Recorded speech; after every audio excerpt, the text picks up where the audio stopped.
Wreathing Havoc by Julia Henry, narrated by Laurel Merlington.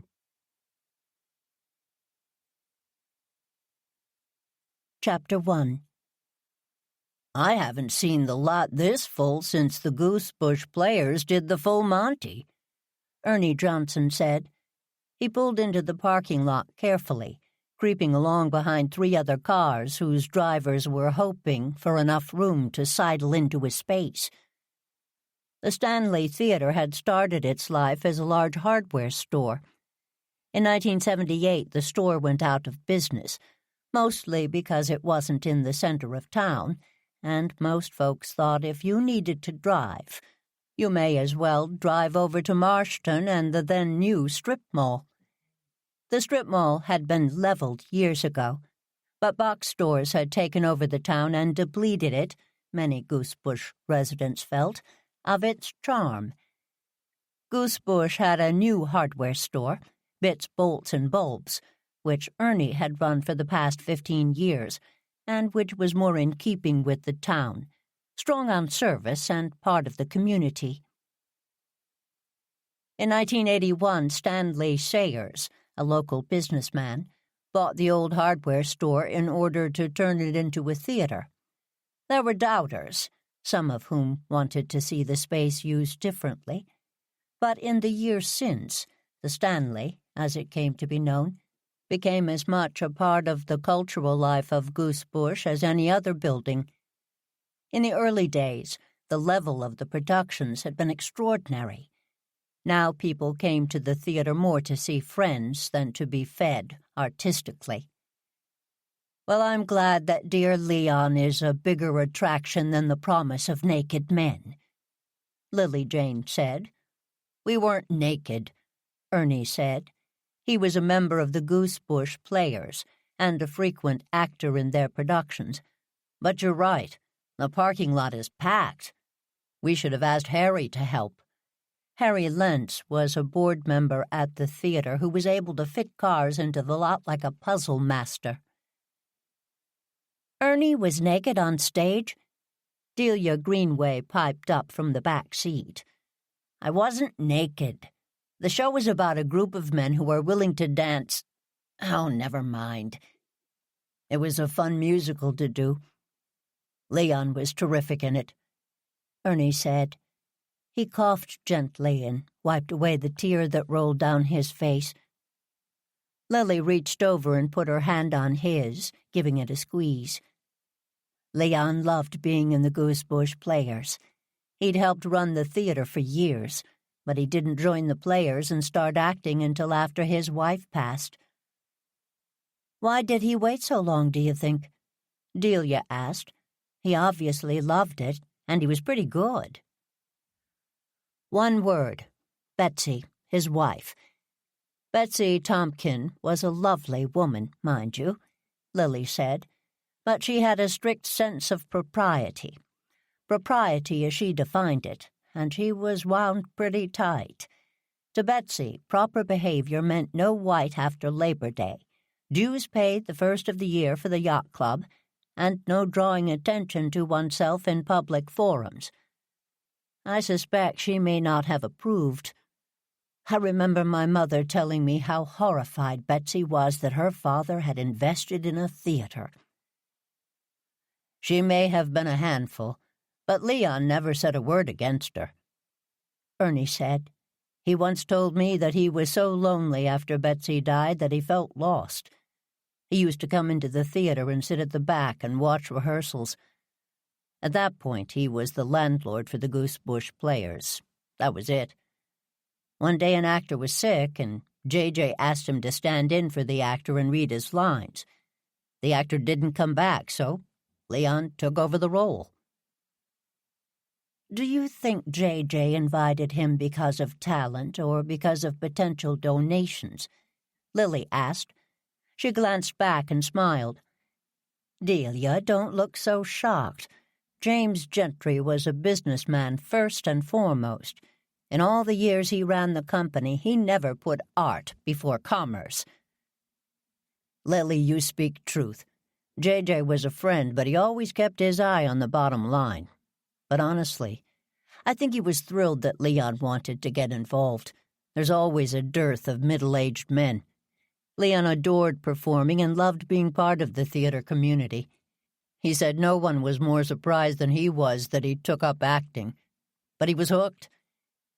He did say once, during the run of Monty, that Betsy wouldn't have approved. "I don't think I ever met her," Delia said. "She and I went to school together," Lily said. "She met Leon when she was on a trip with her parents, and Leon was leading the tour. He was a few years older than we were. His 70th birthday was 3 years ago.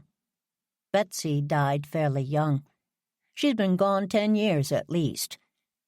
Leon did adore her. Bless him. She tried most people's patience, but not Leon's." "No kids?" Delia asked. "One, Fred. They had given up on the idea of children, and then Fred came along. Leon doted on him. Fred decided to go to college in California, and then he stayed out there. I haven't seen him in a couple of years, though we exchanged cards around the holidays. I did call him, of course. Poor Fred. He took the news hard. Fred wanted him to move out west when Betsy died, but Leon said no. Goosebush was home. The theater became his family," Ernie said. "As it does with many of us." He drove around toward the back of the theater and pulled the car in beside the dumpster. "I can't believe that a week ago Leon was at a budget meeting about the theater and the Christmas Carol drama. Now we're at his memorial service," Ernie said. "It's such a shock." "It is," Lily said. "All things said, I have to say that the service feels a bit rushed." "The show must go on," Delia said. Both Ernie and Lily turned around and looked at her. "What?" "That's what everyone's been saying, that Leon wouldn't want his Christmas Carol reading to get canceled, and with Thanksgiving on Thursday and the decision to do new versions before Christmas, it's challenging enough. Someone said that the best memorial for Leon is a successful show. Do you agree?" "I do. Leon would want us to go on, though it won't be the same," Ernie said, "and it won't be nearly as much fun. Oh well, much as I dread this, we should go in." They went around to the front of the theater, and Ernie held the door open for them both. Delia walked into the lobby and went to the coat rack on her right. She wore so many layers that it would take a while for her. Lily saw Tamara O'Connor across the lobby and walked over to her. The women gave each other a big hug. "Oh, Lil, it's just so sad," Tamara said. "It is, isn't it?" Lily said, stepping back and looking at her friend. They'd known each other for over 60 years, and neither of them took the other or their friendship for granted. "He was a good man. A very good man," Tamara said. "Where's Warwick?" Lily asked, looking around for Tamara's husband. "He really wanted to be here, but he's got a game." "Of course. I suspect that Leon would approve his absence. He was such a fan of Goosebush football." "He never missed a game, unless he was in a show. Warwick says he must have been quite the player back in the day because he really understood the nuances of football," Tamara said. "I can't remember if he played or not. Fred played. Do you remember? He may have become an expert because of his son's interest. He was like that. Leon loved being one of the cheering parents. Betsy not so much, if I remember correctly." "She was never the tailgating type," Lily said. The women both smiled and shook their heads. Delia was asking about her in the car on the way over. "What did you say?" "That Leon loved her very much. That's the nicest thing I could think of at the moment. Haven't come up with anything better in the few minutes since." "He loved her almost as much as she loved herself," Tamara said. Oh, stop, don't look at me like that. You know it's true. Of course it's true. But we're here to celebrate Leon and bless him. He loved her dearly. Lily looked around. Is Fred here? Yes, he's in the theater with Dolores. I tried to stop it from happening, I really did, but she was in full Dolores mode. I didn't have a chance. The door's locked, so I can't rescue him. Oh, dear. Lily waved Ernie over to her. Dolores has Fred in the theater, she whispered. On it, he said, going over and using a key to open one of the doors to let himself in. Does Ernie have keys to everything in town? Tamara asked. Pretty much. Hey, I'm going to hang up my coat, Lily said. I'll stay near the door in case Ernie sends out an SOS, Tamara said. Lily smiled and handed Tamara her purse to hold. She walked over to the packed coat rack and found an empty hanger. After her scarf was safely in her sleeve, she managed to wrestle her coat onto the rack. Turning around, Lily paused and took it all in.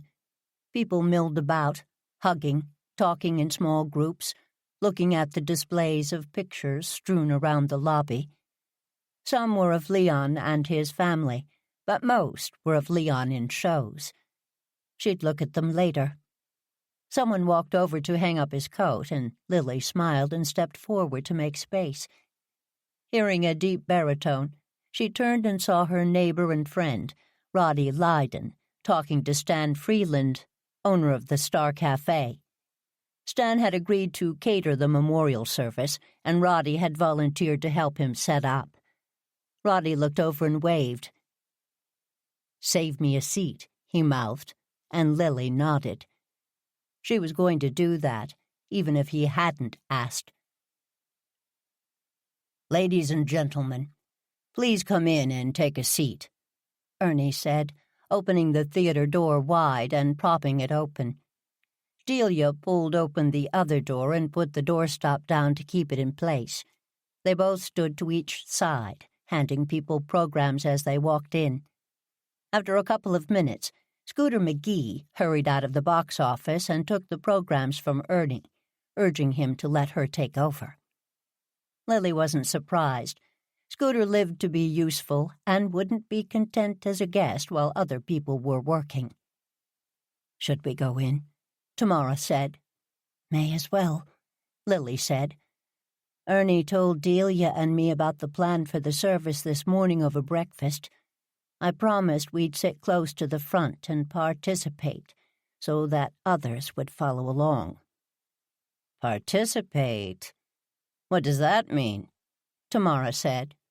Well, there will be some songs, some readings, and he wants to make sure that... Lily noticed that Tamara was no longer paying attention to her, so she turned and looked over her shoulder. She really couldn't blame her friend for losing focus. It wasn't every day that a movie star walked into the room, especially in Goosebush. I've never been to a memorial service where people sang show tunes, Lily said a while later when they were back in the lobby. Small groups were gathered, looking at pictures, swapping stories, both laughing and crying. Lily looked around and saw a woman pouring herself some hot apple cider. She knew the face, but couldn't place her. She turned back toward her friends. Then you haven't lived, Ernie said. I've been to many. I loved that song you sang, Delia said. You Walk With Me, from the aforementioned Full Monty. Leon loved that song. He'd stand in the wings every night to watch it. Ernie took out his handkerchief and mopped his face. Tamara reached over and put her arm around his shoulders, giving him a squeeze and a kiss on his temple. A lovely service, Ernie, Roddy said. I know that you had a great deal to do with putting it together. It really was wonderful, a younger man said. They all looked over and stepped apart a bit to make room for Fred Tompkin in their circle. Dad would have loved it, especially the Shakespeare. He gave Lily a kiss on the cheek, and then stood next to Tamara after bussing hers as well. "Read by Jeremy Nolan, no less," Tamara said, taking Fred by the arm and holding him close. "I didn't know he was a friend of your dad's. Dad used to talk about him when I was a kid, but I thought he was making up stories to impress me," Fred said. "Then a few years ago, I needed an internship in college, and Dad reached out to Jerry to ask." "Jerry, not Jeremy?" Tamara asked. Fred leaned into the group. "Jeremy was a stage name. He prefers Jerry, but you have to wait till he tells you that." "Jeremy it is, then. I doubt we'll be on a Jerry basis, unless he decides to buy a house in Goosebush and chooses me as his broker. Sorry, go on with your story. Leon connected you with his old friend. And much to my surprise, I got an internship. I realized Dad wasn't just telling stories about the good old days." "Is that why you stayed in California? Did Jeremy, help you?" Lily asked. "Sort of. I worked for his production company the next year.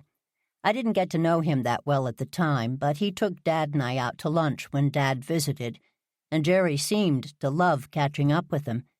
They'd kept in touch. Dad was good like that. He kept in touch with a lot of people." "Your father connected with people," Lily said. "He was a wonderful, caring friend. I'll never forget the kindness he showed me during some very dark times. A lot of people loved him." "I know," Fred said. "He was a good guy." "The best," Tamara said. The silence was heavy with grief, but no one moved to fill the space right away. Jeremy Nolan got his start with the Goosebush Players back when Mel John was the artistic director, Delia said, changing the subject. "I talked about him in one of my Goosebush stories." "Goosebush stories?"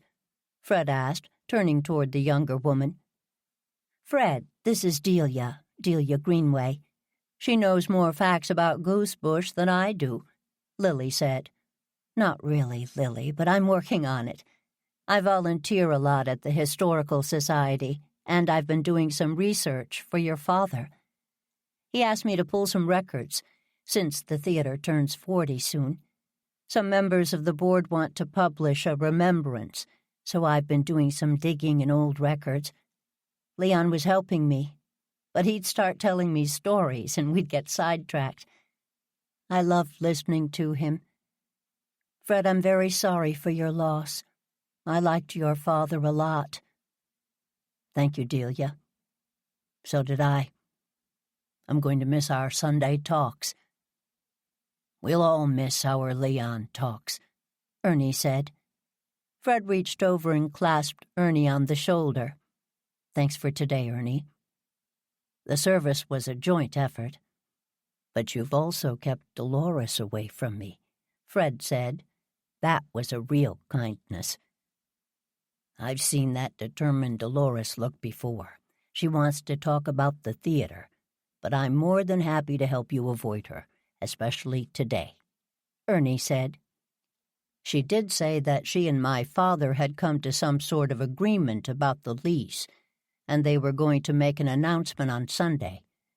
She even says she signed a contract, but I can't find it in his paperwork. Probably in a pile that made sense to him, but I'm still trying to figure out his filing system." "An agreement about the theater?" Lily asked. "Yeah, like Delia said. The theater turns 40 next year. That's when it finally opened. And the Goosebush Players turn 100. According to Dolores, they were cooking something up, some huge event to celebrate both anniversaries.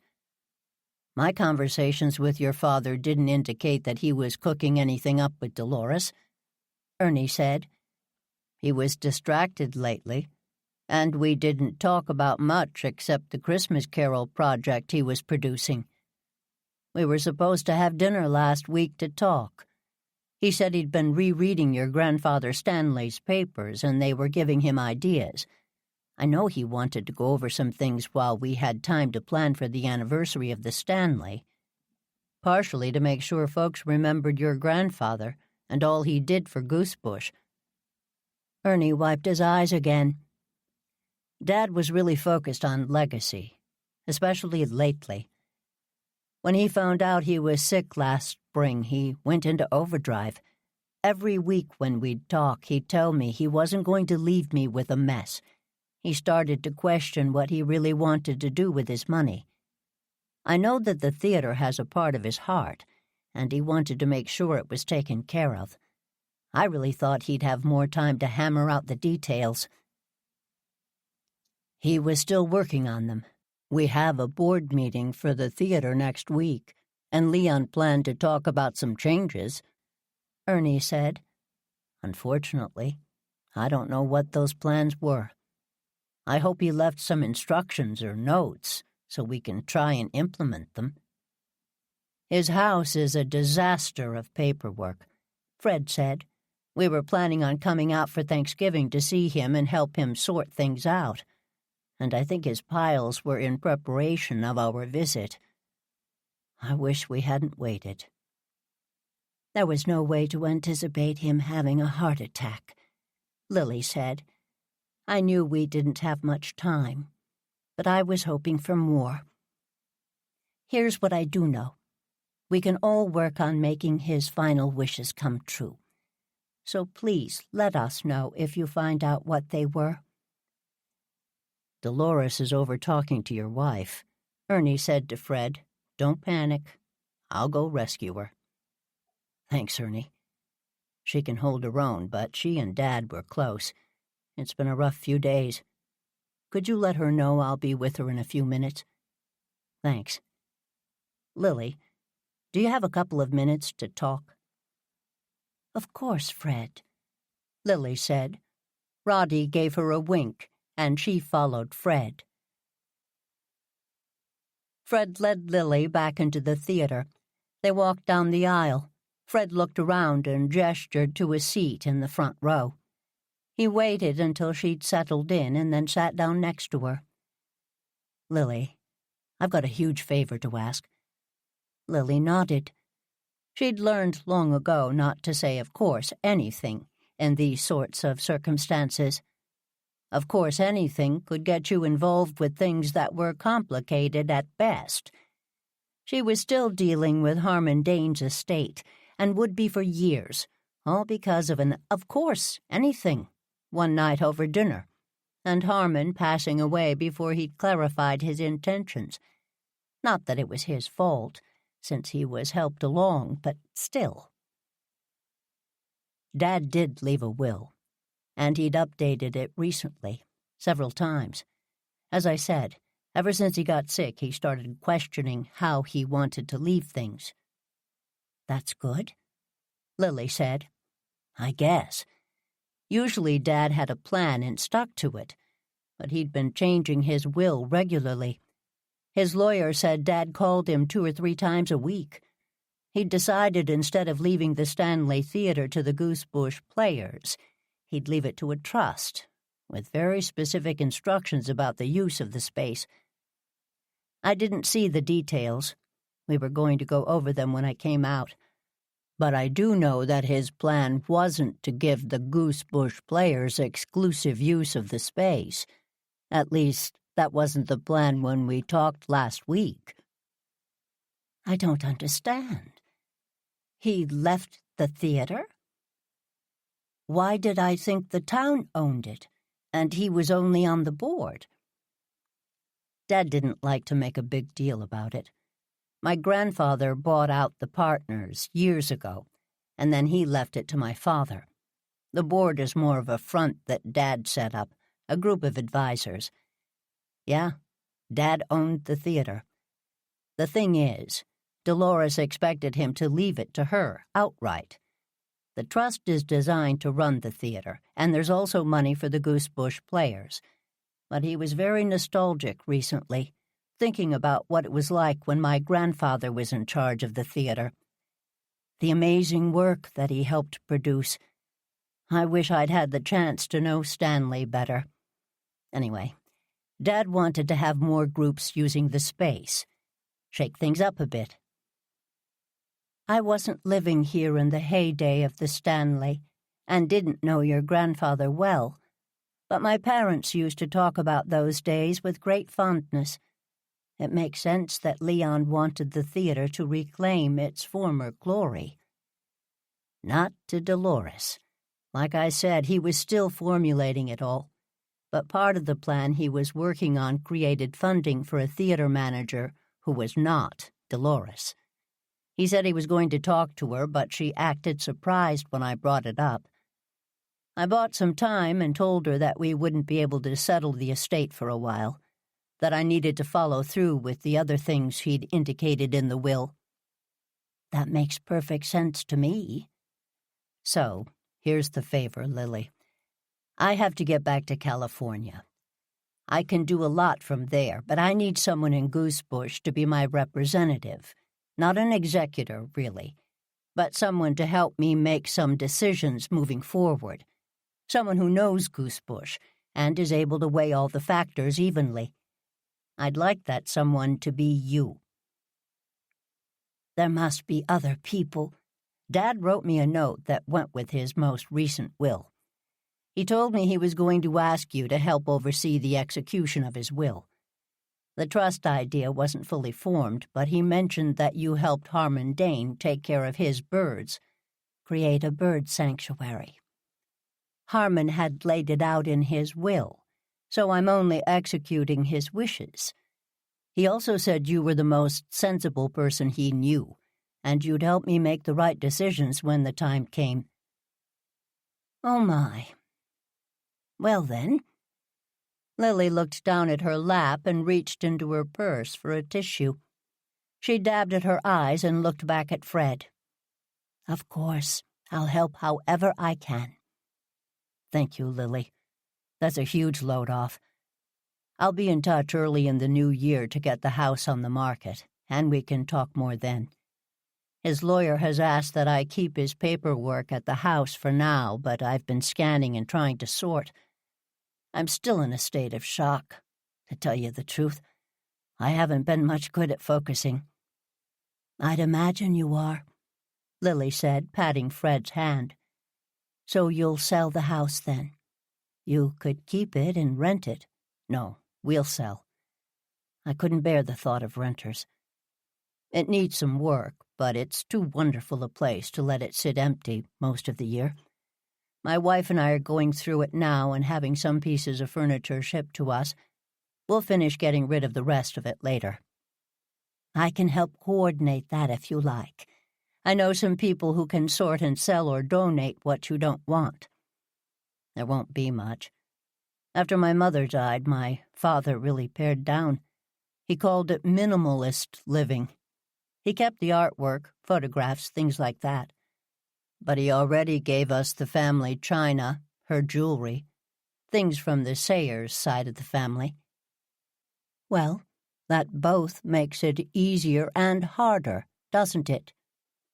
What's left are the things he really cared about, Lily said, taking Fred's hand and giving it another squeeze.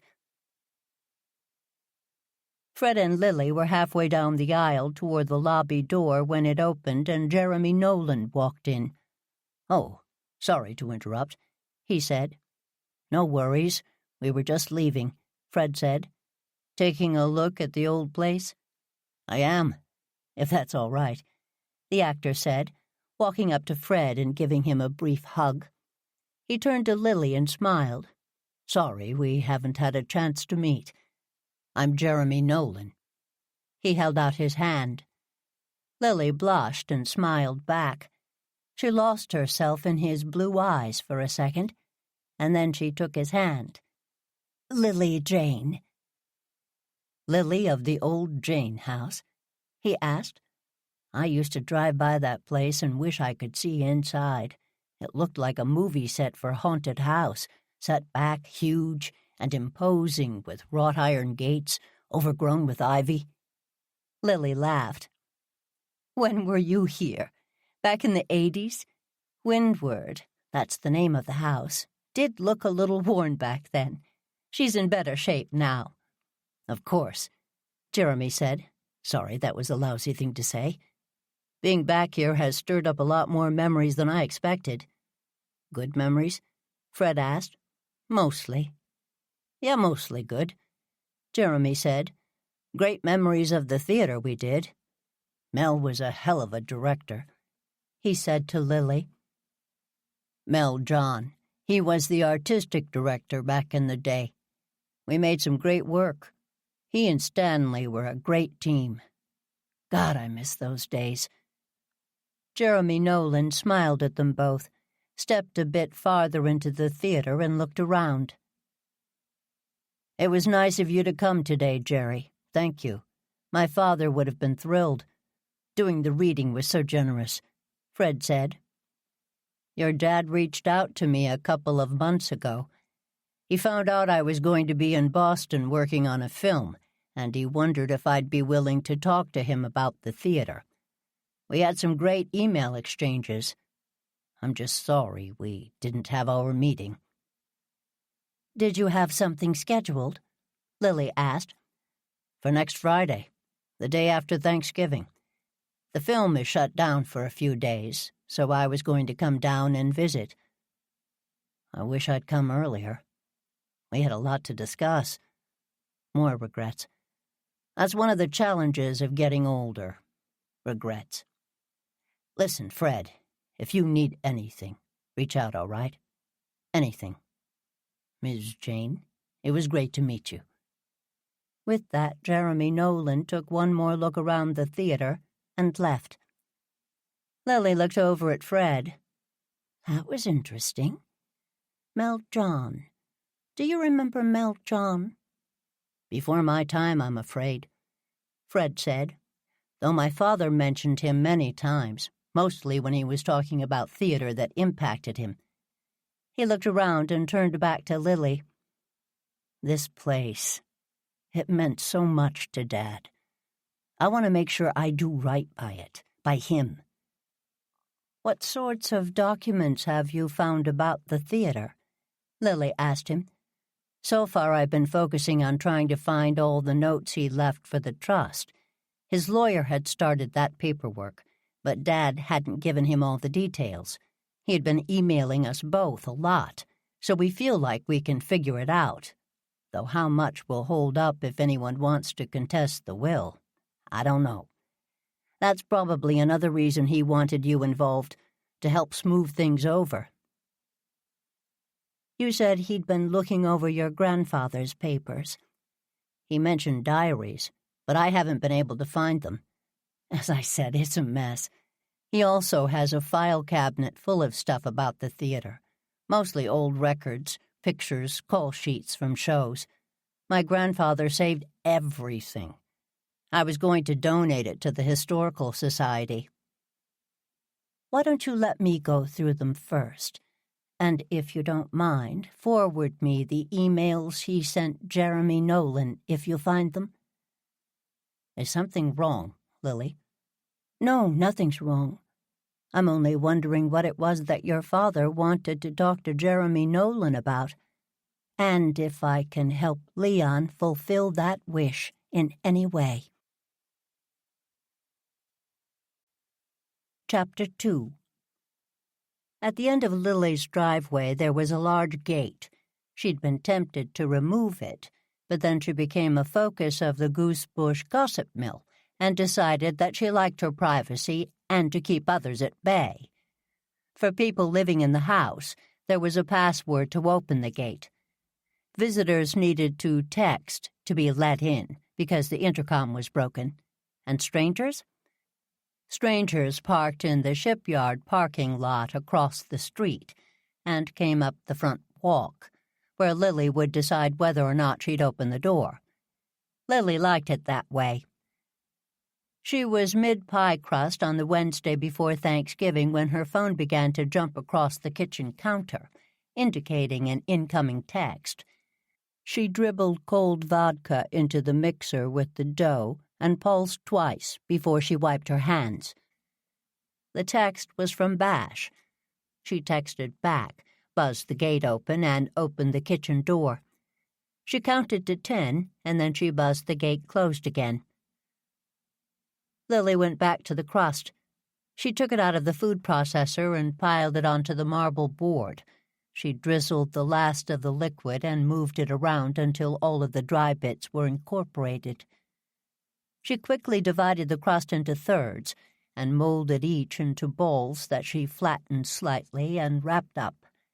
She added the discs to the stack in the refrigerator and turned to say hello to Bash. Sebastian Haywood was the chief of police in Goosebush. He'd been growing into the role with the help of his mentor, the previous chief, Ray Mancini. Bash also had his secret weapon, Lily Jane. At the beginning of his career, he'd run things by Lily to get her perspective and make sure he was seeing all angles. These days, he usually waited until he was stumped to talk to her. "Bash, how are you? There's some coffee in the pot. I'm afraid you're going to have to help yourself. I'm up to my eyes in mini pies and need to make my apple filling before I can stop for a moment." "Man, I love your apple pie. Do you need help peeling? I enjoy peeling and chopping." "Bless you, because there are a lot of apples." She took her floury hand and pointed to the bushel basket on the kitchen table. It was full of apples, mostly Granny Smith's, but a few others for variety. "That is a lot of apples," Bash said. "But this is my secret skill. Point me to the utensils." After a few minutes of getting Bash set up and double-checking the size of the apples he cut, they were on a roll. Lily made 2 more batches of pie crust and sighed. "Those are finally done." "How many crusts did you make?" 8 double crusts. I know it's a lot, but running out of pie on Thanksgiving is an idea that haunts me. The crusts need to chill for an hour." "Is that your secret crust? I always love your pies," Bash said, picking up another apple and quickly peeling it. He hadn't been boasting about his skills. "I use cold vodka and water, and a bit of shortening in addition to butter. The combination makes the crust have that wonderful shortbread texture. I'll give you the recipe if you'd like. It was my father's." "That would be great, though it's easier to come by and eat yours." Lily laughed. "Let me help you, and we'll get these on the stove for a few minutes to cook a bit, and then we'll have some lunch. Delia made a wonderful roast last night, so I can put together some open-faced sandwiches." "Sounds perfect," Bash said. He was focusing on peeling a single strip and didn't look up when Lily sat down at the table and picked up an apple. "To what do I owe this visit?" she asked as she started to peel. Lily always let Bash work his way into the reason he stopped by, but he'd usually started talking by now. "Leon's service was nice, wasn't it?" Bash asked, discarding the core into the bowl Lily had put on the table to keep the compostable materials separate. "It was, very. I still can't believe he's gone," she said. "I thought we'd have more time." "So did his doctor," Bash said. "Leon was sick, but the tumor didn't affect his heart." "I wondered about that. Maybe the stress got to him?" Lily stopped peeling and looked over at Bash.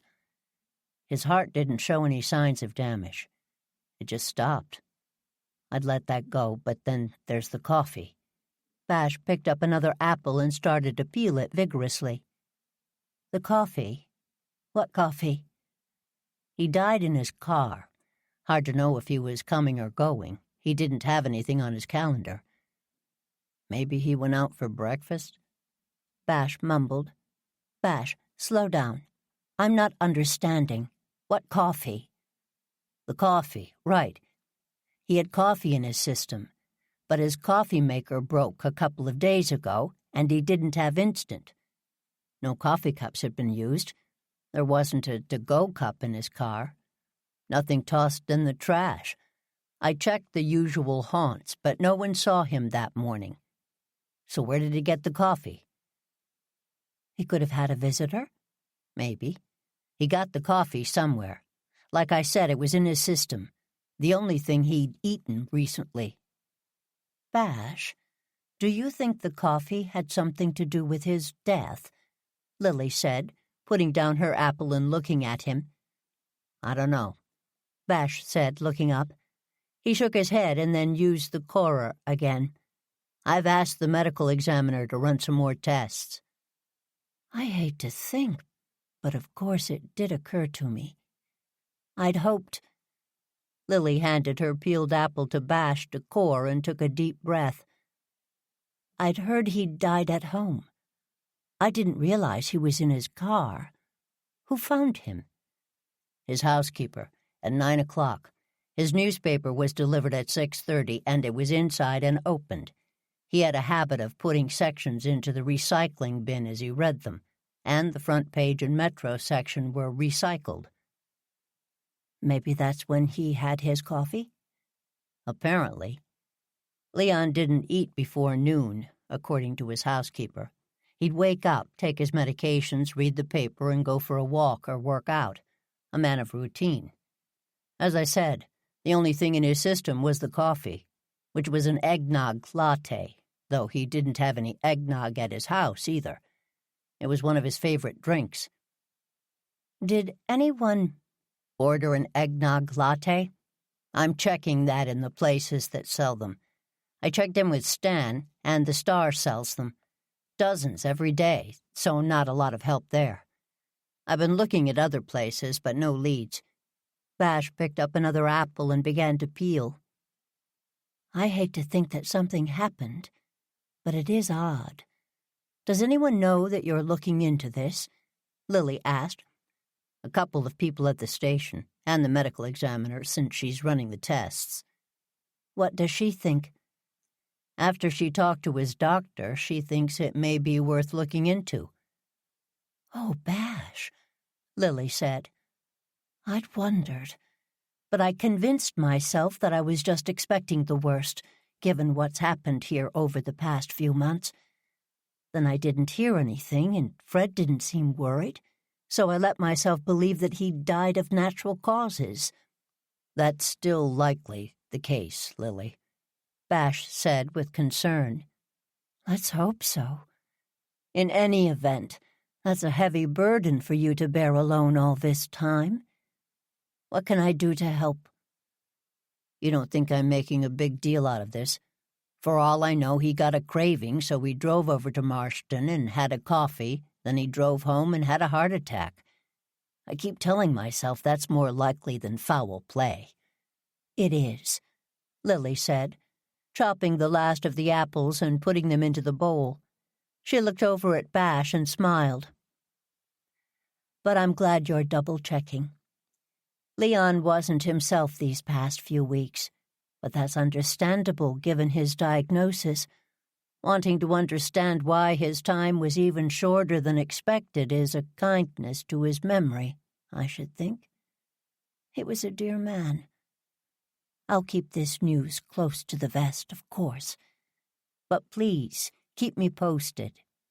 Thanks, Lily. I will. Phew. I feel better talking it through. I'm sure it's nothing. So am I, Lily said, hoping she or Bash would be convinced. You're taking care of Leon, and I appreciate that, Lily said, smiling at the young man. She felt a heaviness in her heart, but she forced herself to sound upbeat. Now, how about that sandwich? Do you have time? Sure. How about if I get the meat carved while you put the apples on the stove? How many apple pies are you making? 2 or 3 dozen. But that's not all. I'm making all sorts of mini pies. Apple, cherry, pumpkin, pecan, mincemeat, chocolate cream. Whoa! How many people are coming for Thanksgiving dinner? Well, Tamara and Warwick and their entire family. Their new kitchen isn't finished, and they always have Thanksgiving at their house. Roddy's daughter is going to her in-laws, so he'll be here. Stan Freeland is coming over, and Ernie and Delia, of course. Lily brought the apples over to the stove and put them in the pot. She tossed in cinnamon, sugar, boiled apple cider, nutmeg, and butter, and stirred it all together. Of course, I keep forgetting that Ernie's moved in. I guess it's good his house sold so quickly, but that was a quick turnaround putting his stuff in storage. How long do you think he'll stay? Bash had found the roast and taken out the leftover gravy and some mustard. Lily pointed him to the frying pan, and he put the gravy in it. Poor Ernie. It was a bit of a blur. 2 weeks to pass the papers and move out. Thank heaven for moving companies and storage units. He's got one of the larger rooms on the second floor with a sitting room, so he has some of his things with him, and he's settled in well. He'll be here for a while, since the clear-out of the Preston house is taking longer than he expected, mostly because of the family treasures he's finding on Albert's side of the family. He's looking for relatives who might be interested, but so far he's only found distant cousins. It's quite a project, and he's been so busy with the plans for the garden sculpture and lights event. Ernie's one of the busiest people in Goosebush these days, that's for sure. Are you entering a garden sculpture of some sort? Bash asked. I'm not inspired, but I'm trying to come up with an idea. Creating a large-scale sculpture out of plant materials that also lights up sounds complicated to me. Me too, but Stella's asked me to help her with one. That's what big brothers do, isn't it? Help their little sisters with projects? Stella's always got projects, that's for sure. As long as folks can pull it off, it could be a great way to light up Alden Park for the holidays while giving Goosebush a fun community project. As long as folks can pull it off, being the key part of that sentence, Lily said. Heaven help us all with people getting ideas for public projects from reality television shows. There's a show that makes garden sculptures that light up? Bash asked. Not exactly. But these timed events seem to be all the rage. Since the park has been cleared, I suppose it will be nice to decorate it in some way. Lights and twigs to help Goosebush get in the holiday spirit. Yeah, that's one way to do it. Ernie's working on the Christmas Carol readings as well, right? Bash layered the sliced roast into the gravy and stirred it around. He is, especially now. They were Leon's special project, so Ernie stepped in to help. They're turning into a pretty big deal, Bash said, putting gravy in the frying pan. Theater isn't my world, Lily said, but doing updated versions of A Christmas Carol sounds interesting. Lily took a spoon and sampled the sauce of the apples. She added more nutmeg, set the timer for 10 minutes, and kept stirring. There's some wicked famous playwright doing one of the pieces, right? Mitchell Layton. Carolyn Keegan and Dorothy Christie are the other two playwrights. I only know this because Ernie talks about the readings all the time. It's an ambitious project that Leon had been planning for months. Now Ernie's in charge, but he's recruited Delia to help with scheduling. That's a good move. But why isn't Dolores helping? Bash asked, layering slices of roast beef on the hot gravy to warm it up a bit, but not cook them. As I said, this was Leon's baby, Lily said. From what I understand, Leon specifically did not want her involved. There's much palace intrigue around the whole thing, but as I said, theater isn't my world. She took out 2 plates and put them on the counter next to Bash. She laid a slice of bread on each plate and then stood back to let Bash do his work. Another stir of the apples, and then she turned off the heat. She'd let them cool and then start putting the pies together after she ate lunch. I should ask Ernie about the project, Bash said. I didn't realize that Leon was so involved with it. Anyway, thanks for the lunch invite, Lily. My mother used to make open-faced sandwiches all the time. I miss her, both of them, especially this time of year. Vash, you know you're welcome to come over tomorrow, Lily said. She got 2 glasses out of the cabinet and brought them over to the refrigerator for ice and water. Thanks, Lily. We're going to try and cook a turkey dinner. Again. Stella found Mom's old recipe cards, and she's determined that she's going to pull it off this year. But maybe we can come by for mini pies? Please do. After all that feeling, you deserve an apple pie. You aren't going to believe this, Delia said, storming into the kitchen a couple of hours later. Lily barely looked up. She was in the zone of making fluted pie crusts and didn't want to lose steam. The apple pies were all in the oven, so now it was on to the rest. Good afternoon, Delia. What won't I believe? This video. I'm covered in pie crust. Hold the phone out a bit. I have the wrong glasses on. Delia did what Lily said, patiently moving the phone in and out until Lily nodded. Delia hit play, and Dolores's face filled the screen.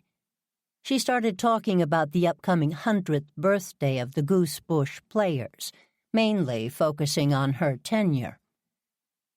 The video is well done, Lily said. Very artsy. She got a video intern this semester, Delia said, sighing. But did you hear what she said? She got half of the history wrong. The other half's forgotten. She didn't talk about the theater at all. Without the space, the players would have fallen apart years ago. I feel like Leon is rolling over in his grave. That's not a good feeling, Lily said, looking over at Delia. Play it again. I'll pay more attention. Delia did what she was told. Afterwards, Lily looked at Delia and nodded. I see what you're saying. Put on the tea kettle, will you?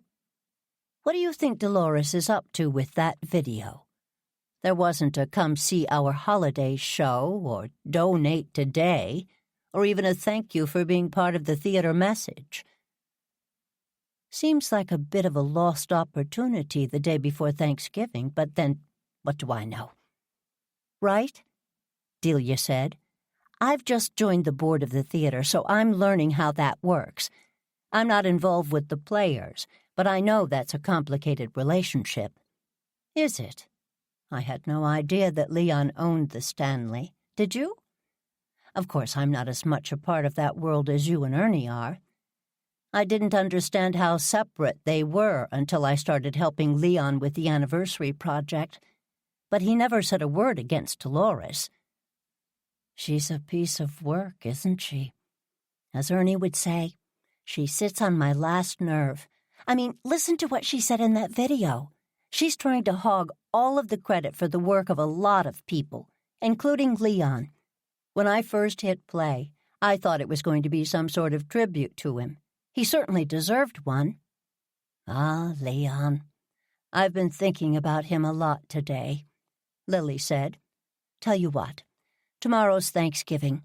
Let's be grateful we had Leon in our lives, and that Dolores isn't coming to dinner. Don't giggle, Delia. The rest of Goosebush is showing up, or seems to be. Not that I mind, especially since I'm only worrying about desserts. But I do have to get a move on with these pies. Let me wash my hands and I'll help. I can smell the apple pie filling. Is that left over? She asked, gesturing to the pot on the counter. Yes, I wanted to get the rest of the pies made, and then if there's extra crust, I'll make more apple pies. Can I try a spoonful? Lily took a spoon out of the silverware drawer and handed it to Delia, who dipped it into the pot, scraping the sides for extra sauce. Delicious, as always. You're right, Lily. We've got a lot to be grateful for this year, even if these past couple of weeks have been extra sad. Maybe I'll work on my own tribute to Leon. That sounds like a lovely idea, Lily said, going back to her fluting and thinking about Leon. Chapter 3. More wine, Auntie Lil? A half glass, thank you, Tyrone, Lily said. She smiled up at her godson as he poured her some more white wine. She suspected it wasn't the same wine as was already in her glass, but no matter. Thanksgiving Day had been full of happy accidents. Maybe a new wine blend was another. "How about you, Mom?" he asked, holding the bottle up for Tamara to look at. "I'm the designated driver, in case that has you worried." "Well, then I'll have a bit more, thank you, son," Tamara said, nodding at her youngest as he poured more wine into her glass. He put the cork back in the bottle and then set it on the table. "How's the cleanup going?" "All under control. Bash and Ernie are washing some of the serving dishes, and I'm helping put things away. They're thinking about waiting for another half hour or so for dessert." "At least," Tamara said. "That was an amazing meal.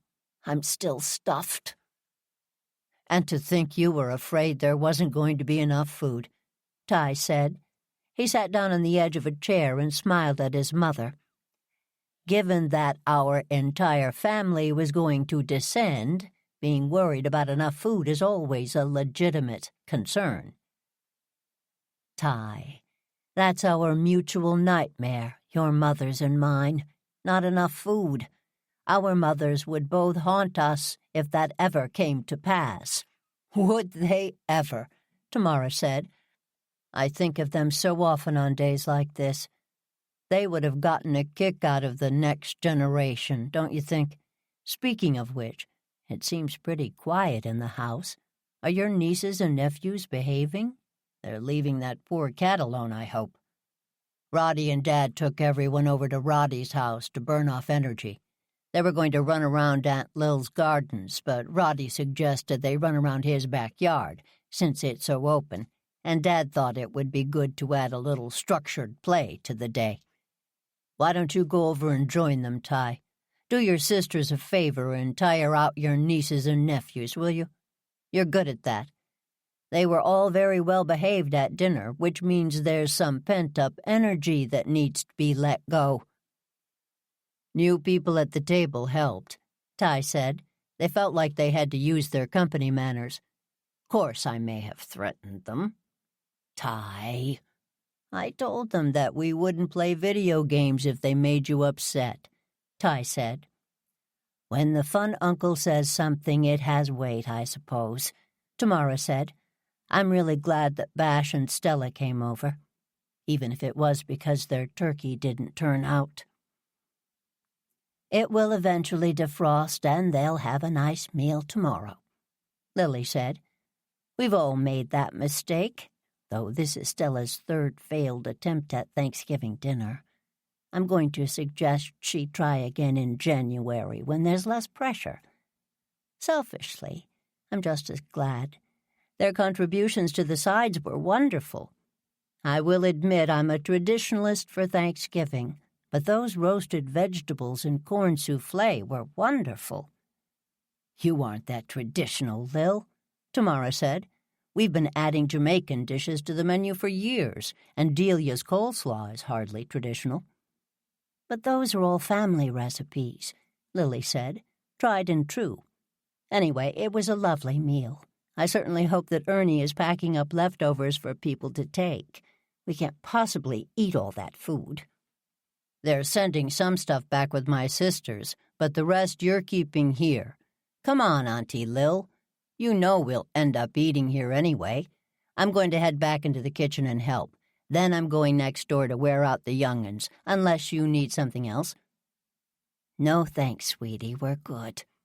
Both women watched Tyrone leave the room, then turned to each other and smiled. "Do you remember how scared I was when I found out I was pregnant with him?" Tamara asked quietly. "I had just turned 40. The girls were all in middle school. I couldn't believe it." "He is such a blessing to us all," Lily said. "Yeah, well, there were those high school years, which weren't as much of a blessing. I was so worried about him, and about us back then. Ty was so lost, and we couldn't get through to him. Then Alan took him under his wing. Ty mentioned being interested in archaeology, and next thing you know, Alan's got him sitting in on lectures and visiting sites. The next year, Ty was interested in filmmaking, and Alan found him new classes and people to talk to. Alan loved that Ty's curious about so many things, Lily said, remembering the joy her late husband had in introducing Ty to new ideas and fostering his interest. Alan was the same way as a young man. He loved Ty very, very much. And Ty sure loved his Uncle Alan. Tamara wiped the tear that slid down her cheek. Sorry, Lil. Don't mean to be maudlin. There's something about the holidays. Especially this holiday. Alan really loved it. He focused the day on gratitude, family, and food, in that order. I was making the pies yesterday and felt him over my shoulder, critiquing the apple filling, reminding me to chill the vodka for the crust, suggesting a better topping for the cherry pies. He'd be really happy today with this houseful, don't you think? I do. I really do. I will say this, Tamara. For the first time since he passed, I've enjoyed a holiday without feeling as if my heart was breaking again. It's not that I don't miss him. Of course you miss him, we all do. But this was nice, adding new people to the mix. That helped for sure. I'm so glad Roddy was able to join us. I thought he was going to be with his daughter. Lily felt herself blush a bit. She looked over at the new gas fireplace in the corner of the porch, mesmerized by the dancing blue flames, and grateful for the heat it threw off. She went to her in-laws, but his ex-wife is there as well. He's spending Christmas with her. I wonder what his ex-wife is like, Tamara asked. He's got 3 of them, you know, Lily said. He's told me that they are all lovely women, but he was a terrible husband, working all the time and taking them for granted. He doesn't seem the type to take people for granted, does he? He's been attentive to all of us. He has, though he's retired, and that likely helps, Lily said. Heaven knows he's got a million projects going at once. It's hard to believe that he's only lived here for 6 months. I wonder what he did back in his working life, Tamara asked. I thought he was in business, but then he mentioned some legal work. And he's mentioned working for the government as well. He's never been too specific. He'll tell us when he's ready, I'd imagine. You know me, I'm just being curious is all. Roddy's a puzzle, and I'm just trying to figure out the missing pieces. When Lily didn't say anything else, Tamara went on. Speaking of curious, did I tell you Nicole's newest idea for getting involved with Goosebush? Nicole Shaw worked with Warwick as the assistant coach and had been trying to meet more people, primarily the young male and marriageable sort. What's she doing now? She's volunteering in the box office for these Christmas Carol readings. I didn't know she liked theater. I'm not sure she does, but she likes people. She started volunteering for the Goosebush Players, helping in their box office, but she didn't understand Dolores's business practices, so she quit. Didn't understand or didn't agree with them. Both, I think. She was new to selling tickets, so she thought it may have been her. She asked Warwick about them, and he encouraged her to leave. Bless her heart. She's a nice young woman, but she doesn't read people very well. Anyway, Warwick drafted her to help him with the Christmas Carol ticketing last week. Leon had asked him to help out a couple of months ago. Why Warwick? He set up a lot of ticketing in his day, mostly for sporting events and fundraisers. Your husband is a man of many talents, Lily said. Helping people feel like part of the community is one of them. Like I said, Nicole doesn't know many people, so she keeps volunteering. She knew that Dolores wasn't teaching her the right way to run a box office, and Scooter McGee was useless, since she does what Dolores tells her to do. Don't look at me like that. You and I both know Scooter would forget to breathe if someone didn't remind her. Anyway, Nicole talked to Warwick, and he told her he'd be glad to have her help with the first reading. He'd offered to help Dolores with ticketing a while back, and have the Goosebush players use the ticketing system the school had invested in. But so far, she's not biting.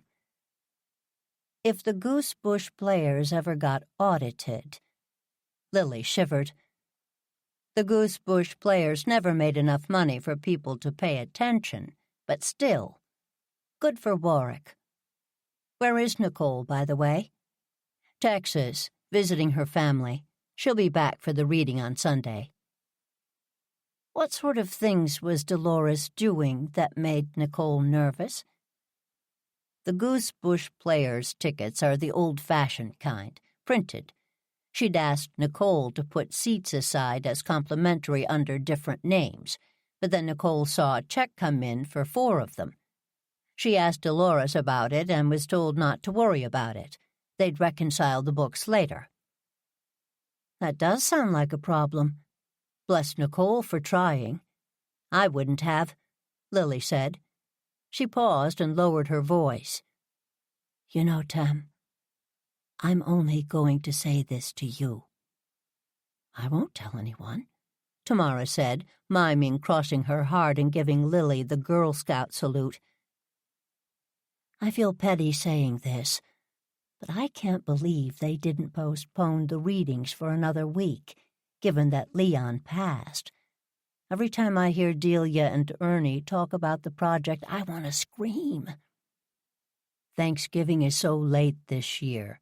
There's not much time between now and the new year. I know.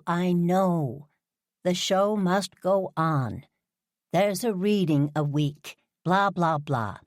I see how hard Ernie is working on it, and I'd hate for his work to be for naught. I wish that Leon's passing mattered more to people is all. Oh, Lil, his passing mattered to a lot of people. I'm sure we weren't the only group sending him a prayer at dinner today. Ernie said the board is going to vote on dedicating the rest of the Goosebush player season to him, and he's going to mention him before the reading on Sunday. Has Dolores blessed that? Lily asked. She has final say, but he was a huge donor and a member, so I can't imagine there will be a problem. Dolores doesn't have anything to do with the readings, Tamara said. The theater is producing them, not the Goosebush players. She's working on the holiday extravaganza she's got planned. I was surprised that she canceled the players' Christmas carol. It was already cast and everything. From what Ernie told me, she insisted that members of her cast couldn't also do Leon's projects, thinking that would stop them from happening. Then the cast decided they'd rather do the readings, so they all quit.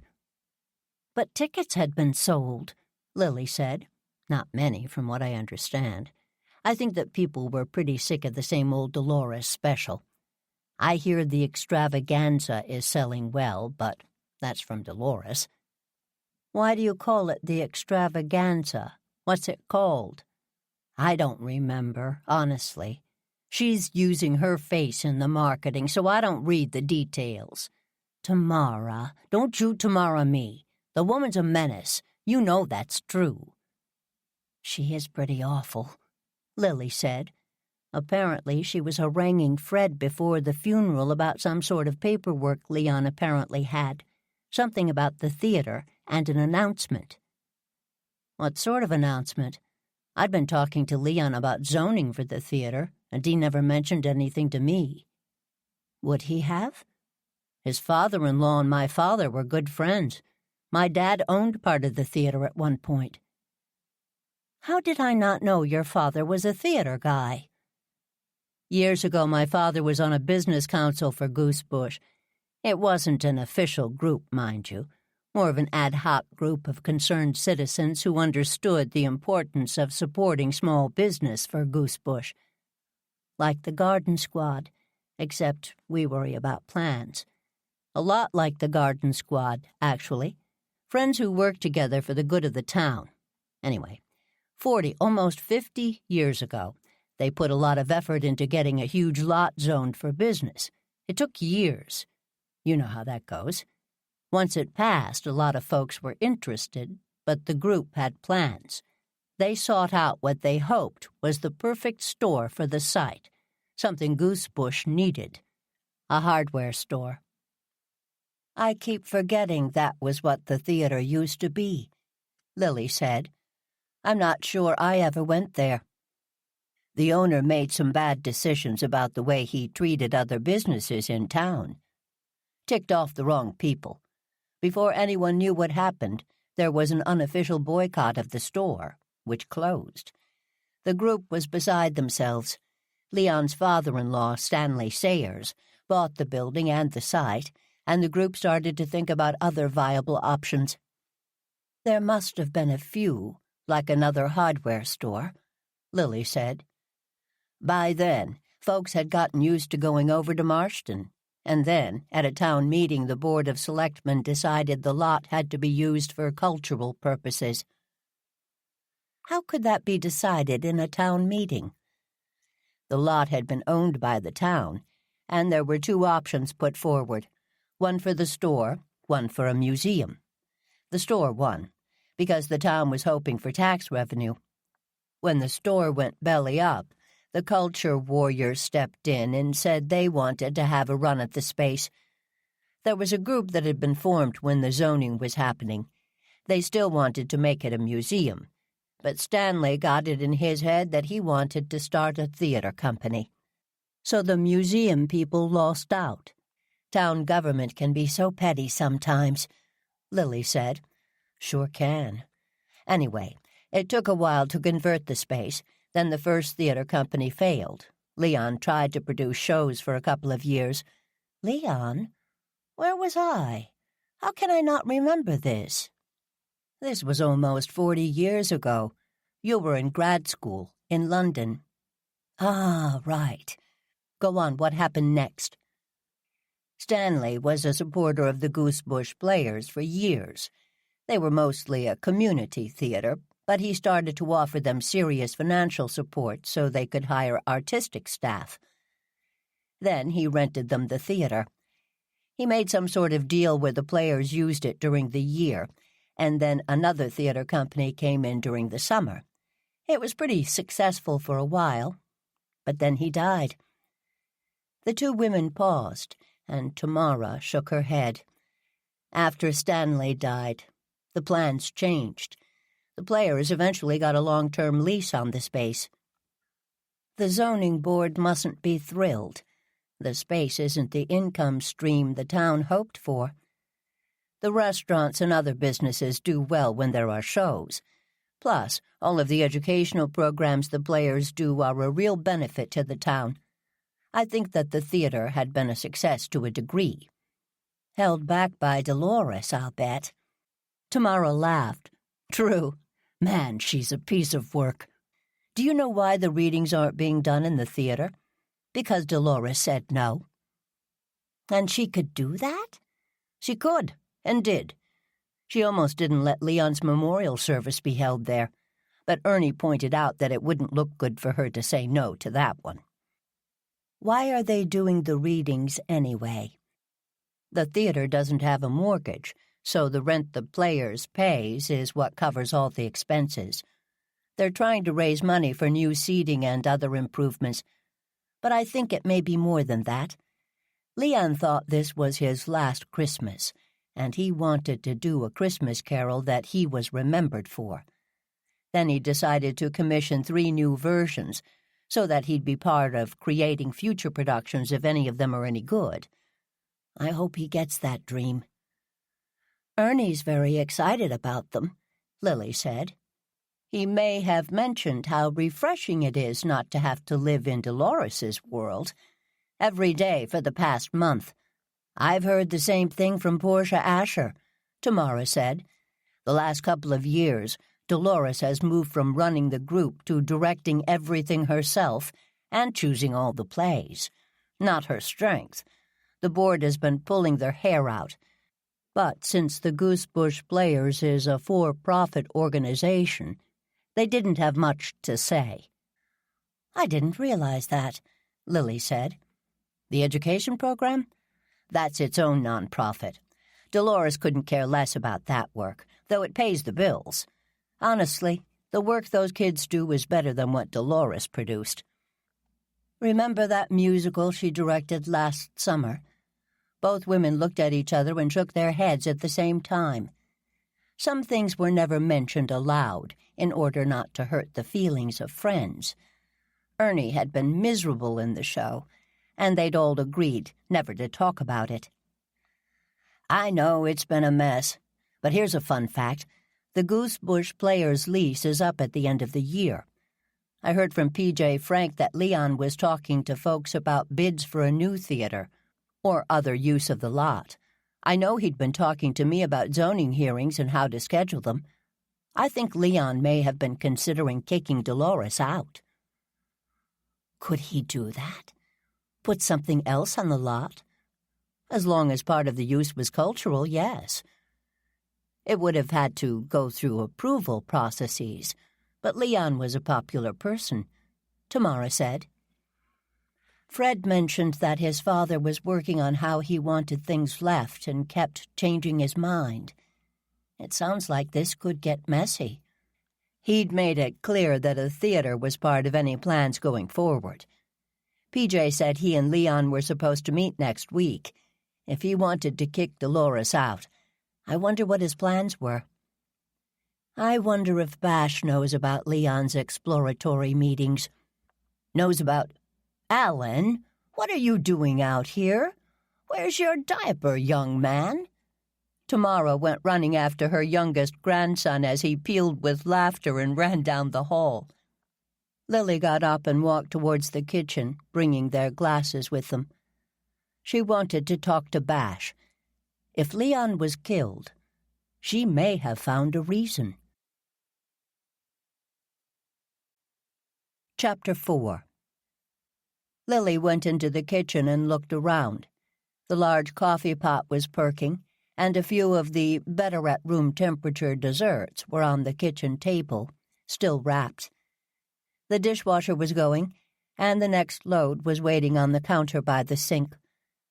She walked back out and meandered down the hall, looking in the rooms. The only other living being was Luna, the tortoise kitten that Delia had adopted last month. Luna looked up from her perch on the ottoman next to the fireplace, flicked her tail hello, and put her head back down. Lily walked over and rubbed her head. "Do you want me to take you upstairs, sweetheart?" she asked the cat gently. Luna didn't move, so Lily let her be. The children and the kitten had played hard before dinner, so she was tuckered out, a rarity for her. Lily rubbed her head again and stood up when she heard footsteps. "Auntie Lil, Mom's upstairs rocking Alan. He probably won't take a nap, but they're both resting," Rose said. Rose was Tamara's youngest daughter and looked just like her mother. Lily smiled every time she saw her. "Rose, where's everyone else?" "Over at Roddy's house. He's got some games set up and everyone's hanging out until dessert time. Alan needed a diaper change, so I brought him back." "Still? It must be cold." "Roddy's got a fire pit cranking. It's pretty fabulous, let me tell you. I'm going to walk back over and enjoy it now that I don't have to chase a toddler around for a bit." "Where's Gordon?" Gordon doted on Rose and was usually a very hands-on father, which was a good thing because Alan was a very energetic baby. "He's playing with the nieces and nephews. They're all having a great time. Want to come over?" "Sure, I'd love to. I should go up and tell Tamara. I already told her that I'd take you with me. Let's go out the back and through the gate, Lily said. My coat is back in my library. Lily put her heavy wool coat over her Thanksgiving dress. The gray didn't exactly match the fall leaves that floated all over her A-line dress, but that didn't matter to Lily. What mattered was being warm. She slipped on her short boots and pulled on her gloves. She looked up to see Rose smiling. I know I must look a sight, Lily said. I was just thinking that you looked pretty hip, Rose said. You've got flair, Auntie Lil. Always did. Always will. You have to say that because I'm your godmother, Lily said, smiling at Rose. Nah, wouldn't say it if it wasn't true. Thanks, by the way, for hosting today. I haven't enjoyed Thanksgiving this much in years. Rose held the back door open and closed it behind her. Lily linked her arm with Rose's as they made their way slowly through the gardens. November was not a blooming month, but there was still great beauty in Lily's backyard, and Rose took her time looking it all over. It was a lovely day, wasn't it? Lily said. I take no credit for the meal, though. The meal was great, but it was the company that made it fun. I agree, Lily said. I think having new people at the table made it much more special. Mum and Dad were so relaxed. They wouldn't have been at their house. It's not really ready for company, is it? I don't know about that. They could have pulled it off, but then they'd be in entertaining mode, which is always a little stressful for them. Pitching in at your house is their happy place. I'm always happy to host, Lily said. This house is much happier with people in it, and what a wonderful gift to have all of you here. Usually one or two of you are at your in-laws. I'm so glad it worked out this way, Rose said. I love spending time with my sisters, and Ty, of course, even though he is spoiled rotten. He's not spoiled. Don't even start with me, Auntie Lil. He's spoiled. A great guy, but spoiled. Comes from being the youngest. Maybe a little spoiled. The women walked through the back gate, and Lily stopped to take it in. My, look at this. Lily's house was built on a triple lot, but the house and the gardens filled it up. Roddy's house was built on a double lot, with the house closer to the street, which was in keeping with the rest of the neighborhood. His backyard was enormous. He'd spent weeks planning and prepping the ground to bring back the gardens next spring. He'd also had some hardscapes put in at the last minute, and Lily hadn't seen the final project completed. Roddy had taken pity on a contractor whose client had changed her mind the day before installation of a project, leaving flats of turned cobblestones that couldn't be returned. Ernie had introduced them, and together they'd designed some patio areas, paths, and seats. Turned out well, didn't it? Roddy asked, jogging up to Lily and Rose. Throw the ball, Uncle Roddy, a young voice called out. Roddy looked down at the football in his hand and turned. Before he could toss it back, Rose grabbed it from him and ran towards the mass of children and adults, all of whom welcomed her back with cheers. Don't let me keep you, Lily said.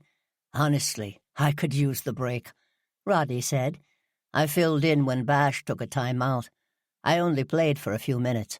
I'm already done in. So, what do you think? I love it, Lily said. And you had them put lights in. That's a lot of decision-making in short order. I would have dithered on the decisions, given a choice. The entire lot was part of the package that they offered me. I may make some tweaks next spring, but for now, I'm delighted. I hadn't planned on benches and as many paths, but it will work. It will definitely work, Lily said. There are lots of interesting gardening nooks along the side now, and I love the way the paths highlight the original Winslow garden design. I see you also got a fire pit. Bought it from Bits, Bolts, and Bulbs. I always like to give Ernie business when I can." "So do I," Lily said.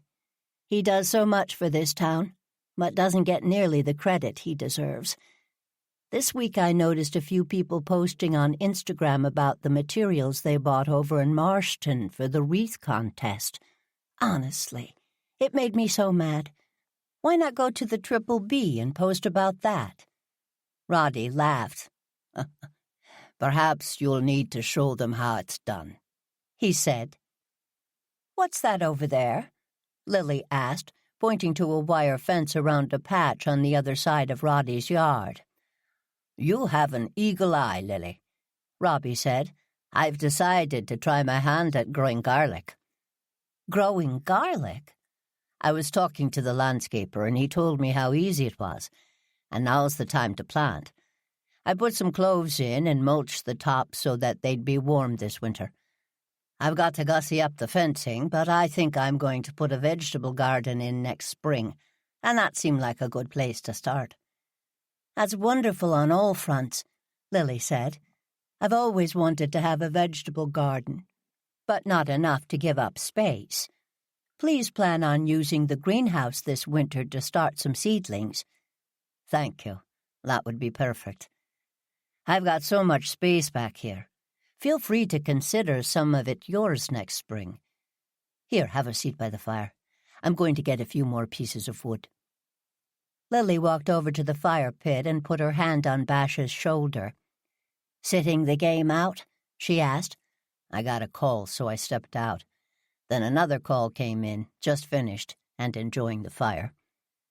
"Everything okay?" Lily asked. "Yes, fine. It's Steph Polly's first shift that she's in charge of, and she wanted to check on a few things. Most everything's quiet right now, though things typically kick up a bit in the evening after folks have been drinking for a few hours." "Your job is never quiet, is it?" Lily said. "No. Thought it would be when I first took it. Didn't understand all that goes on in every town under the surface. But that's enough about that. Thanks again, Lily, for having us over at the last minute. What a great meal." "I'm so glad that you and Stella came. And don't forget about dessert. There's an embarrassment of riches." "I never forget about desserts.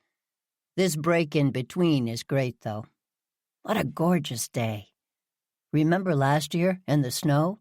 Glad that didn't happen this year." "So am I," Lily said. She stretched her feet out towards the fire and sighed. "I think I could fall asleep out here. I've never seen one of these before. It's really lovely, isn't it?" "It is," Bash said. "Of course you have to make sure the fire isn't too close to the house and that there's water nearby." "Yes, of course," Lily said. She took note of the bucket on the corner of the patio and wondered if Roddy had put it there, or if Bash had. "Bash, I hate to bring this up." "Is it about Leon?" Bash said, lowering his voice. "Well, sort of. I was speaking with Tamara earlier. Do you know about the theater and the rules around its use?" "Sort of. Leon was in charge, so I looked into it. The town has a say into its use, and it needs to stay a theater, was what I gathered." "I just learned two things that throw a different light on that. One, that a new building could be built as long as a theater is part of it." "That's a good-sized parcel of land. I wonder if—" Lily looked up and saw Delia heading towards them, so she spoke quickly. "The other interesting fact is that the Goosebush Players have a long rental agreement." "Right."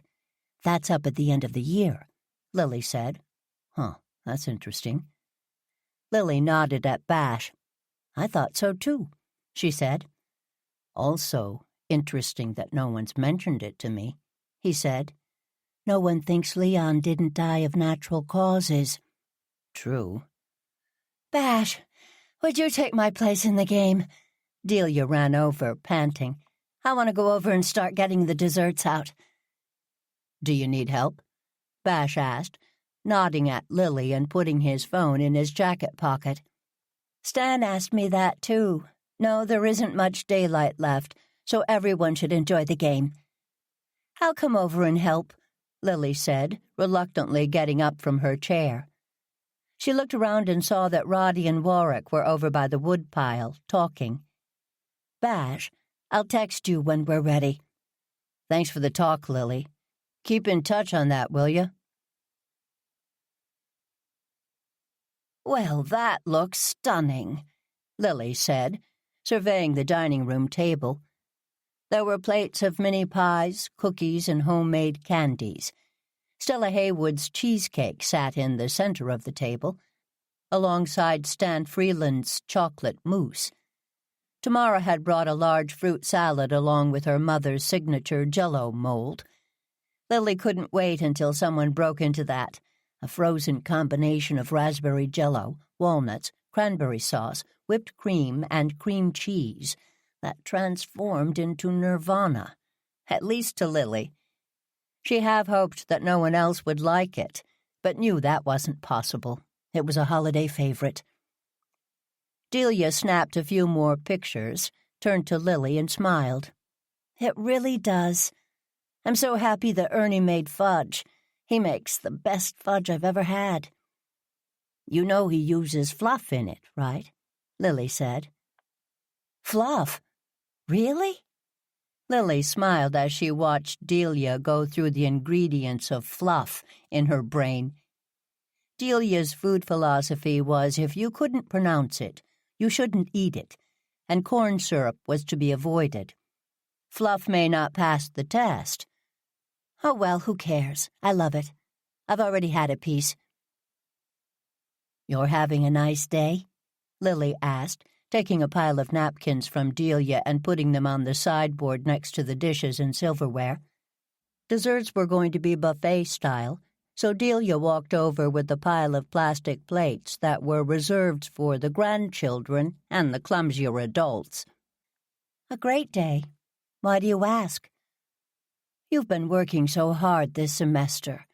I know that a quiet holiday might have been nice for you, especially this year.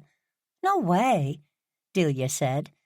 I know I'm an introvert, but I love being around lots of people at the holidays. It's so not what I had growing up. I'm grateful to be part of this family now. Delia walked over to the china cabinet to take out the coffee cups and saucers. The first time Lily met Delia, her late husband Alan had introduced her as the best graduate assistant he ever had. Later, he told Lily that Delia was a talented student, driven by loneliness and self-doubt as much as anything. He asked if Lily would mind her coming to Thanksgiving, and of course, Lily said yes. Soon Delia was at most holidays. When Alan got sick, she came every day, eventually moving in to help him finish his work. Lily never knew the details of her estrangement with her family, but Alan had known and was very protective of Delia. Not for the first time, Lily was grateful that Alan had brought Delia into her life. She couldn't imagine what the past 3 years would have been like without her. I'm glad you're part of the family as well, Lily said. Delia blushed and turned back toward the table. What do you think? Are we ready? Shall we text Bash? May as well. It may take them a while to wrap up the game, but it is getting dark. She took out her phone, and her thumbs flew over the screen. She smiled and showed Lily a picture that Stan had sent her of Ernie celebrating a touchdown with a leap in the air. Who knew that Ernie was a great touch football player? Did you know that? I had no idea. Though that's not the sort of thing that comes up in everyday conversation, is it? No, I guess not. Thanks, Lily, by the way, for worrying about me.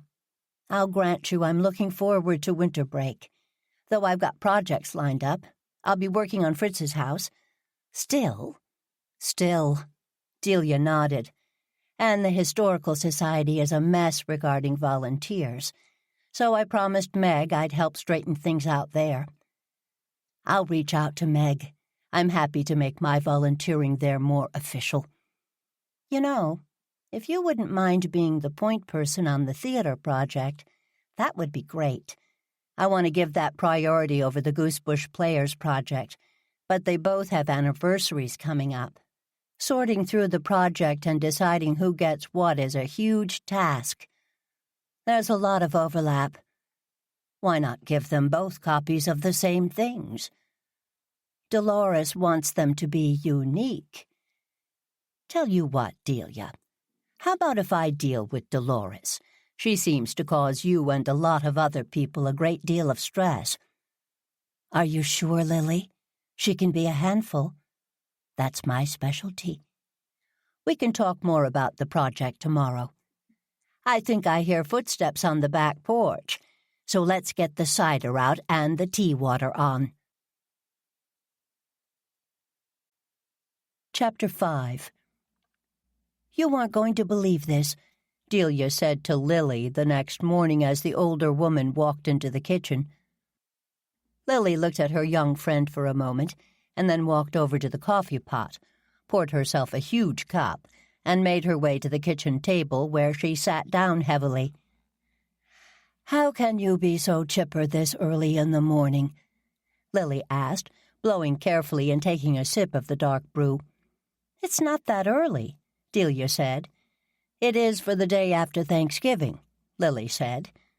"I didn't even do much and I'm exhausted." "You did a ton," Delia said. "You were the hostess of the day." "That's not so much," Lily said. "That's what I do. But you do it so well. You kept conversations flowing, made sure everyone felt welcome, figured out the timing for everything. Not everyone can do that, Lily. Stan and I were talking about it. It's your special skill. One of them." "You're very kind," Lily said. She took another sip and felt more human. "Now, what is it I won't believe?" "Warwick just called me. The reading for Sunday is completely sold out. The theater space at the Star seats, 100 people for this type of event? That's very impressive." "It's because there's a movie star in the cast." "A movie star?" "Jeremy Nolan and his ex, Annabelle Keyes." "Annabelle Keyes? She's a lovely actress. I haven't seen her in anything for years. You know, I saw someone who looked familiar at Leon's service, but I couldn't place her. When did that casting coup occur?" "Mitchell Layton, the playwright. I've heard his name so often it was nice to finally meet him. He's interesting, talented, but a handful. He had Thanksgiving dinner with Jeremy and Annabelle, and they volunteered to do it." "Ah, so that's why he didn't come to dinner." "Who?" "Mitchell. Ernie had invited him. That's neither here nor there. So how did you find out?" "It was supposed to be a secret, but of course it leaked out, so the tickets sold out. Warwick is trying to find a bigger space." "Why Warwick?" "Ernie asked him to see what he can do. Ernie'd do it, but he's busy. Day after Thanksgiving. Retail." Lily nodded.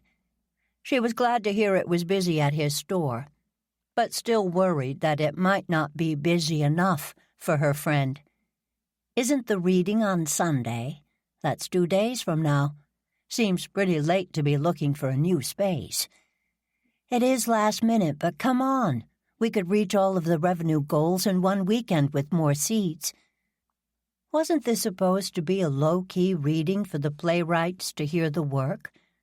Ernie explained the whole thing to me. Develop the work this year with a possible production next year. Will a bigger audience be a good thing?" "Actors like audiences," Delia said. "Don't actors usually like rehearsals as well?" Lily asked. Ernie said Mitchell's canceled most of the ones that were scheduled. Ernie had explained that the deadline of a rehearsal brought on a creative fever in Mitchell, so he'd use the rehearsal time to make large changes instead. Lily sensed that it stressed Ernie out, but whenever she asked, He'd made excuses for his new friend Mitch. Ernie called him Mitch, and Mitch's creative process. The other two readings were in better shape, but Mitchell was a better-known playwright, so Ernie said that also caused stress. Lily thought Mitchell/Mitch was temperamental and selfish. Not that her opinion mattered much. She didn't understand why anyone would put themselves through what Ernie went through to get a show open. According to Ernie, she didn't get the joy of the theatrical process. Lily told him that they defined joy very differently. "The no-rehearsal idea has been nixed as of this morning." "That's good," Lily said. "So, I have a favor to ask. It's a big one, so feel free to say no." "Go ahead." "Can we have a couple of rehearsals here at the house?" "We?" Ernie sucked me in. "I've been drafted to be the stage manager. Jimmy was going to do it and run the lights, but now he's nervous about doing too much, given, the movie star angle." "Sure, I suppose. Is the house big enough?" Lily looked around and tried to imagine 10 actors standing in her kitchen with scripts in their hands. She couldn't see it. Delia laughed. "Are you kidding me? This place is huge, and we're not going to be moving around, just reading. I'm wondering if the dining room makes sense, or if we should use the living room, if that's okay." "It's all good. Whatever you need to do, do it. I'll stay out of your way," Lily said.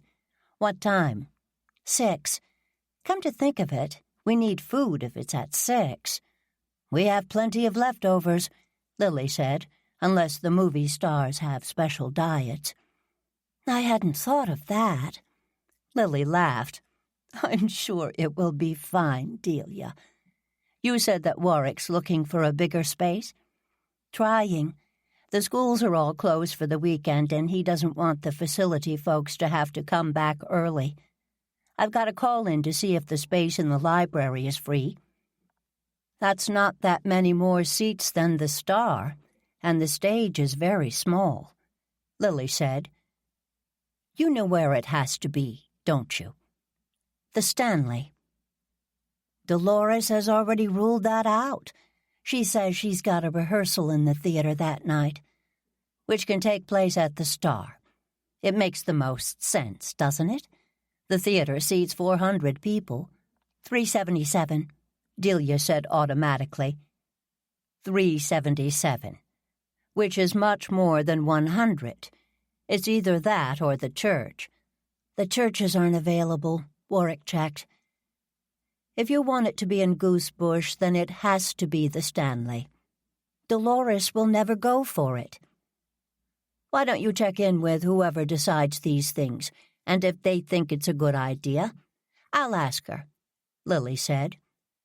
You'll ask Dolores to give us the theater? What makes you think she'll say yes? Fred asked me to help arrange Leon's affairs. That may inspire Dolores to be on my good side. Delia nodded and smiled. Here's something else, Lily. Okay, I'll see what people think. Lily's breakfast was comprised of 2 mini pies, 1 apple and 1 cherry. She watched as Delia bounced between her computer and her phone, texting, messaging, emailing, and whatever other communication techniques people used in lieu of calling one another. Luna came into the kitchen, stretching and yawning. She looked at her dish plaintively and meowed at Lily. She's eaten, Delia said. But she's hungry, Lily said. Look at her. Maybe a bit more kibble. She's had a bit more kibble as well, Delia said. Seriously, Lily, you spoil her. I wouldn't be surprised if you didn't start cooking for her. Lily was going to make a retort, but stopped. If Luna needed her to cook, she probably would. It still amazed her how quickly this tiny bundle of fur had become a part of their lives. She picked the kitten up and held her close, rubbing her head and whispering to her. Delia won't let me feed you any more. I know, I agree. If it were up to me, I would. Tell you what, I'll feed you a big dinner tonight, okay? She gently put the kitten down and got up to take her plate to the sink. You know, Lily, you shouldn't pit Luna against me. I'm just trying to make sure she stays healthy. Delia, she can't understand what I'm saying. Delia looked up from her phone and gave Lily a look that could fry ice in February, as her father used to say. Do you know that for a fact? Lily shrugged and assessed the kitchen. Some dishes left over from last night were waiting. She loaded the dishwasher, starting it. If there was going to be company, they needed to be ahead of things. Moving slowly, she went upstairs to prepare for the day. She came back downstairs a few minutes later, a quick flick of mascara and a dash of lipstick making her look somewhat presentable. In the hallway, Lily zipped up her black boots and took a look in the mirror. Not bad. Today her dress had a cosmic theme. Her earrings were dangling white flowers that looked like stars. She wore leggings under the dress and added a cardigan over the top of it. Functional, but still appropriate for a meeting. She walked down to the kitchen and looked inside. The room was empty. She crossed the hall to what used to be the breakfast room and poked her head inside. She'd turned the room over to Delia this fall and was always surprised at the transformation.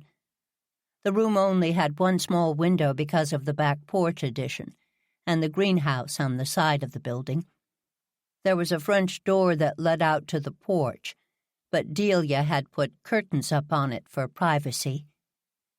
The large space, with its built-in cabinets and shelves, suited Delia, who had different areas set up to serve different purposes. She taught online and had the lighting set up and sheet draped in front of the door so that her background looked neutral. She had a movable whiteboard that she drafted notes on, and that the garden squad used while in the middle of cases. There was a small couch that Delia used for resting and the occasional nap. The 3 bookcases she'd brought in were all overflowing. Her desk was a large table with enough monitors on it to resemble a NASA station. Each area had a cat pillow, bed, climbing station, or scratching post.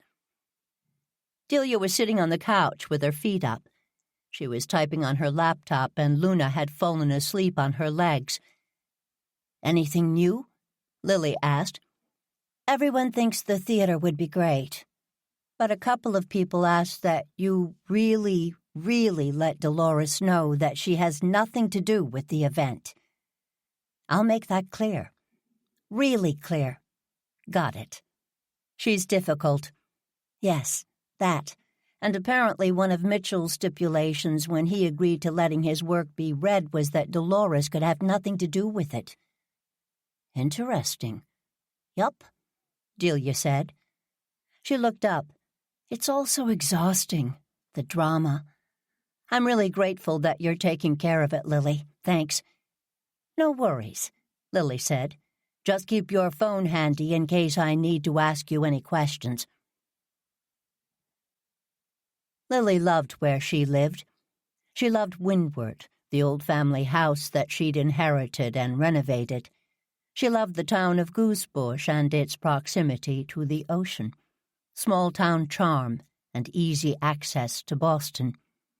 She loved her street, Washington Street, the road that connected the center of town to the beaches by way of a couple of rotaries, and she loved that she could walk to the Wheel, the central rotary where many businesses, including the Star, were located. The Star stood for Stan's Theater and Restaurant.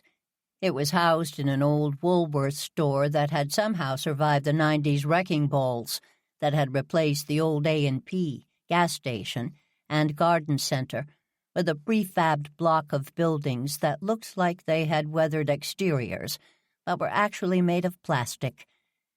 Lily always did her best to avoid that part of the rotary, which was to her right. Instead, she walked to the left and headed to the Star. She walked by the cupcake castle, pleased to see that it was packed with patient people waiting and hoping that the cupcakes wouldn't run out before they got to the front of the line. Lily was always amazed at the magic Kitty Bouchard could do with cake syrup and different fillings, all topped with a sublime buttercream. Who knew that such an unpleasant person could create such bliss? Lily had fallen under the spell of those cupcakes over the past month and was just as happy that she had errands that prevented her from joining the line. A couple of doors down, and she was at the Star. She approached the door carefully, letting her eyes adjust a bit before she went in.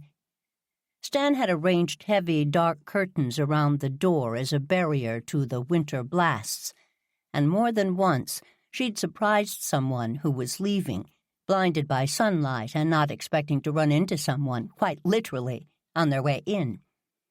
Inevitably, it led to an awkward dance Lily would just as soon avoid this Friday morning.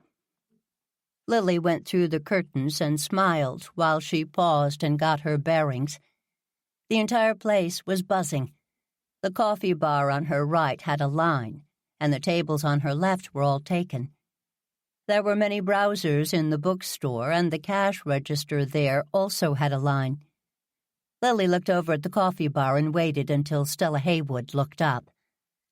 "Stan?" she mouthed. Stella smiled and pointed toward the stairs.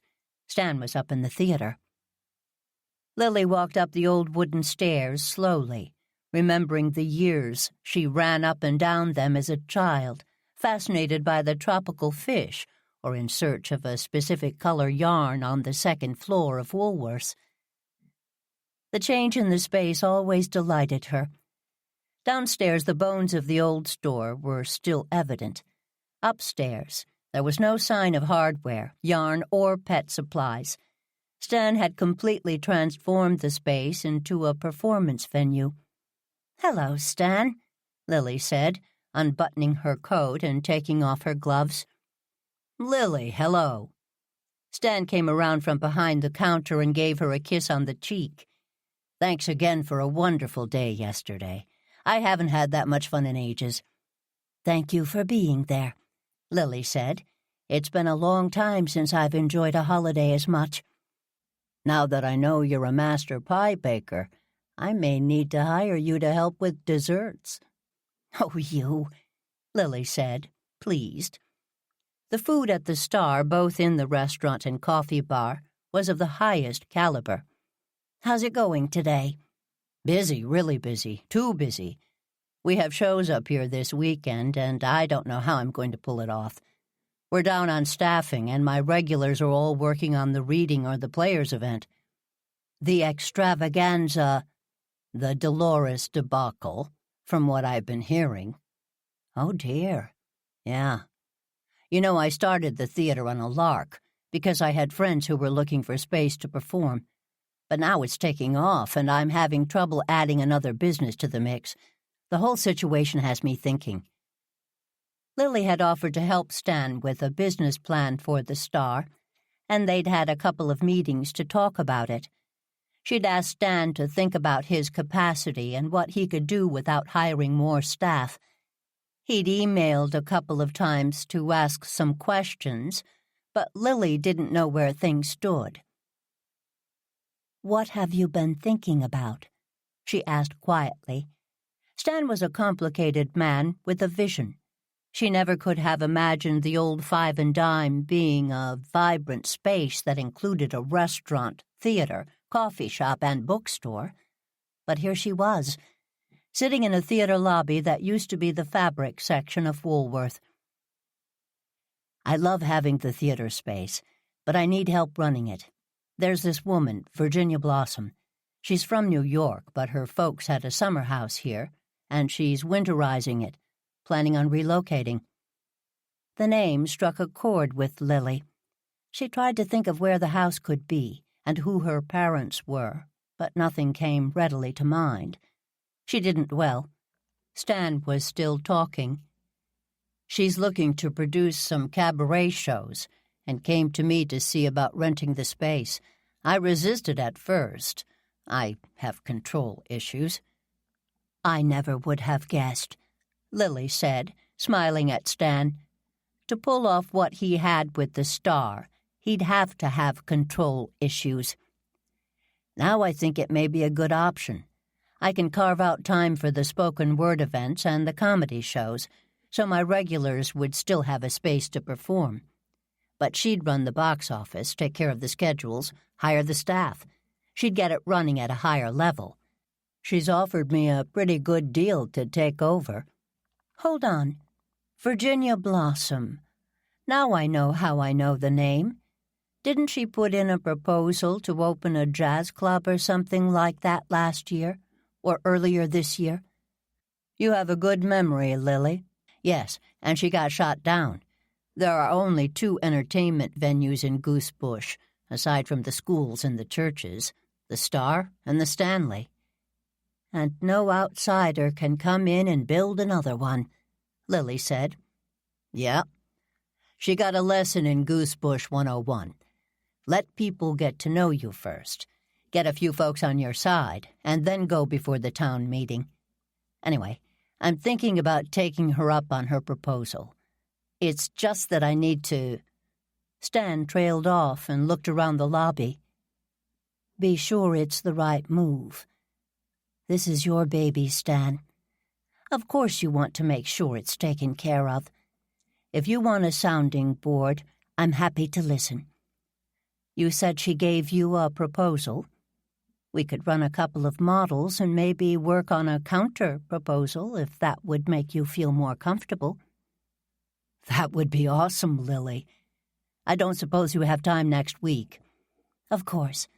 If not in person, we could meet online." "Listen to you, high-tech meeting options." Lily smiled. "Delia has been showing me how some of these programs work, and I'll confess, they make it a lot easier to get some meetings going when people don't have a lot of time. I know that you're busy, so whatever works." "I'll figure out a couple of times and text you to see what works for you." "Thanks so much. Whew, I feel much better. Now, sorry, you didn't come here to hear my business musings. What can I do for you?" "You know that the reading is sold out for Sunday night." "Do I ever? I've got people crawling out of the woodwork begging me for tickets. Get Jeremy Nolan to play Scrooge and the whole world wants to be there." "They've been trying to figure out a bigger space to move it." "I know. Warwick and I talked earlier. All of my suggestions weren't available. Stan said, holiday weekends are tough." "I'm going to ask Dolores if they can use the theater." Stan whistled softly. "You are a brave woman," he said. "Why is that the reaction of everyone? I know Dolores can be difficult." "That's one word for it. It's more than that. She's taken it as a personal affront that she wasn't asked to be part of this reading series, as a director or actor, anything. Instead, she was cut out of it." "Whose decision was that? I can't imagine Leon not trying to make everyone happy." "I heard that Leon told her, but it was a committee decision. He'd created a group of advisors, and they felt that it was important to separate the theater and the Goosebush players for this. Now that I know how sick Leon was, it makes sense." "It does." "Problem is, someone also mentioned that they wanted to raise the caliber of the event." "Who said that?" Lily asked. No wonder Dolores was upset. "I have no idea. Someone took a picture of an email, blacked out the sender, and forwarded it to Dolores. She's been quoting it ever since, very dramatically, usually ending with her dabbing her eyes and taking a dramatic breath." Lily laughed. His Dolores imitation was excellent. "That's good to know before I talk to her. If I get her to say yes, can she use the star for rehearsal?" Stan looked pained for a moment, but then he nodded. "Just tell her that the tap dancing has to be practiced in street shoes, because my floors can't take it, and that she can't rehearse with live animals." Tap dancing and live animals? What exactly is this show? Lily asked. She's being coy and has sworn people to secrecy, but I hear she's seen the Rockettes one too many times. She's been looking for a camel. Lily laughed and Stan joined her. Maybe she'll settle for a llama, she said. Don't give her any ideas, Stan said, chuckling some more. Oh, hey, one more thing before I say yes. Would you get me some tickets to the reading? Absolutely, Lily said. Thanks, Stan. I look forward to talking to you next week. Chapter 6. Lily parked in the theater parking lot and walked over to the front doors. They were open, so she let herself in. She looked over to her left and saw Scooter McGee sitting in the box office window reading a book. Scooter had been christened Elizabeth, but her only other sibling, a brother 12 years her senior, had nicknamed her Scooter.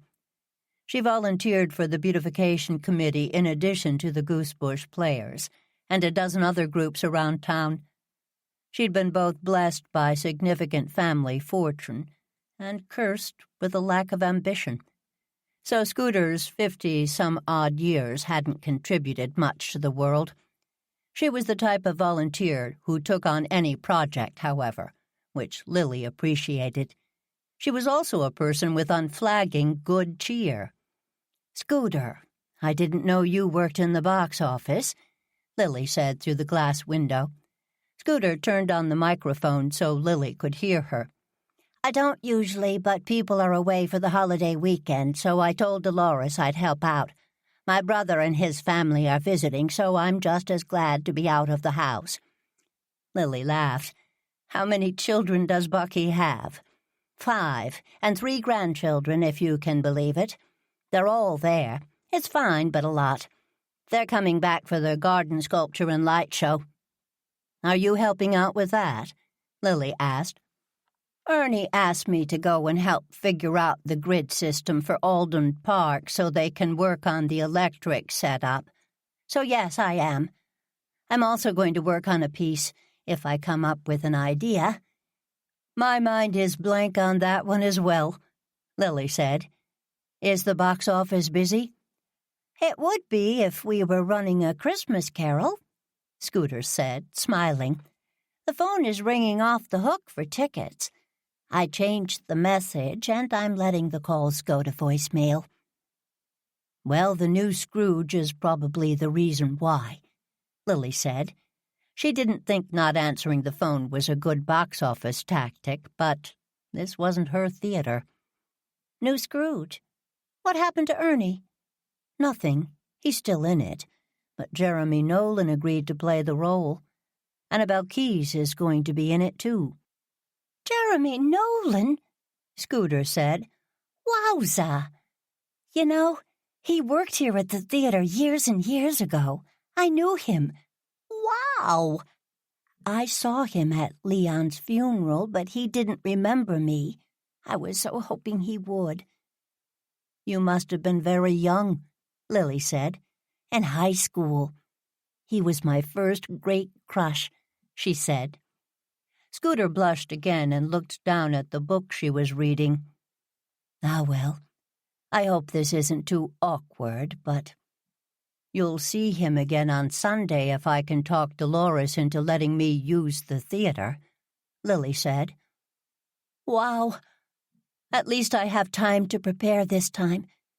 I hope for your sake she says yes, but I wouldn't count on it. What time is it? 3? She should be on break. If she's not in the theater, she'll be in her office. I'll buzz you in.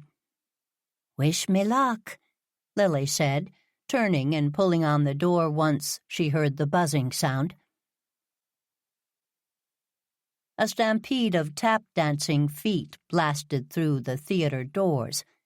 She looked over and saw several people huddled in the corner of the lobby. Walking over, she hoped to recognize someone. No such luck. Is Dolores still in rehearsal? She asked to the group in general. They were supposed to be finished a half hour ago. one of the women said. She swayed back and forth, holding a sleeping baby in her arms. I hope they finish soon. I have an afternoon of errands to run. Sherry, I can drive Lizzie home for you, another woman said. The music stopped, and Lily heard a loud clapping sound, and then Dolores's voice screaming, Again! Everyone winced, and the music started again. Who's in there? Lily asked. The mice, a man said. The mice? Lily asked again. The mice for the Nutcracker dance, the woman named Sherry said. They've been rehearsing for 2 hours. It was supposed to be an hour. How old are they? Lily asked. 4. Lily didn't know much about children, but 2 hours of a dance rehearsal seemed like a lot for 4-year-olds. Have you asked her how much longer? She kicked us out, Sherry said. Huh. How about if I go in and see if I can get this wrapped up? Lily said. That would be great. I'd appreciate it.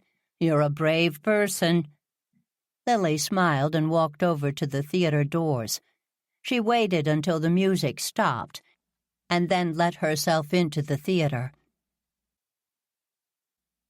I'm sorry for interrupting rehearsal, Lily said to Dolores after the last of the children had left the theater.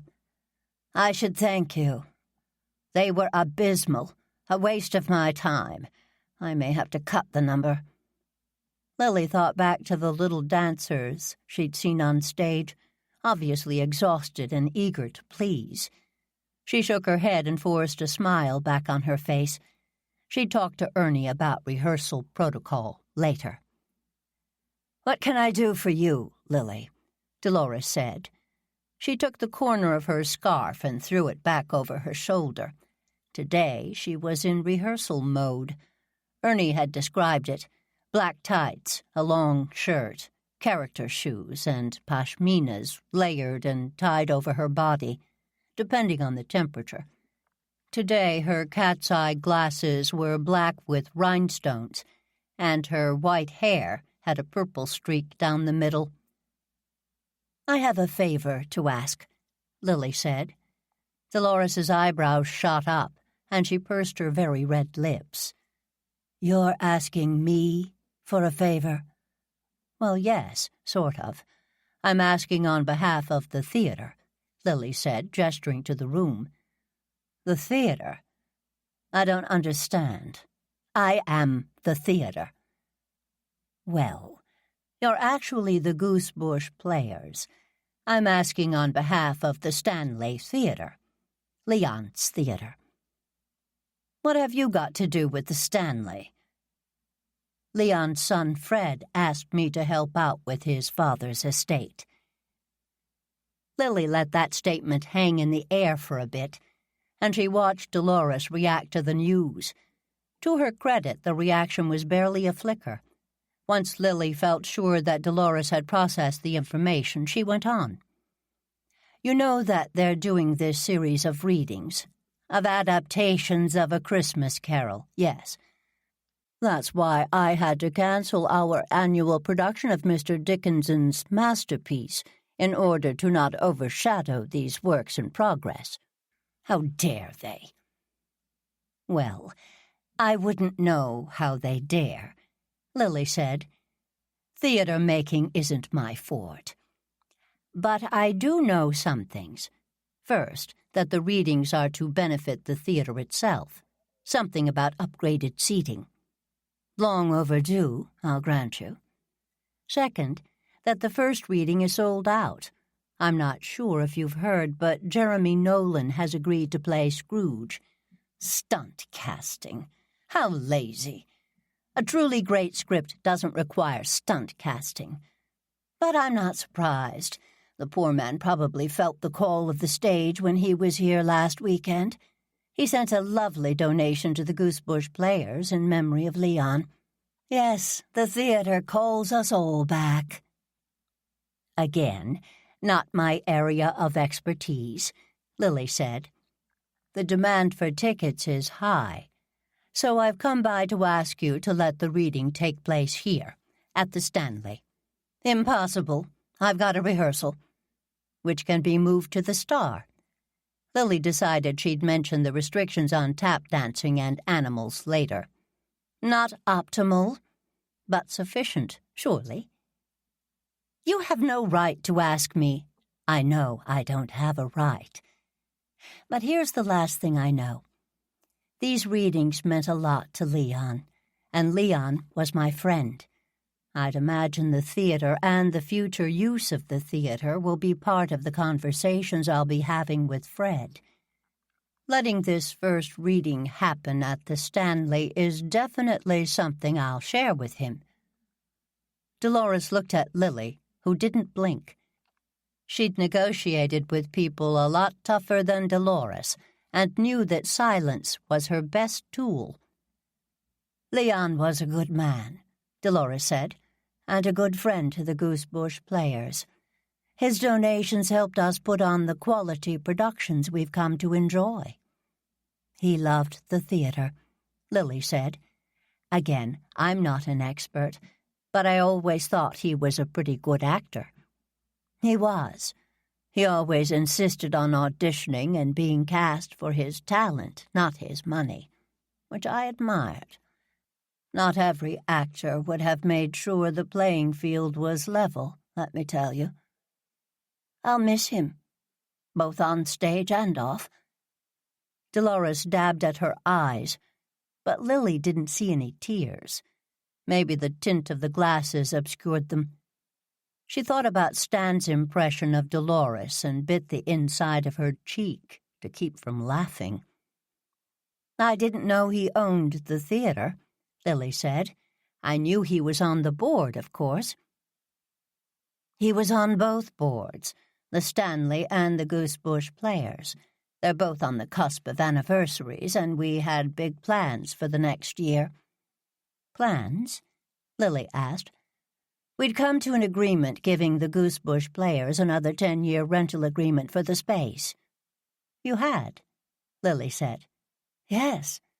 Alas, the letter we signed seems to have gone missing. You don't have a copy? No. Leon took it. He was going to have it notarized. I realized that should have happened at the time of signing, but it was a mere formality. His intent was clear. Poor dear Leon. This time the tear was real, and Dolores didn't bother to wipe it away. Maybe there's an email. No. We'd met about it the day before he had his heart attack.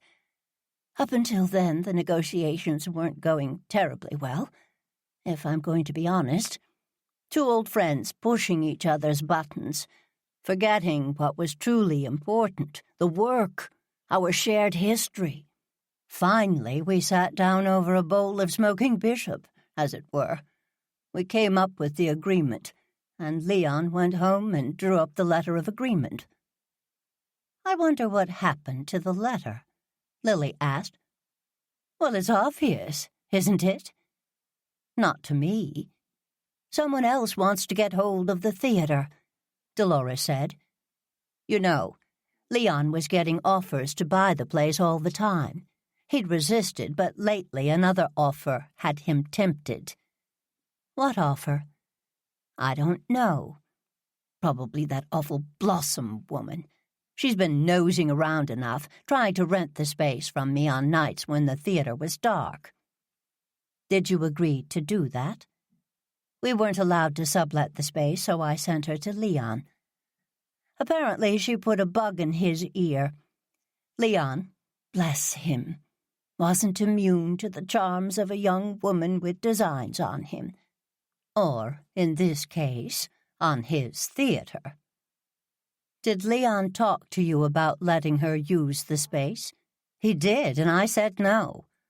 That was, and is, my right. Was that going to change with the new lease? Dolores paused. Those details were still being hammered out. But yes, I did agree to give him access to the space on occasion. In the future, you would have let the readings happen here? Lily asked. Perhaps, but how about doing it this Sunday? The rest of the readings can be at the Star as planned, but this Sunday's reading would benefit from being here.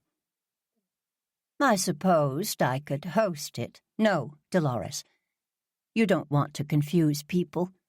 Just in case it doesn't go well, don't you think? It would be gracious of you to let them use the space in Leon's memory. I'll be sure to let Fred know.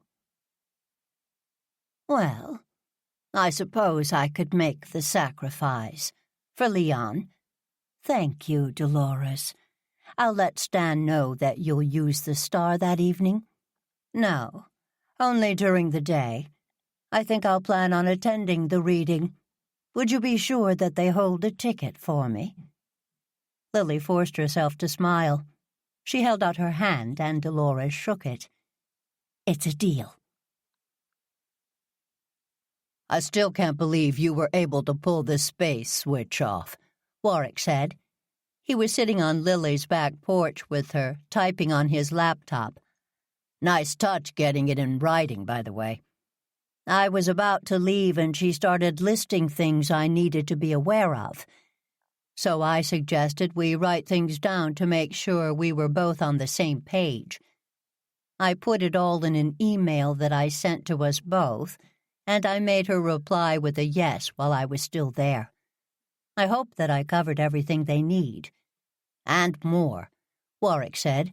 Getting the space starting at noon was great thinking. Delia suggested they might want to do a tech rehearsal, whatever that means. Lily looked up from her knitting and smiled at Warwick. She was proud of herself for thinking about the letter of agreement and appreciated Warwick's compliment. Warwick laughed. I had to ask, too. It's a rehearsal to make sure the lights and sound cues are all set. Normally that's done for a show, not a reading. They're spiffing it up a bit. Warwick clicked on a few more keys and then hit enter. This moving tickets from one theater to another is a little complicated. Thanks for letting me hang out here to work on it. I wanted to be near Delia and Ernie in case I had any questions. Good thing, because I've already had a few. There are a lot of politics around who sits where in the theater. Who knew? I thought it was general admission, with a few VIP seats reserved. Leon's idea. Have a few folks pay a bit more, get VIP seating, and then get invited to a reception later. When we got more seats, I raised the price of the VIP tickets and added more. They've already sold out. I heard that Leon drafted you to help out, Lily asked. She was knitting a shawl and had to compare her row count with the pattern. Darn it, she had knit too many mesh rows. Ah, well, imperfection was charming in handmade gifts. Her knitting projects were always very charming. Warwick looked up and smiled. Leon was always there to lend a hand when I needed it. I asked so many favors over the years. The man never said no. I am, more than happy to help out. What kind of favors? Lily asked. He was one of those parents who kept supporting the team long after his kid graduated. His support was behind the scenes, but he was my go-to guy when I wanted to get special shirts or extra promo materials. He also thought it was terrible that the town had decided to make parents pay participation fees. So he set up a fund and got people to donate. He helped the theater department out as well. He always said that sports and the arts were where lost kids could find a home. He was a good guy. The best, Warwick said quietly. I knew he was sick, but I was counting on having him around for a while longer. I wonder if he made arrangements to continue his support, Lily said. Warwick shrugged and shook his head. No idea. He never talked about that stuff. You know, the school isn't the only place that Leon supported behind the scenes. His clandestine philanthropy rivals yours, my friend. I have no idea what you— Lil, it's me. I know you. Yes? Yes, you do. Lily paused, and then she started knitting again. Listen, if you hear of any projects that need particular support now that Leon's gone, make sure to let me.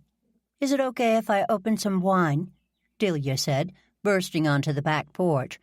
She was carrying Luna in one hand, and the kitten's eyes were huge.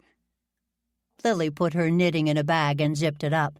She'd learned the hard way that knitting and Luna did not coexist well.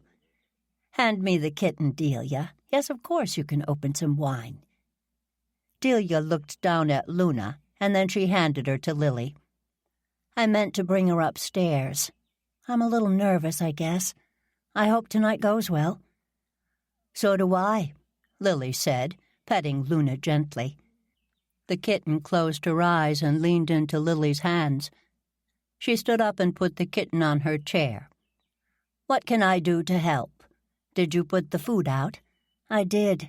It was really nice of you to let folks come early and have a meal. Please, you and Ernie both live here, too. Are you going to join us? Delia said. Oh, heavens, no. I'll eat my food out on the porch.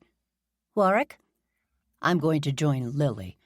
Tamara's got a dinner meeting over in Marston, so I'm hanging here. Would you both mind helping me move some of the furniture in the living room? Move furniture? Lily asked skeptically. I'll show you. After Warwick and Lily helped Delia move the furniture into a semicircle, they helped her set up a few extra chairs. When they finished, they went back to the kitchen to look at the buffet of leftovers Delia had laid out. Though there was plenty of food, Lily was a bit concerned and was going to suggest ordering some pizzas. She needn't have worried. The kitchen door opened and Ernie came in, carrying a few bags. Where's the kitten? He asked quickly. She's locked up on the porch, Delia said. I opened the door to the breakfast room so she thinks she's getting away with something. Luna made at least one attempt to escape a day, and Ernie was always on guard. It would be one thing to get out into the backyard, but escaping into the driveway would be a disaster. What have you got there? Warwick asked Ernie. I bought some more beverages. There's a case of beer in the car, if you don't mind. No worries, Warwick said, heading toward the kitchen door. And some chips, Ernie said to his retreating back. I know there's plenty of leftovers, but I wanted to make sure. I bought a large salad from the deli, a plate of cold cuts, and some more rolls. Excellent, Lily said.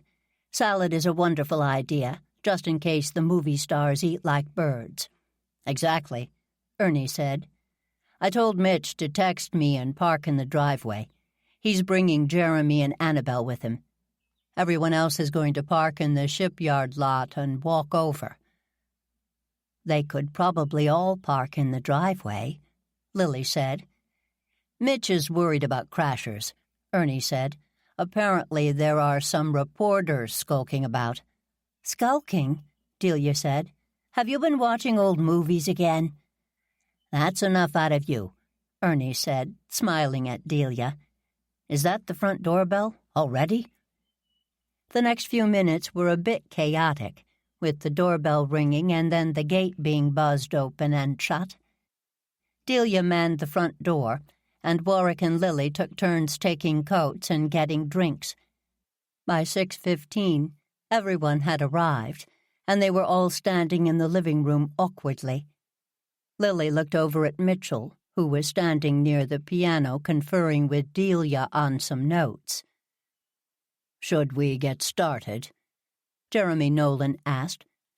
Lily had watched one of his movies this afternoon. She'd fallen asleep, but that was more about being tired than being bored. He was a good actor, and a very handsome man, both on screen and off. There are some notes I made on the script. Notes you made? Mitchell said. Your text this morning said it was brilliant. And it is. Just needs a bit of a polish. That first scene when Scrooge is sitting at his desk, I think he should enter instead. Maybe... This is a reading, not a full... Delia and Ernie have put together a meal for all of you, Lily interrupted the two men. She put on her hostess smile. Now you're all welcome to bring a plate back in here, or you can come into the dining room and eat. When no one moved, Lily went on. I don't know how these things go, but I'd imagine the process would be a lot easier if you spent a few minutes getting to know each other, wouldn't it? Portia, what do you think? Portia Asher looked at Lily and smiled. I think that would be an excellent idea. I've been looking forward to this project all week, as much to catch up with folks than the reading itself. Seems like we haven't had a second to say hello ever since Leon died. Dear Leon, Annabel Keyes said. Leon is why we're here, isn't he, Jerry? She walked over to Jeremy Nolan and put her hand on his arm. He looked over at Annabel and smiled. You're right, sweetheart. He's why we're here. I think the dining room sounds terrific. What do you think, Mitchie? Warwick, show people to the kitchen, won't you? Lily said. She hung back and looked at Mitchell and Delia. Delia looked worried, and Mitchell looked angry. I never should have. This might have been a bad idea, Mitchell said. We had a lot of wine at Thanksgiving. That's my excuse for thinking this would work. I wonder what the changes are. Delia, sit next to me. We'll need to take notes. The star has opinions. He always has, damn him. Delia and Lily watched Mitchell leave the room and turn left towards the kitchen. Lily, please tell me you'll have dinner with us, Delia said. I don't know what happened this afternoon, but Mitch is wound pretty tight. I need you to keep the conversation civil. Chapter 7. The next morning, Lily was hiding in her library. She didn't like to admit it, since it went against her hosting instincts, but it was true. All of the other spaces on the first floor had been taken over by theater people, and so Lily hid. Her library had been larger, but the kitchen renovation cut into the space. Still, it was more than enough for Lily. Shelves held a few books, but mostly treasures from her travels with Alan. The fireplace had a gas insert that let her be cozy with the flick of a remote. Her desk had everything she needed, and the locking cabinets helped her keep her privacy. Her mother, Viola, had always warned her not to keep things out for prying eyes. Of course, her mother didn't just say, "Don't leave your business laying out for anyone to see." Instead, she'd told Lily a long, winding story about a third cousin who had come to visit and seen her grandfather's latest will lying out in an envelope. He took it out and realized he'd been cut out of the will, and so he'd stolen it. The theft was almost undiscovered, but the old man was a bit spiteful and, on his deathbed, asked to see the will one last time. He'd found a few blank pages in the envelope instead.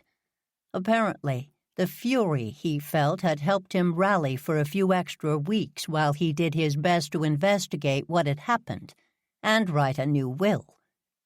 Well, the third cousin's wife, who never liked her husband much, told the old man what had happened and returned the original document.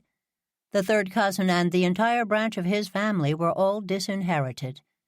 The third cousin's wife divorced her husband and moved in with Lily's great-grandmother after the old man passed away. Lily loved her mother's stories. They always had a point, told you a bit about family history, and stayed with you. Lily looked around the room and smiled. Viola would have loved this room and the way Lily was using it. She picked up the remote for the fireplace and turned it up a notch. She needed to talk to Mary Mancini and see if anything could be done to help with the draft from the porch that seeped in from the French doors that opened up to it. This part of the porch wasn't enclosed, so the sunlight and view were unfiltered. Lily looked out of the window and then sat back in her chair. Blast! There were still people out there. The reading rehearsal went late last night, and it didn't go particularly well, at least from what Lily could ascertain.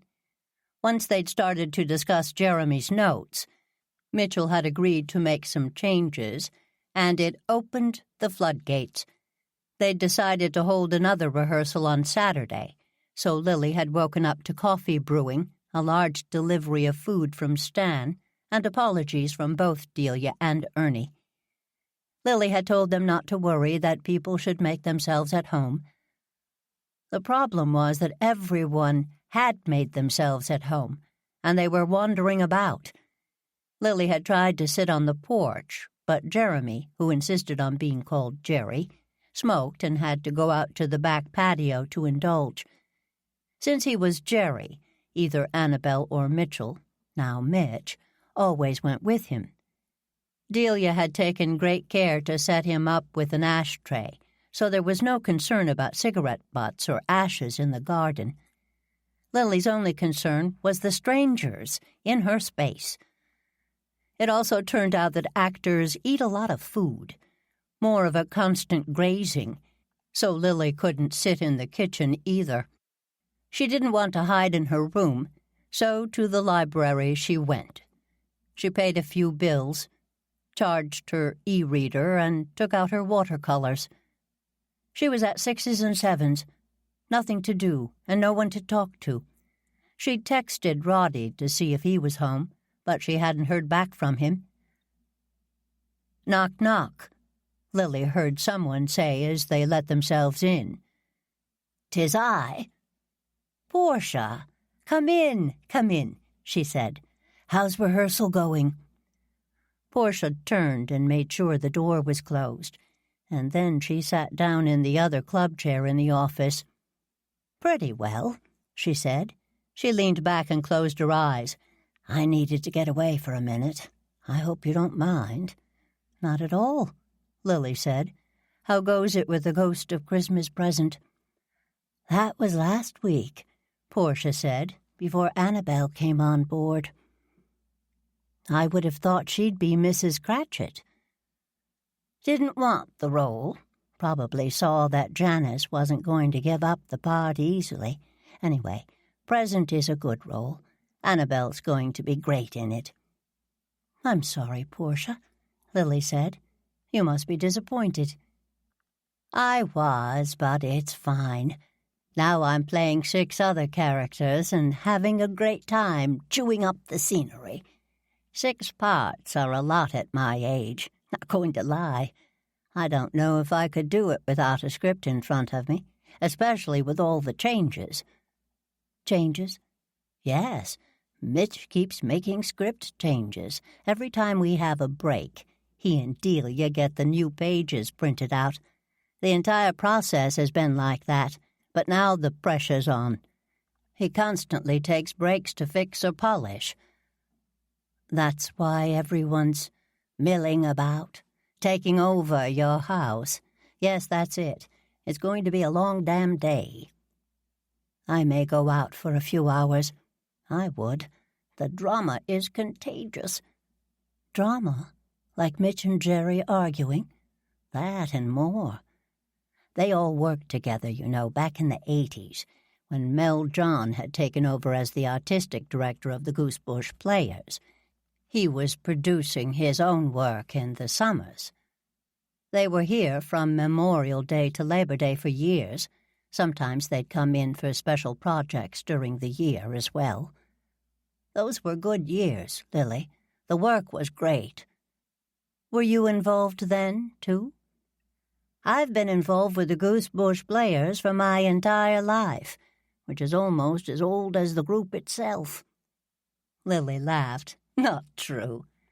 "Do you remember all of them?" "Of course. Mostly from the summer work. Mitch was young and not a very good actor. Turns out he was learning to be a playwright. He worked closely with Mel those days. Did Mel write plays? Yes and no.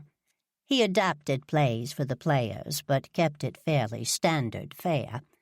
He pushed, but not too hard. But after Memorial Day, that was Mel's time. Stanley let him do whatever he wanted, and it was extraordinary. I think Mitch's first playwriting credit was one of those summers. Annabelle was there. She was a pretty young thing. Talented, but nothing special. She's really come into her own now. Age and life are working for her. She's always been more of a character actor. And Jeremy. Jerry. I used to joke with my husband that I'd consider leaving him for Jeremy Nolan. He was handsome and charming and talented, and not above flirting with a 40-year-old mother of 4. Lord, he was something.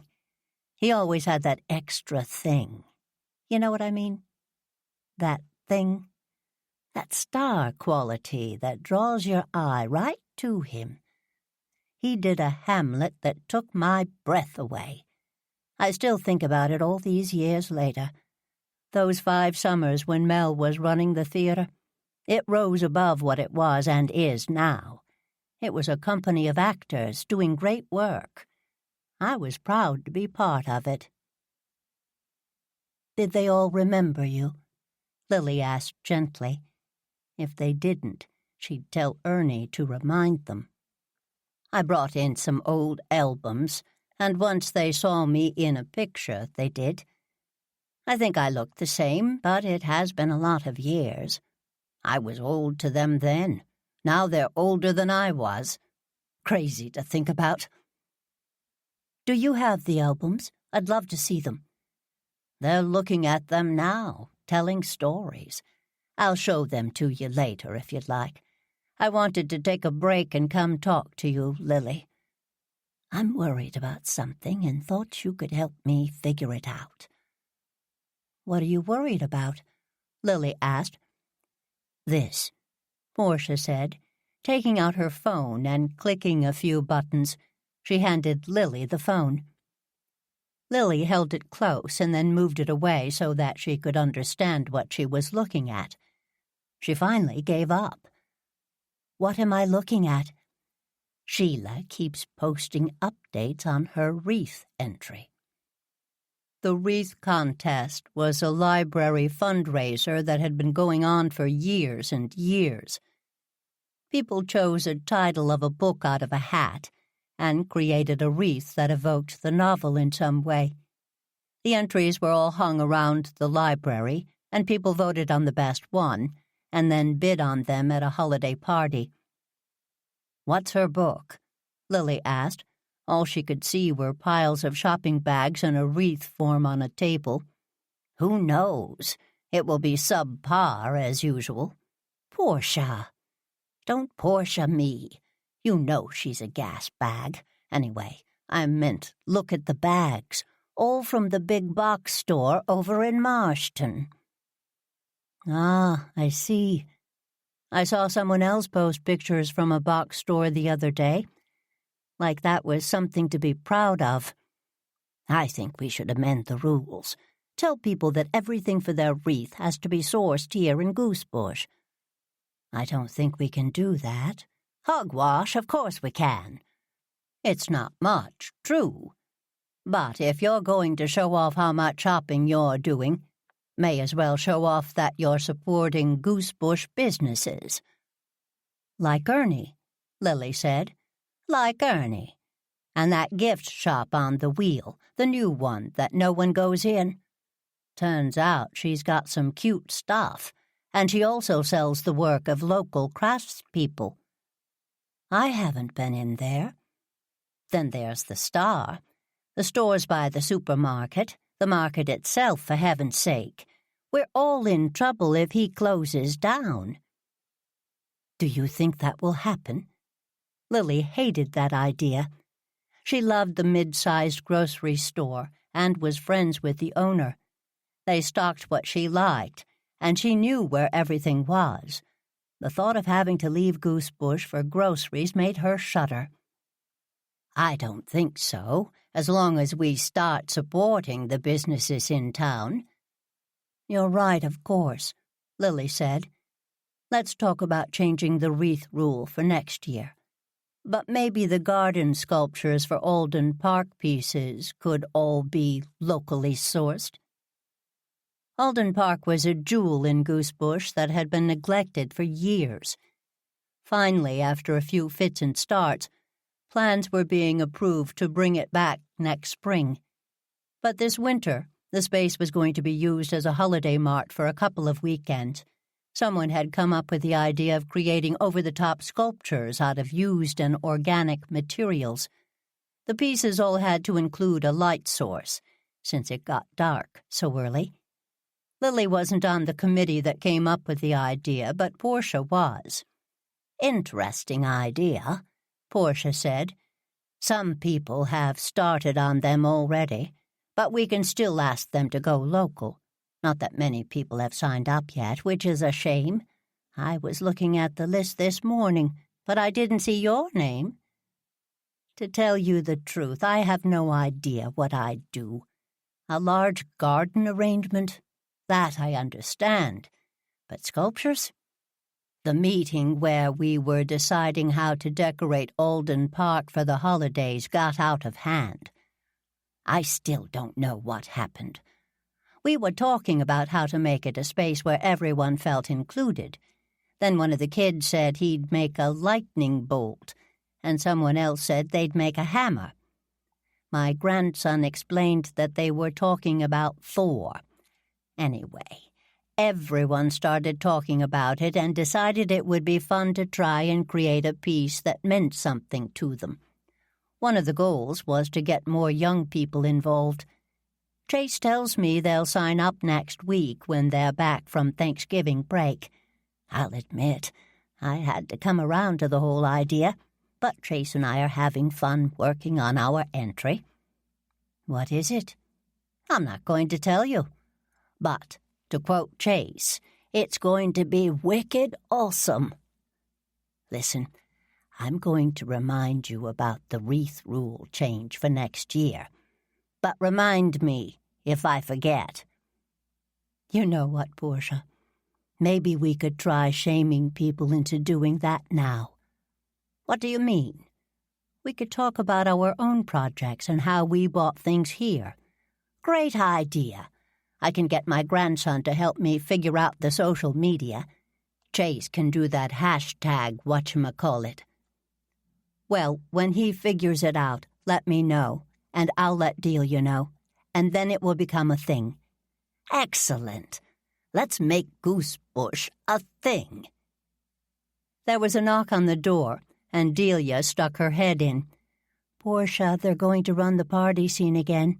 Do you need more time? No, I'm ready to go, Portia said. What do you have in that bag? Are those my scrapbooks? They are. I have a huge favor to ask of you and to ask of Lily. First you. Can I borrow these for a while? You have pictures and programs that I haven't been able to find. I'd love to scan them. Yes, of course. I'd give them to you, but I still like going through them sometimes. I'll leave them to the Historical Society in my will, though. Thanks, Portia. I love how organized you are. Names on pictures, chronological order, dates, and shows. Well, you should see the diaries I have. You keep a diary? For every show. I'll show them to you whenever you'd like. All right, I'm going to go and grab some tea. I do 4 voices in this scene. Gotta go warm up the old pipes. Lily nodded at Delia, who understood and closed the door quietly. How's she doing? She asked. She's fine, Delia said, because this feels like a lot of pressure for someone her age. No, Lily, she's great. Mitch thinks that she's one of the best actors in the show. She seems to be having a wonderful time. She is, Lily said. Whew, I'm glad to hear it. This whole thing seems to have taken on a lot more pressure. I was thinking polish, but pressure, too. How are you holding up? I'm okay. So much for a quiet weekend, though. I've got another favor to ask you. What is it? Lily said. I marked some of the pictures in the albums. I'd like to get them scanned and give Mitch, Annabelle, and Jerry a copy. Mitch and Jerry. I still can't believe we're calling Jeremy Nolan Jerry. I can't believe a lot of things this weekend. Anyway, there are a couple of dozen photos. Would you take them down to the Historical Society and scan and print them? You remember how to do that, right? I think so. Roddy will be there, so he can probably help. He's really good at the computer stuff. Why is he there? He's been volunteering on Saturday mornings. He's helping us install the new scanner system that you donated. An anonymous person donated. Yes, whatever. He's trying it out this afternoon. I was supposed to be with him, but this rehearsal was called. Tell you what, I'll go and scan, print, and help Roddy. How does that sound? Perfect. Thanks, Lily. Rehearsal may go pretty late today. Don't worry, I won't hurry back. Chapter 8. What's all this? Lily asked as she walked into the Historical Society.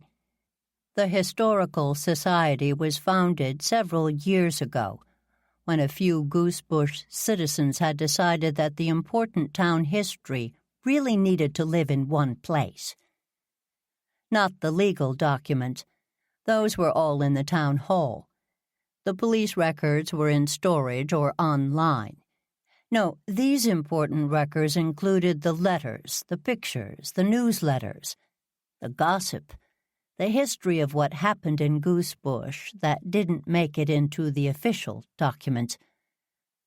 No one could imagine how many donations would come in over the years.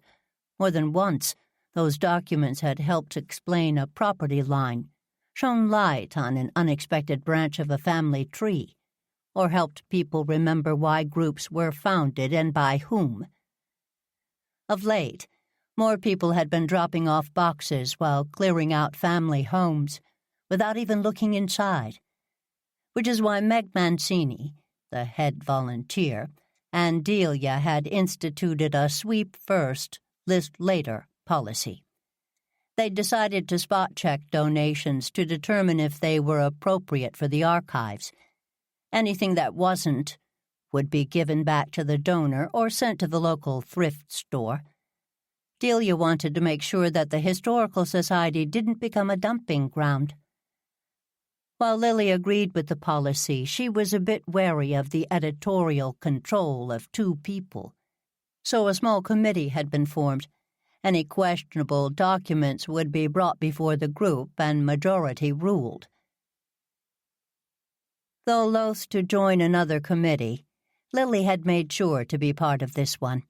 She always erred on the sunshine is a disinfectant side of letting people see the truth, warts and all, of Goosebush.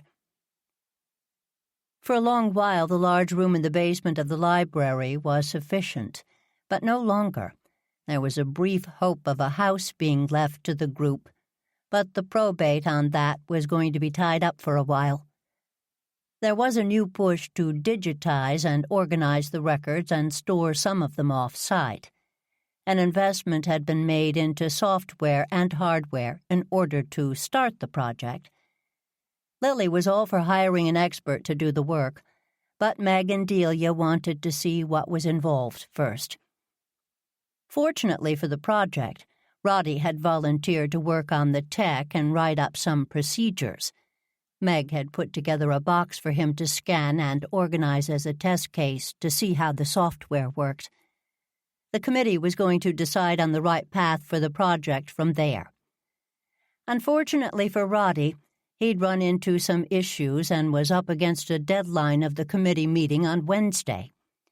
Lily had parked in the back of the library and taken the elevator right down to the basement. Usually she parked in front and wound her way down, saying hello to people and peeking her head into the Alan Macmillan room. She'd funded the space in her late husband's name, and she'd overseen every detail from the furnishings to the AV equipment. The Mac, as it was nicknamed, was a large conference-style room that was used for poetry readings, meetings, and small events.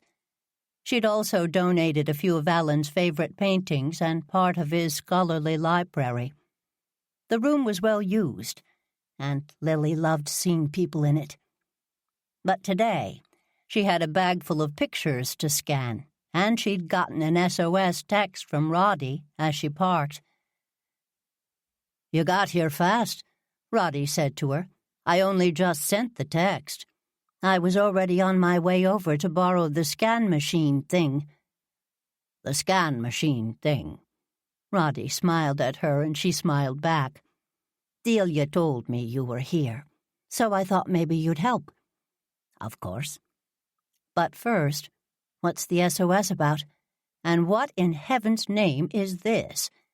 Lily gestured to the plastic bins piled in the corner. "That's the reason for the SOS. This whirling dervish from the library came in this morning and dumped them here. I tried to dissuade her, but to no avail." "Donations?" "No, not unless the Historical Society is going to archive fake holiday greenery and rather large and somewhat garish plastic ornaments." Lily put her bag on a chair by the table and looked more closely at the bins. She looked at Roddy and shook her head. "This isn't a storage dump," she said. "No, it isn't. But the woman suggested that the library would need to use this space for a short time. She seemed to have some sort of authority, or at least acted as if she did. Honestly, after our conversation, I wasn't sure which end was what." Lily barked a short laugh. Authority? To use the Historical Society as storage? The Society paid the library a more than fair stipend for rent every year, and Lily knew well that the library depended on the income. Lily took her phone out of her pocket and pulled up the contact number for the head of the library, Dot Roby. She punched it, and not surprisingly, her call was answered on the second ring. Lily tended to have that effect on people. After a short conversation, she turned to Roddy and smiled. "The boxes will be removed shortly," Lily said. "Lily, it's a good thing that I'm on your right side," Roddy said. "You can be, if you'll excuse the phrase, a bit scary." "Oh, Roddy, you have no idea. You should have seen me in my early days when I was in business.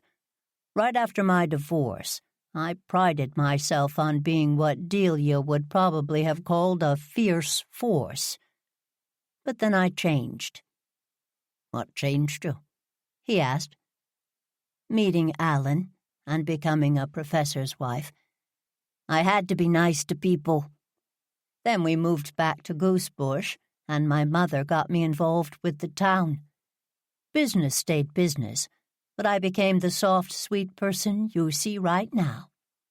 Lily watched Roddy's face contort, and she laughed. "Put it this way. I don't pull out the full Lily unless a circumstance requires it." But Dot didn't bring the bins down. She'd obviously sanctioned it, though, and given the person with the boxes keys to the space, keys that are supposed to be emergency use only. Min Vaughn was her name. She's the new librarian, just started this past week. She only moved to Goosebush last week, but she was happy to start right away, or so she said.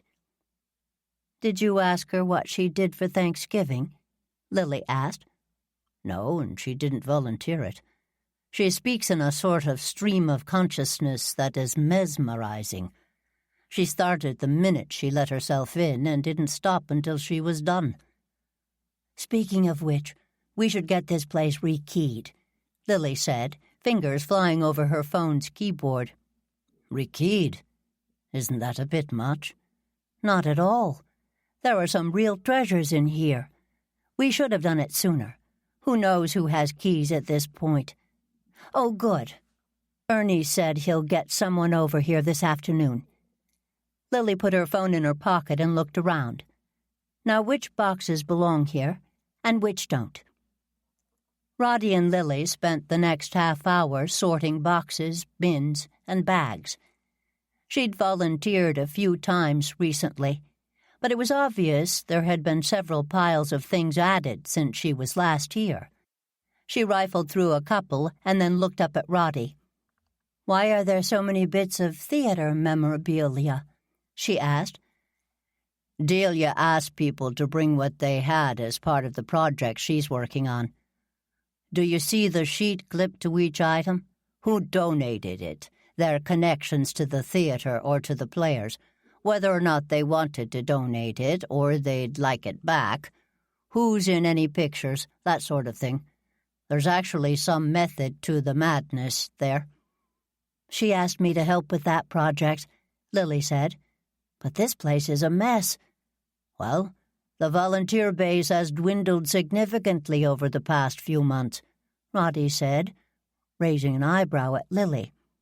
For good reasons, Lily said, thinking of two volunteers in particular. The organization needed a better vetting system. Nevertheless, we need to sort things and get a game plan. I do think the tech will help, but hiring someone who knows how to do this... He was interrupted by a knock on the door, which he answered. Ms. Van, he said, stepping aside to let the new librarian in.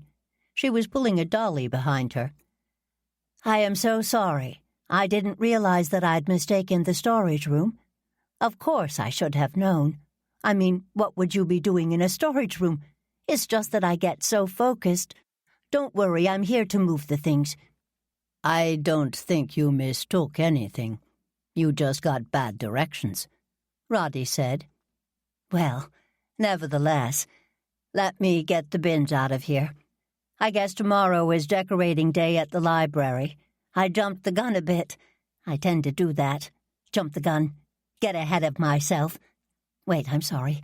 There's a new person here. Hello. I haven't introduced myself. I'm Min Van. You must be Lily Jane. I am indeed. I'm afraid my reputation has preceded me. It's a wonderful reputation. I've been looking forward to meeting you. You're exactly as you look in pictures. I saw a few pictures when I was doing my research on the library, before I decided to move here. Nice to meet you. I look forward to chatting in the future. But now, let me get to work. She turned back to the bins and started piling them on the flatbed of the dolly. Roddy helped, and he walked with her down the hall, holding the top of the bins. He was back in a few minutes. She's organizing the storage room. Still talking? Lily asked. I find her charming, Roddy said. All right, let me see what this scanning project you brought is. It will be a good test drive for the equipment. Lily took out one of Portia's scrapbooks and turned the pages gently until she got to the post-it that Delia had put in the book. Here's one. Delia wants to scan the pictures for Jerry, Annabelle, and Mitch as a thank you for the reading. Jerry? Mitch? I've had a bunch of actors move in for the weekend. Not really. No, but they may as well have. Rehearsals till all hours last night and starting this morning. People milling about, discussing motivation and going over lines. It's quite a scene. I will say this reading is going to be something. I'm surprised they haven't drafted you into playing a part, Roddy said. Don't start. I have no skills in the acting arena. I'm excellent at being an audience member.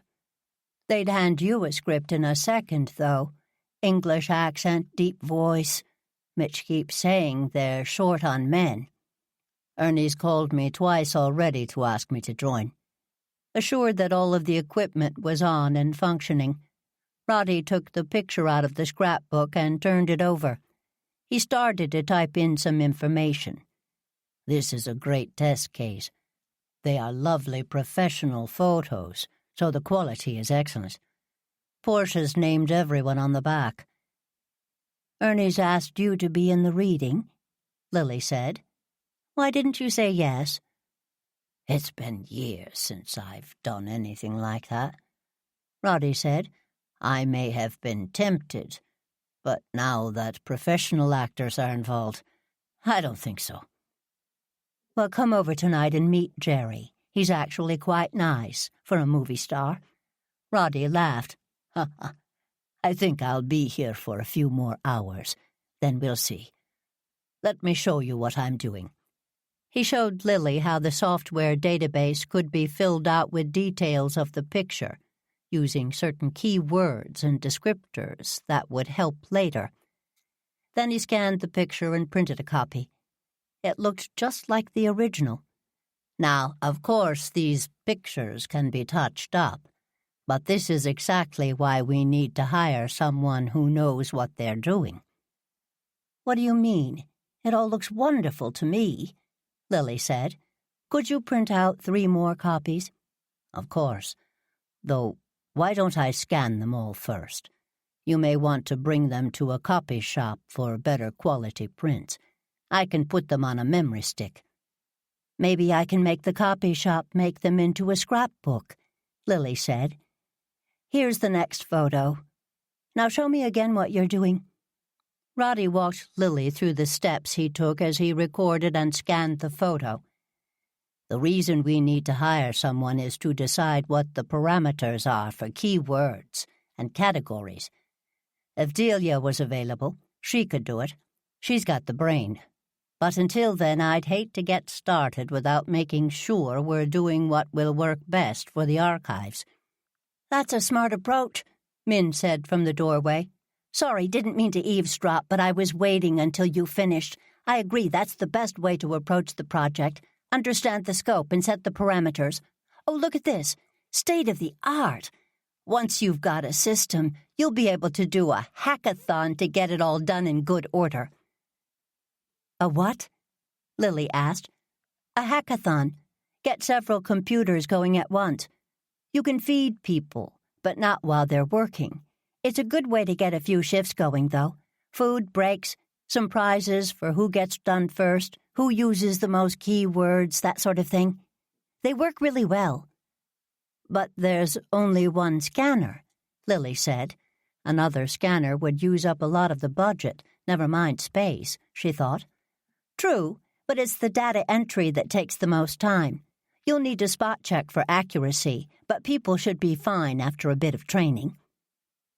You sound as though you know what you're doing, Roddy said. I've worked on several projects like this back home, as part of the volunteer work I did as part of my master's. Where's home? Lily asked. Oh, I did say home, didn't I? Min said. She was a few years younger than Lily, and a head shorter. Her black hair was cut in a stylish bob, and she had a streak of gray in the front. I'm at California. Here's home now, though I haven't been here long, so I'm not sure it feels like home yet, if you know what I mean. Did the library job bring you here? Lily asked. She doubted it. The position didn't pay a great deal and was only part-time. Yes and no, Min said. She sighed and looked at Roddy and Lily. It's sort of a long story, but I've been doing some family history research, and I found some interesting leads in this area.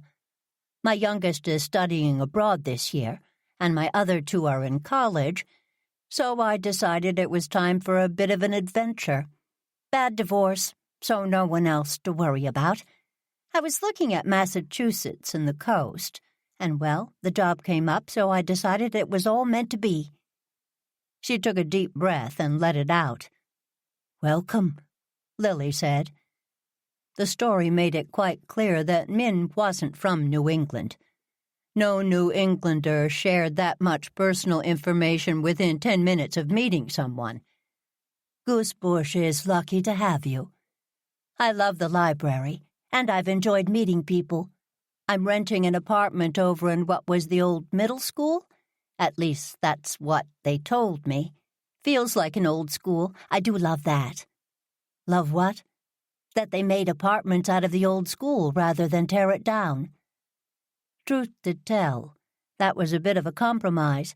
They couldn't agree on how else to use the space. It's a beautiful location. It is, Min said. I'm renting it from someone who uses it in the summer, so I was lucky that it was available. You know, I'd be happy to help with this project, whatever it is. I've got a lot of time on my hands. Thank you very much, Ms. Van, but we're not sure. Tell you what, talk to Ms. Roby and ask for references. It's only fair. I'll ask her to send you my resume as well. How's that sound? I love this sort of thing, helping people get organized and get online. It's my jam, if you'll pardon the expression.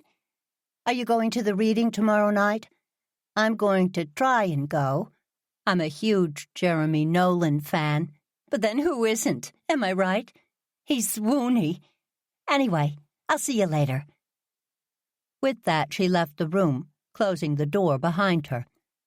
Roddy and Lily looked at each other and both laughed. What was that? Lily said. A bundle of energy, Roddy said. Rather charming, really. We should follow up to see if she's up to the job. That energy could get this project sorted quickly. Why are you looking at me like that? Charming, huh? Lily said. Let's scan these other pictures, shall we? She made a mental note to do some research on Min Van herself. What was her real reason for being in Goosebush? Something made Lily doubt it was a part-time job in the library. Chapter 9. Lily, you're up, Ernie said, dragging himself into the kitchen. I am, Lily said, and so are you. Shouldn't you be sleeping in a bit? You were all still rehearsing when I got home last night. I wanted to clean up, but I see you've done that already. Ernie sat down on one of the kitchen chairs heavily. I'm so sorry that we've been kicking you out of your own home. I didn't even hear you come in last night. Roddy and I worked at the Historical Society for a while. Then I worked on a project for Delia. We went to the Star for dinner, which was lovely but surprisingly busy for a holiday weekend. When I got home, you were all mid-rehearsal, so I didn't want to interrupt. How's it going? Ernie shook his head and sighed. He had bags under his eyes and looked tired. It's a lot. I mean, I knew this project was going to be a lot of work, but I thought Leon would be around to help, and I didn't think we'd have movie stars in the mix. Do you want some coffee? Ernie shook his head, so Lily didn't get up. I did listen in a bit before I went upstairs. Jerry sounded good, and people were laughing and having a good time. He's very charming, Ernie said, and a lot of fun. But I don't think that laughing during a Christmas carol was what Mitch had in mind. He's a very serious playwright, you know. Leon put a lot of effort in getting him to allow his work to be part of this project. You like him, don't you? Lily asked gently. Who? What, me? Mitch? Of course. He's very nice. A bit temperamental these past few days, but a very nice man. And quite good-looking, Lily said, smiling. Well, yes, I suppose he is, Ernie said. He was tapping his fingers on the table, focused on the rhythm. Lily and Ernie had both lost their husbands to long illnesses, and both of them were very single. But Lily had noticed that her friend lit up when he talked about Mitch. She did wonder if Ernie had noticed it as well, though. Any more rehearsals? Lily asked. No. We're going to be doing a bit of a tech at the theater, but that's it. We've got the space at noon. Noon, right, and that's over 4 hours from now. Ernie, go back to sleep for a couple of hours. You look exhausted. And you've got a big day ahead of you. There's so much to do, and it will get done. But in the meantime, go get some more sleep. What are you doing today? Lily said as soon as Tamara picked up her phone. Why, good morning, Lily. I agree it's nice to hear your voice as well.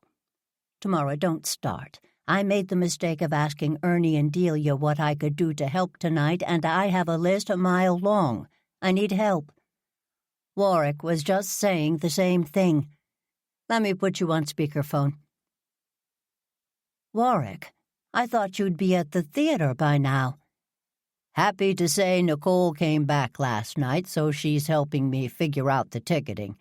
There's a bunch of other stuff that required changing due to the venue switch, so I'm working on those. Like tables for the food at the reception? Lily asked. Yeah, like that. Delia asked me to figure that out, so I'm heading over to the high school now. Ernie asked me to do the same thing. Good thing I called. Here's what's on my list. Maybe there's some more duplication. Lily read her list slowly, and then Warwick read his. There was, sadly, little duplication. But with Tamara's help, there was a redistribution of some of the work.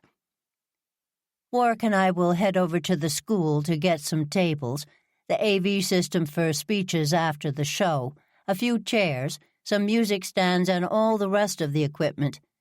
You're sure that the theater doesn't have any of this stuff? Tamara asked. I'm sure no one wants to ask Dolores for a favor, Warwick said. When Delia went by last night to get the keys, everything was locked up, which is why she called me. The reception was going to be at the Star, and Stan was going to provide the plates and glasses. But that's not going to happen now, which is why Ernie wants me to go over to Marston to the party store. I'm also going to pick up the programs, the picture books, and some flowers, Lily said. She'd been following Tamara's line of thinking and was rewriting the list by clumping like activities together. The list was still long, but it felt a bit less daunting. Are you sure Stan doesn't have any paper goods? Tamara asked. Not enough, Lily said. No worries. I'll buy cloth tablecloths and donate them to the school afterwards. I should be able to get all of this done in a few hours. Get Roddy to help, Tamara said. I'll go with Warwick. Meet you there at 4? At the latest, Warwick said. The house opens at 6. The reading starts at 7. I'll get there as soon as I can. Is the catering all set? Lily asked. Stan's on it, Warwick said. Who knew a reading would be this much work? Lily said. Leon knew, Warwick said. He'd been talking to me about the volunteers we'd need day of, but we never finished the conversation. The three friends paused. It was only a week ago that they were all together celebrating Leon's life. 2 weeks ago they'd seen him in person. The grief was still raw. Well, Lily started to say. She cleared her throat and started again. Well, let's hope that Leon guides us to making good decisions today. I have no doubt that between all of us, and with Delia in charge, it will all come together. They all hung up, promising regular check-ins. Lily hit another one of her speed dial numbers. When Roddy picked up, she immediately asked him what his plans were for the day. What might have been a chore alone was much more fun with Roddy in tow. He made sure they had a good lunch, and made her laugh in the party store as they explored the color-coded and theme-driven aisles. She stayed away from the holiday decorations, choosing to purchase supplies that could be used year-round. She concentrated on black, white, and silver. After they went to the printer, she and Roddy stopped and bought several bouquets of flowers. Lily planned on doing some cuttings in her greenhouse and garden to add to the arrangements. Arrangements she could do, but a sculpture? She sighed. She felt as though she lacked imagination and didn't like the feeling. They both hurried home to dress. Lily checked on Luna and made sure her food and water were fresh.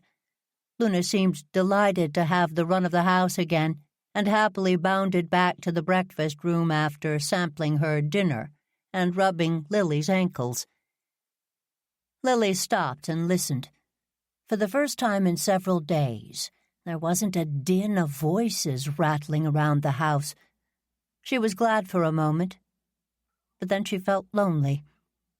She would have liked to take a nap, but there wasn't time. Instead, she put on a black velvet dress. She knew that her pumps would have been the best choice, but instead, she pulled out a pair of red booties she'd just bought. They were cute, but more importantly, they were comfortable. Her rhinestone poinsettia earrings were enough jewelry for the evening. She stepped back from the mirror and smiled. Even she had to admit she cleaned up well. Roddy met her by the back porch. He looked dapper, with a well-fit gray suit and a red tie. "You look lovely, Lily," he said. "As do you," she said. "Are these all coming with us?"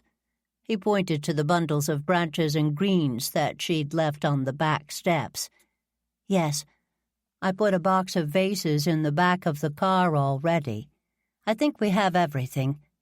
"I'm quite sure we do. Here, let me get those. Shall we?" Lily texted to Mara as she left, and when they got to the theater, there were half a dozen volunteers waiting. Lily and Roddy explained what each package or box was as they handed them out. She handed the vases to Scooter, who had called Ernie and volunteered for the event.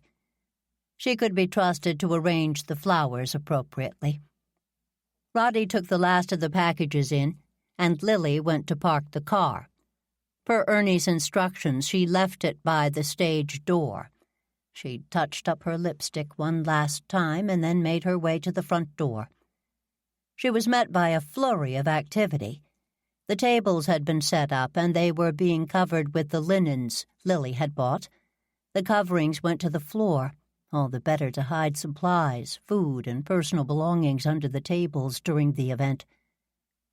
She took a look over at the flowers, where a small group of people were tackling the arrangements. Scooter had it well in hand. She walked over to Warwick, who was sitting with Nicole, sorting through pieces of paper. "Warwick, can I help?" she asked. "Lily, I am so glad to see you. Yes, we've got some ticketing issues that need to be handled." "Dolores just handed us a list of people who need to be accommodated," Nicole said. "We don't have enough room." Lily smiled and held out her hand, so Nicole gave her the list. A quick count indicated 30 people. "Did any of these people buy tickets?" Lily asked. "No. I think they all tried, but it's been sold out."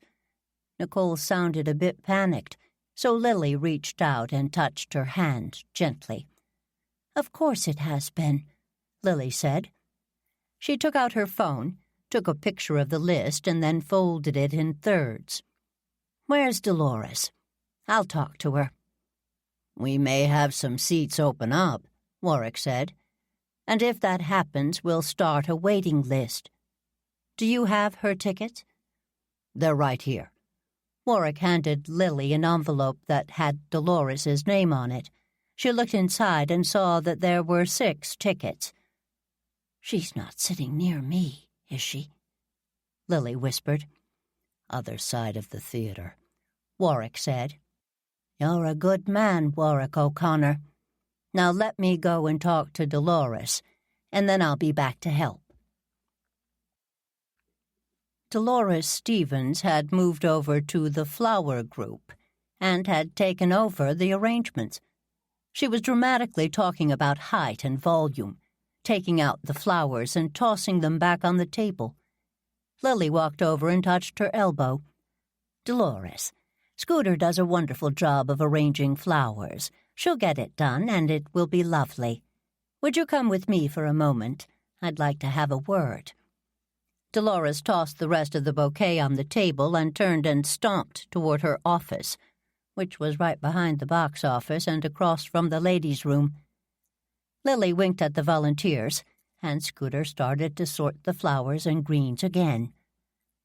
Lily followed Dolores into her office and closed the door. "Dolores, here are your tickets for this evening. They put 6 aside for you." "That's wonderful," Dolores said, opening the envelope and looking at the tickets. "4th row. But certainly I should be closer." "They wanted to make sure you had good sight lines," Lily said, making it up on the spot. More likely they didn't want the actors to be able to see her, though her red turban would make not seeing her very difficult. "Ah, well. Here's the list you gave the box office. Your 6 seats can be used for those people." Lily turned away and went to open the door. "But I need more tickets." "Dolores, our agreement didn't indicate that you'd get more than 2 tickets. We gave you 6. The rest of the people on the list can go on the waiting list, though it's very doubtful they'll get in at this point." "You can't. This is my theater." "No, it's not," Lily said. "You are a tenant. As I mentioned, it was very nice of you to move your rehearsal. But you agreed that you wouldn't interfere with the reading, and I'm going to hold you to that. Do you understand?" Dolores's face went from red to purple, then finally turned pink before she spoke again. "There aren't any more tickets, even for purchase?" she finally asked. "Any tickets would only be available for purchase," Lily said. "I will let you know. They are sorting lists now, but I'm going to tell them that your requests will go through me." Lily paused, but Dolores just glared. So she plastered on her most obsequious smile and left Dolores to fume. Lily and Roddy climbed upstairs minutes before the show started. They'd given up their seats downstairs to help accommodate the problems that Dolores had created. The folding chairs they'd been given were in the upper gallery, where there were usually lighting instruments and technicians. Lily looked over to her left and saw that Tamara was on the other side of the gallery. Scooter had volunteered to sit with the tickets so that Warwick could watch the show, but he was still handling ticketing issues. There were benefits to being the football coach, not the least of which was that he was tough to intimidate. "Did you know that Dolores had charged people for those tickets?" Roddy whispered. "I thought maybe she had," Lily said. "A pretty penny from what I understand," Roddy said. "That's why Warwick was trying to accommodate them all. Thankfully, Bash was here. There were several ticketing scrapes he had to help with." "Like?" "Tickets being sold online that didn't exist. Scalpers." "For a reading?" "A Jeremy Nolan and Annabelle Keyes reunion event. They've both got a fan base." "Of course. We should have anticipated this, I suppose." "It was hard to anticipate how fraught it would get. That Virginia Blossom woman, the singer, she was making all sorts of snide comments about the lack of professionalism. Bash finally took her aside and spoke to her," Roddy said. "Lack of professionalism? Who does she think she is?" Lily asked. "She thinks she's quite something from what I could see. Honestly, why do people not understand how a small town works? There were a number of people who were quite rude. I'm glad Warwick was there with Nicole, and Scooter was a help. That's why we're up here. Attempts to make people happy took some creativity." "Dolores is a piece of work," Lily said. She watched as the red turban climbed over audience members in the 4th row.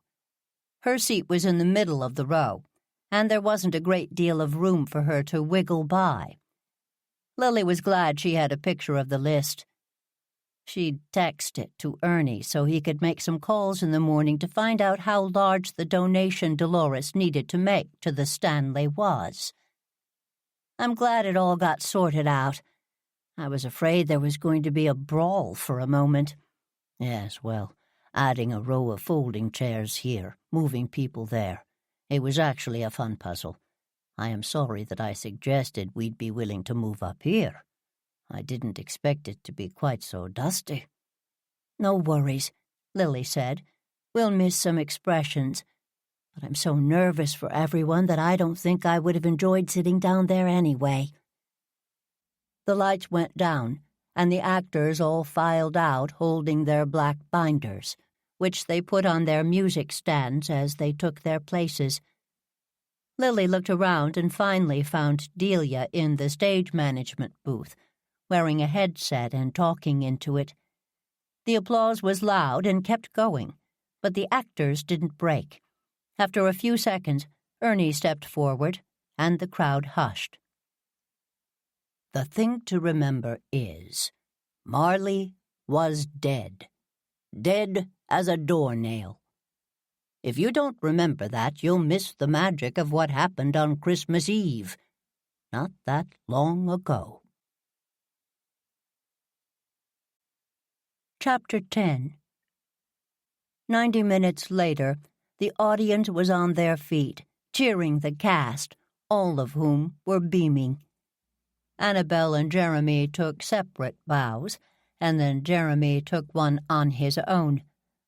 After a couple more minutes, the actors filed out, and the lights came up. Lily looked down and saw Dolores fighting to get out of her row and then start down the aisle. Before she got there, Ernie had come back out to address the audience. Thank you all for being here tonight for this first of 3 readings. As you all know, this series was set up as a fundraiser to help support some renovations to the Stanley, as this wonderful space is known. Your generous support will go a long way to getting that work started. Now, if you'll give us a couple of minutes, we'll be out in the lobby to join you in a toast. The crowd clapped lightly, and then began gathering their things and heading out. What an interesting take on a Christmas carol, Roddy said, standing up and then holding out his hand to Lily to help her up. I quite enjoyed it. It was a little dark, don't you think? Lily asked. A little? My dear Lily, it was very dark. Perhaps that's why I liked it so much. I hate the cloying versions we so often see. Dickens' tale was dark, and all about the redemption of the human spirit. This captured that in a modern context. True, but yikes, Bob Cratchit being arrested for embezzlement and still being in jail at the end of the play. I suppose that was supposed to indicate that Scrooge had a lot of cleaning up to do in order to redeem himself. But I agree, that was a bit much, especially with Mrs. Cratchit and the children wailing as the curtain came down. Shall we head downstairs? Roddy offered his arm, and Lily took it.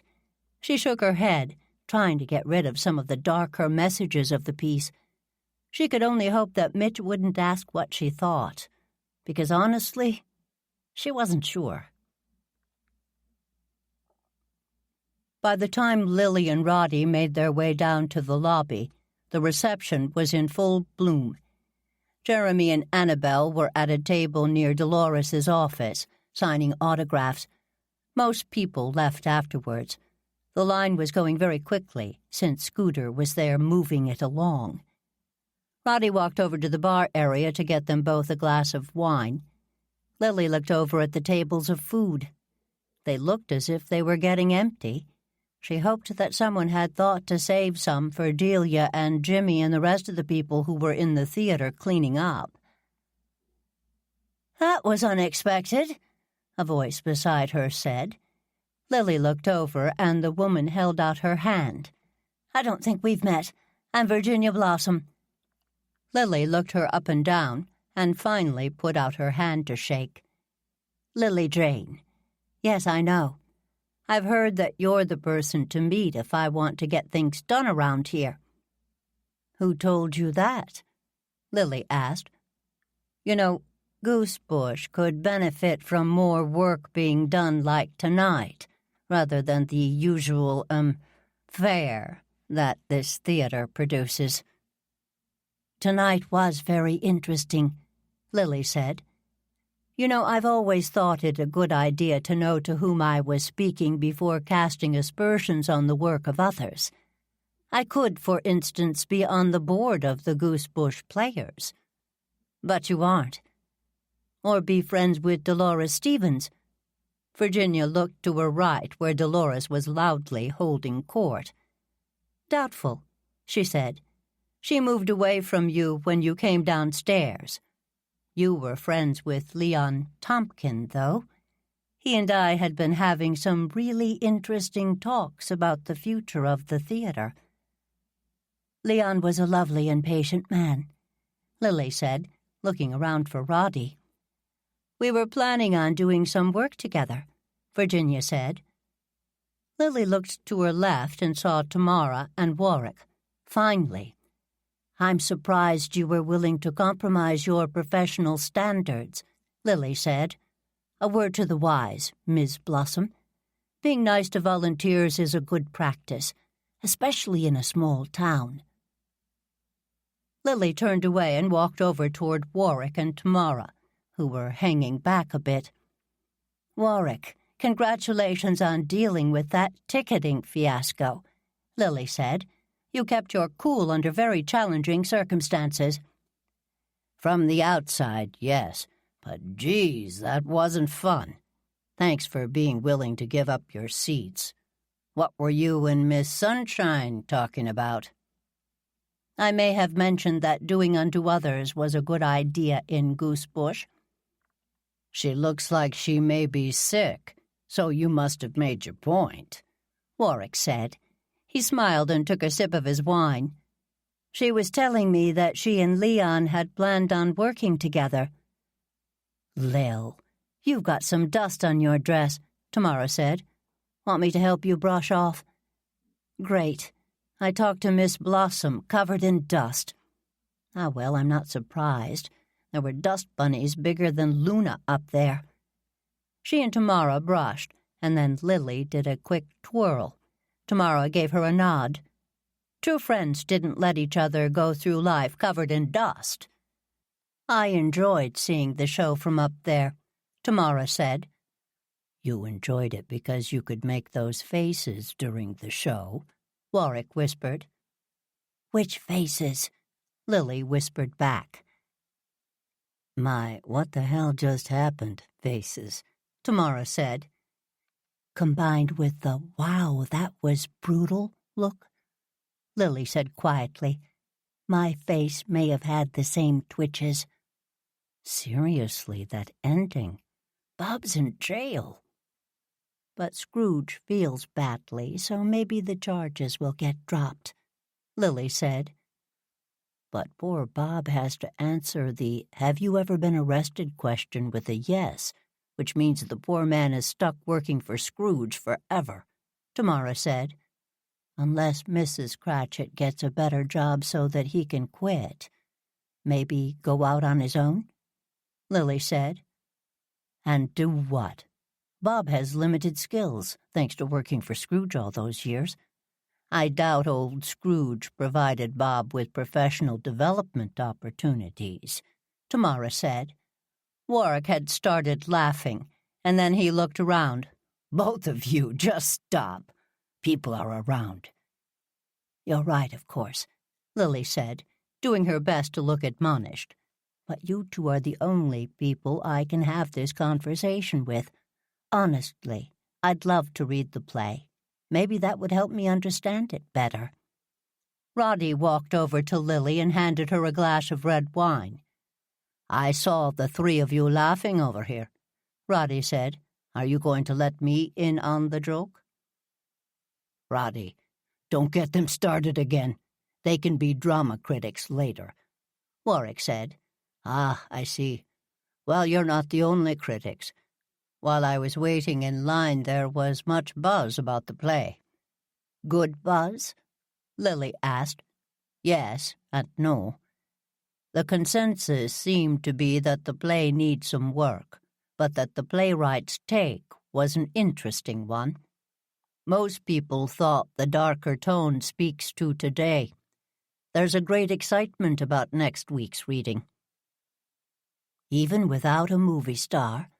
Tamara asked. The four of them looked over at the autograph table, which was finally empty. Virginia Blossom had sidled up to Jeremy, and they were chatting. "You know, I think that of the two of them, Annabel was the star this evening," Roddy said. "My, she doesn't look pleased, does she? Oh, Jeremy has met Miss Blossom. Perhaps someone should rescue him." Lily watched as Ernie did just that. Funny, he doesn't look pleased at the interruption. Lacking taste, obviously. Roddy said, looking over Lily's shoulder toward Annabel.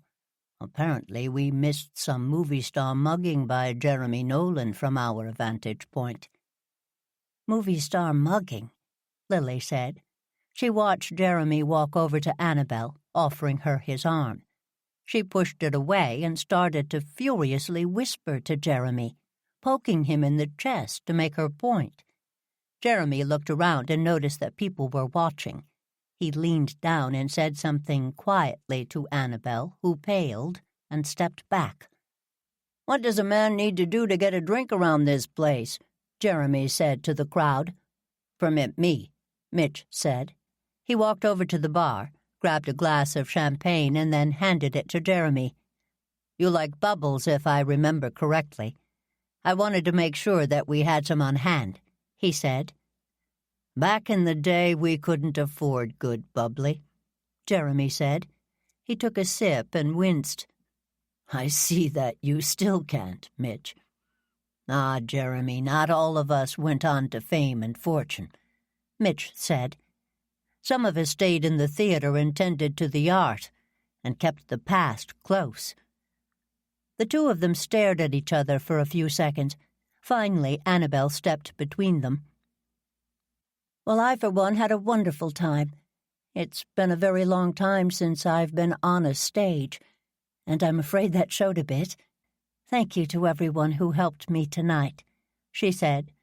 The murmurs of protest started to bubble up from the other actors. Annabel took Jeremy by the elbow and steered him away from Virginia Blossom.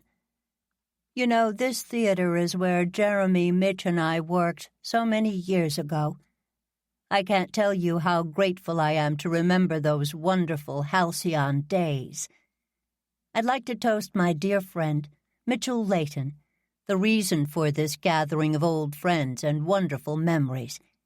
You have a wonderful play on your hands, my dear friend. I hope this reading gave you what you needed artistically. I know that it fulfilled me both artistically and emotionally. Friends, could we all raise a glass to Mitchell Layton?" Everyone cheered and raised a glass. "And, if I may," Dolores said, stepping forward, "another toast to our dear friend, Leon Tompkin. I can't help but think he was with us in spirit this evening.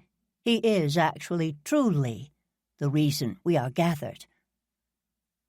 There was a more somber toast to Leon, and then Ernie stepped forward. "Folks, the desserts are coming out now. Annabel and Jeremy, we have plates over here for you with some food. And there's more drinks, I promise you. There's better champagne." Everyone laughed, and Jeremy took the plate that Scooter offered him shyly. He bowed slightly and flashed his megawatt smile at her.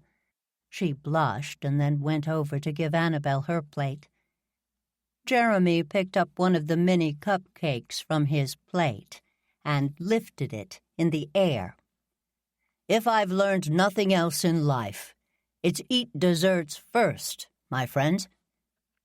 He popped the cupcake into his mouth and made a surprised look as he chewed. Seconds later, he fell over onto the floor, his body convulsing, food strewn around him. Annabel screamed and dropped her own plate, then knelt down next to Jeremy, cradling his head in her lap. Chapter 11. The ambulance got there quickly, but Annabel wasn't allowed to go with Jeremy. Bash called in for reinforcements. While he was waiting, he asked Warwick, Ernie, and Roddy to guard the exit doors. Lily and Tamara stood in front of the theater doors to prevent people from leaving through the house. "Folks, if I could have your attention," Bash said loudly. "I'll let you go as soon as possible, but I need to get brief statements first.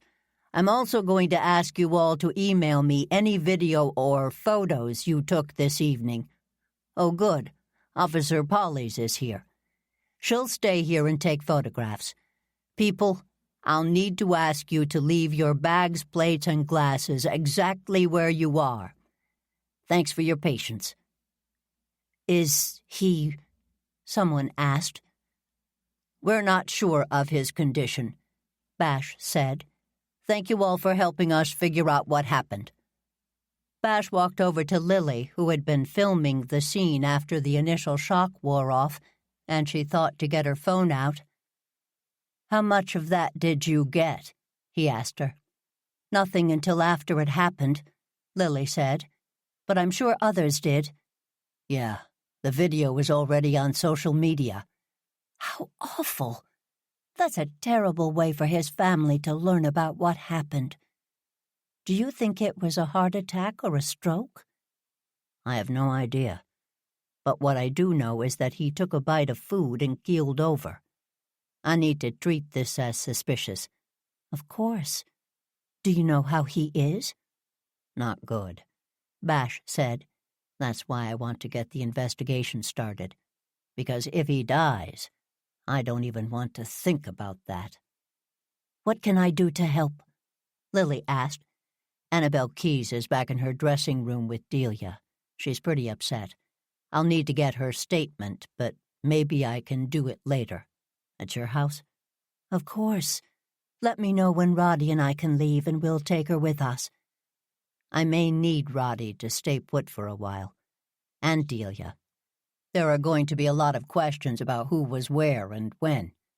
There are more officers coming, but I don't want people to leave until we get details sorted out." Lily watched Bash's face contort, and he put his finger on the earpiece he was wearing. "Roger that," he said. "Roger what?"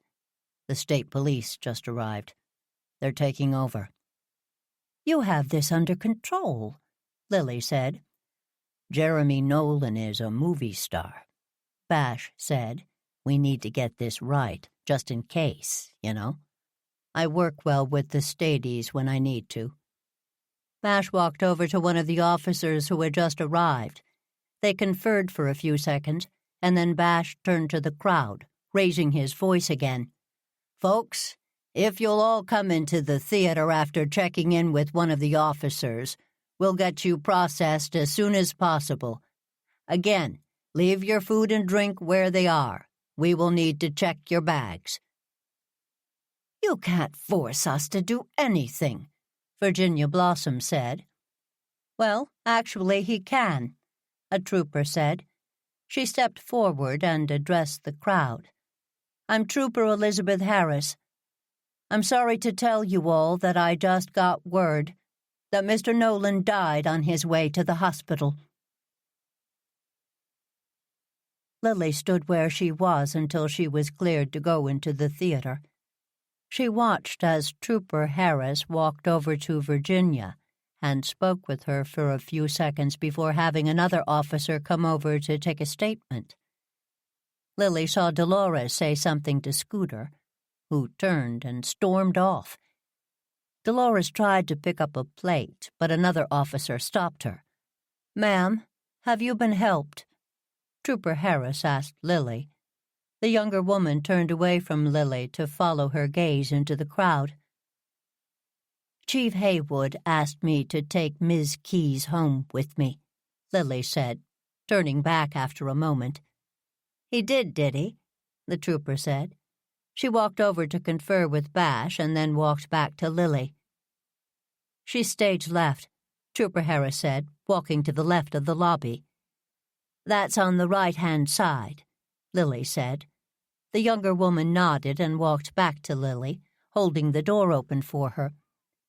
Lily wasn't sure exactly how to get backstage, and she was relieved when the door on the right-hand side of the stage was open. The lights weren't on all the way, but Lily hugged the wall and kept moving forward.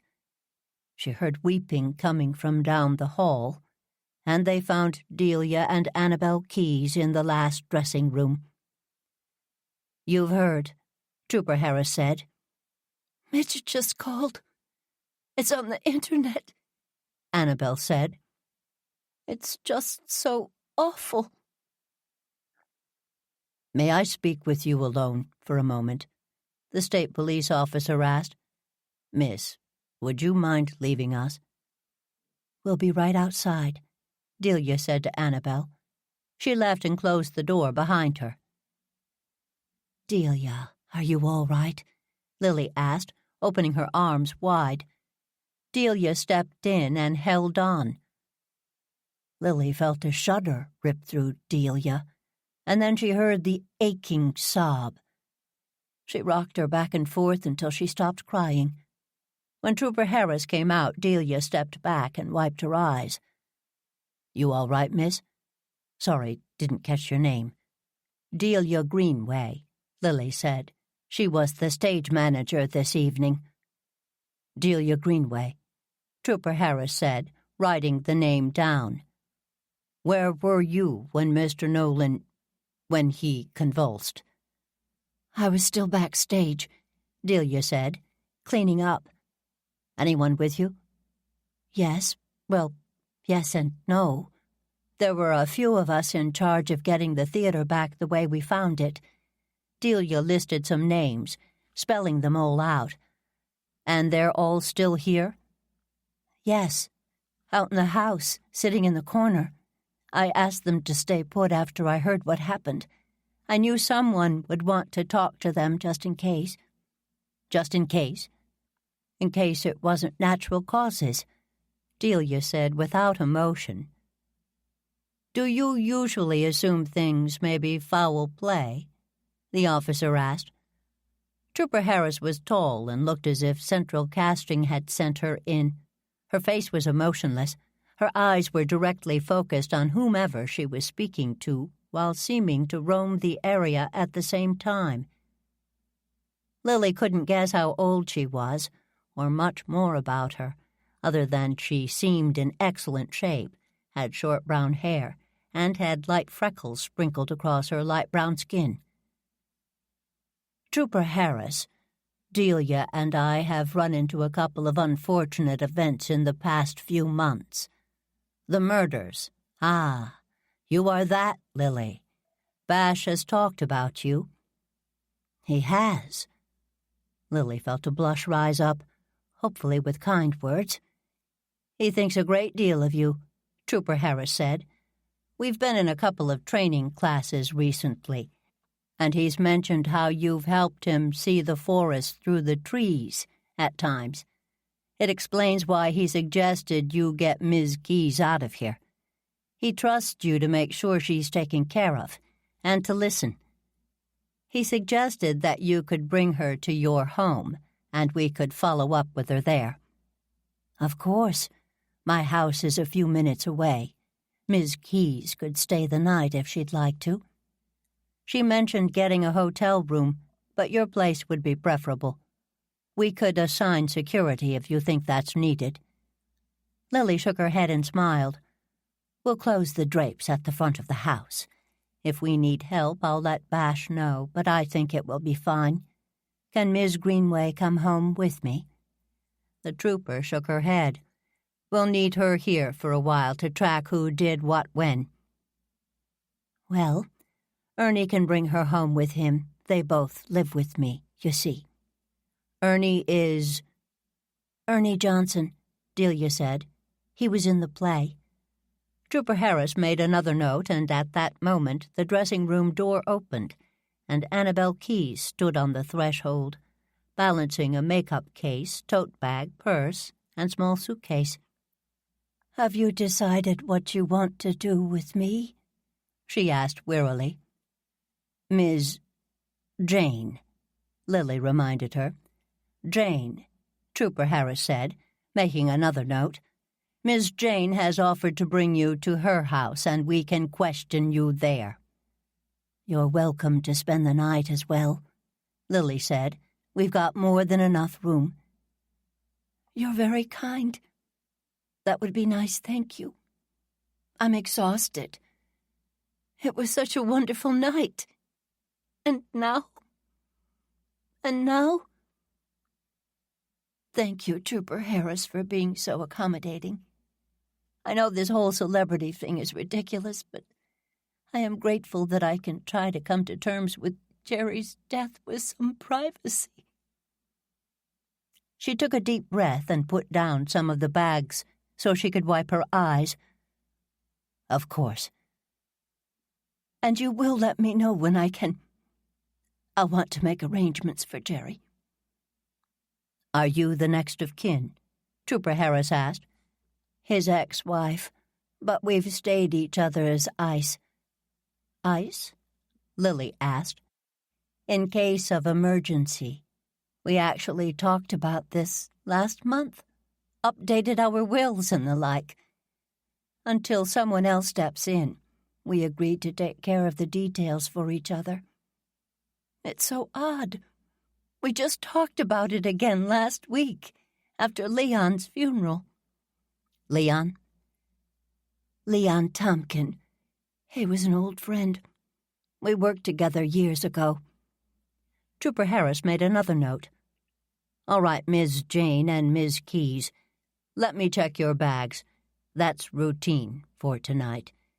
Then you can go and get your car." "I actually parked out back since I was early. I think there's a door we can access back here," Lily said. "There is," Delia said. "Down the hall a bit. See the exit sign? It's across from the costume shop." Lily nodded and then looked back at the dressing room door. Annabelle's dressing room was the last one before the exit. Trooper Harris went back into the dressing room with Annabelle to look through her bags. "You'll be all right," Lily whispered to Delia. "I will, but I can't wait to go home. Feed Luna, please." "Of course. And don't forget to lock the garden gate door to Roddy's house." "Why?" "We had photographers trying to sneak back here before the show. If they figure out she's at your house, they may start sneaking through your garden." Lily shuddered. "Make sure you let Roddy know." "Do you think Jerry had a heart attack?" Delia whispered. "I have no idea," Lily said. "One minute he was talking, then he popped a cupcake in his mouth, and the next thing he was on the ground." "It's so sad," Delia said, tears starting again. "He was very nice." They stopped talking when Trooper Harris came out and asked for Lily's handbag. She handed it to her, grateful that she'd elected to bring the Keys lipstick ID money small purse. The search was thorough but quick. "Excellent. Miss Greenway, could you make sure the lights are on everywhere, including backstage? Let's get you ladies out of here." "Trooper Harris, I haven't given a statement. Should I make some notes when I get home?" Lily asked. "That would be very helpful, Miss Jane. Include anything else that you noticed, will you?" Trooper Harris gave Lily a nod, and then she picked up most of Annabelle's bags and headed toward the backstage entrance. Chapter 12. The back of the building had been blocked off, so Lily and Annabelle were able to get in the car unseen. Trooper Harris walked in front of them as they moved out in order to okay their exit. She paused and held up a hand. "Reporters have descended," Trooper Harris said. "I'm going to suggest that Ms. Keyes prepare herself." Lily was appalled by the chaos outside the theater. She'd parked next to the dumpster again, so the car was hidden, When she stepped out into the driveway, a flurry of lights flashed and voices raised. How was she going to navigate through that? "We'll get you through," Trooper Harris said, as if reading Lily's mind. "Brace yourself, though. Miss Keyes is going to draw attention." "How about if I hid in the back of the car?" Annabelle said. "Wouldn't be the first time I've done that to escape from the press."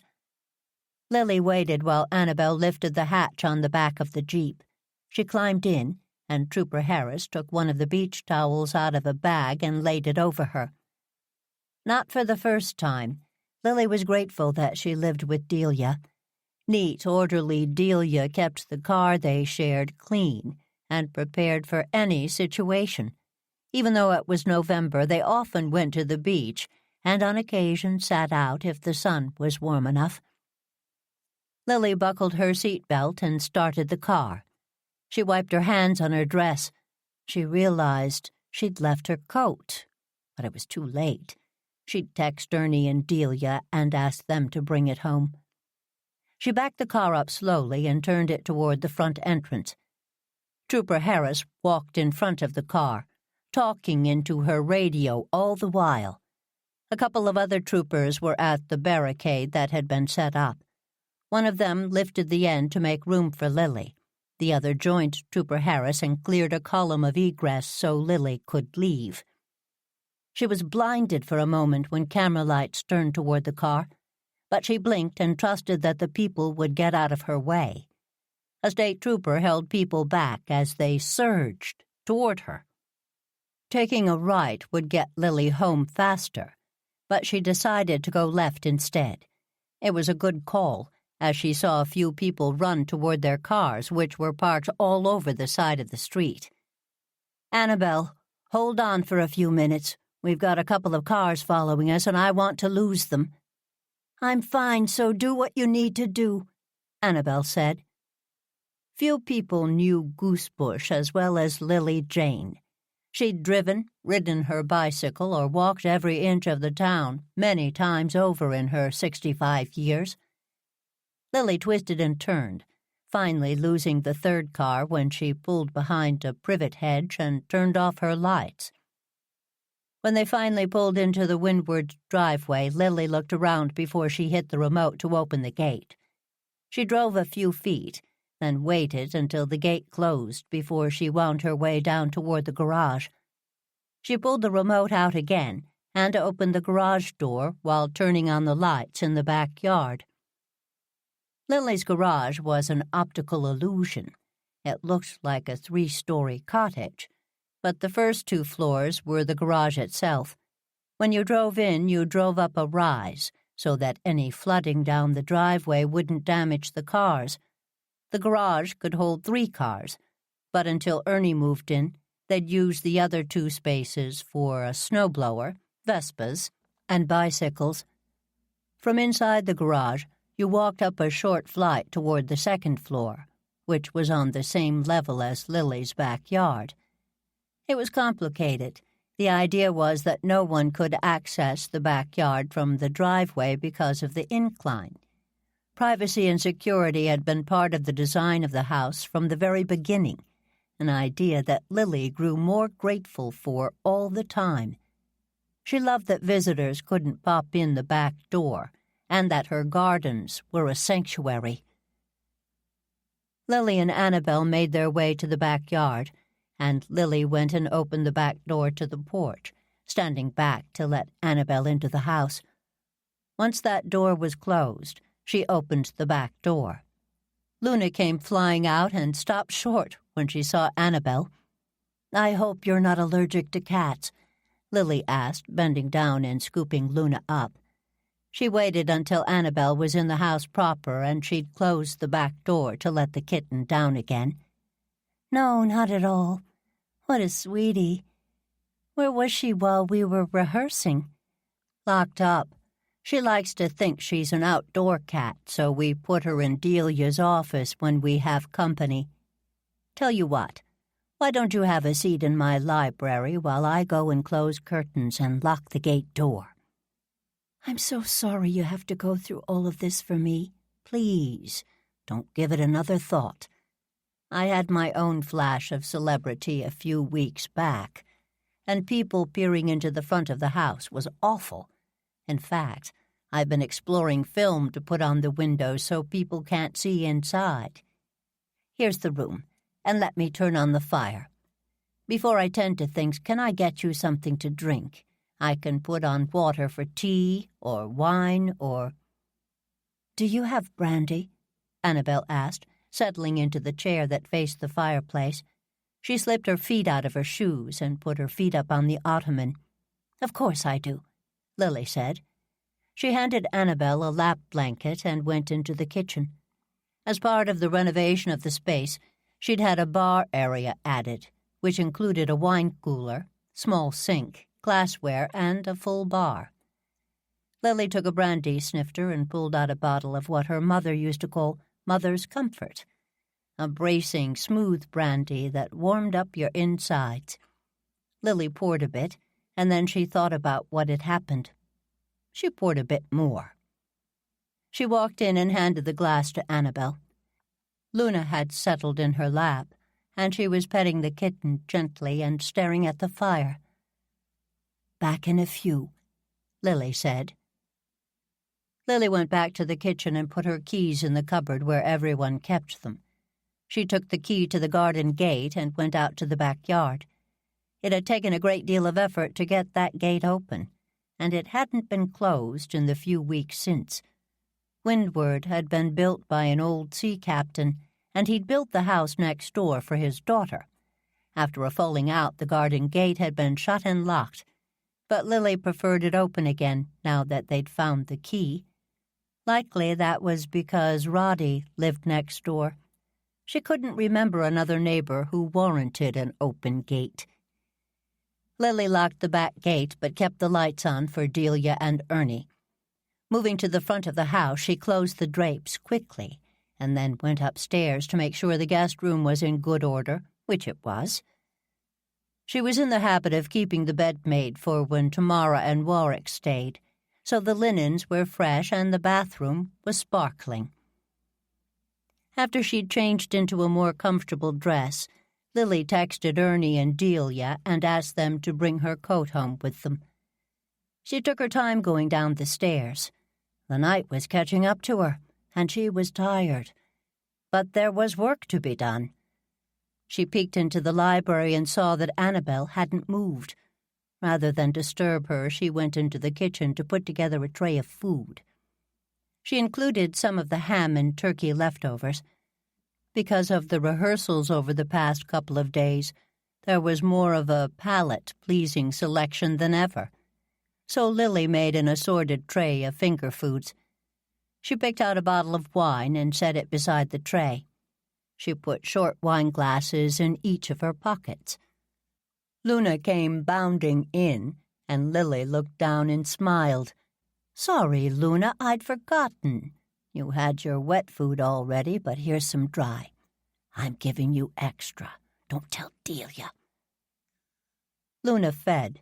Lily tucked the bottle of wine under her arm and picked up the tray.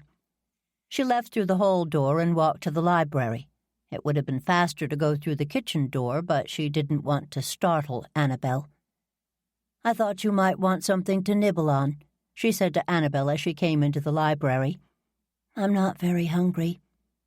"I know you're not," Lily said, "but try and eat something. It will make you feel better."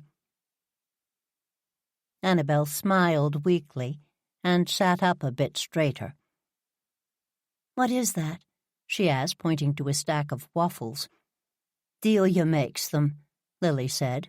"She takes stuffing and adds all sorts of things to make a wet dough, and then she puts them in the waffle press. I should warn you, when I say she adds all sorts of things, I mean just that. They never taste the same. Most of the time they are fine.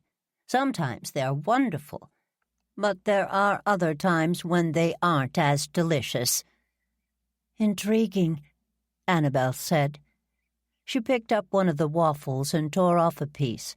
She nibbled it and then tore off a bigger piece. "That is wonderful. It tastes like Thanksgiving dinner." Even better with some turkey or ham. There's cheese as well," Lily said, handing her a plate and napkin.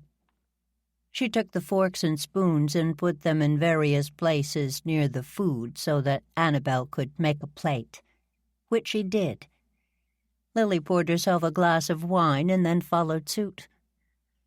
The women ate in silence for a few minutes. Lily couldn't imagine what Annabel was going through, no matter what had happened to Jeremy. From the little she'd seen them together, it was evident that they were close, though she did wonder what the argument had been about right before he died. Was she jealous of Virginia?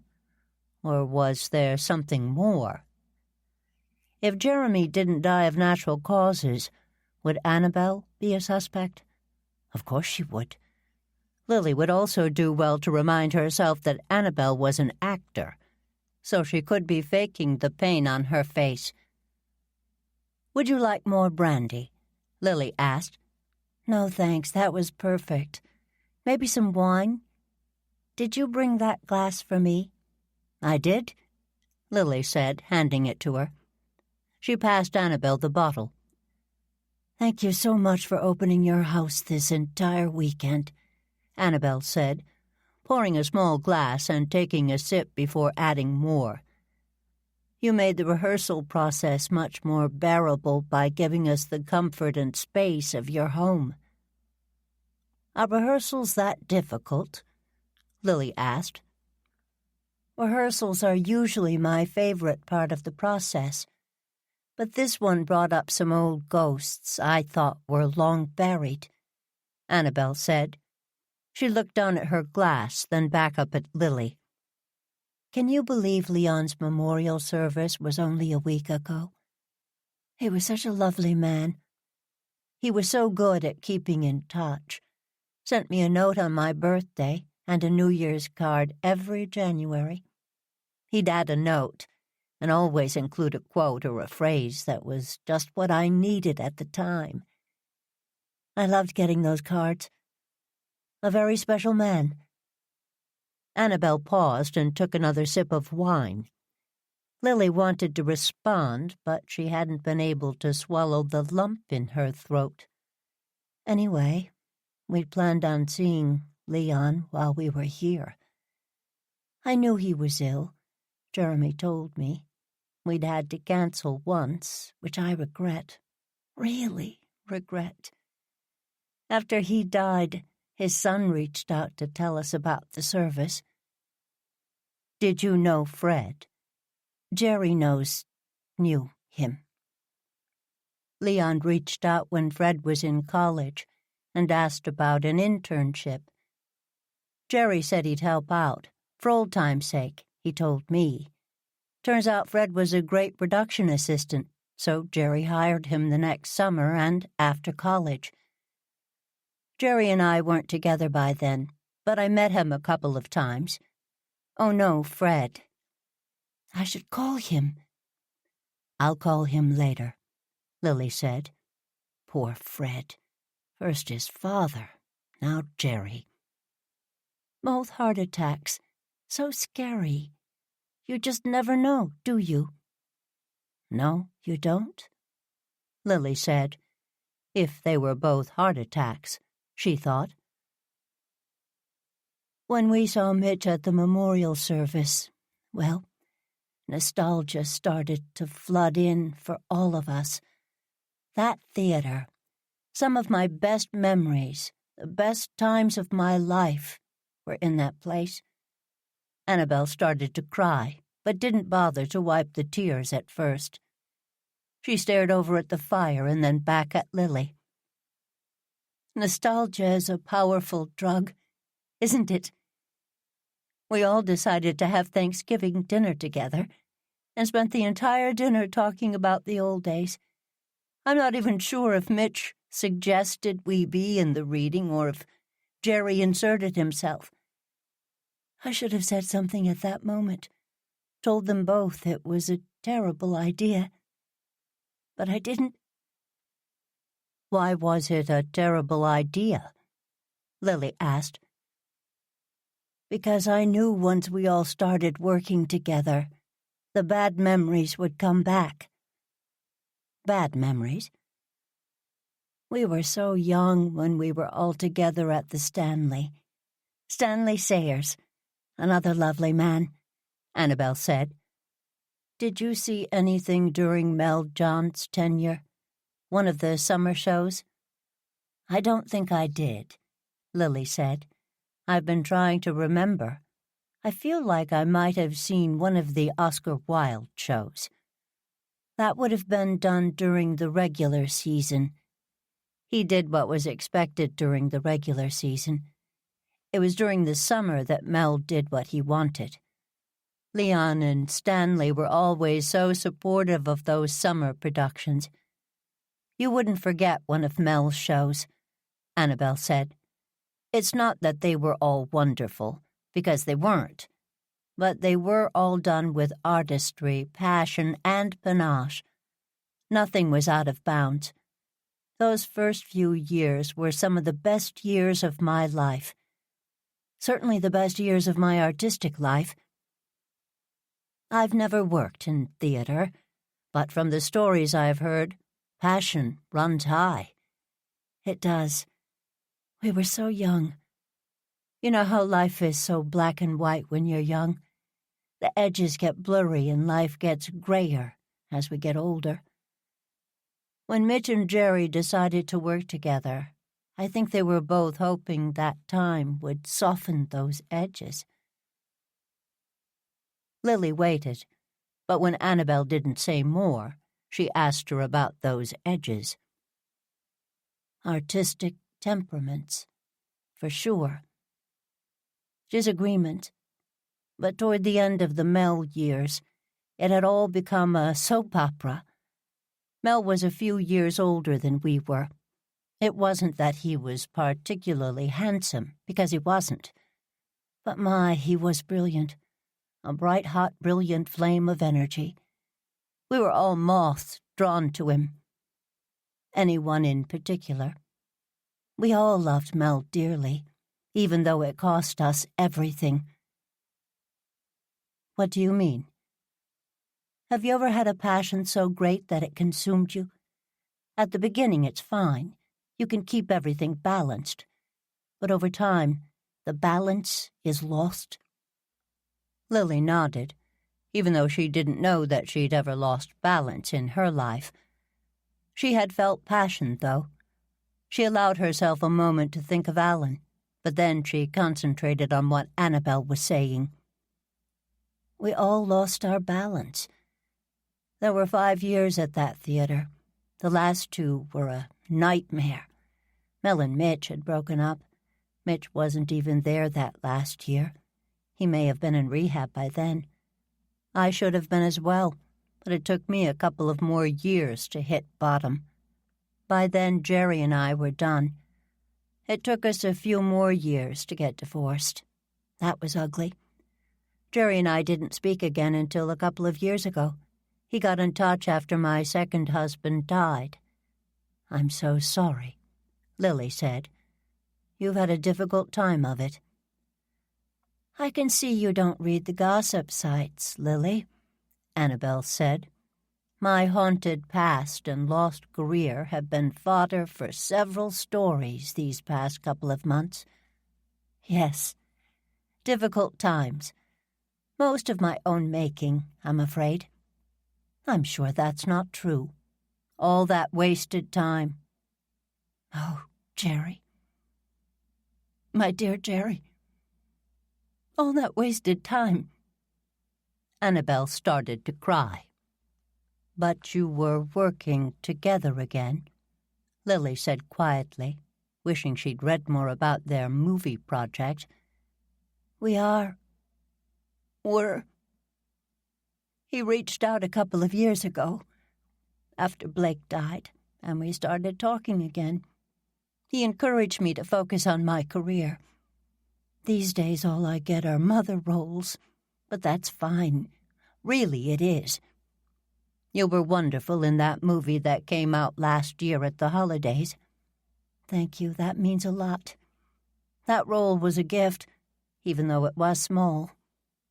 Now that's not fair. There are no small parts. It opened doors for me.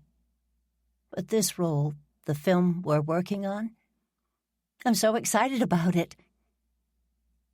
Oh my, the movie. I wonder if, with Jerry gone, I hope they don't. Annabelle, you've had a shock. Don't let your mind spiral out of control. One step at a time. You'll deal with the movie people tomorrow. You know, the movie wouldn't have happened if Jerry hadn't signed on as a producer. He only agreed to do this project because I was interested in the role. Oh, Jerry, I can't help but think this is all my fault. Chapter 13.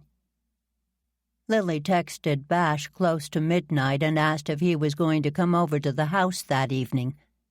Rather than text back, he called. Lily could hear a murmur of voices in the background, and she had to pay attention closely to what he was saying. "Is Miss Keyes going to stay with you?" Bash said. "There will be questions, but there's a lot of work to do here first." "She's going to stay here," Lily said. "I just sent her up to settle in. She's had a bit to drink and something to eat. She'd probably be happy to go to sleep." "How is she?" Bash said. Lily knew he wasn't asking about her health, physical or emotional. He was asking for Lily's opinion. "She loved him," Lily said. "I think she's heartbroken, but she's still in the shocked phase." "Do you think she could have killed him?" Bash asked. "So, it's murder, is it?" "They're treating it like murder. Did she still love him, do you think?" Dash asked. "Rumor has it that he had affairs over the years." "She said she had a happy marriage afterwards, and he's been a good friend since her husband died. I can't imagine her killing him." "She's a good actress, though. She could be faking it," Bash said. "Yes, there's that," Lily said. "Have you told Trooper Harris about Leon?" "I have, but her higher-up dismissed it for now. Captain Flavia. Looks and acts like the seasoned detective he is. Long on experience, short on charm. Anyway, Leon didn't die of cyanide poisoning." "Cyanide? Poor Jerry." "Yeah, that's the assumption right now. Not a good way to go. Painful." "Not an easy poison to get, surely," Lily said. "You'd be surprised, especially these days. Delia and Ernie are going to be staying for another hour or so. They've been helping with organizing who was where, when." "Is Roddy still there?" "He is. Since he was with you in the upper gallery, he's not a suspect. He is a good observer, so he's been filling in gaps." "Does being in the upper gallery remove him as a suspect because he was with me?" "No, because you all stayed up there and didn't rush downstairs after the show. The food that killed him was delivered a couple of minutes before the show started. You were already upstairs." "Was what killed him a—" "Listen, Lil, I have to go. Could you get Annabelle to stay with you until we talk to her tomorrow?" "Yes. If you're going to be here before 9 o'clock, call me. Otherwise the house will be moving then." "I'm not in charge of anything, but I'll try and let people know about the timing." "I'm sorry, Bash. You deserve to be in charge. I, for one, would feel better if you were. You take care and come by for a chat if you have a chance." "You can bet on that. Thanks, Lil," he said, hanging up. Lily tried to stay up, but around 1 she finally decided to go upstairs. Luna came up with her, and Lily didn't have the heart to kick her out of the room, so she left her door cracked a bit. She'd started to read her book, and then the next thing she knew, she had a crick in her neck, and the lights were still on. She took off her glasses and rolled over, noting that the hall lights had been turned off. So everyone was home. At 8 o'clock the next morning, she came down and found Ernie bustling in the kitchen. When he saw Lily, he stopped what he was doing and walked over to give her a hug. "How are you, my friend?" Lily asked him. "I'm so tired that I feel as if I'm dreaming," he said. "I tried to sleep in, but I couldn't." "You know that Annabelle's here," Lily said. "Yes, and Mitch came back with us." "Oh, did he?" Lily said. "I put him in the room next to Annabelle's. I didn't think you'd mind." Ernie did his best not to look at Lily. The whole cast could have come over. Plenty of bedrooms, and each one with its own amazing assortment of bed linens, towels, soaps. You could turn this place into a bed and breakfast in a flash. "Perish the thought," Lily said. The idea of greeting strangers in the morning as a way to make a living made her shudder. The bedrooms being prepared at all times is my mother's training. Always be ready for guests. Most of the bed linens were Viola's. Buying new sheets was one of her indulgences. Keeping the old ones was one of her habits. When I married Alan, he'd had retreats here, so we got all of the bedrooms fixed up with new beds, and we added the extra bathrooms. I got used to having linens ready to go in each bedroom. Delia told me about a couple of those retreats. They sounded like camps for intellectuals. I can't believe you had them before the kitchen was redone.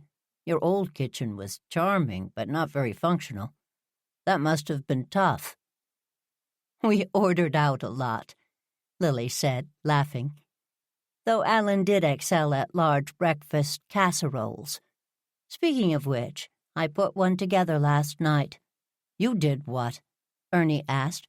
"It's no big deal," Lily said, going over to the refrigerator and pulling out a large glass pan.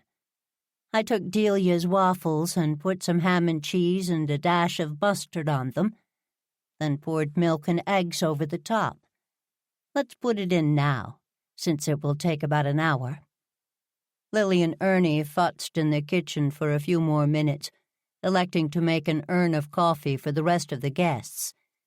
Ernie took out some of the rolled dough that hadn't been used on Thanksgiving and cut it into pieces. After he'd rolled the pieces in melted butter and then cinnamon and sugar, he put the monkey bread in the second oven. They both went out to the back porch, bringing their coffee with them. Lily rubbed her upper arms to warm up and went to the blanket chest and took 2 out, handing one to Ernie. He turned on the remote for the fireplace, and then both wrapped themselves up and sat down. "If it's too cold, we can go inside," Lily said. "The sun's out and the fireplace helps. Let's see if we can take it," Ernie said. "I love this room more and more." "So do I," Lily said. She was thrilled that Meg Mancini was able to make strides in such a short time. The room was becoming more of a four-season porch now, but there was still work to be done. "What time did you all come in?" she asked Ernie. "Around 2, he said, setting his phone on the side table to keep track of the baking with the alarms he'd set. "We were almost the last to leave." "Are you off the suspects list?" "Only because I didn't go near the food tables and I kept talking to people. I was heading to get a plate, but then Harry Lentz wanted to talk about the new seats for the theater, so I didn't get there." "Harry's off the list as well?" "Officially, no. He's still on there. He met me with a plate of food, including cupcakes." "I saw those. Where were they from?" "The Cupcake Castle." "I didn't know they made mini cupcakes." "It was a special order." "By?" "Me," Ernie said miserably. "Mitch loves cupcakes, and when we needed to get more food, I talked to Kitty about making a huge batch of minis for the reception. She was game, but she didn't get them to the theater until the show was just going up. Where did she leave them? She gave them to Bash, and he put them on the table. They stayed in the boxes until the end of the show. Do you know who took them out of the boxes? Scooter oversaw the volunteers, and they did the food setup. They were actually quite lovely, the cupcakes. They were all in red cupcake papers with white frosting. Kitty molded theater masks in different colors of chocolate for the top. Each color was a different flavor.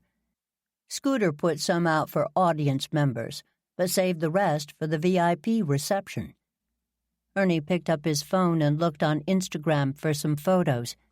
Here you go. Scooter took a picture right before the audience came out. See the sort of rainbow way they set them up?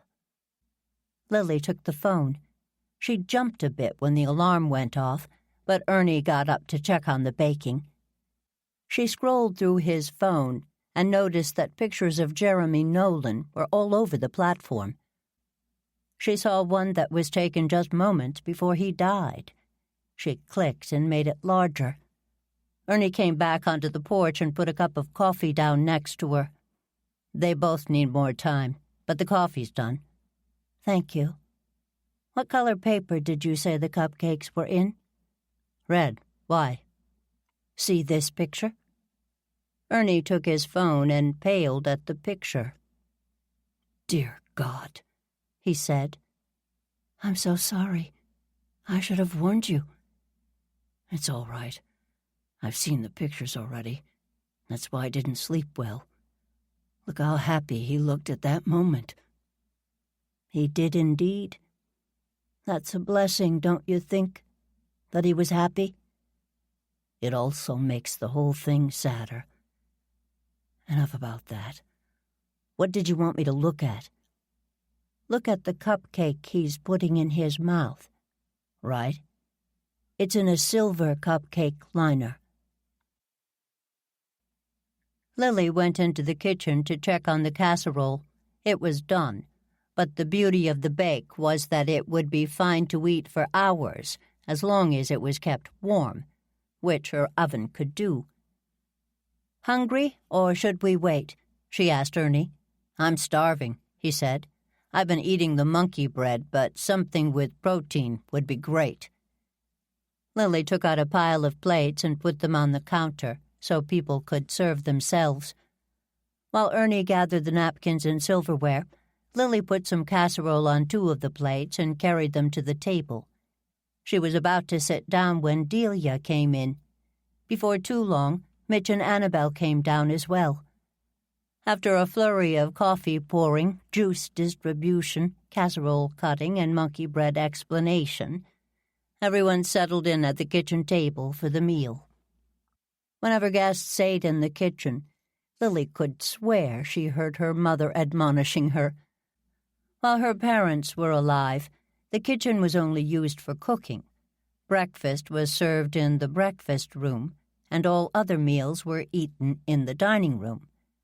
She and Alan had lived the same way, though they'd used the breakfast room for most meals. While Alan was sick, they'd begun planning the kitchen renovation, but the execution had been left to Lily and Delia. Ernie had helped a great deal, which was how he and Lily became the friends they were now.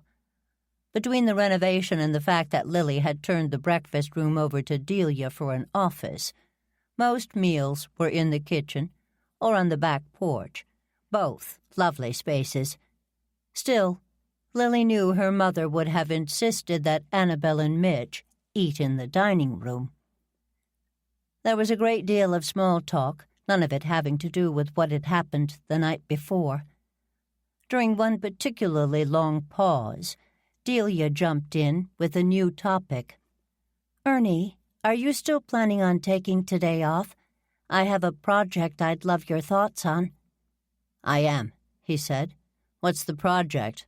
More work on the porch plans? The back porch had been enclosed years ago. Winterizing it was turning out to be a feat of engineering, since insulation, windows, and heating ducts all had to be configured. Though Mary had been overseeing the project, Ernie had been working with Delia, helping her learn hands-on what it would take to convert the room. Lily was grateful to everyone, since it was moving the project along at a fast clip. No, Mary's coming over to talk about the changes Lily requested later this week. This is more of an historical project.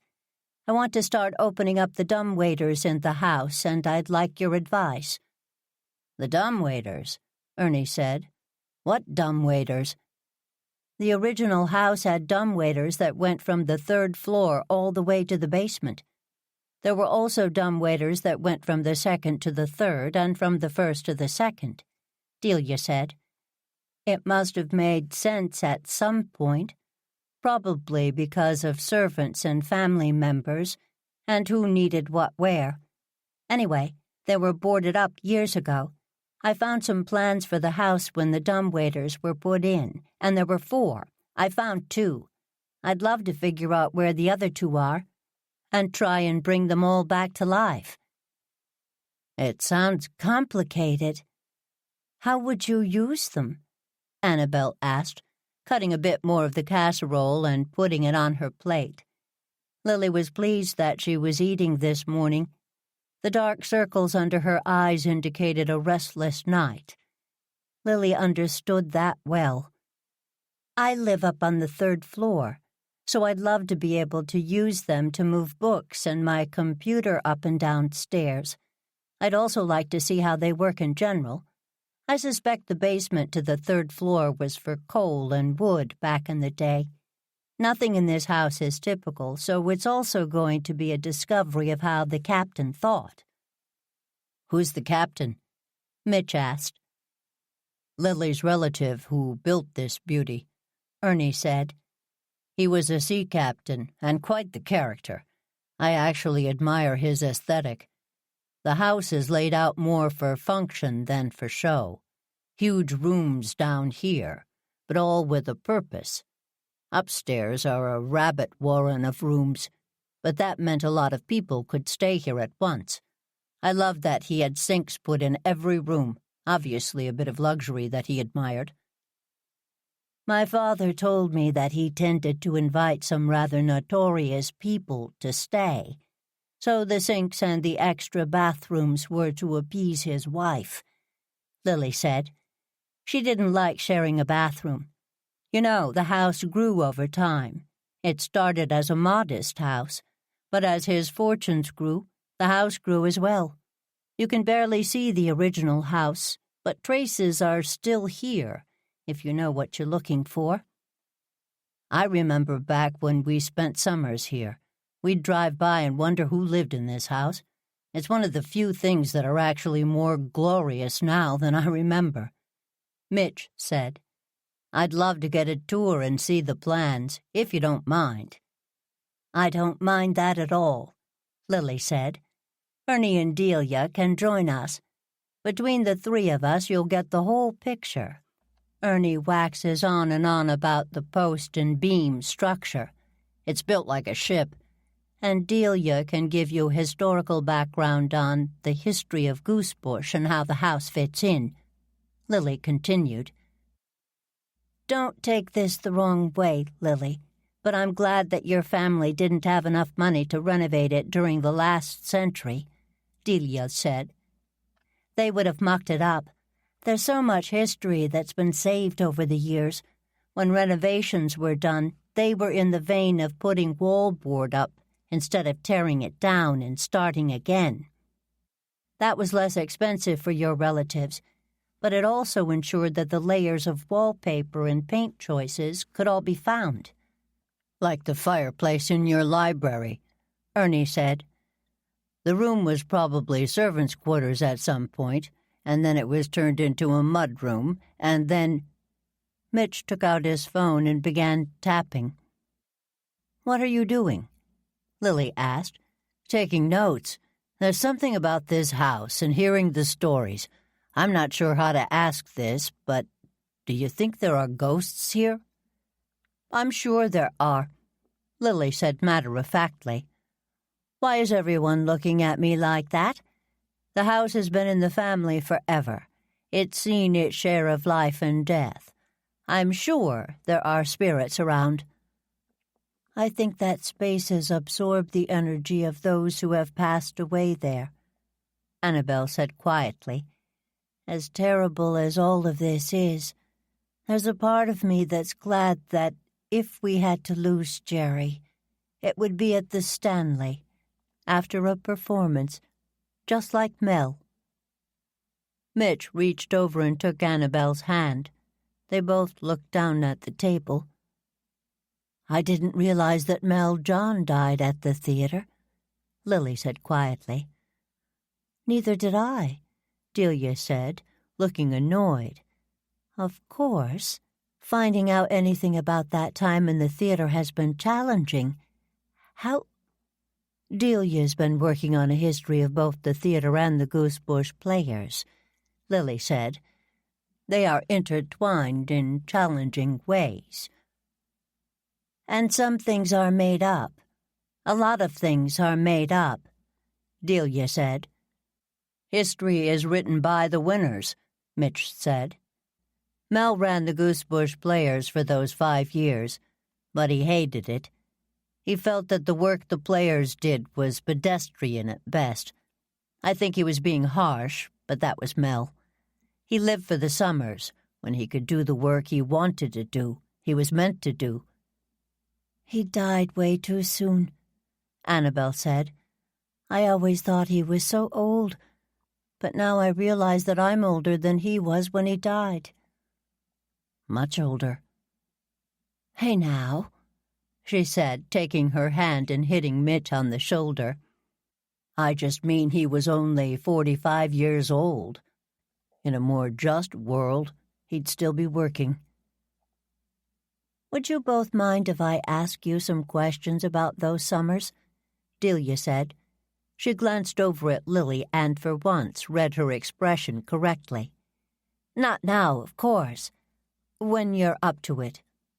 I'd be delighted, Annabel said. Seeing those pictures that Portia showed us brought it all back. Oh, darn it, Delia said, jumping up from the table and running out of the room. Was it something I said? Annabel asked. Delia's mind works in mysterious ways, Ernie said. She'd likely forgotten something and needs to take care of it. Who wants more coffee?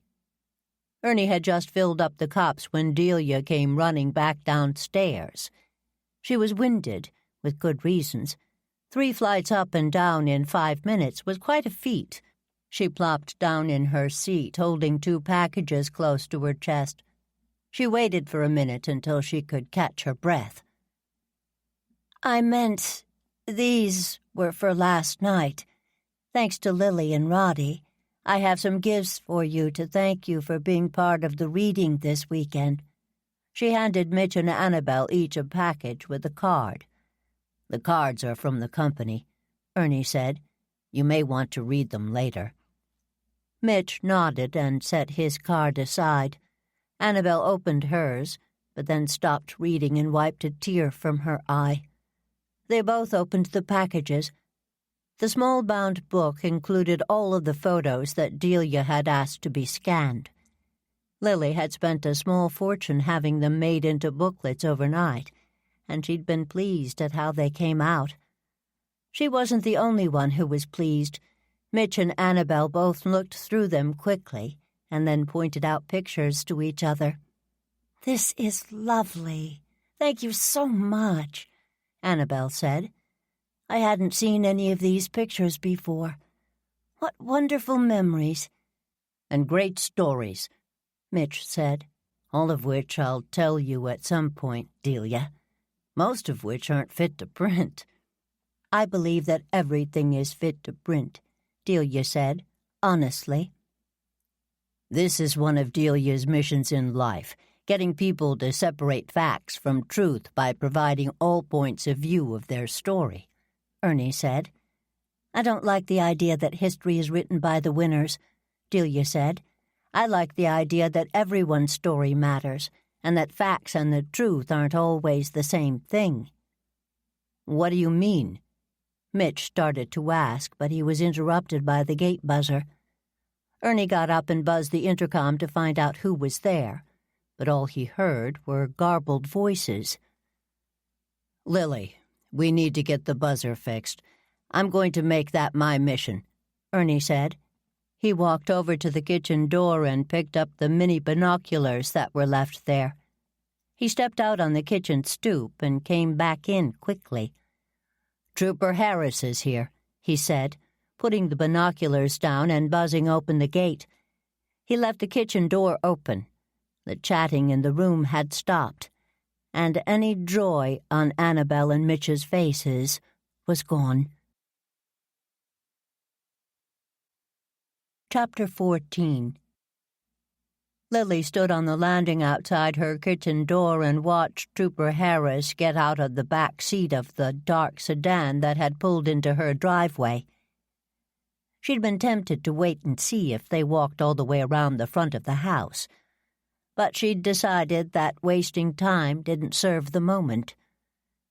She stepped inside the kitchen and moved into the room until all 3 officers were in and the door was closed. "Miss Jane, this is Captain Flavia. Captain, this is Lily Jane." Lily and the older officer nodded at each other. "We'll need a place to set up that has some privacy," he said to Lily. "Seems these VIPs are to be given special treatment. Not the way I like to run investigations, but then again, I don't like much about these types of investigations." "I see," Lily said. "Why don't we set up in the dining room?" She took them through the kitchen and into the hallway. She pointed out the restrooms on the first floor, and then went into the dining room. "Let me just put the table topper on," Lily said. She walked to the side and lifted up the heavy leather table covering. Trooper Harris put down her things and helped Lily lay it out. "Afraid we'll ruin it?" Captain Flavia asked.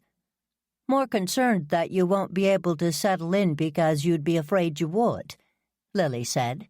"The table isn't precious, but it is treasured." "I hear you're off the suspect list," Captain Flavia said. "I've still got questions." "Of course," Lily said. "Let me get my notes."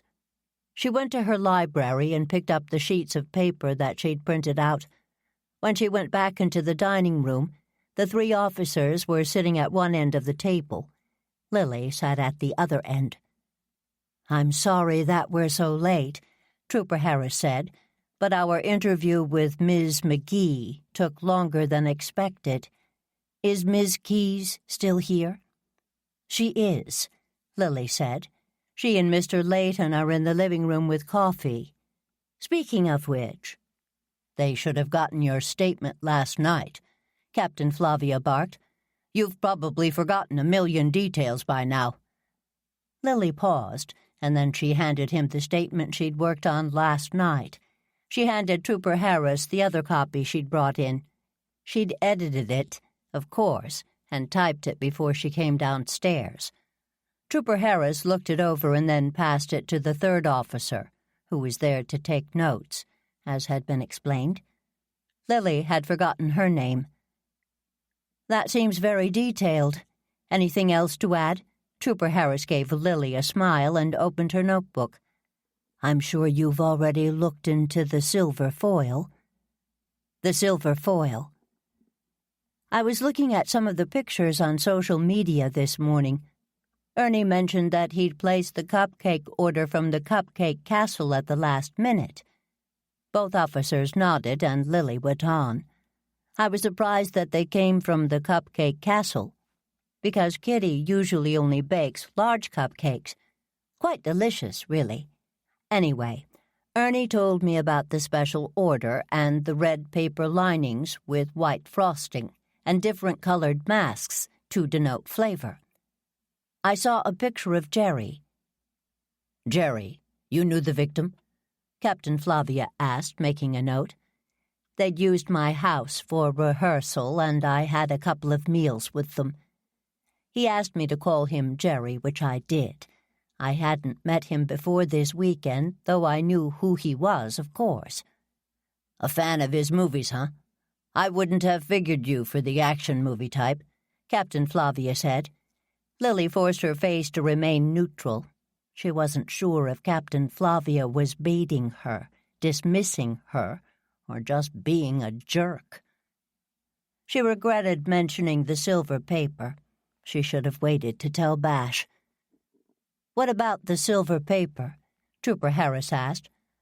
"I saw a picture of Jerry right before just as he was about to eat. I noticed that the cupcake in his hand seemed to have a silver cupcake liner. I'm assuming that's the one he ate." Captain Flavia turned and stared at Trooper Harris, who was going backwards in her notebook. "I just thought I'd share what I'd noticed. That's the only thing that I would have added to my statement," Lily said. That was true, of course. That said, she'd left out several other observations that she didn't want to pass on without knowing if they were important. Given the way this was going, she was grateful to have held back. "Anything come up at breakfast this morning? It looks like you were mid-meal. Sorry to interrupt. Looked pretty cozy when we walked in," Captain Flavia said. Lily tilted her head and gave him her best icy stare. She still had it. He seemed a bit flustered and looked away. "Captain, when I have guests, I give them food," she said, "and we don't discuss murder over breakfast, at least not at my house. Chief Haywood had indicated that you'd let me know when you were on your way. We didn't have time to clean up." After breakfast, she had planned to bring up the murder, but Captain Flavia didn't need to know that. "Chief Haywood has nothing to do with this case," Captain Flavia said. He looked over her statement and then read it again. He made a couple of notes and then looked up at her. "Seems thorough. I guess we're done here. If anything else comes up, we'll talk to you." "Good enough. I was planning on taking a walk. Would that be all right?" "The theater is a crime scene," Captain Flavia said. "And it's too far to walk to, at least for me. No, I was thinking about getting some air." "Fine." "And my other question is whether you'd all like some coffee." "Thank you, Miss Jane," Trooper Harris said. "That would be great." Captain Flavia shot her a look, but nodded. "Send in Miss Greenway, will you?" he said. "Certainly," Lily said, smiling and leaving immediately. She went into the kitchen to oversee the coffee service, which Delia and Ernie had already put together. "Delia, you're next," she said. "Captain Flavia is a delight, so be prepared." Delia left to go to her office, and Lily opened the door to the dining room. "Sorry to startle you, Captain," she said, not at all sorry. She put the tray down on the sideboard and walked out without serving it. The youngest officer stood up, and Delia came in the other door carrying her stage manager's prompt book, computer, and notebook. Lily went back into the kitchen and closed the door. "What a jerk," Lily whispered to Ernie. "Captain Flavia? Yeah. He showed up last night. I overheard him talking to someone, complaining, really, that these high-profile cases were career-enders." "Only if the case isn't solved," Lily said. "Though the silver paper discovery makes that unlikely, don't you think? I mean, those cupcakes could have been brought in any time." Ernie took out his phone and scrolled to a picture that the Cupcake Castle had posted. It showed the boxes of cupcakes being sent to the party. One of the trays had cupcakes with both red and silver paper. Then they were part of the order, which means that anyone could have eaten it, Lily said quietly. "I know. Though it did appear on his food plate near his champagne glass." They both stopped talking when Annabelle came into the kitchen. "How did it go?" she asked Lily. "He's a delight," Lily said, "though he may be nicer to you. Delia's in there now." "He'll probably have me go last," Annabel said. "I hope you don't mind us hanging around here for a bit longer." "You're welcome to stay for as long as you'd like, Annabel," Lily said. "Honestly, as you can see, it's a large house, plenty of room." "You're very kind, but I'm going to go and stay with Mitch for a couple of days." "Take care of yourself," Lily said. "Spending time with a friend is very comforting. Tell you what, why don't you settle into the library while you wait?" "No, that's your room. I can sit in the living room." "Where the curtains are drawn. You need some daylight. I'm going to take a walk, and then I'll be in the greenhouse." "You have a greenhouse?" "Does she have a greenhouse?"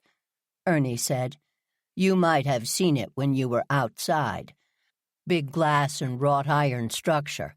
Looks like something out of a movie. I'll show you around if you'd like. I give a much better tour of the place. Lily is far too modest to sing her own praises. That okay with you, Lily?"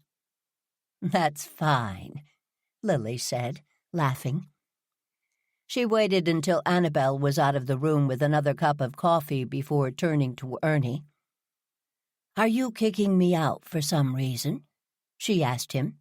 "I am," Ernie said. "First of all, Roddy is next door and wants to catch you up on last night." "Okay." "And also, Dolores said she was going to the Star for lunch. I thought that maybe you'd be interested in that." "How was Dolores last night?" Lily asked. They were both huddled by the coffee urn, whispering while looking at each other. "She made a bit of a scene, but was actually fairly well behaved, for her. She was on Roddy's list." "Roddy's list?" "Roddy, Delia, and I made a quick list of people to track, and she's on his list." "Ernie, you're next," Delia said, poking her head into the kitchen. "They'd like you in 10 minutes or so. Lily, I'm going into the breakfast room to keep Luna company. Do you need me?" Lily looked at her young friend and gave her a smile. Poor Delia. She looked exhausted. "Delia, I'm fine. Go and take care of Luna. I'm going to go over and see Roddy," Lily said. "Yes, he should be all set up by now," Ernie said, leaving the kitchen.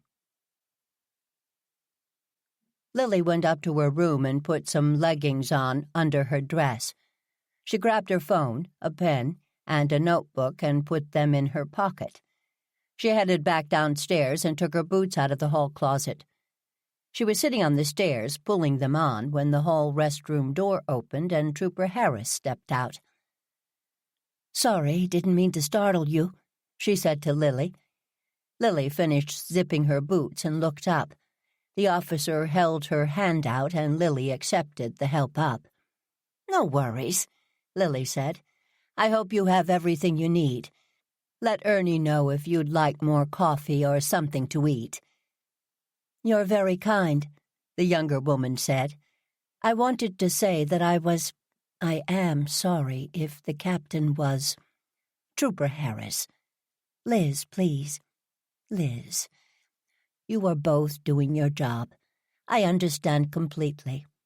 This crime needs to be solved quickly, I'd imagine. There must be a lot of pressure. Otherwise, you might be leading the investigation." Liz looked over her shoulder and then back at Lily. "I'm up for a promotion, so I might have been, but still. As you said, this needs to be solved well and quickly. He's abrupt, but he's a great detective. I'll learn a lot working on this case, from lots of people." "I'm sure you will," Lily said. "I know you need to get back in there, but please feel free to ask for whatever you need." "Thank you so much. I will talk to you later." Lily smiled. "And I'll look forward to that." Lily peeked out the side windows of her front door. She didn't see anyone out there at first. and then she noticed the vans across the street in the boatyard parking lot. She sighed and walked through the house to the kitchen and grabbed the key. She let herself out the back and through the gate. She didn't look to her left, but she suspected that there were prying eyes watching her. She relocked the gate and made her way over toward Roddy's back door, moving quickly behind the garage so that she was blocked from the street as much as possible. The French doors in his kitchen were slightly ajar, and he poked his head out and gestured to her.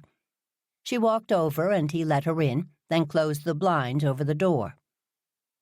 "This is so annoying," he said. "What is?" "The press people who've decided to park outside and knock on my front door every 5 minutes. They've figured out that Annabelle is at my house." Lily sighed. Roddy took her coat, and she put on her glasses and pulled out her phone. She texted Delia and Ernie to let them know what was going on and that they should warn Annabelle. "The poor thing." "Do you think it's affected her?" Roddy said. Lily looked up and cocked her head at him. "What does that mean?" she asked. She realized she'd become very protective of Annabelle. "Sorry, I'm short-tempered. Let me start again. Good morning, Lily. How are you?" "I'm fine, thank you, Roddy. How are you? I hear you had a late night." "I was afraid it was going to be later for a while, but when Captain Flavia, the charmer—" "Exactly. When he showed up, he started to move things along. I tried to listen in to what he was saying. Apparently, after he looked over the notes that Trooper Harris had made, he decided that they could limit the numbers of people with access and then run them against motives, something like that." "Really? Seems a bit cut and dry, doesn't it? Shouldn't motive come first?" "I agree that his methods seem geared toward a quick result. Here, come see what I've been working on." Lily walked into the living room. Roddy's house had been undergoing renovation since he moved in, but this part was done. The house was smaller than Lily's, but it still had a Victorian flair, with high ceilings, plaster adornments, ornate fireplaces. Roddy had taken great pains to restore, but his furnishings were all mid-century, done with minimalistic accents. Somehow it worked. Lily found his home very relaxing by its lack of fuss. She looked at the large piece of paper he'd pinned to the drapes. He gestured to have her sit down, and after he was assured that she didn't want anything to drink, he handed her a file folder. "What's this?" she asked. "Notes from Delia and me. Ernie said that you had some notes as well." "I did. I do. Believe it or not, I may even be able to send it to you. Hold on." Lily fussed with her phone, using the app as Delia had taught her. She found the document and sent it to Roddy via email. She looked up proudly, and he expectantly held on to his phone and smiled when it pinged. "Brilliant. I'll be right back." While he was gone, Lily opened the file folder. She read over the notes and then looked up at what Roddy had been working on. It seemed like a timeline of sorts, with a list of names at the bottom. Delia's report focused on the facts she knew, nothing else. They included who was backstage and when, the time the show started, the time it ended, and what happened afterwards from her point of view. Since she hadn't made it to the front of the house, she didn't have a lot of detail about that time. One thing she made clear was that she didn't believe any of the technical staff could have gone out to the lobby and come back without her noticing. Roddy's commentary was very similar to Lily's before the show. He said that most of the tickets had been picked up before he left the table. Warwick had left, and Nicole stayed. Lily wondered about the latecomers and who they might have been.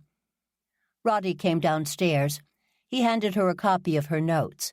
She saw that he'd already marked his up. "Not a lot to work with, is there?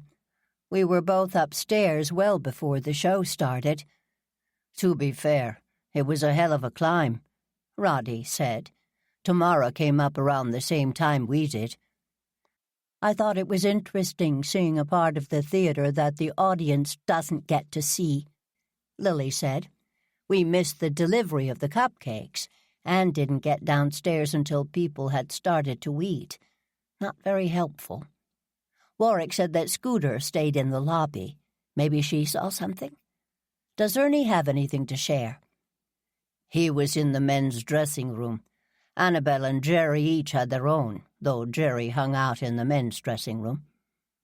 "We should ask Portia if Annabelle came into their dressing." "I called her this morning to check in," Roddy said. "She said that Annabelle didn't come into their dressing room. She saw Mitch walk back towards hers about 20 minutes before the show started, but other than that, she didn't see anyone go past the door.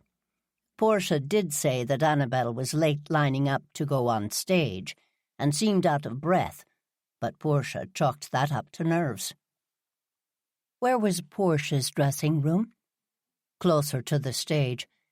Annabelle's was closer to the back door." Roddy paused. "You know, I've been doing some research on Annabelle. Her divorce from Jerry seemed quite traumatic for her career. She didn't make another film for 8 years, and by then she was past the romantic lead stage and had moved into character roles." "Which she's very good at," Lily said. "True. But have you seen her when she was young? She was stunning. One of the articles I read wondered if he'd blackballed her in the business." "They're working together now, or they were," Lily said. "Apparently she had a very, very hard time after her second husband died," Roddy said. "A nervous breakdown, one article said. Another one said she tried to do herself in. Jerry had to guarantee the film and agree to play a small role in order to hire her." "Wow," Lily said. "Wow. Is that it?" "Roddy, I've spent some time with her. Granted, she's an actor, but I really think her grief was real, is real. None of this jibes with the woman I've been talking to." "To quote Delia, facts and truth." "I know." "One fact. She could have run out of the side door around to the front and done something to the cupcake." "How could she have been sure Jerry would eat it?" "There was a plate of food set aside for each of them. She could have even poisoned her own and then given it to him." "The silver foil?" "What silver foil?" Lily explained and found the picture on her phone to show him. Of course, the silver foil cups might not mean anything. Captain Flavia wasn't impressed with the idea. Seemed to dismiss me. "What did Bash think?" Roddy asked. "I haven't told him." "Well, then I know where we're going next," Roddy said. "Let's head into town and talk to Bash. I'll buy you lunch while we're out." "Sounds good." "How will we get past the reporters, though?" "My dear lady, have you forgotten that I own a car with a very, very fast engine?" Chapter 15. Lily thought Roddy was joking about a fast car being the plan for getting out of the driveway, but he wasn't. His garage was next to his house, an addition from the 1930s. The upstairs of the garage was an in-law apartment, or used to be. Like the rest of the house, it had fallen into disrepair. Lily hadn't been in the garage itself and was impressed by how much work Roddy had done, pouring a new floor, adding what looked to her like mechanics' tools along the side. In addition to Roddy's red Jaguar, he had an Aston Martin up on blocks and a Jeep in the third bay. "Are you restoring that?" Lily asked him while he held her door open. waiting until she was settled before closing it. Getting in and out of his car was a challenge for Lily, but not for Roddy, who slid in and rubbed his hands together. "I am," he said. "It's in terrible shape, but I'm in no rush. I enjoy restoring older cars. The puzzle of getting it going again calms my mind." "I see a Jeep joined the Jag," Lily said. "I took your advice about winter driving to heart. The Jeep will be much more practical." Roddy turned the engine over and gave it a minute to warm up. "I will admit, this garage is ending up to be a wonderful asset that I didn't expect. At first I was troubled, because it sits in the middle of the drive and was so large. As it turns out, it's fairly good for privacy, and I'm able to indulge in projects like the Aston. The second floor is wonderful for storage. You know, you could put up a trellis with a swinging gate between the garage and the wall to my house to really block off the backyard." People were peering in as I came through the door. "If we avoid having celebrities hiding out because another movie star was killed, that may help with privacy. But yes, let's plan on that. It's shady there, so I was planning on putting a gravel area, perhaps with a tool shed of sorts in that area. I'll add it to my project list. All right, the car should be warm. Ready?" Lily nodded. Roddy hit the remote to open the garage door and eased his car out. He waited until he had just cleared the door and hit the remote again.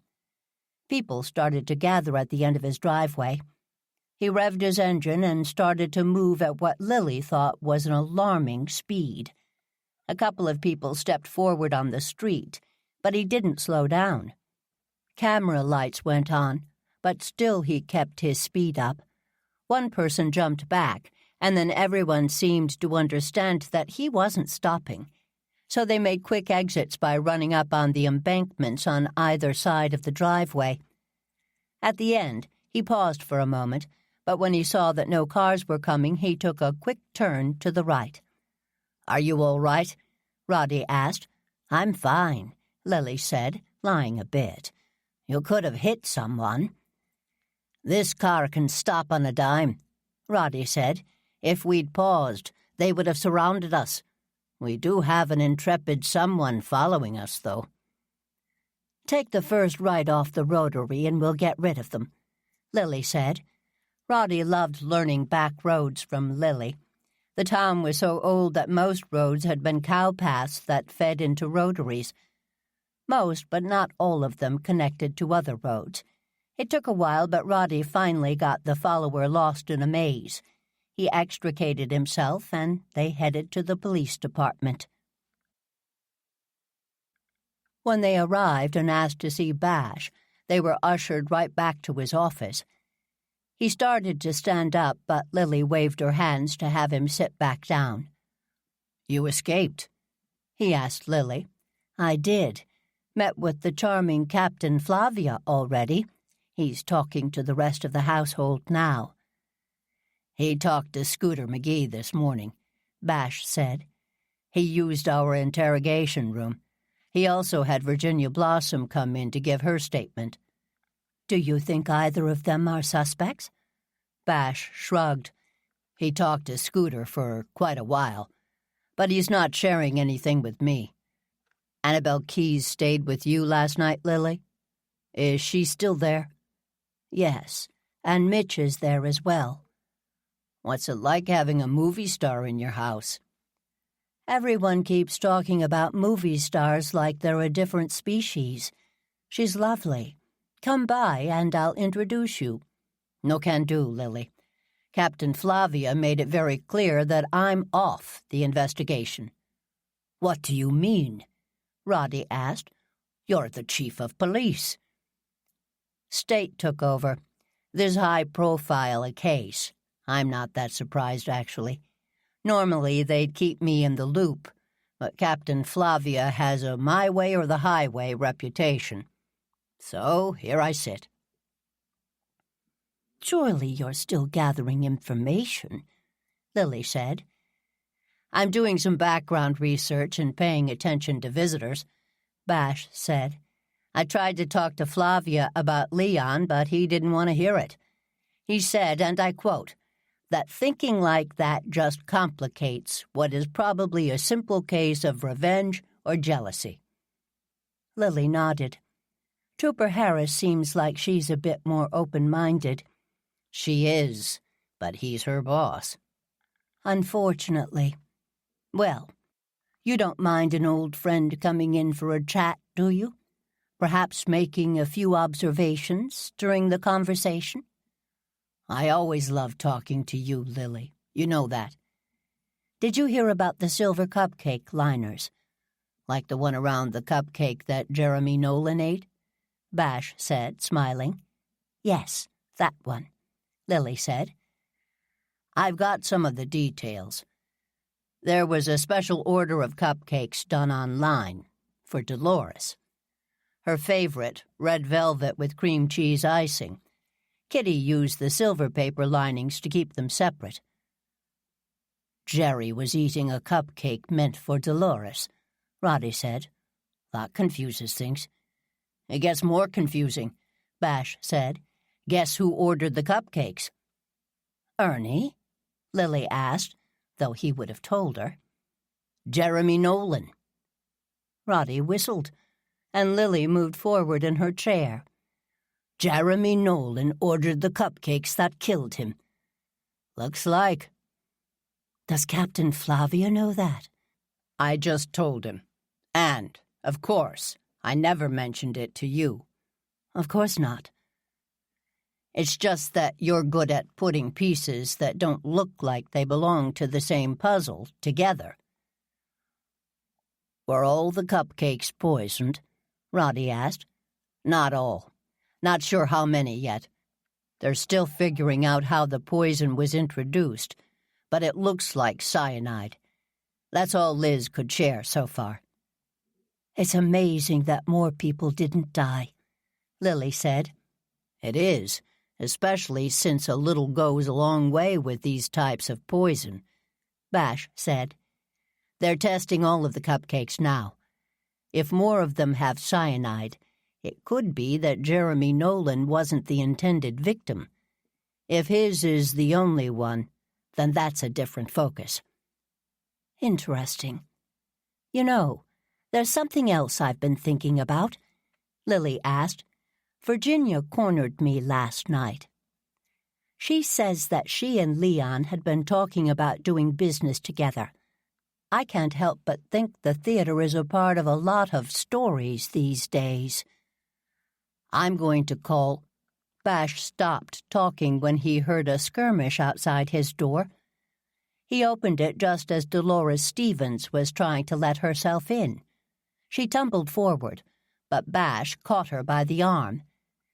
Someone is trying to kill me, she said, righting herself and recovering her composure quickly.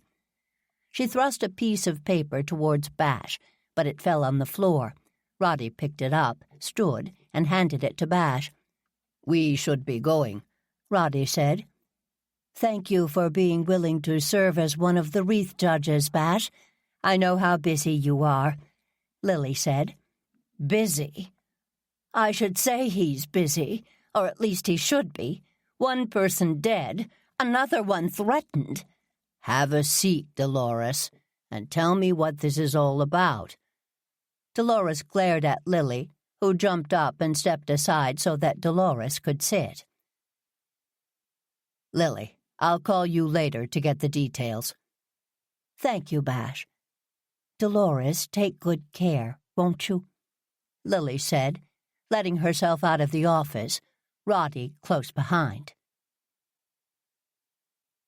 Should we go and have lunch? Roddy asked. How about a walk first? Lily said. Olden Park?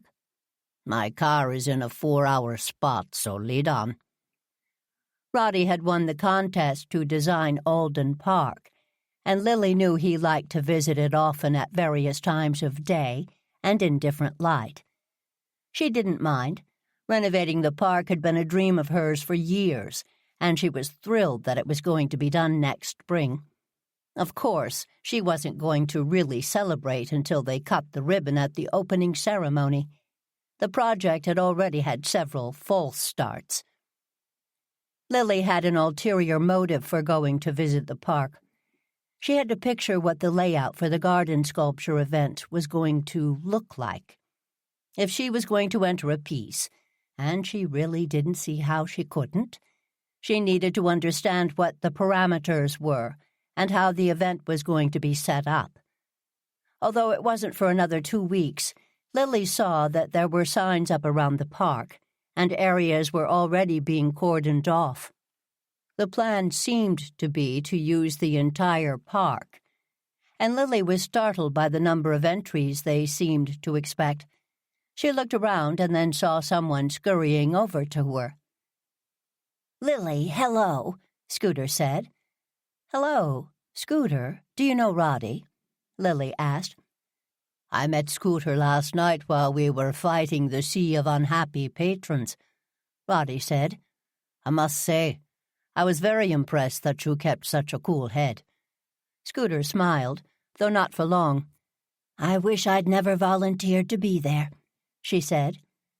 "It was a terrible night," Lily said quietly. "He didn't even know me," Scooter said. "Who?" Roddy asked. "Jerry. I knew him back all those years ago. He didn't recognize me at first. I get that. It's been a long time. But even when I told him I knew who he was, he didn't know me.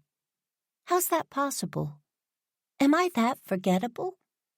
"Take a deep breath," Lily said. "Scooter, you look exhausted. You're not making much sense.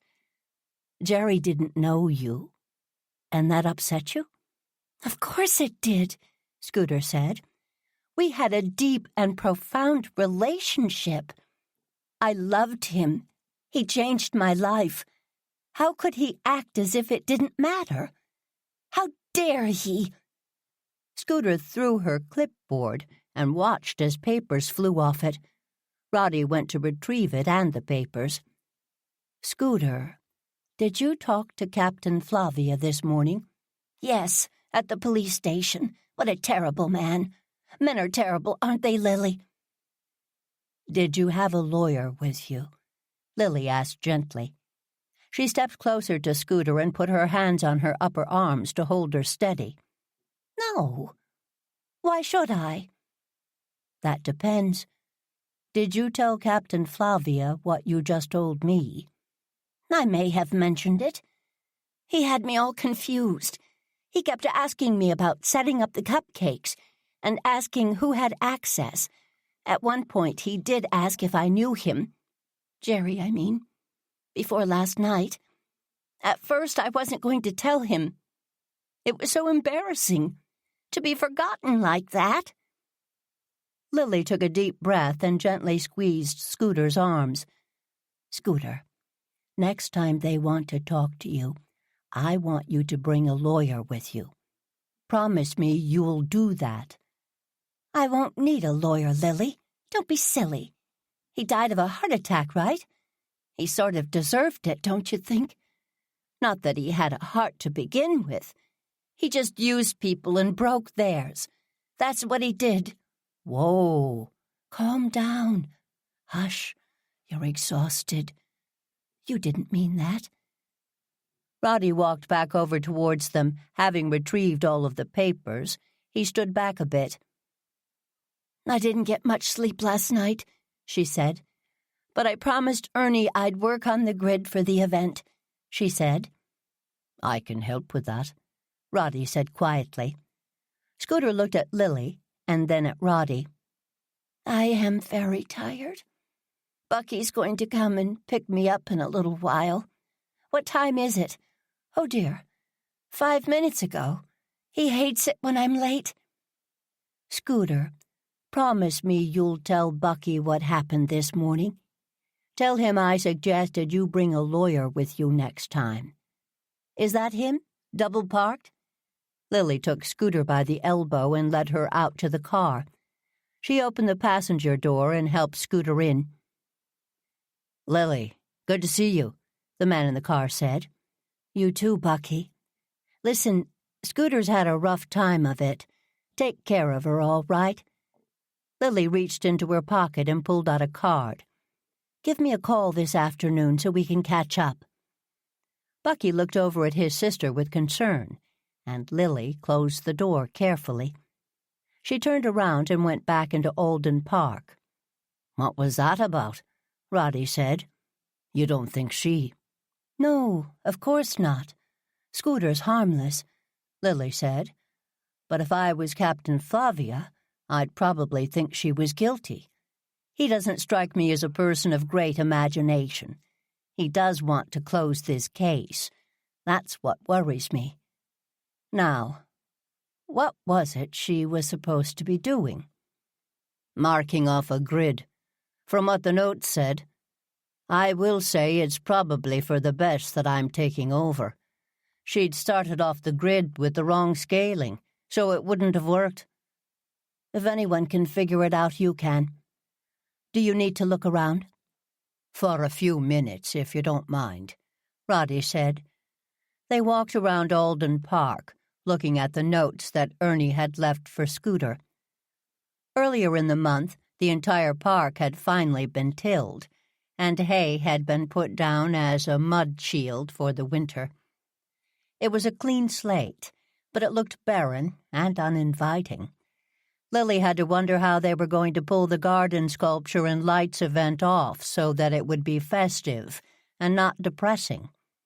I can do this grid work for Ernie, Roddy said. I have the drawings on my computer. I'll check with him to see exactly what he needs. Lily, are you listening? Are you still worried about Scooter? I am. But I texted Bash and told him not to let her talk to anyone without a lawyer. He's going to call Bucky and make that suggestion. I also gave Bucky my card so he could call me. Isn't that out of Bash's purview? Roddy asked. This isn't his case, Lily said. Besides, he's known Scooter forever. She used to babysit for him. You really believe she's innocent? In more ways than one, Lily said. She slipped a bit in the mud and grabbed Roddy's arm. How will this place be festive for this garden sculpture event? Maybe you should relax and let someone else be in charge, Roddy said, offering his arm, which she took. The Beautification Committee has a subgroup that is working on it. You specifically said you didn't want to be involved. No, I specifically did not want to be in charge, Lily said, but I never said I wouldn't help. Mary Mancini has taken it on, he says. She knows that if she needs our help, she has but to ask. So far, she hasn't. The event is almost 2 weeks away. Plenty of time. Speaking of which, we should work on our submission. Lily looked at Roddy and shrugged. As long as I'm not doing it alone. I'm still not sure I understand what the goal is. Festive pieces with lights, so that they'll be fun to walk around and look at. I don't quite understand it myself, but there is a website with more information. Let's say we involve Delia and Ernie in the planning, and perhaps Warwick and Tamra. That will guarantee something will be created, even if it is desperately off. I believe the goal of the event is to have fun. I've never been very good at fun. Sounds like I have a lot of opportunities to let go of my control issues, Lily said. Or focus your control on having a good time with friends. I could do that, Lily said, pulling his arm tighter. Lily, you mentioned Leon when we were in Bash's office. What about him were you and Bash talking about? He's running some tests to double-check Leon's cause of death. Roddy stopped walking and turned to look at Lily. For any reason? He was quite ill, wasn't he? Yes, he was. He was on borrowed time, but he also had a healthy heart, and so dying of a heart attack was unexpected. Bash is making sure he's crossed his T's and dotted his I's. Leon deserved that. Roddy nodded, and they started walking again. He did indeed. Good for Bash for being concerned. You and Leon were good friends, weren't you? I've known him for years. Knew him. Still hard to believe he's gone. Anyway, my mother did amateur theatrics in college and was a big supporter of the Goosebush Players in different ways. We'd host fundraisers every summer, that sort of thing, so I got to know him through those events, though not well. When his wife Betsy died, rather than retreat, he became more social and started to volunteer more, host parties, come to events. Warwick and he were good friends. I only went to that one cocktail party at his house as your guest, but it was a lot of fun. The canapés were delightful. He loved to cook and watch those baking competitions like it was his job. I benefited from his experimentation more than once. When Alan got sick, he'd come to the house once a week, make a fabulous meal, and share it with us. He'd tell us stories about rehearsals and productions. He was a wonderful storyteller and made us laugh until our sides hurt. Then he and Alan would sing Gilbert and Sullivan or other songs. Leon was a good friend. I really expected we'd have more time. I think Leon was counting on that to get his life in order. Lily's phone rang and she fished it out of her pocket, slid the green button on the screen, and turned on the speaker. Ernie, how are you? How am I? Well, Captain Charming and Trooper Sunshine just left, but not before they made Annabelle cry and Mitch lose his temper. The press is outside, and the only reason they aren't storming the front doors is because they left some troopers stationed out front. That sounds awful. The movie company is sending some PR people down here to help, Ernie said. They'll be here in a couple of hours. In the meantime, I'd stay away. I'll call you when the coast is clear. Ernie hung up the phone and Lily turned to Roddy. Poor Ernie, she said. That sounds terrible, Roddy said. We could sneak you in the back gate. Your house is probably under siege as well. After our exit. Let's go and see if Tamara is in, Lily said. Then we'll go to lunch, Roddy said. Lily hated that the door buzzed whenever someone walked into the real estate office Tamara owned. She knew it was to alert people of customers coming in, but still, whatever happened to a small silver bell on the front desk? She was going to get Tamara one as a Christmas gift.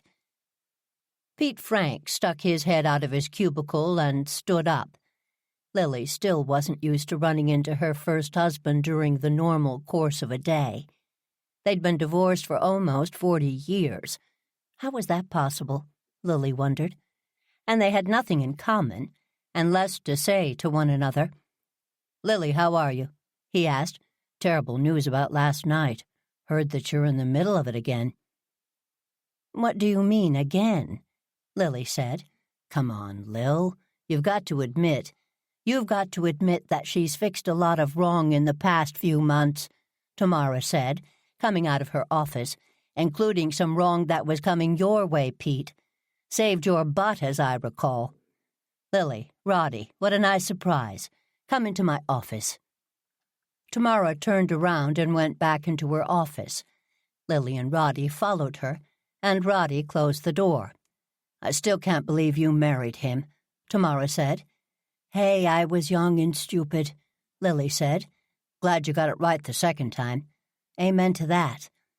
I've got to admit, though, Pete's been doing good work lately. Sold a couple of houses this month. I think Rhonda's been lighting a fire under him. Bless her heart. She's been trying to do that for years, Lily said. The conversation paused, mostly because talking about Lily's first husband and the woman he left her for was not a favorite topic for long conversations. To what do I owe the pleasure of this visit? Tamara asked. We've just been over to Alden Park. Roddy said. Lily's worried that it won't come together for the event. I'm not worried about that, Lily said. Well, a little worried about that. I'm also worried about Scooter. Lily told Tamara about how Scooter was behaving in the park. Did you tell Bucky to watch out for her? Tamara said. I told him to call me later. I'll give him a call. He'll take care of her. Again. She's always being taken care of, Tamara said. That's part of the problem. She doesn't have a lot of survival skills. What was she doing in Alden Park? Taking measurements for Ernie, Roddy said, working on a grid for the sculpture event. I offered to do it for her. I was afraid that Lily would if I didn't. Lily, you have nothing to do with this event. We both agreed that we needed to step back, Tamara said. I know. But it's a muddy hayfield right now. Hardly festive, Lily said. Mary Mancini's on top of it. The Christmas trees are being delivered on Thursday, so that will help. And the first couple of installations are going up this weekend. And you know this how, miss, we need to step back? I may or may not have checked in with Mary this morning, just making sure we're on track. And I wanted to talk about the Maiden Goosebush hashtag idea. Thanks for sending that email, by the way. I'm glad Portia's on board. What did she think? Lily asked. She loved it. In fact, look at this. Tamara held out her phone, and Lily and Roddy watched the video that was playing. Portia Asher was talking about how she'd like to see the floral displays all made in Goosebush, because that mattered. Lily swallowed the lump in her throat. That's lovely, Lily said. Oh, that's only the beginning. There are a dozen posts by other people already. Mary is going to start doing daily videos in the store, demonstrating how to create certain effects with things they have on hand. So that's what I've been up to this morning. Tamara looked at her phone, clicked through her texts, and then she looked over at Lily. Did I hear that Annabelle Keyes stayed with you last night? Lily and Roddy quickly filled Tamara in on the morning activities. At the end, the three sat in the office in silence. Well, maybe it's best to let the police handle this one, Tamara said. Agreed, Lily replied, sighing. If only she had confidence that Captain Flavia was interested in solving the entire puzzle. I wonder what the note Dolores found said, Tamara asked. Next time it will be you, Roddy said. He looked at Lily and shrugged. I read it before I gave it to Bash. That's fairly dire. Where does Dolores getting threatened leave everything? Lily asked.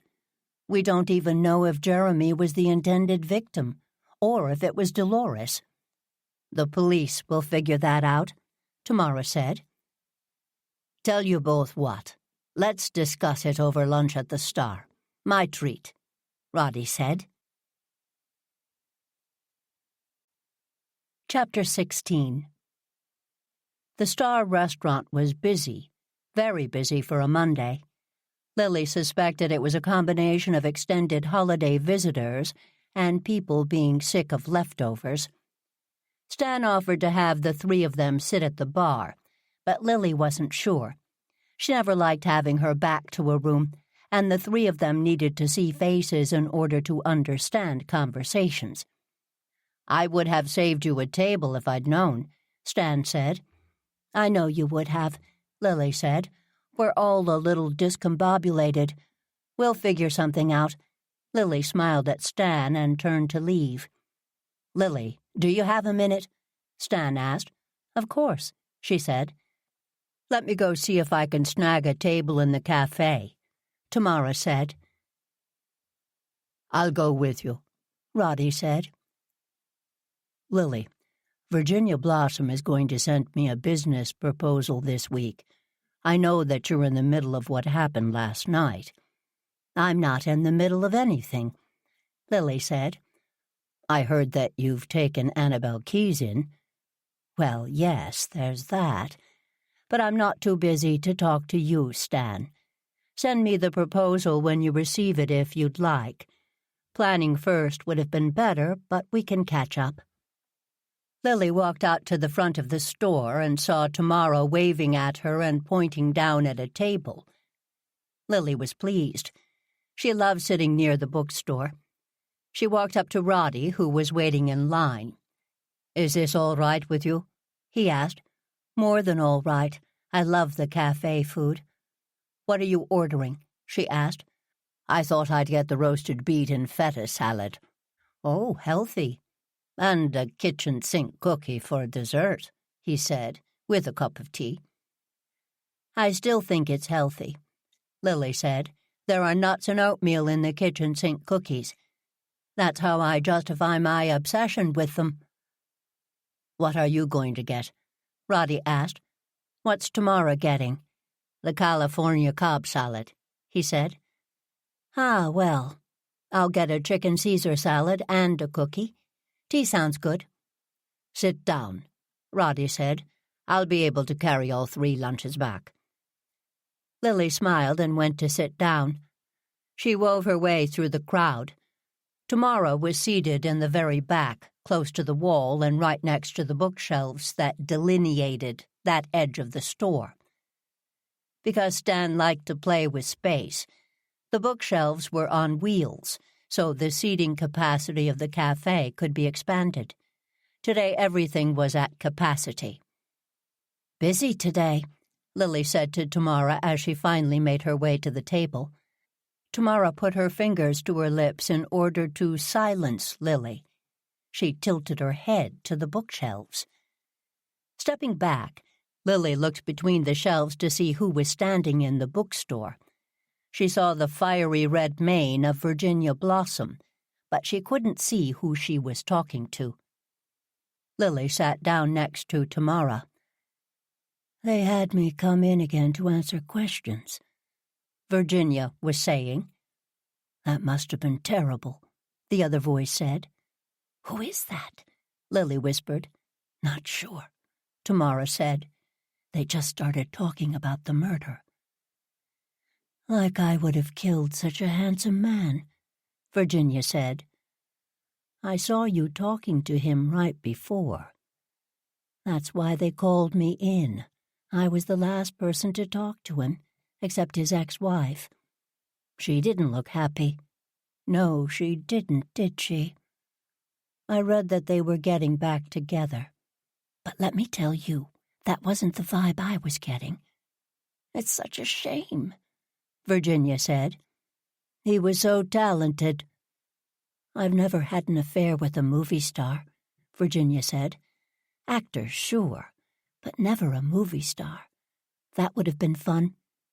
"I guess so," the other voice said. "I mean, if someone was going to die, it's a shame it wasn't that odious Stevens woman. That would have made my life easier, frankly." "Ginny. Don't Ginny me. You know I always get what I want, no matter what's in my way. Let's get out of here. They don't have any good magazines. Like that's any big surprise in this backwater town." Lily and Tamara watched the front of the store. Virginia and another woman walked by the cafe. Roddy had just turned with his tray of food and narrowly missed crashing into the 2 women. In the brief second that it took for Virginia to recognize him and look around, Lily had the satisfaction of seeing her face when she saw her and Tamara. She really does need to learn to pay attention to who she's talking to, even indirectly, Lily said. She was a little callous, self-involved, Lily asked. Roddy arrived at the table, and she reached up and took the beverages off Roddy's tray, and then the salads. He picked up the bag of cookies and then leaned the tray up against the bookshelf. "What did I miss?" Roddy asked. "A terrible human being having too loud a conversation in a restaurant," Lily said. Roddy parked at the back of the library, but they walked around to the front to go in. It wasn't a direct route.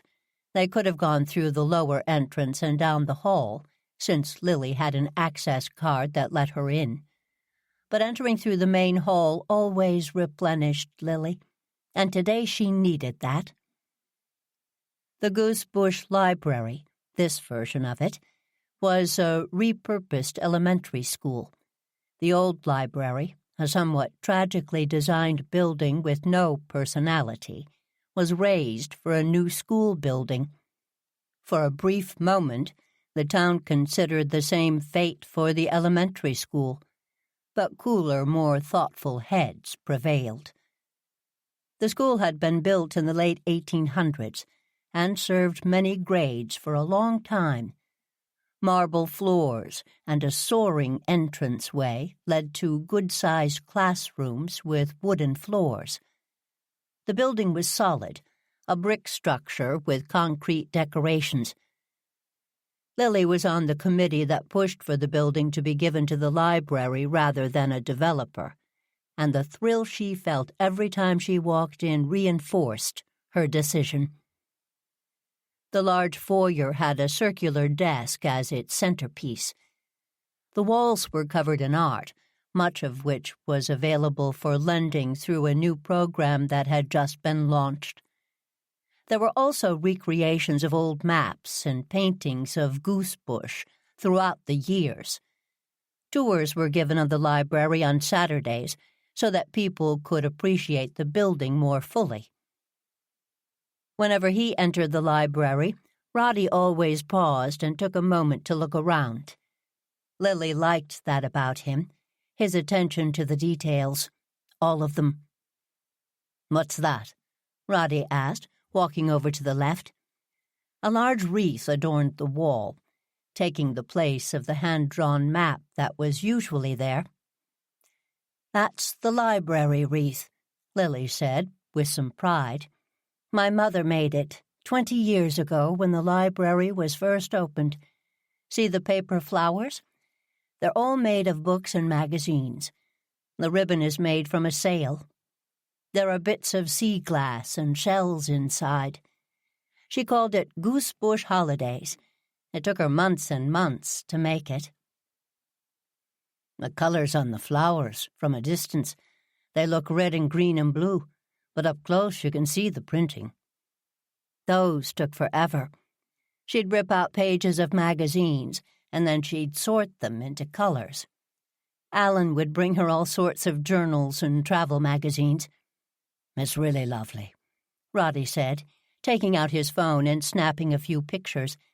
He looked down and started tapping on the screen. "An original made-in-Goosebush piece." "Indeed. In fact, that's how the wreath competition started.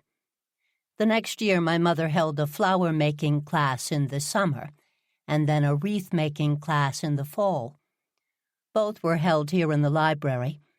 She charged a small amount to raise funds for the library. The wreaths were displayed, and a couple of people donated them to a fundraiser. Then the wreath-making became its own fundraiser." "With a literary theme." "That's new," Lily said, "but I like it. Beauty and craftsmanship are so hard to judge, so we started adding creativity categories. The event is a lot of fun. And a lot of work, but thanks to the committee who runs the event, I don't have to do much of the work," a younger woman said, walking up to the two of them. She was wearing a beige pantsuit and polka-dot shirt and wore large red hoop earrings. "Dot, how are you? I didn't see you there. The front desk let me know that you were here, so I thought I'd come by and say hello. How are you doing, Lily? A terrible thing to happen last night. It made me just as glad that we couldn't get tickets." "The performance was wonderful, but yes, overtaken by a terrible loss of a lovely man." Lily shook her head and set her face with pursed lips and a clenched jaw.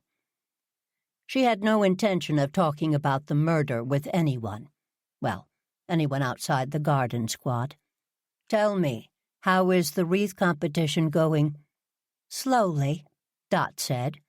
Really? Why? I hate to admit it, but you were right. Great literary titles aren't inspiring people to enter a wreath, especially since we're having them come down here to draw a title. Plus the entrance fee that you added to the mix. Looks like you were right about that as well. I didn't think there would be resistance to a $20 fee. Who signed up so far? The three of them walked over to the circulation desk, and Dot walked behind it to get the list, which she handed to Lily. All members of the committee, Lily said. People who well understand the challenges the library is facing with funding right now. Tell you what, let's do a few things to shake it up. First, let's tell people that the next 10 people to enter will have their entry fees waived. Then waive them all, and I'll write a check to cover the loss. Lily, you don't have to. Nonsense. The wreath auction is a major part of the fundraiser we're doing in December. The second thing you'll need to do is expand your list of what are great books. Add some romances, some science fiction. When all people see is the mill on the floss, it doesn't inspire creativity. There's a lot you could do with the mill on the floss, Dot said. Unless the thought of rereading that book gives you ugly flashbacks to high school English, which it does me. That brings me to the next thing. You make a wreath based on the mill on the floss. Me? I have no talent. Which is why you'll social media yourself going to the Triple B and getting materials from Mary Mancini. And you'll use the Maiden Goosebush hashtag, along with the wreath event hashtag. I have no idea what I just said, but you'll figure it out. Perhaps I'll have Min take one on. In addition to you. Come on, Dot. You know people give money to people. They want to get to know you better. You've only been here a couple of years, and it takes New Englanders time to warm up. Dot sighed and shrugged. All right. My wife will help. Good. Now, Roddy, I didn't see your name on this list, Lily said. An oversight. Roddy said, let me rectify that. He signed his name and gave Dot $20. She pulled the fishbowl out and he drew a name, immediately making a face. What did you get? Lily asked. Moby Dick, Roddy said. He grimaced. I am having first-year English memories of not excelling at my essay on symbolism. You can draw another one, Dot said. Oh, no. I'll enjoy the challenge, Roddy said, though I'm not sure how to incorporate a harpoon and whale blubber in a festive holiday wreath. Please, don't even try, Lily said, giving him a smile. Make it symbolic. Roddy and Lily went down to the Historical Society. Lily took out her key to let them both in, and was amazed at the transformation. Sure, all flat surfaces were covered in piles, but the piles seemed to have some order amongst the chaos, especially if the determined look on Min's face as she was reading one of the documents was any indication. Min, sorry if we startled you. I didn't think you were coming in today, Roddy said. I was working upstairs until 1 o'clock, and then I thought I'd come down and tackle some more of the theater paperwork. Delia texted this morning and asked me to look through another box that she'd put in the back. Delia texted you? Lily asked. Yes, Roddy connected us so that we could confer on the project a bit before I dove in. I didn't want to step on her toes, so I adapted her system to my own. Min made a gesturing sweep of her arm to the piles at hand. This looks very impressive, Lily said. And you said this is the theater archives. Could you walk me through your process? Of course, Min said. Delia sent me the documents she was working on, which were so helpful. She asked me to make notes on documents if they had to do with the Stanley Theatre, which used to be the Goosebush Theatre, and the Goosebush Players. This is why some context matters. I never would have understood that they were so separate otherwise. Honestly, it's still sort of confusing. Anyway, I've been going through the boxes of materials and adding colored tabs to them along with some Post-it notes to clarify dates and any other large-scale tags I'd add once they're in the system. Tags, Lily asked. Ways to tell the computer how to categorize the items. You know, like I tag the directors, or the playwright, or the actors, designers, that sort of thing. You never know what's important to whom. So my process is to start with some global categories and then add tags so that people can narrow the search. We'll scan all of the documents at some point. But for the short term, for the show programs, I'll just scan the cover, the title page, and the cast and crew lists for now, and then we'll make a note of where they are in the archives. You're going to do all of that? Yes, it's easy peasy to get that done, Min said. Delia had a lot of this organized from the outset, but I've added some tweaks. I want to run them by her before I start, though. Seems only right, since she's in charge here. In charge by default, Roddy said. She'll likely be thrilled by the work you've been doing. She seems pleased, but we haven't had a chance to meet yet. She was going to come by today, but she got tied up.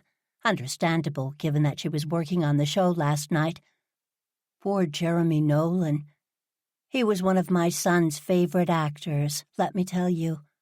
I feel as if I know him, seeing all these pictures of him from the archives over the past couple of days. There were a lot of pictures? Lily asked. Lots. One of the boxes that Delia had pulled but hadn't gone through was a donation from the Stanley Theatre for the archives. It looked like James Gentry donated them back in 1992, but they hadn't been catalogued properly. Who was James Gentry? Roddy asked. He was an artistic director of the Goosebush Players, and he ran the theatre, Min said. His nickname was JJ, Lily said. Ah, I wondered, Min said, making a note. He took over after Stanley Sayers died, Lily said. He ran the theatre for years. Min, you said the donation was made by him. That's what the paperwork indicated, Min said. It's a good thing she found them. None of the pictures were in sheets. They were just tossed into file folders. Some of the 8x10s stuck together. But the photographs from rehearsals had been printed on that matte stock. The kind that looked like linen if you saw it up close. Remember that? Those pictures stood up to being tossed in a box, but just barely. Do you know if there's a budget for getting archival boxes and appropriate storage materials? I'd be happy to get these taken care of. We'll find a budget, Lily said. She was realizing that unless she jumped in, Min would keep talking, and Lily would lose her train of thought. We'll find a budget for your time as well. I understand that this is a volunteer-run organization, and I'm happy to do my part, Min said. It's helping me learn a bit more about Goosebush in the meantime, and I'm grateful for that. Very grateful. What an interesting town. Min, we've needed to hire someone to get this place organized for quite a while, Lily said. We had a part-time person working here for years, but that didn't work out for a number of reasons.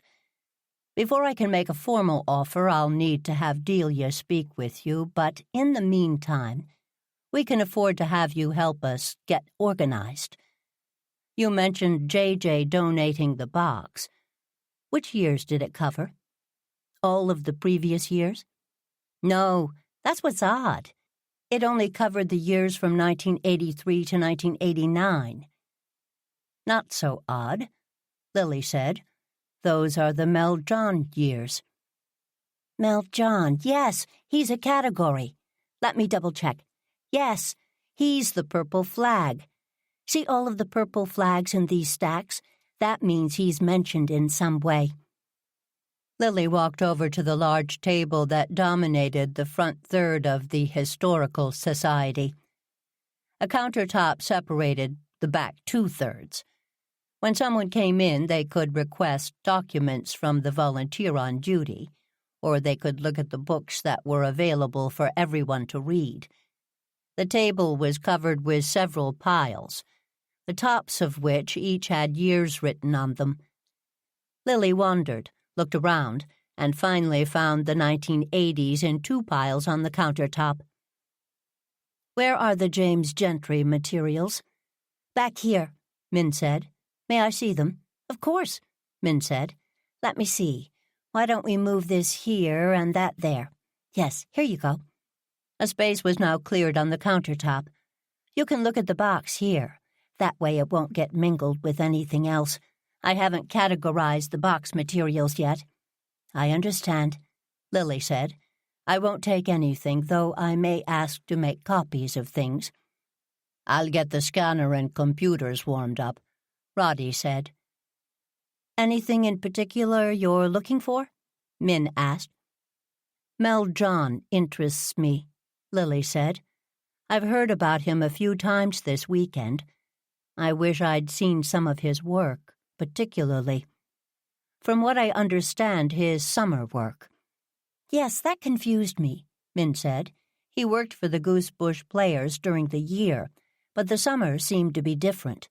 John's Players were how they were referenced. It's going to take a while to figure this all out. Maybe we can go through the box together, and you can hand me things. I'll start to sort them that way. But whoa! I'll need to make more space if I'm going to pull that off. My system takes space, at least at first. Here, I'll help you, Lily said. She walked through the opening in the countertop and around to face the same way as Min. Roddy was sitting at the desk in the back, turning on computers and scanners. That area was where Lily saw the most progress. There was actually a good deal of floor space for people to work, and a couple of extra 6-foot tables had been set up. Lily picked up stacks of papers and handed them to Min, who put them on one of the tables in some sort of order that meant something to her. Lily had to pause once in a while to let Min fidget with the piles. She started to look through them while she was waiting. One pile was smaller and seemed to have nothing to do with the theater. "What's this?" Lily asked. "Oh, that's my pile. Sorry about that. I should have asked permission." "No worries," Lily said. "Are you doing some research?" "On the Preston family. I noticed that Albert Preston died a few years ago and his family was from Goosebush." "Yes, on both counts," Lily said. "He didn't have any children?" Min asked. No children. He married his wife Gladys later in life. He was devoted to her, bless him. She died last summer." "I read about that," Min said. "Did you know Albert?" Let me rephrase that. I know you did. I saw a couple of pictures of you with him during some garden tour. He was a wonderful gardener. So was Gladys, though she was a little less traditional than he was. Their house was on Shipyard Lane. All 3 houses had wonderful gardens, and they held an annual garden party that was the height of the season while Albert's parents were alive. Albert kept it up after they died, but Gladys and he weren't as social. What was he like?" Min asked quietly. "He was a very nice and gentle man," Lily said. She looked at Min and paused. Far be it for Lily to pry, but there was obviously something Min was processing. "You know, Ernie Johnson bought the Preston house. He's been working on clearing it out all fall. There's lots of Preston family materials from what I understand. If you're looking for something in particular, he could keep an eye out." "Oh, that would be great. How can I get hold of him? I don't think I've met him yet. Of course I haven't met many people. I just got here." "Ernie runs bits, bolts, and bulbs. Roddy said from the desk. "Remember I told you about his store. A wonderful place to get the things you mentioned needing for your apartment." "Right. You did tell me about that. I need to go there, don't I? I sure do. But today I'd like to keep going on this project. Is that all right with the both of you?" "I could use your help," Roddy said, flashing a smile at Min, who blushed in return. "You will need to go to the Triple B later this week for your wreath materials, though." Triple B? Bits, bolts, and... Oh, I get it. See, those are the sort of things I need to learn. Places have names, but then they have what people call them. Like that John's Players business. Were they really called the John's Players, or was that a nickname? I'm still figuring that out. Wait, what wreath? You're going to make one for the auction. Just don't let Dot pawn off the mill on the floss, Roddy said. "I've been drafted as well. Perhaps you should also enter a garden sculpture. There will be an event a week from Saturday in Olden Park." "I live in a one-bedroom apartment for now," Min said. "I'll need a bigger place next summer when the kids come home from school, but right now I don't have the room to do a sculpture. I was tempted, though, let me tell you. I love that sort of thing, I really do. Gets my creative juices flowing. Creativity is so important. Anyway, my kids will be here next week for their winter break, so we'll be at Alden Park for the big lighting up, for sure." "Okay, now the countertop is clear. Let me get my toolbox. Ms. Jane, why don't we look through the box?" Min opened what looked like a fishing tackle box, but was full of pens, tabs, index cards, highlighters, and more. She was ready to go to work, and Lily was happy to assist. Chapter 17. "I hope I didn't interrupt anything," Tamara said a little while later, after Lily had gotten into the car and buckled her seatbelt. "Well, yes and no." Min was sorting through a box she'd found that James Gentry had donated. Hold up. Min? Min Van, new to town, works part-time at the library. Right, I met her. And as of this afternoon, part-time at the Historical Society, pending Delia's approval. She thinks like Delia, but in overdrive. "That's a little scary, don't you think?" Tamara said. "As long as they use their power for good, it's very helpful. She has a process when she is going through things that is very, very methodical. I would have dumped the box out and just started to sort willy-nilly. But she has a process. I tried to hurry it along, but Roddy sided with her." The box was from James Gentry, JJ, who used to run the theater. "The same. Interestingly, in the box were the records from Mel John's years. Delia had found them when she was looking for materials but hadn't opened the box yet." "That must be interesting." "It may be, but we won't know for hours at the rate they're going." She'd taken the top 2 folders out and they were jammed with pictures, so she's being very careful about what else is in the box that could give context. Roddy is helping her by taking notes in the database and then doing scans. I was getting impatient. "I wonder what's in there?" Tamara asked. "Do you think it has anything to do with the murder? They're saying it may have been a crazed fan, by the way, the person who killed Jeremy." Lily rolled her eyes. Obviously the press hadn't heard the Dolores angle, if that's what it was. "I think it's odd, is all. First Leon dies, then Jeremy Nolan shows up at his funeral, then he dies. Maybe Jerry's death has nothing to do with current events.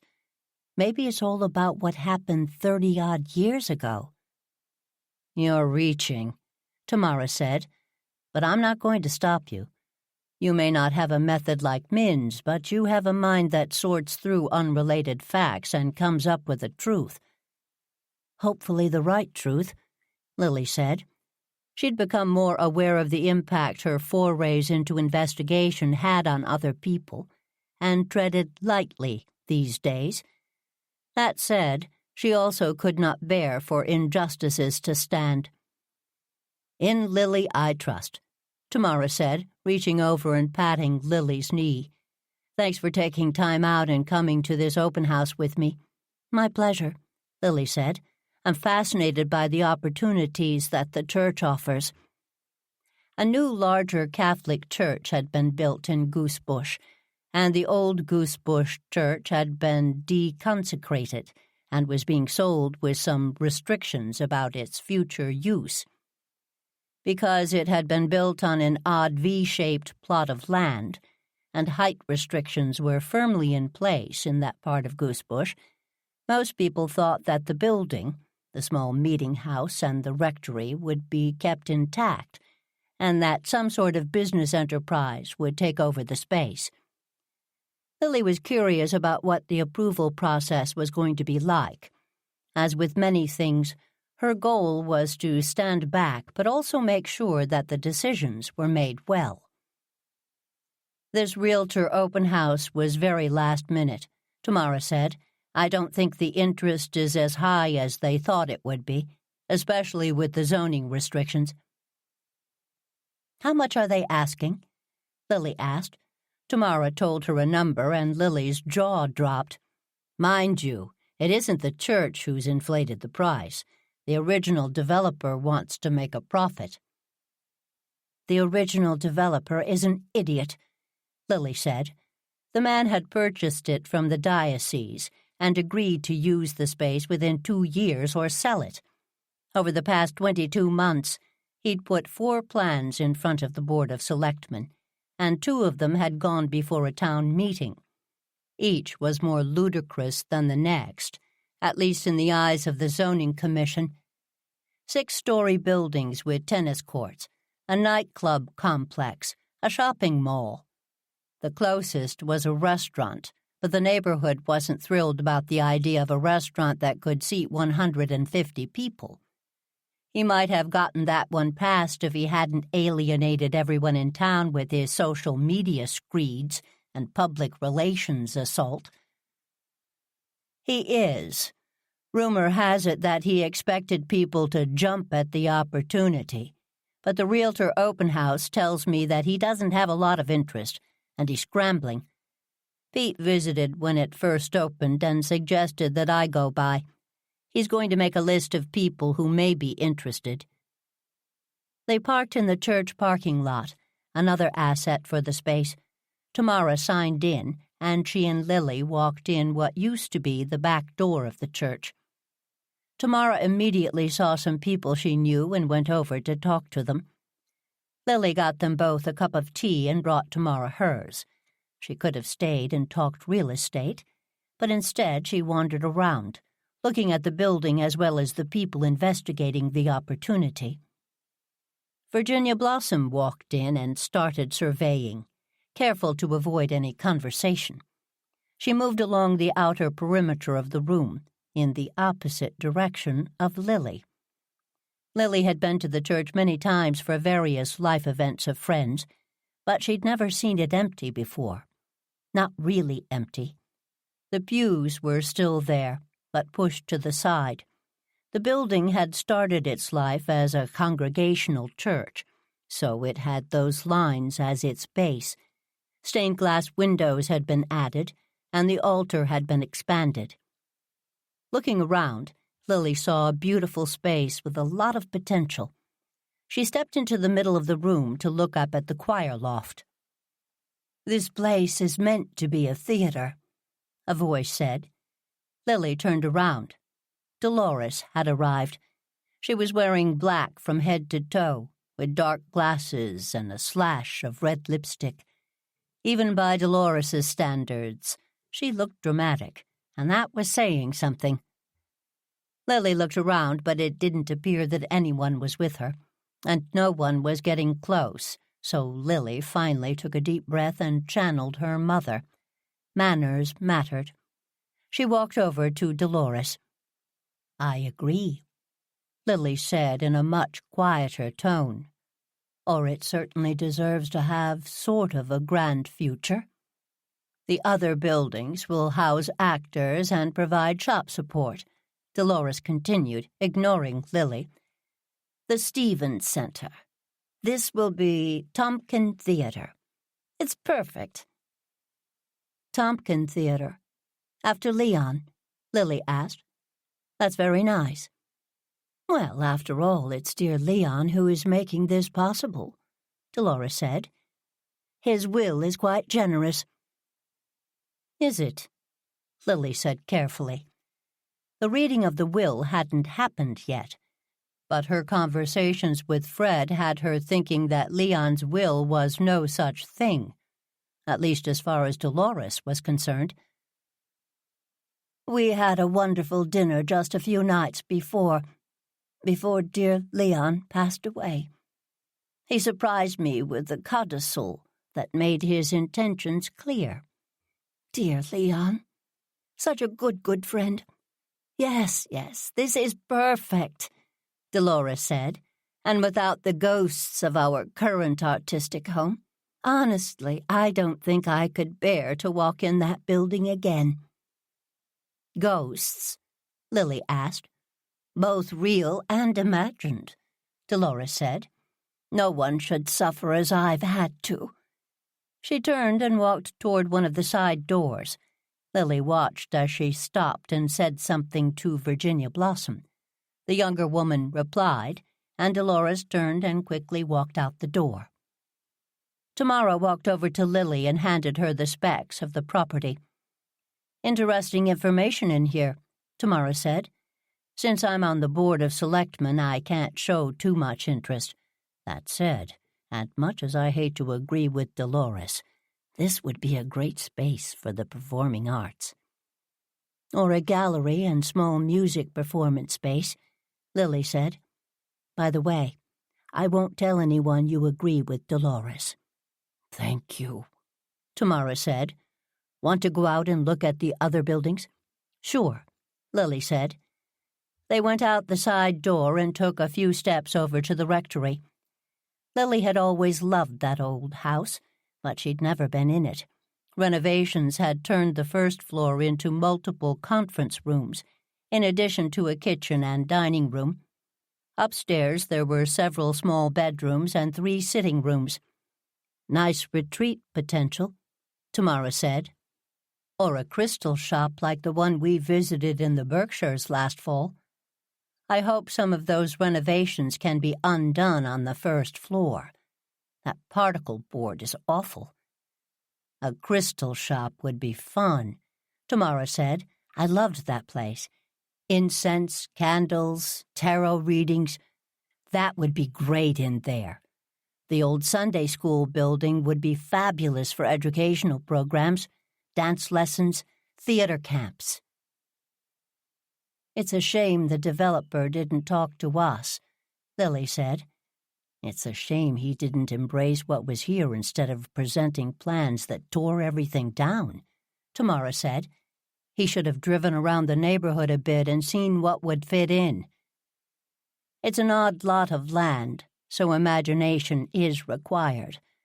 But the potential is great. This old rectory is a beautiful building that likely has some history to it. You know, there are times when the slow pace of Goosebush is challenging, Tamara said. But then I look at projects like this, and how something being thrown up would have been a disaster. Lily waited until they were in the car to tell her about Dolores's mentions of Leon. Well, if Leon left her a pile of money, that could make her a target for someone, Tamara said. Do you think it's true? I hadn't heard anything, Lily said. I wonder if Fred has heard anything about it. You should update him. I'm planning on calling him later this week. I should go by Leon's house first, so I have a sense of what we're dealing with in order to get it on the market. I haven't been up to it yet. Will you come with me? What, now? He gave me a set of keys. I can't believe Fred and his wife are serious about selling. Are they not coming back to help clear things out? Not that I know of. I'd imagine they took what they wanted with them, and may have marked other things for shipping. Honestly, I haven't dealt with it at all. It's been just over a week since his funeral, Lily. Give yourself a break. Sure, we'll go over on our way back to your place and look around. Maybe Fred missed some paperwork about the theater that would be helpful. Do you have the keys with you? Lily picked up her bag and smiled. I'm always prepared. It took Lily a moment to locate Leon's keys in her purse. The tag on the keychain that Fred had given her had numbers on it, which she assumed was the code to the alarm system. Both worked, and she let herself in. The house smelled of a ripe cat litter box, and Tamara waved her hand in front of her face. Whoa! They didn't clean up after Max before they took him on a plane, did they? Apparently not. The refrigerator is probably a nightmare as well. I hope they brought the garbage out.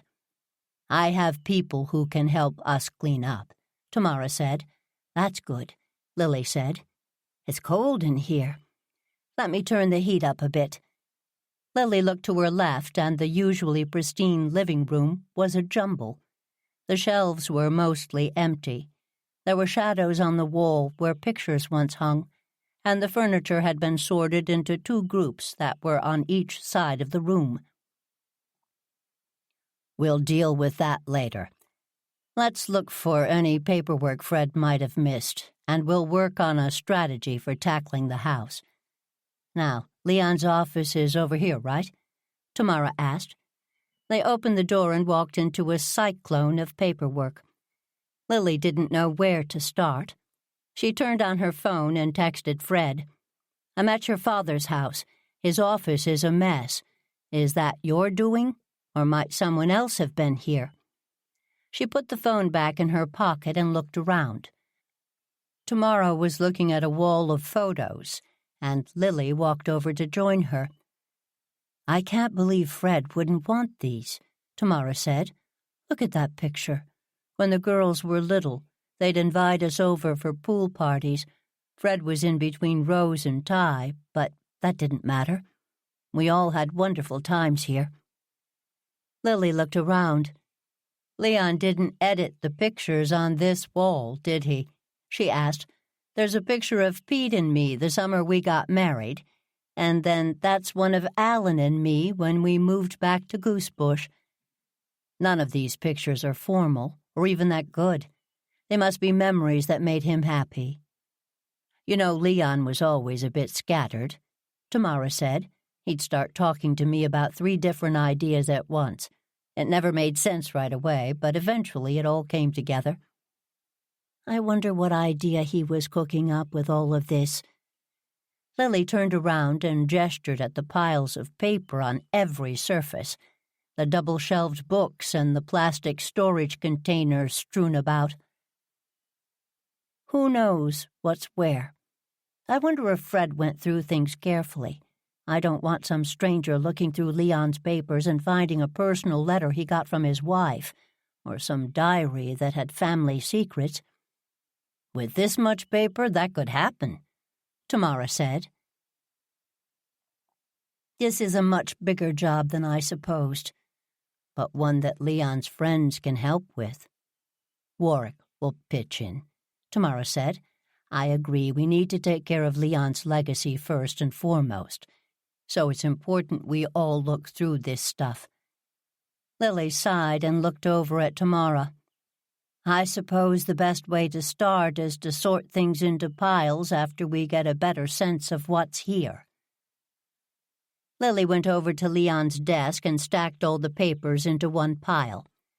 She quickly sorted through them, but didn't see a will or letter that might be helpful. The chair was piled high as well, so she did the same thing. Again, no will, but lots and lots of papers that included bills, notes, charts, and printed emails. Tamara brought an armful of papers that she'd taken from on top of the credenza and put them on the desk. There's nothing here. Nothing here either, Lily said.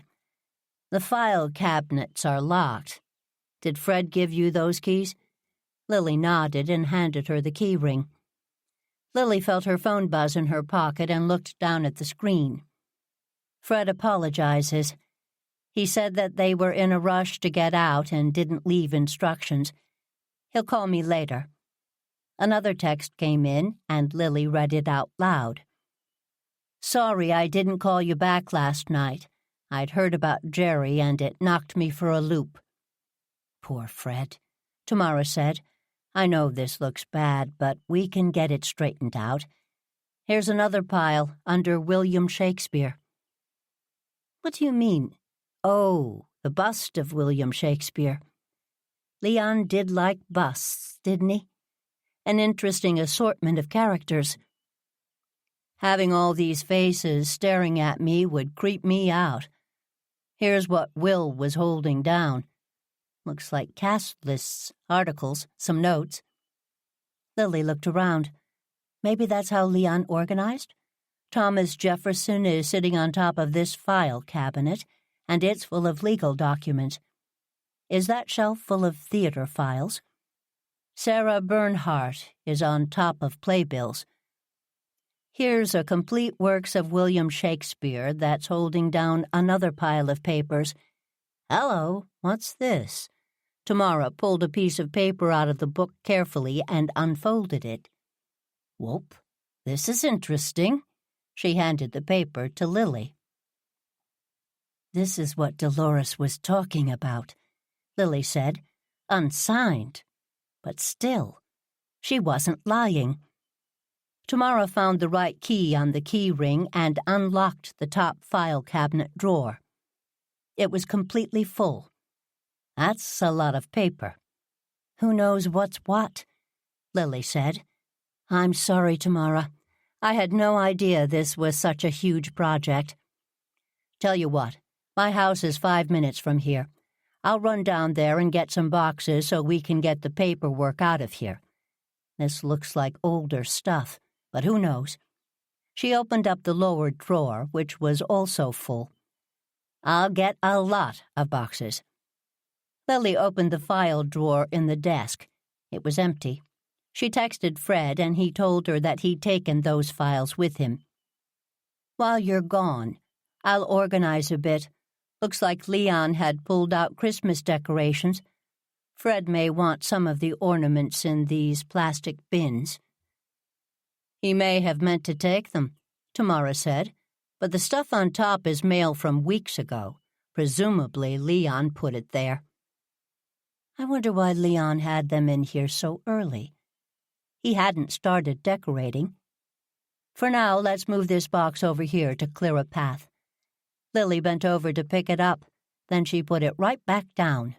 Oof! What's in here? Lily opened the box of ornaments and found the expected items in the first layer of cardboard sections. The ornaments looked old and well used. She lifted the layer out carefully and looked underneath. The 3 iron file boxes covered with a Christmas tablecloth explained the weight. She looked up at Tamara.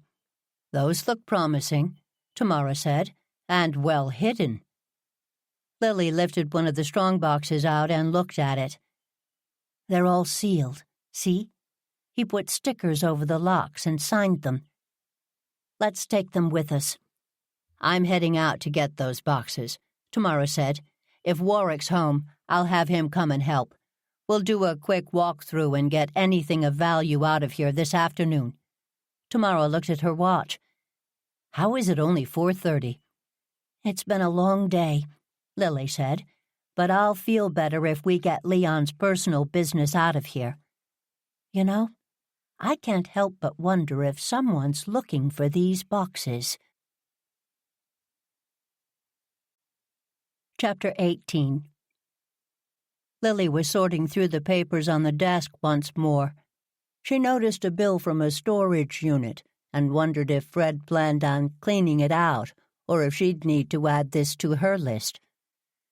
Honestly, she didn't mind helping with these sorts of things. but it did strike her that Fred was either being obtuse about the amount of work that needed to be done, or, for whatever reason, he didn't care.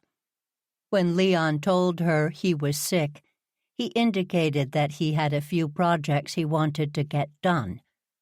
"I hope I can count on your help when I'm ready. You've got such an orderly mind," he'd said. "I'm happy to help," Lily had said, and she'd meant it. Leon had been a bit absent-minded, but she had no doubt that his intentions were to leave a clear plan.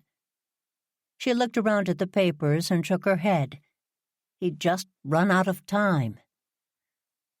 Crash! Lily heard a noise from the other end of the house.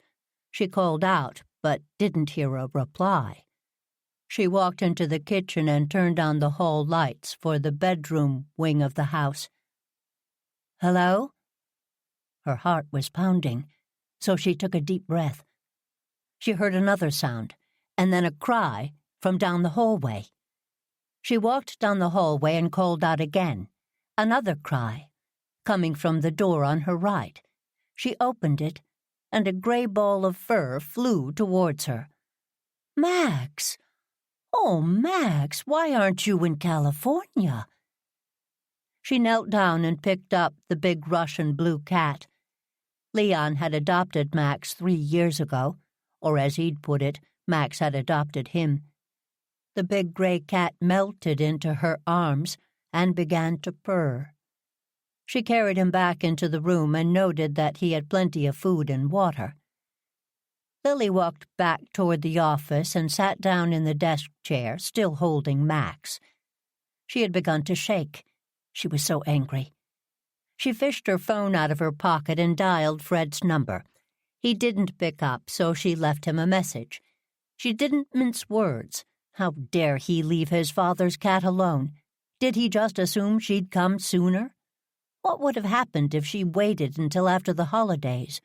What would his father say? "Lily?"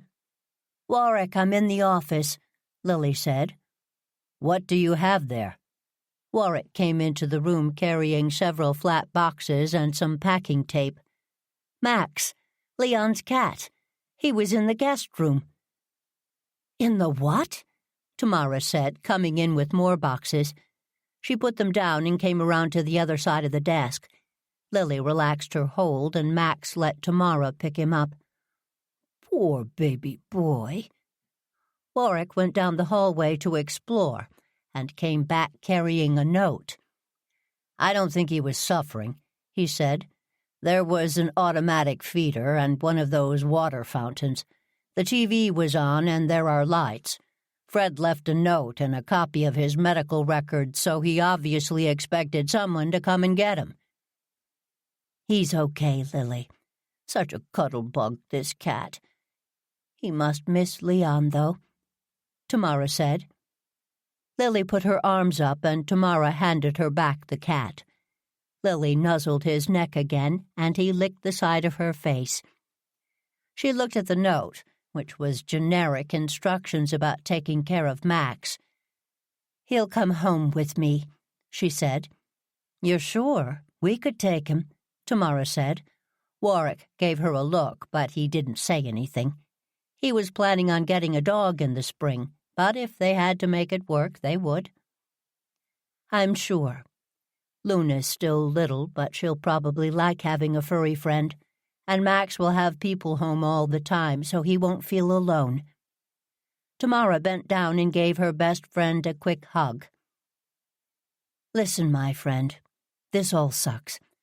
I hate to use that sort of harsh language, but it's a fact. Leon isn't here. Poor cat being here without Leon, not knowing what was going on. This mess. Let's pack some stuff up and get out of here. We'll come back and look around more in a couple of days. We can come up with a plan and let Fred know what it is." Fred. I thought he had more sense than to just up and leave the house like this. Lily nodded and looked up at Tamara. "I think we should get the house rekeyed and reset the alarm. I'll call Mary at the Triple B so we can make that happen tonight." "Why the urgency? Warwick asked.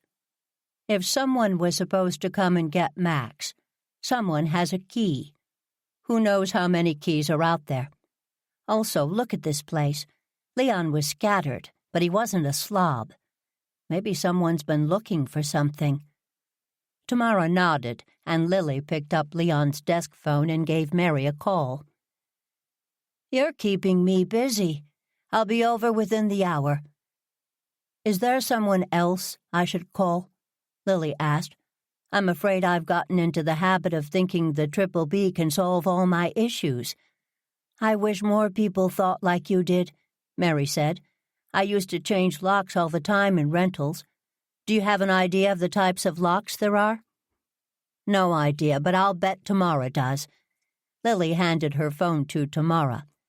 Tamara did a walk through the house, discussing the security system and sending Mary pictures of the locks on the doors. Lily stood up and gently put Max on the chair. The cat stood for a moment and then circled around and laid down. "Do you need help?" she asked Warwick. "Nah, I'm packing the files into boxes. That's it for tonight, right?" "Right," Lily said. "I'm going to go pack Max's things." Lily walked toward the bedroom. She always liked Leon's house, mostly because it was so very different than her own. A true mid-century ranch, it was built with a combination of wood and polished concrete with stainless steel. It hadn't been updated, but felt strangely modern. For a moment, just a moment, Lily envied whoever was going to live in the house. One side had views of the water, and the other side had a private backyard, complete with a pool. The gardens were in terrible shape, but that could be fixed. Lily shook her head. She could never live here. Who was she kidding? She loved Windward and could never leave. That didn't mean she wouldn't do what she could to get this house in shape. It was too late in the year to do much to the gardens, but she'd come back and make some notes for the new owner. The kitchen was open to the hallway with windows that overlooked the pool in the backyard. Lily walked over to the sink and looked out. Turning on the outside lights showed the outline of the pool and the walkways. How many wonderful cocktail parties had she enjoyed out on that patio? How many times had she walked the paths to help Leon order the plants he'd need for the season? She blinked back tears and turned the lights back off. After finding gloves, trash bags, and liquid soap under the sink, Lily headed to the back bedroom. She held her breath while she emptied the litter box. She took it into the guest room bathroom and rinsed it out, putting it into another trash bag and sealing it up. She turned over the automatic feeder and put the entire contraption in a bag. Ernie could figure it out. She emptied the fountain in the sink.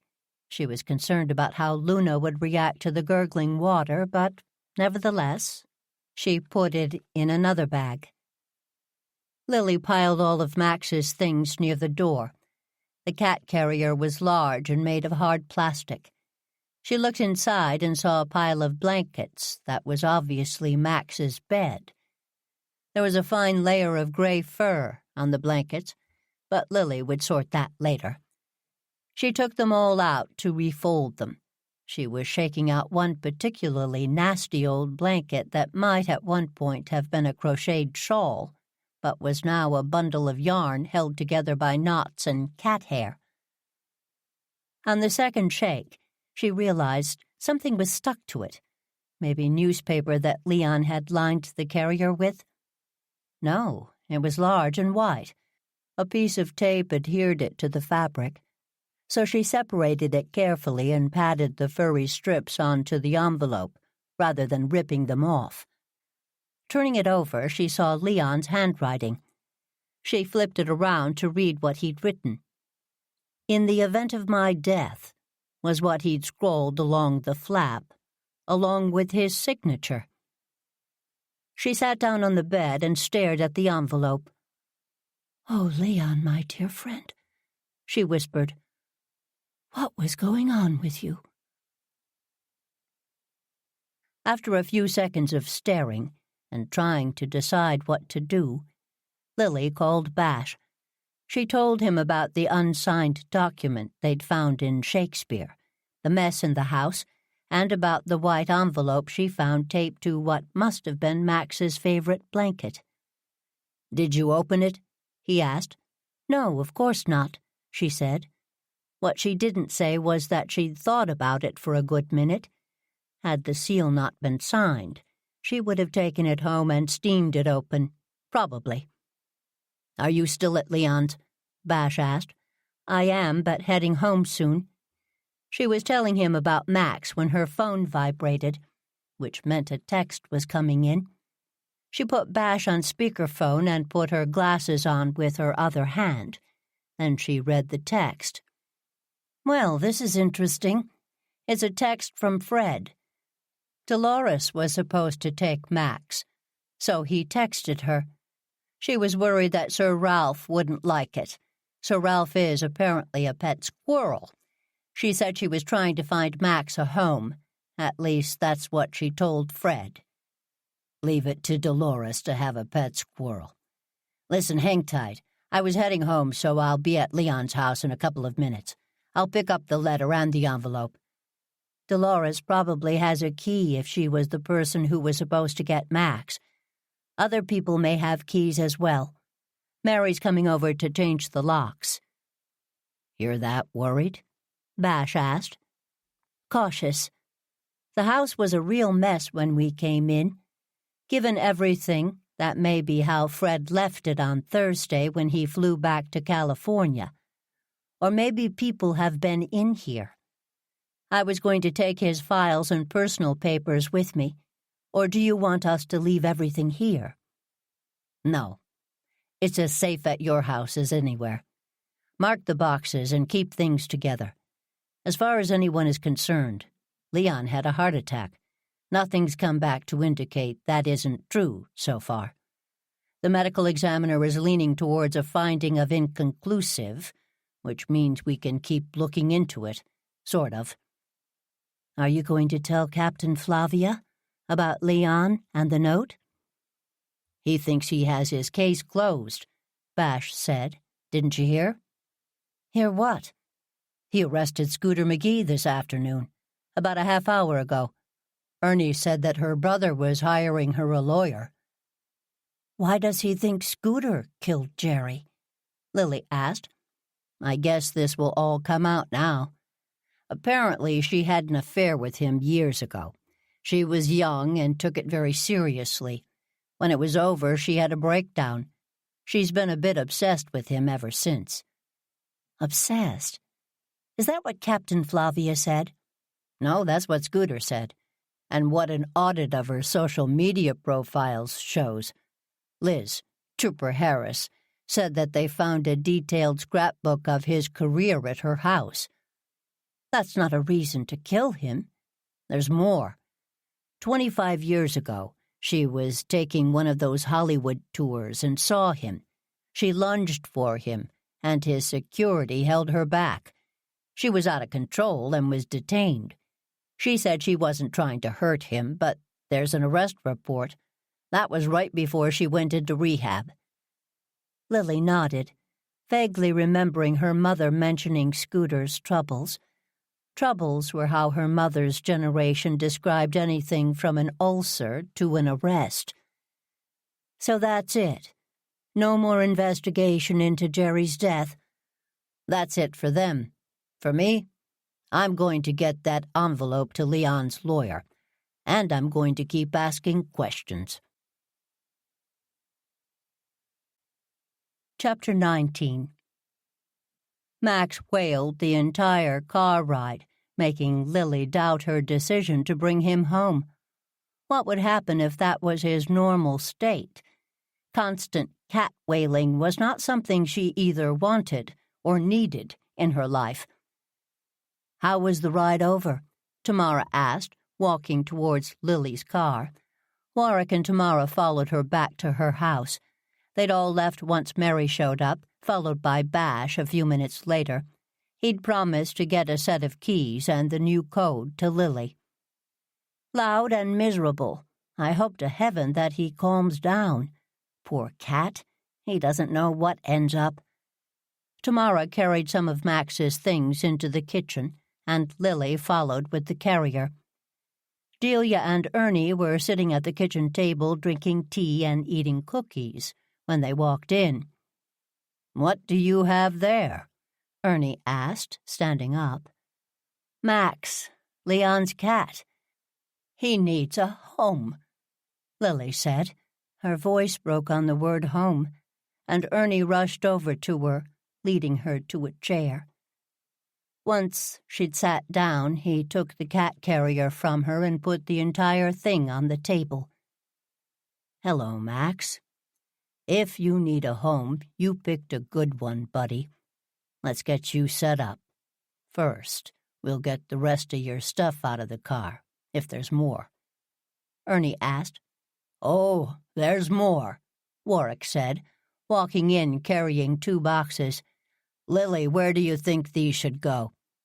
"Delia's office for now," Lily said. "She may be called on to help us go through them. Here, let me help you."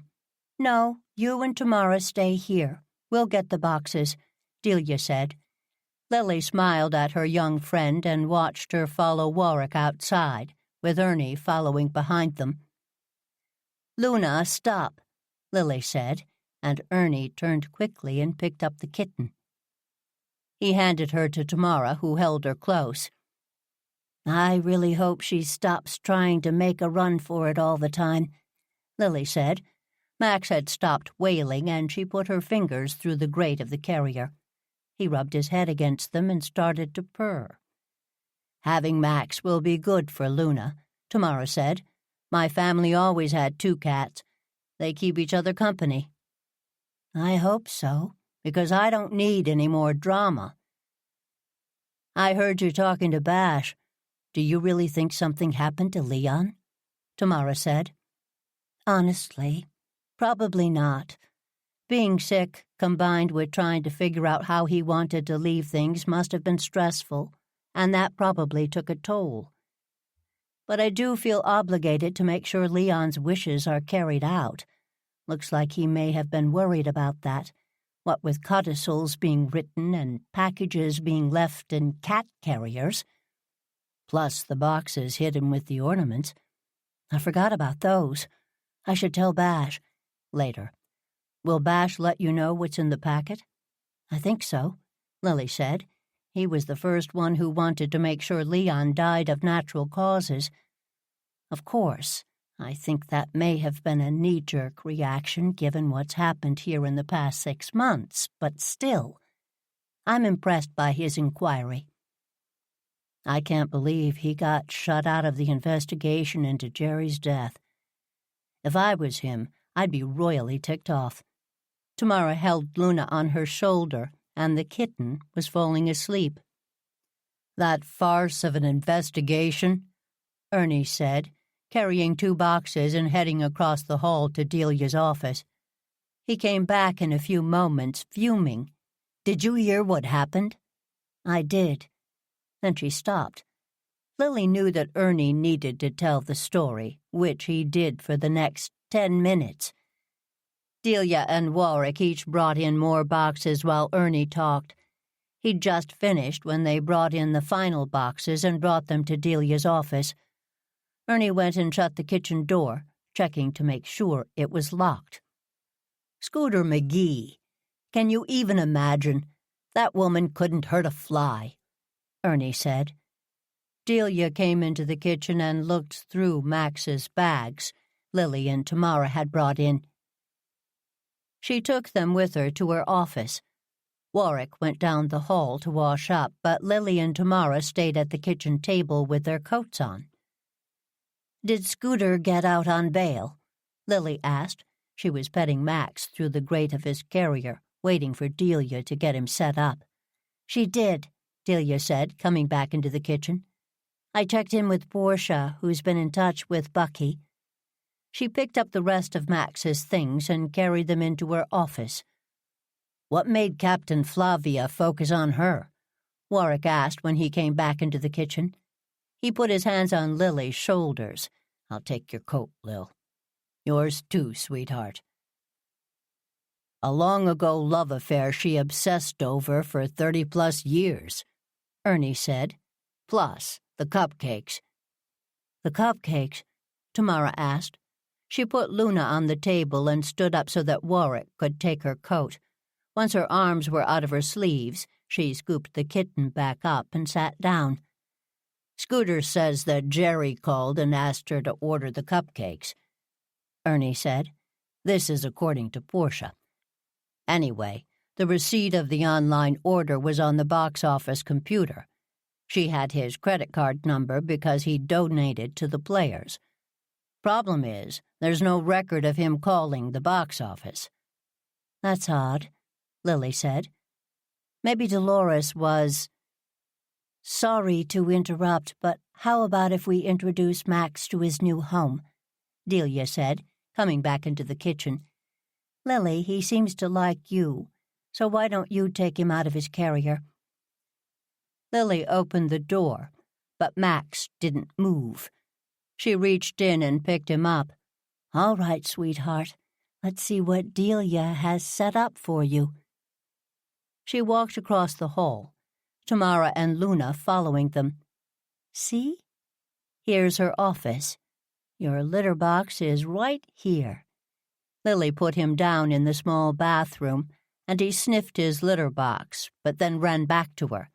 She picked him back up. "Here's your food, Max," Delia said. "I know you had that automatic feeder, but I'm putting that away. It wouldn't be good for Luna to eat your food, and it's not good for you to graze all the time. No offense, Max, but you look a little heavy. Stairs and watching your food intake will help with that." Max watched Delia and looked back at Lily. "She's in charge," Lily said, kissing him on top of his head. "I put your toys over here, but they're going to get mixed up with Luna's. I really hope the two of you get along. If you don't, we'll figure that out. I'll leave your carrier right over here with the blankets from home in case you want to sleep in there tonight. But I'll also put one of your blankets over here." Delia took out the least furry blanket and moved it onto the couch. "You know he doesn't understand you, right?" Tamara said. "Oh, he understands," Delia said. "Try putting him down, Lily, and see what happens." Lily put Max down gently, and Tamara put Luna down at the same time. The two cats faced off, and then Max turned and went to his food dish. Luna followed, but Max hissed, so she went over to her own dish. The three women stood and watched them for a few minutes, and then Delia turned to Lily. "How are you doing, Lily?" she asked. "I'm tired," Lily said. "You must be tired, too." "I took a nap this afternoon," Delia said. "Ernie and I put some lasagna in the oven a while ago. We're sick of Thanksgiving food, so he's going to make soup tomorrow. Why don't you both clean up and we'll eat in a bit?" "Ernie was telling me about what happened to Scooter," Lily said. "We'll talk about it over dinner," Delia said. "Hopefully Roddy will make it in time. Go upstairs. You too, Tamara." Lily nodded and went up the stairs to her room. When she was younger, she lived on the 3rd floor, but she'd moved to the 2nd floor when she and Alan moved in. After he died, she moved into her parents' old room, which also had a sitting room and bathroom. She could see the water from her bedroom window, and that always calmed her. She was going to shut her door, but a gray head nudged its way in. "Max. Well, that's fine, I guess. This is my room and my sitting room. I'm going to take a quick shower, but I'll leave the door open for you. Yes, the bed is very comfortable. Make yourself at home." The shower soothed Lily, and she got dressed in comfortable clothes. She was leaving her room as Tamara was coming out of the guest room she considered hers. She was wearing yoga pants and one of Warwick's coaching fleeces. "It's amazing what closing my eyes for 10 minutes does," she said. "I was afraid that if I laid down I'd sleep through." Lily said, "Hey, I found a makeup case in the guest room. Annabelle must have left it." "Bring it downstairs. I'll have Delia let her know. Hard to believe Annabelle was here just this morning." "That's the only sign she was in the room. Ernie must have stripped the bed. It looked too inviting. I needed to stretch out. The last 24 hours are catching up to me." Tamara smiled at her friend, and Lily nodded. "You know, you don't have to fix this for Scooter. She'll hire a wonderful lawyer and probably get off.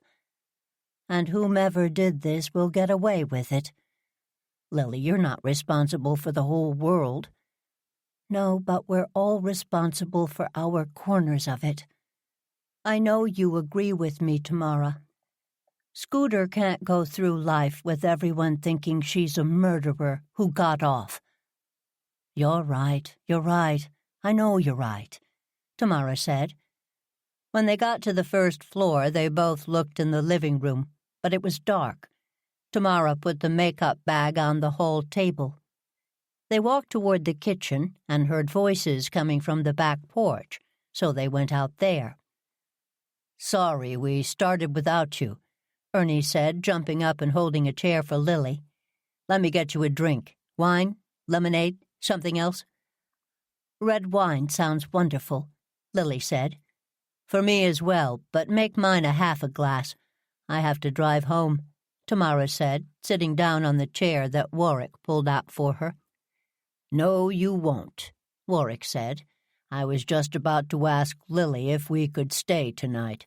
We have a situation at the house. When I got home, the hot water was out. I went downstairs." "No, do not tell me," Tamara said. "I'd called the plumber and she went by while I was with you.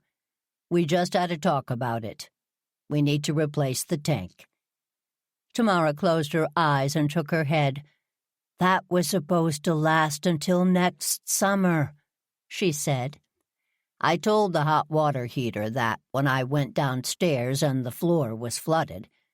The tank didn't listen," Warwick said. When Tamara didn't smile, he went on. "The plumber's going to install that tankless system we looked at. She can do it tomorrow, Wednesday at the latest. Sorry to presume, Lily, but Delia and Ernie offered the guest room." "You're always welcome," Lily said. "I like having the garden squad around." "Speaking of which," Ernie said, hopping up to let Roddy in the porch door. He was carrying an archival box and had a roll of paper under his arm. Unlike everyone else, he looked full of energy. "Hello, all. Just back from the library. Min is still there, finishing up some scanning." "That's a long day for both of you," Lily said. "The hours flew by. It was fascinating. I learned a lot about some ideas she has for archiving and digital storage. Delia, you're going to enjoy talking to her. You both speak the same language." "Her credentials are very impressive," Delia said. "I look forward to learning from her." "I floated the idea of working part-time for the Historical Society by her," Lily said, "pending your approval, of course. One warning, though. She likes to talk. A lot." "She's lonely," Roddy said quietly. "She's uprooted her life and moved across the country without knowing a person here, all based on a possible family tie." "Why would she do that?" Delia asked. "Her story to tell. I only know bits and pieces, but I'm filling some of it in. Suffice it to say, she enjoys her work, but is also looking for ways to fill her days. The theater project is helping do that." Lily smiled and put her hand on top of Roddy's. "You're right. I was being unkind. Though she does talk a lot. We'll have her to dinner soon, maybe this weekend. We'll all do a better job of making her feel welcome. I'll go first." Roddy turned his hand over and gave hers a squeeze. "Thank you, Lily. She'll appreciate that." "Okay, I can't stand it anymore," Ernie said. "What's in the boxes, Roddy?" Roddy smiled at Ernie and then turned to Delia. He loved telling stories on his own timeline. "Delia, one of the boxes you found was a donation by James Gentry," Roddy said. "I think I remember that one. I didn't look in it yet." "We did. He donated all of Mel John's files. All of his files. He must have just emptied drawers, because it was a jumble. Min is still sorting things. In the meanwhile, I've got some of the records she'd already scanned, plus some articles that pertain to the question Lily texted this afternoon." Roddy accepted the plate of lasagna that Ernie offered him and lifted his glass of wine to the group in a silent toast. "What was the question?" Warwick asked. "How many people have died in the theater?" Lily said. "I was curious, so I texted Roddy on my way over to Leon's house. I saw Dolores this afternoon, and she mentioned ghosts. I thought I'd ask." She went back to nibbling at her lasagna. "That's a little dark, don't you think?" Ernie asked. "Given the last 2 weeks, do you honestly blame me for having dark thoughts?" Lily asked. "Lily always asks questions that have the most interesting answers," Roddy said, pouring himself some water from the pitcher. "As it turns out, 6 people have died in the theater, including Jeremy Nolan." 6 people? In the theater, or are these associated with the Goosebush Players? Lily asked. "The theater. In the past 40 years, since the building became a theater, 6 people have died. Stanley Sayers died there. But you must have known that already," Roddy said. "Wait, what?" Delia said, coming into the room with a new loaf of garlic bread. "I didn't know that. How could I not have known that?" "Thanks, Delia. I love this bread. Stanley didn't officially die in the theater. He died out in back of the theater," Tamara said. "What happened?" Delia asked. "He had a cigarette and keeled over," Lily said. She and Tamara both looked at each other and then looked down at their plates. "Not exactly," Roddy said, looking at both women. "Min found a couple of articles that indicated that he may have committed suicide." Tamara and Lily looked at each other. Tamara shrugged. "Delia, the story that we all agreed to believe is that he died after smoking a cigarette. Stanley killing himself was an idea no one could deal with, especially his daughter. I think my father was the first one to say he died smoking a cigarette when someone asked, so that's what we all said." "Not to give us an out, but the facts weren't clear," Lily said. "There wasn't a note. There was just Stanley and a gunshot wound at the side of his head." "Wow. From gunshot to smoking a cigarette. That's some impressive cover-up," Ernie said. "Really, I'd never heard that story in all these years." "We all agreed to believe our false truths," Lily said. "Stanley was such a lovely and generous man. Everyone felt guilty about not knowing his level of despair, so we implicitly agreed to lie." "My world is rocked. No, really, it is," Delia said. "It's going to take a while to process this. While I was doing my research, Stanley always came off as such a bon vivant." "People are complicated," Warwick said. "They are indeed. In the meantime, let me tell you about what other entries I found in the potential ghost category. James Gentry died in the theater," Roddy said. during rehearsal of A Midsummer Night's Dream, Tamara said. Or was it Twelfth Night? Very good, Tamara. 12th Night. He died during tech, according to an article. I believe the quote was that he died in the saddle. An unfortunate turn of phrase. JJ was a good guy, Tamara said. My father was on the advisory board of the theater, which meant that he gave them money. JJ came over to dinner once a month or so. He and Dad would tell these terrible jokes and kill themselves laughing. Tamara, I may ask you for more JJ stories for the project, Delia said. There was also a set designer who died in 1992, Roddy said, determined to finish his story. He had some sort of accident in the shop. Then there was a rather large donor to the theater who had a heart attack during a show in 2009. I remember that one, Warwick said. He was the father of one of my students.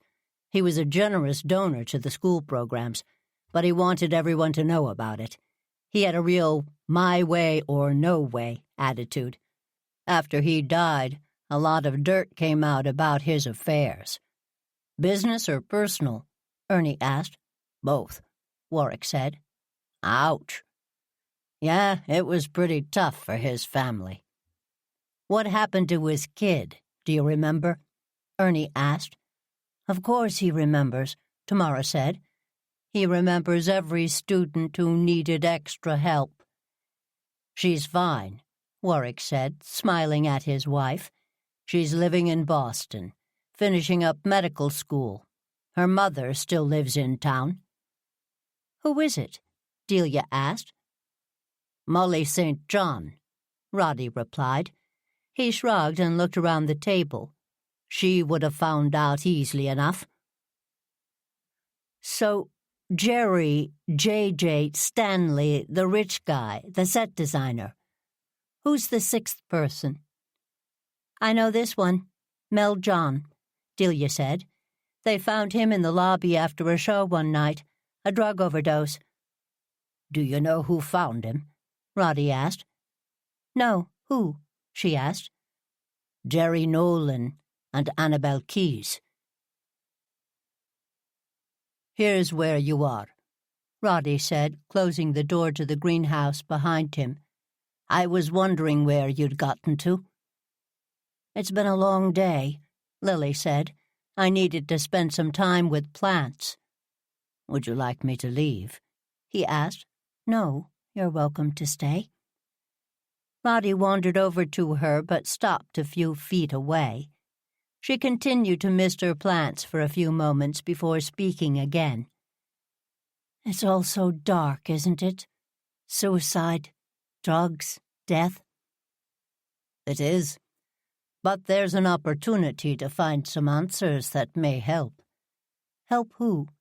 Leon's son? Scooter? Annabelle? How will us learning about what happened almost 40 years ago help any of those people? I'm so tired of darkness. I understand, Roddy said. I really do. Lily, please take care of yourself tonight. Feed your plants. Think of an idea for me and my bloody wreath. Better yet, make my wreath. Lily stopped misting and smiled. I can help you make your wreath, if you'd like. I have frames and can show you how to wire things on it. The process is actually very meditative. I will, however, leave the decoration up to you. You can't blame a man for trying, Roddy said, flashing a smile that she returned. Bloody Moby Dick. What book did you get? Murder on the Orient Express. What? How did you get that title? I suggested it, and then I drew it out of the bowl. Quite a coincidence. Isn't it? Lily said, and then she laughed. I think that Dot was just as happy I picked it. She really thought that her high literary taste books would be a major hit.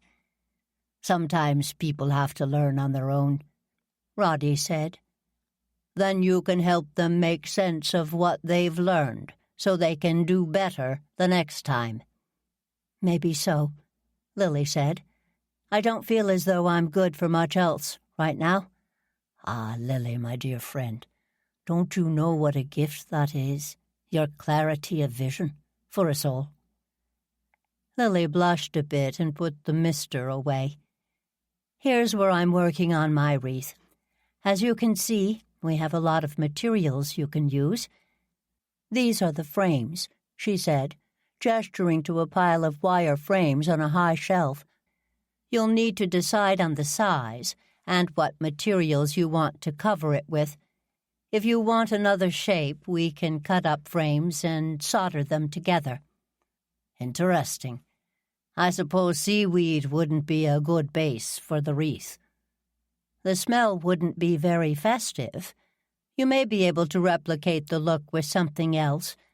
I love my plants, but I'm not above spray painting branches and using foam materials if they work. Maybe you could use raffia or ribbon." "Who's banging at the door?"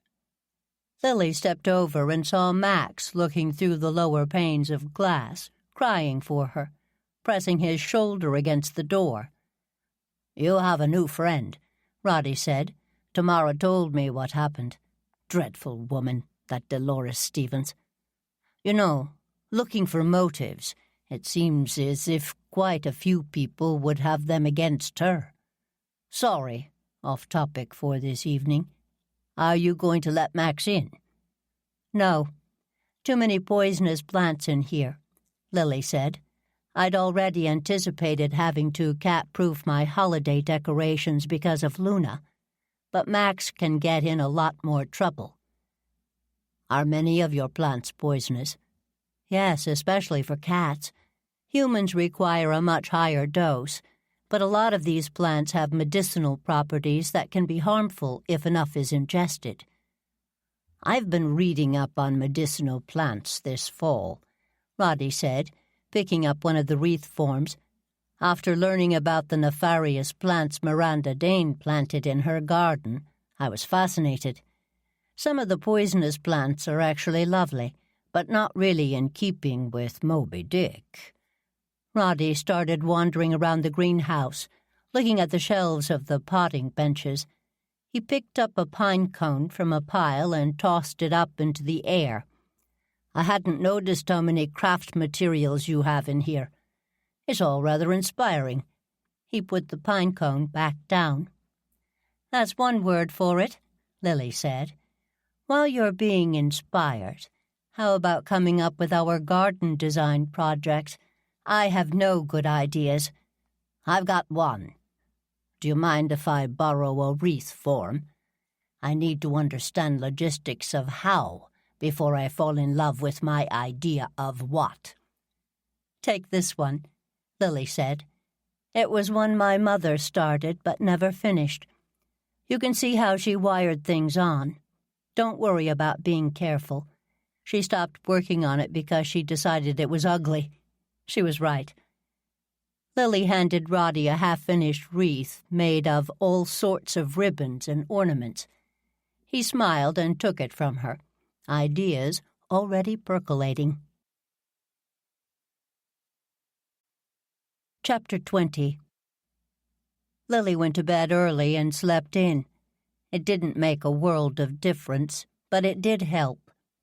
When she woke up, Max was sleeping on the other side of her bed, and he started purring when she reached out and petted him. That helped more. Lily dressed, intentionally picking a bright-colored dress rather than the black she had been wearing. She'd been thinking about Leon, about his friendship, about his zest for life. No matter what, she knew the best way to honor his memory was to find moments to enjoy today. When she walked into the kitchen, she was greeted by Ernie's "She wakes," as he jumped up and poured her a cup of coffee. "I am, finally," Lily said. "What have I missed?" "Nothing. Mary called and told me to take the morning off. Some reporters have been coming by, and she hopes they lose interest by the afternoon. I've been catching up with the reading Roddy brought over." "Has that been helpful?" Lily said. "Interesting. It's actually helping me appreciate the Stanley a bit more. I'm enjoying seeing what Stanley Sayers envisioned for the place. Listen, I love being part of the Goosebush Players, but the quality has been going down for the last few years. Maybe getting some more programming into the Stanley, some more challenging work for people, would be good. I know that Leon was thinking about that." "If Dolores buys the church, you'll have that opportunity." "What do you mean, if Dolores buys the church?" "Didn't I tell you about that part of the open house? She says that Leon was planning on leaving her a small fortune, and that she was going to use it to open another theater." "I just got an email from his lawyer about the theater being named in his will. Details to follow, so I'm not sure that's true." "Why did you get the email?" Lily asked. "Apparently he'd named me vice president of the board on the documentation." "Ah, that's good. Was that recent?" "Must have been. He hadn't actually talked to me about it, but it shouldn't be a problem. The board is mostly advisory, or was." "I really hope that Leon was very, very clear in his intentions," Lily said. "No one wants this to be a long, drawn-out affair." "You said that right. Hey, listen, I forgot to mention this. Min Van is coming by this morning. She finished scanning documents and is going to meet with Delia." "Where is Delia?" "In her office, teaching one of her online classes. She also has office hours, so she's going to be in there for a while longer." "I'm glad you'll meet Min," Lily said. "You know, she was asking questions about the Preston family." "I'll be happy to." The doorbell rang, and Ernie stood up to go to the door. "Where should we meet with her?" "The living room," Lily said. "She's a guest. May as well treat her as such. I'll be right there." Lily went into her office and grabbed a notebook. She looked at herself in the mirror and put on some lipstick. As she got closer to the living room, she heard laughter coming down the hall. It was Ernie's. She walked in, and the conversation stopped. "Nice to see you, Min," Lily said. "I'm really happy to be here. I'd driven past the house many times, of course, but I didn't realize it was yours until today. It's so lovely, and there's so much to look at." Min was just telling me a story about learning the history of Goosebush and how much Delia's work on the Alden Park bodies helped her decide to move here. "I heard laughter," Lily said. "Delia's work is many, many things. Funny has never been one of the words I'd use to describe it." "No, I was talking about the time I went on an archaeological dig with my son. It was supposed to just be a fun exercise to help him get a badge, but then it ended up being one of those parents-can-be-nightmares events. I got a reputation as the cool mom to a lot of kids that weekend." "It was a great story," Ernie said. "Min, would you like coffee or tea? Lily and I were just going to have a mid-morning snack, and we'd love for you to join us." "Coffee would be great, thank you," Min said. "I'll be right back," Ernie said. "Thank you for doing all that scanning," Lily said, gesturing to the pile of documents on the coffee table. "That's a lot of information." "It is, and I'm sorry about that. I know how overwhelming it can be when you ask people like me one question and I give you a dozen answers." "I'm used to that, actually," Lily said. "Delia is the same way. She believes in looking at every angle before answering a question." "I put some Post-its on the items I think you may find the most useful," Min said. "I also wrote up a summary page of what I included. I don't want to overstep, but I thought it may be helpful." "Oh, Min, thank you so much. That's exactly what I need. I feel a bit overwhelmed these days, and since I have no idea what I'm looking for, guidance will help." "I'm glad. I've been grateful for the project. I'm not sure how much Roddy has told you about why I'm here." "He hasn't said anything, actually. He's only mentioned that he's enjoyed talking to you. I'm glad you came by today. I was wondering if you'd like to come to dinner on Saturday, unless you have other plans. No plans. I mean, yes, to dinner. That would be so nice. It's hard to move. I've had a tough year. So much happened. First, I had a really terrible divorce. A new environment can be very helpful after a breakup, Lily said. After my first marriage broke up, I moved to London. It did me a world of good. I, for one, am glad you moved back. Otherwise, we never would have met, Ernie said as he came in carrying a full tray of coffee, scones, and cookies. I know you loved living over there. What's not to love? I went to the London School of Economics, Lily said, and then I stayed for a few more years. It's a wonderful city. I've never been, Min said. I was actually going to do some traveling, but then my mother died in April. I'm so sorry, Lily said, putting down her coffee cup. That's what brought me to Goosebush, actually. See, right before she died, she told me a secret, one that I was the last to know. My father wasn't my biological father. She'd been pregnant when she married him. He must have figured it out when I was born full size, 3 months early. They never had a good marriage, and he always favored my younger brother and sister, but I never put it all together. Did she tell you who your father was? No, she didn't. She wouldn't. She wasn't an easy woman. That's probably why I go overboard with my kids. Anyway, after she died, I looked through her things, but I didn't find any records, except that she'd been in the army for 3 years. That's where she met my father, the father who raised me. She always regretted leaving the army. I did a DNA test, and that's when the Preston family came up. Interesting, Ernie said. You know, I bought the Preston house last month. I want to be honest about why I'm in Goosebush, Min said, looking at Ernie. I want to meet people and to make a home here, but I'm also trying to figure out my family history. Albert Preston was in the army for a few years, Ernie said. I know, but from what everyone says, and what I've been able to find out, he didn't seem like the kind of person who'd leave my mother. But maybe he was. Or maybe it's another Preston. The person with the DNA connection was a second cousin or something like that. I knew Albert, Lily said. It's hard to tell about a person, isn't it? But my sense of him was always that he wasn't the type of man to walk away from a responsibility. It may be a wild goose chase, Min said. I've been going through the house slowly, Ernie said. Gladys was a collector, and she never threw anything away. When I bought the house, I thought it was all junk, but it's not. There are a lot of treasures in there, more in the keepsake sense. Why don't we figure out a time for you to come by? I'd love that. I found some of Albert's things, and there may be his DNA on something, an old hairbrush or something. That would be wonderful, Min said. I don't want to cause any trouble, trust me. It's just that I always thought I knew who I was, you know?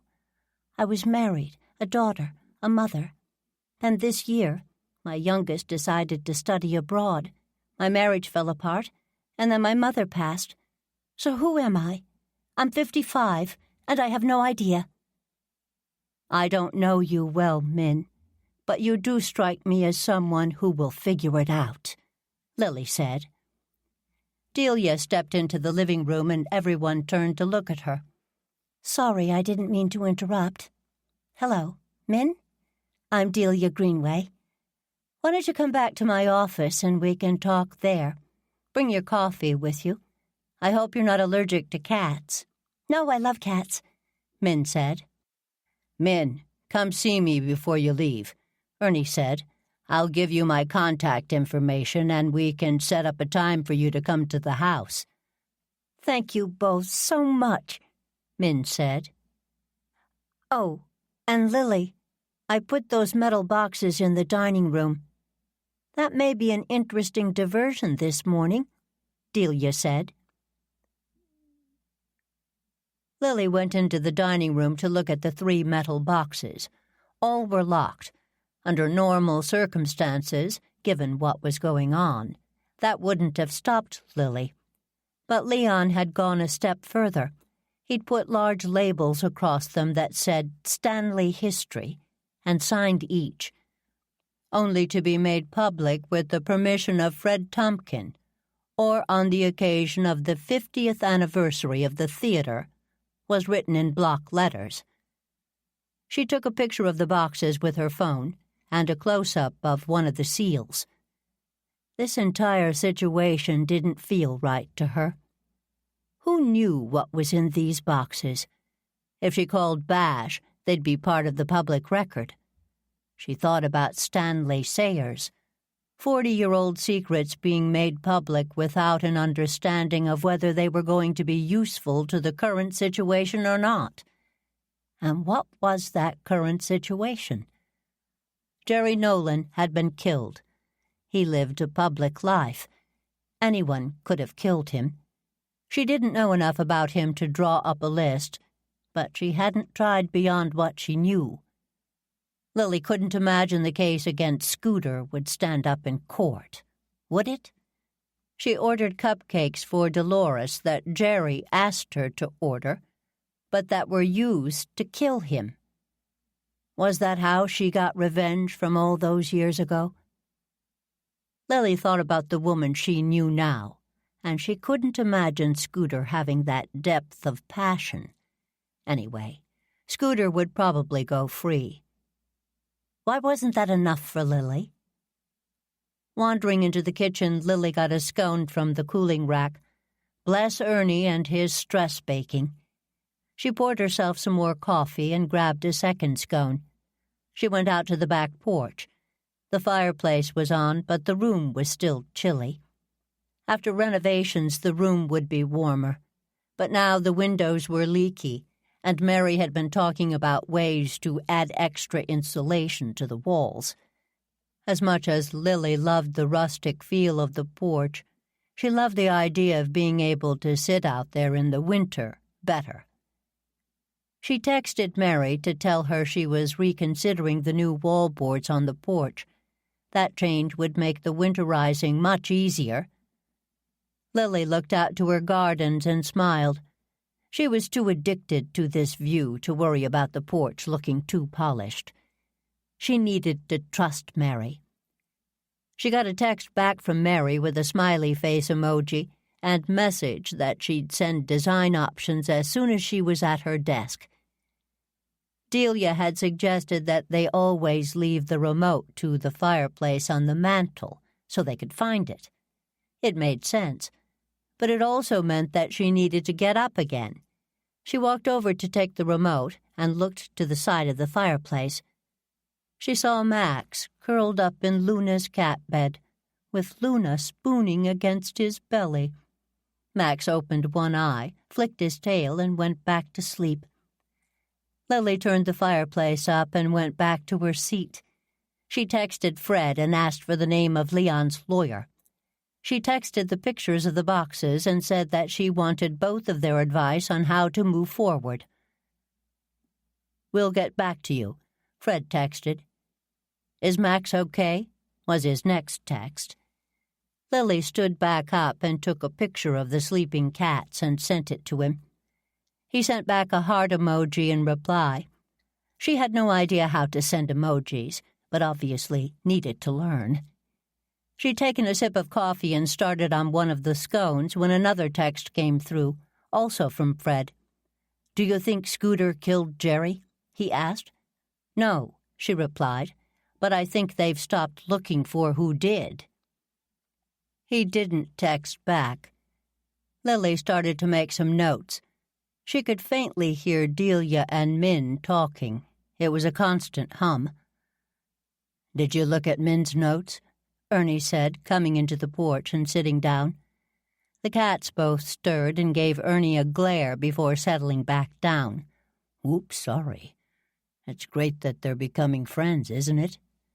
One of the nicer things to happen in the last few days, though I could still throttle Dolores for not taking him in.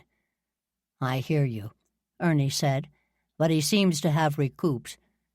Fred didn't leave until Thursday, so he wasn't alone for too long. Still, she's an idiot, Lily said. She is. Maybe an idiot someone is trying to kill. Or have you given up that thought? No, I'm still confused about what's been going on. More now than ever. Seems like the more we know, the more confused I'm getting, she said. And no, I haven't read Min's documents yet. She made 3 copies of the summary, color-coded. I left my copy in the living room. Sit down, Lily. I brought you one. The summary references the articles in the packet, Ernie said. She's very thorough. Yeah, I'm impressed. Are she and Delia still talking? They are, Lily said. I can't imagine what about. She's very open with her life story, isn't she? Ernie asked. Lily laughed. We're a couple of cranky Yankees, you and I. We'd be hard-pressed to tell someone our favorite color until we'd gotten to know them for a few weeks. Never mind our search for a long-lost father. I don't begrudge her the search, Lily said. What a shock that must have been. But I can't imagine Albert, the Albert I knew, turning his back on a child. I never knew him, but feel like I did. From the stuff at the house, Ernie said. Are you okay with me helping her? Of course. As we've learned, nothing good comes from hiding the truth. It's not like there's any money left. Not that that's why she's looking. There's the house. That was mortgaged to the hilt. If you hadn't bought it, all of the Preston family history would have been in a dumpster by now. I say let her do her research, as long as you're up to it. I'm more than happy to help her. I was worried about sullying Albert's good name. I really don't think he'd mind. Lily looked down at the scanned documents and flipped through them. Ernie was right. Min had distilled the information and put it in chronological order. She was impressed by the thoroughness of the connections she'd included. Min would be an excellent addition to the Historical Society and the Archiving Project. She looked up at Ernie and sighed. Very interesting. But I'm not getting a sense of the time, you know? If Jerry's murder had motives that started back then, I'd love to understand what. I miss Leon.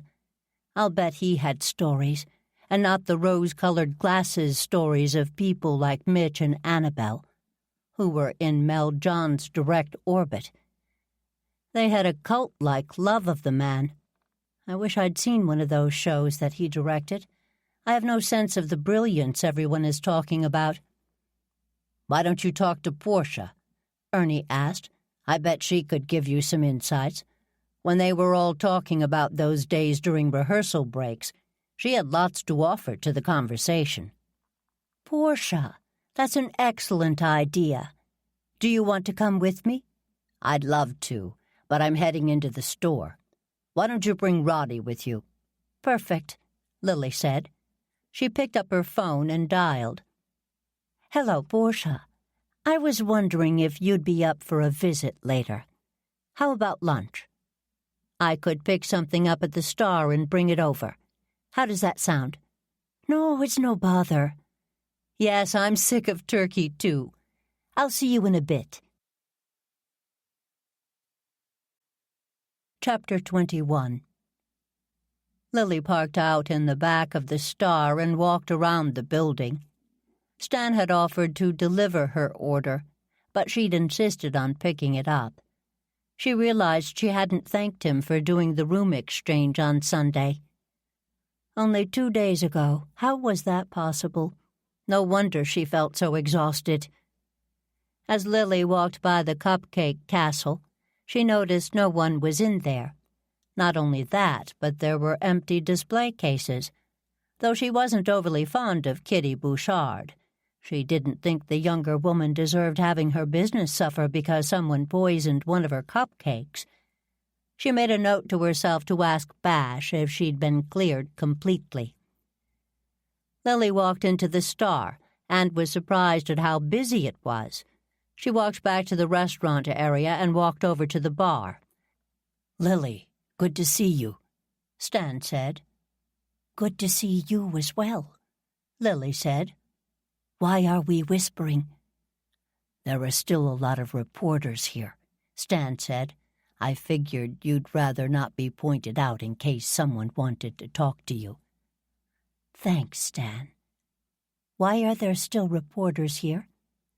"Death of a movie star," Stan said. "There's been an arrest. A judge told the prosecution that the evidence was slim and that they needed to come back this afternoon with more," Stan said. "Haven't you been watching the news?" "Avoiding it, actually," Lily said. "Yeah, well, there are a lot of armchair detectives looking for other reasons Scooter may have killed Jeremy Nolan. We all know that Scooter didn't do this, but a long-ago love affair is fueling the tabloids. Then there's the Dolores angle.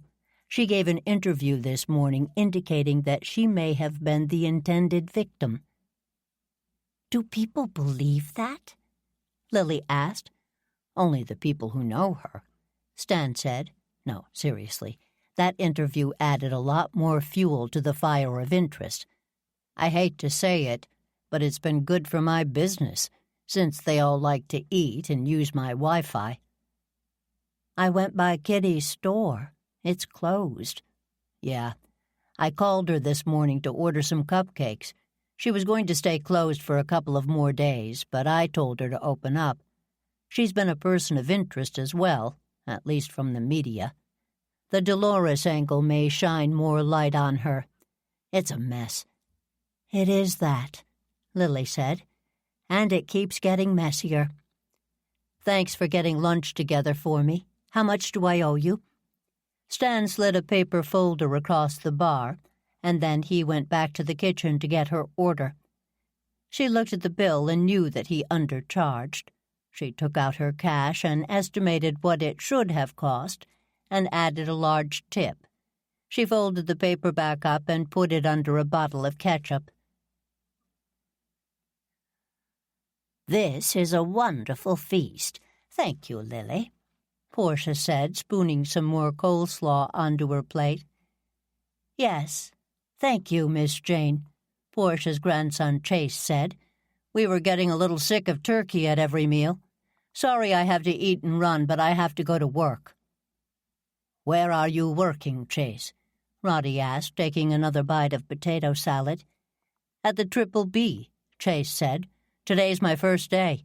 I'm going to help them stock shelves and do social media.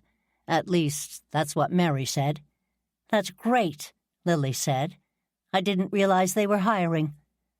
"Apparently, the Made in Goosebush movement is taking off," Portia said. "I went down to the Triple B yesterday, and Mary said that things were flying off the shelves. I'm so glad. She said she needed some help, and I volunteered Chase." "I'm glad to do it," Chase said. "Plus, the store discount I'll get will help our renovation budget go a little further." "You're renovating?" Lily asked. Portia's house was a rambling cottage that had been winterized long ago. She hadn't been able to afford to do much maintenance over the past few years, and the house showed the neglect. "My son helped me get an equity line so I could take care of things," Portia said, "and Chase is helping my dollars go as far as they can. We've had a plumber come in to redo some of the pipes, but Chase is changing out the sinks and toilets. He's also putting bars and rails in my bathroom, like I'm some old lady who needs the help. Graham, I'm only doing it now so that it's there when you need it. Dad did the same thing when he renovated his own bathroom. Okay, I'm off. See you tonight." He bent down and gave his grandmother a kiss on the cheek. "Thanks again for lunch, Miss Jane. Good to see you, Mr. Lydon. I'd love to come by and see your Aston. I've always wanted to check out one of those engines." "Any time," Roddy said. The three of them watched Chase go. Lily turned to Portia and smiled. "He's a delightful young man. You must love having him live with you." "I do," Portia said. "I think he likes it here. I'm easier on him than his folks, so that helps. My daughter-in-law is very tough on him. I try not to interfere." "It's nice that he's around to do some of the renovation work," Lily said. "Another set of hands makes a huge difference." "I try not to ask him to do too much. I want him to have his own life, you know. But he says he enjoys helping out." "That's wonderful," Roddy said. "Enough about me. What's going on with Jerry's murder? Have you solved it?" Portia said. "There's no way Scooter killed anyone, at least not on purpose." Lily smiled at her directness. "Dolores may have been the intended victim," she said. "That would make more sense," Portia said. "It certainly widens the pool." "Don't look like that, Lily. You know it's true. She's one of the most unpleasant people I've ever met. What are you doing about Scooter?" "Nothing," Lily said. "Nothing?" "I don't want to stir things up," Lily said. "The police are looking into it." "Then why are you here?" Portia said. "I assumed you wanted my help." "Questions about the past." "What was Mel John like?" Lily asked. "Mel? Do you think all of this has something to do with Mel?" Lily paused and took a sip of her iced tea. "Portia, I'm not really sure. What I do know, or suspect, is that the police are going to be looking for current-day motives. Arresting Scooter showed that they are considering the past, but focused on now. 30-some-odd years ago may not have anything to do with Jerry's death, whether he was the intended victim or not. But I'd like to know about those times. I suppose it's because I'm thinking about Leon these days. The theater and the Goosebush Players. They both meant so much to him. I can read articles, but I'd love some context." "Leon was a very good man," Portia said. "A better-than-average actor. A wonderful singer. A lousy dancer, but you can't win them all. But in context of the theater and the Goosebush Players, you have to understand Stanley. Did you know Stanley, Lily?" "Not well. My parents did, though." "He was a huge personality, lit up a room just by showing up. Stanley and Leon were as close as father and son. They shared their love of theater, but it was different for Stanley. Stanley wasn't a performer. He was an engaged audience member with a big wallet and great taste. He truly loved the art of theater." "He was the person who had the idea to convert a failed home improvement store into a theater?" Roddy asked. "I've always wondered about taking that leap." "Goosebush has had its ups and downs economically, as have most towns. We've always been blessed because we're so close to the water and to Boston, but still. Opening up a larger store was a huge leap for our town, one that a lot of people didn't want to make. When it failed, Stanley bought the property and proposed opening a theater, all at his expense. He made a deal the town couldn't refuse. Most people expected him to give the space to the Goosebush Players and call it a day. But he had other ideas. He rented it to them, but then he worked on producing more adventuresome work on his own. Most of it was awful. Then he met Mel John." "How did they meet?" Lily asked. "Stanley used to go to Boston, New York, Providence, all over, to see work. He saw 3 or 4 shows directed by Mel and made it a point to meet him. By then Mel had burned folks out, so when Stanley offered him a chance to come to Goosebush, Mel took it." "What do you mean he'd burned people out? Roddy asked. I don't use the word genius lightly, but I'd use it for Mel. He was almost childlike in his enthusiasm for the work. His joy was contagious, and people followed along. The thing was, it wasn't everyone's cup of tea, and he never stayed on budget. He burned bridges with a couple of theater companies and hadn't worked in a year when Stanley met him. He came down that summer, and Stanley gave him free rein and a healthy budget. The work was great, so Mel stayed on. The Goosebush Players needed a new artistic director, so Mel took that on as well, with the understanding that he'd do more traditional fare with them, and then he could do whatever he wanted in the summer. Did he stick to that agreement? Lily asked. Yes and no. He did traditional fare, but his take on it, cross-casting, rewriting endings, darker tones, lots of new plays. Business was good, though, especially while Stanley was writing the checks. No expense was spared, and there were lavish productions. People flocked to them. Did Jerry and Annabelle do work all year, or only in the summer? Mostly the summer, but they'd come in for special projects. How about Mitch? Roddy asked. He and Mel were a couple for 2 or 3 years, Portia said. They broke up right before that last summer. I remember Mel was pretty broken up about it. Did they break up because Mel started seeing someone? Lily asked. Mel loved Mitch. He also loved Jerry, but that was different. Jerry was Mel's favorite actor to work with. Mel called him his muse. No, they broke up because Mel was a selfish jackass. So was Jerry.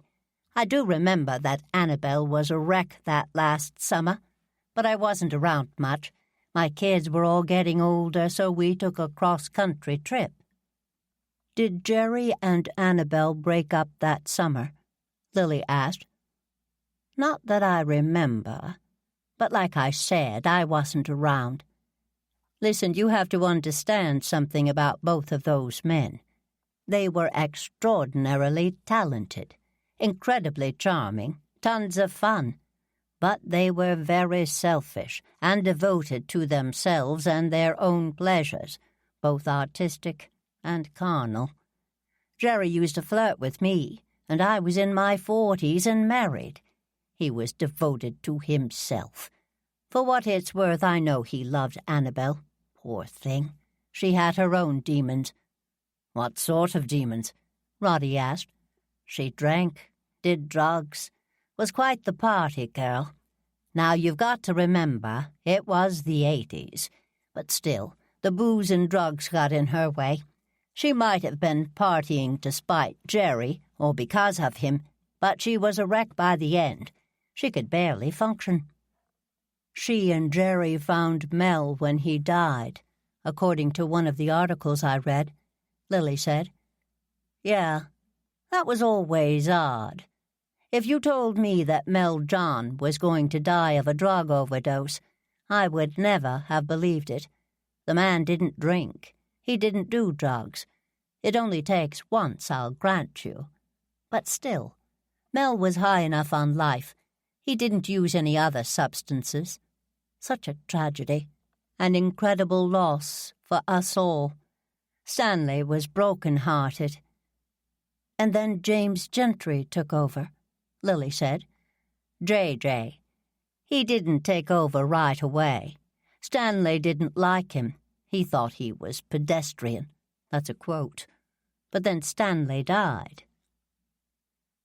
Killed himself, Lily said gently. Talk about a shock. I never would have believed it. But you never know what someone's going through, do you? Stanley was such a great guy. I always felt badly that I didn't tell him that. I hope he knew. I'm sure he did, Lily said gently. What happened after he died? Stanley left the theater to Leon. Leon, not being a man of artistic vision, hired J.J. J.J. melded the theater and the players together. Like I said, he was a good guy, but not nearly as talented as Mel. He hired Dolores. He ran things for a few years, and then he died, and Dolores took over. His death was unexpected, Roddy asked. He died during tech, a heart attack, Portia said. Dolores was sitting next to him. Must have been awful for her. She and J.J. were close, if you know what I mean. Still, Leon was pretty quick to hand over the reins to her. Why do you think Leon did that? Lily asked. He always seemed quite devoted to Dolores. I've never liked to think too much about it, Portia said, pausing dramatically. There were rumors that Leon and Dolores were an item at one point, but I hope that's not true. I think he was bamboozled by her like so many others. But not you, Lily said. Oh, I've been bamboozled by Dolores over the years, Portia said. She has a way of getting what she wants, but not anymore. There were a lot of us who were sick of how she was running things, and we were working on making changes. Leon was listening, bless his soul. Now we'll have to figure out another way. If she's got people believing that someone wants to kill her, she may get a sympathy vote from the board, but not from me. Well, that was bracing, Lily said, getting back into the car. She turned up the heat in the car and rubbed her hands together. This time of year is so beautiful at the beach, don't you think? Stunning. The clarity of the cold air and the light is simply stunning. What a wonderful idea, taking a walk on the beach. Thank you, Roddy said, turning his collar back down and smiling at Lily. I imagined it may help your creative flow with your Moby Dick wreath. Is that why you suggested we carry bags with us? Between trash and trinkets, I knew we'd pick things up. And we got both. It used to be, before plastic bottles and recycling, a walk like today would have garnered us a lot of sea glass. But alas, or probably happily for the sake of the oceans, broken bottles aren't as prevalent, and people are pretty good at recycling, so there's not much trash. But still, I like to do my part. Sea glass would have been lovely, but I appreciate the driftwood I found, and the shells. We do have several jars of beach glass at the house if you need some. Thank you. I might. I do wish that the seaweed was feasible, but I trust you on the smell. I took some pictures. Maybe we can find something that looks the same. Do you remember the grasses I have in the front of my house? One of the last things I do every fall is cut them back. We could do that today, and you could dry it. Excellent. Roddy sat back and closed his eyes for a moment. It was nice to clear my head for a bit. Agreed. One of the reasons I own this car is that it can drive on the beach. I make the trek regularly in the winter. Shorter walks, but just as edifying.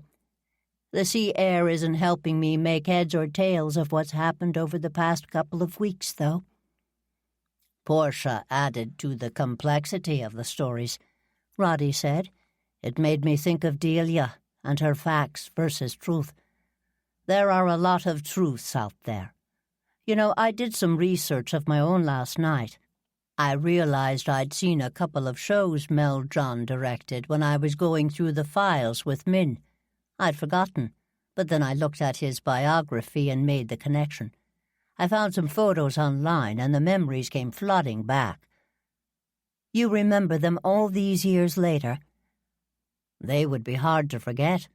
I remember certain moments, so affecting. Mel working in a more intimate space. That would have been extraordinary to see. People like Portia were fortunate. If nothing else, these conversations are helping me remember part of Leon's true legacy, Lily said. his love and support of the theater all these years. You know, we're looking at this from two different angles. If Leon's death is connected to Jerry's, it seems as though these stories are important. But if Leon died of natural causes, the story is different. Agreed, Lily said. Maybe we should just look at Jerry's death. Or Dolores's attempted murder. Right, that. We look at that as the puzzle that needs solving. Leon's death is only about context. That sounds like a good plan moving forward, Roddy said. Still, I can't help but wonder if... Lily's phone rang, which startled her. The display said it was Delia. With Roddy's help, Lily used her steering wheel controls to answer it. Delia, I'm in the car. Dolores is on Facebook going live now. Pull over and watch. Won't it be available to watch later? We're almost home. She'd done 3 lives today and she's erased them all. Just watch it. Delia hung up.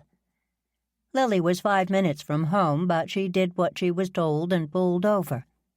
She took her phone out of her purse and hit the Facebook app and found the Goosebush Players page. Sure enough, Dolores was rambling about the sacrifices she'd made for her art over the years. She was showing pictures of a young girl as an example of someone whose life had been forever changed by the art. She pronounced it art. Lily winced. Roddy had taken out his phone and was recording it. Dolores went on and on for several minutes before finally signing off, daring someone to try and kill her again. Lily looked over at Roddy and shook her head. Do you think she's drunk? Perhaps, Roddy said. She certainly doesn't appear to be in her right mind. Does she ever? Lily pulled up her contacts and called Bash. Hey, Lily, how are you doing today? Hanging in there, she replied. Any news from Leon's lawyer? Nothing definitive. It's difficult for me to push too hard. I don't want to raise any flags about Leon's death, since I have no proof, and the ME has signed off on the death certificate. I hear you have a call in to him as well. Something about boxes? He and Fred are conferring about steps on that front. I found them last night, but I hadn't looked at them until today. Sorry, I should have called you first. No, it's fine. The lawyer told me about them and said that since you were helping with probate, they would consult with you. Having 2 fronts on this is probably better. One of us will get answers. Still nothing on the talk screens they're running on Leon's deaths. I thought you said the ME signed off. To get probate started. The tests are as a favor. Listen, Bash, this probably has nothing to do with anything, but are there police reports on Mel John's death? Would it be possible for me to look at them? Lily asked. Funny. Trooper Harris, asked the same thing. I'm pulling them for her. As far as I'm concerned, they're public record. I'll send you a copy. Roddy made a face and Lily muted the phone. J.J. and Stanley, he said. Lily unmuted the phone. Could you send me a copy of James Gentry's death and Stanley's as well? Liz asked for those and for 2 other people. Both of them died at the theater. Want me to send those along too? As long as you're not breaking any rules, Lily said. We're all breaking rules. Liz is on her own mission. Captain Flavia will have her badge if he finds out. I'm locked out of one case and trying to make a case where there probably isn't one. Sending you information to feed into that brain of yours? A rule I'm happy to break. Listen, how about if I drop them off at your house? Perfect. You're welcome to come to dinner. I'm actually meeting Liz for dinner. I hope to have all the files out of the archives by then, but it may take until tomorrow. Bash hung up the phone. If nothing else, we'll have more facts to deal with, Lily said to Roddy. I can't help but feel that I should feel more satisfied by the news than I am, Roddy said. Chapter 22. Lily and Roddy pulled up to Lily's gate. While they were waiting for it to open, someone jumped out of a black town car that had been idling across the street. "I'll deal with this," Roddy said, getting out of the car. He conferred with the person, and then they both walked back to the car. "Hello, Lily," Annabelle Keyes said, getting in the back seat. "I'm sorry to be so dramatic, but I came by to pick up my things I left. Delia said she left them in the front hall, but no one was home. I'm an idiot. I should have called." "Annabelle, it's good to see you. Is your driver going to wait?" "He is," she said. "I have a rehearsal tonight."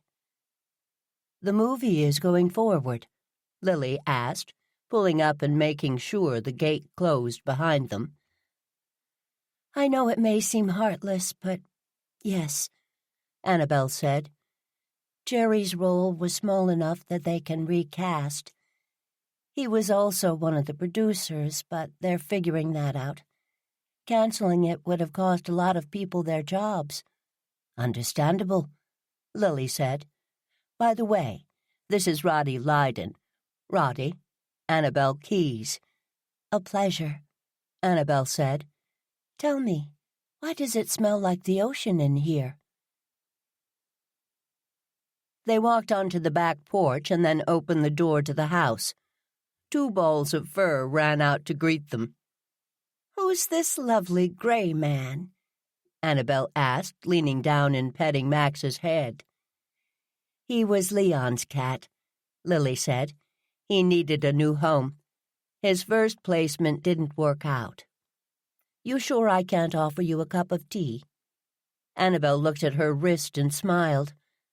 She took her phone out of her pocket and dialed.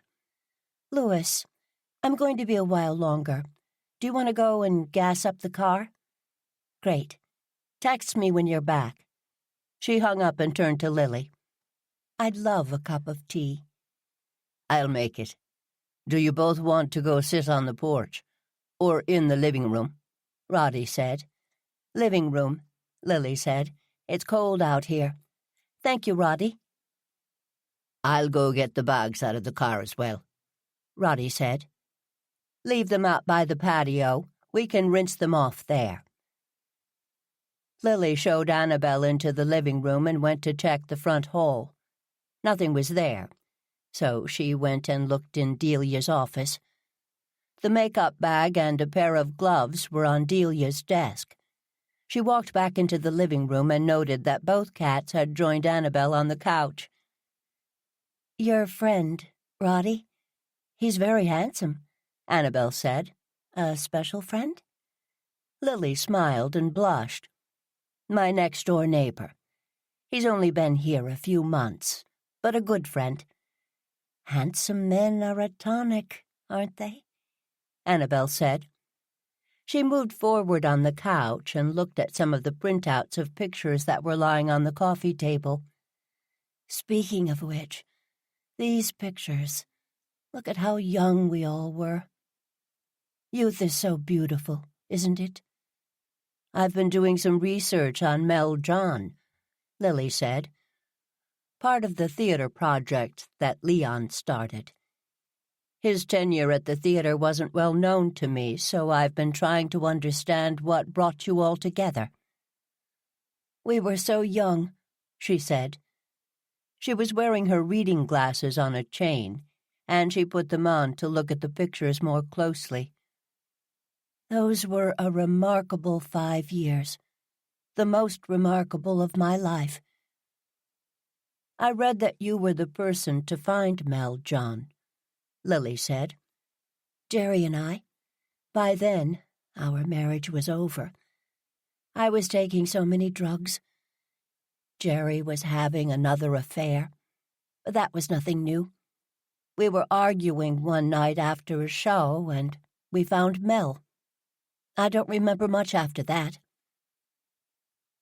"Mel died of an overdose?" Lily asked gently.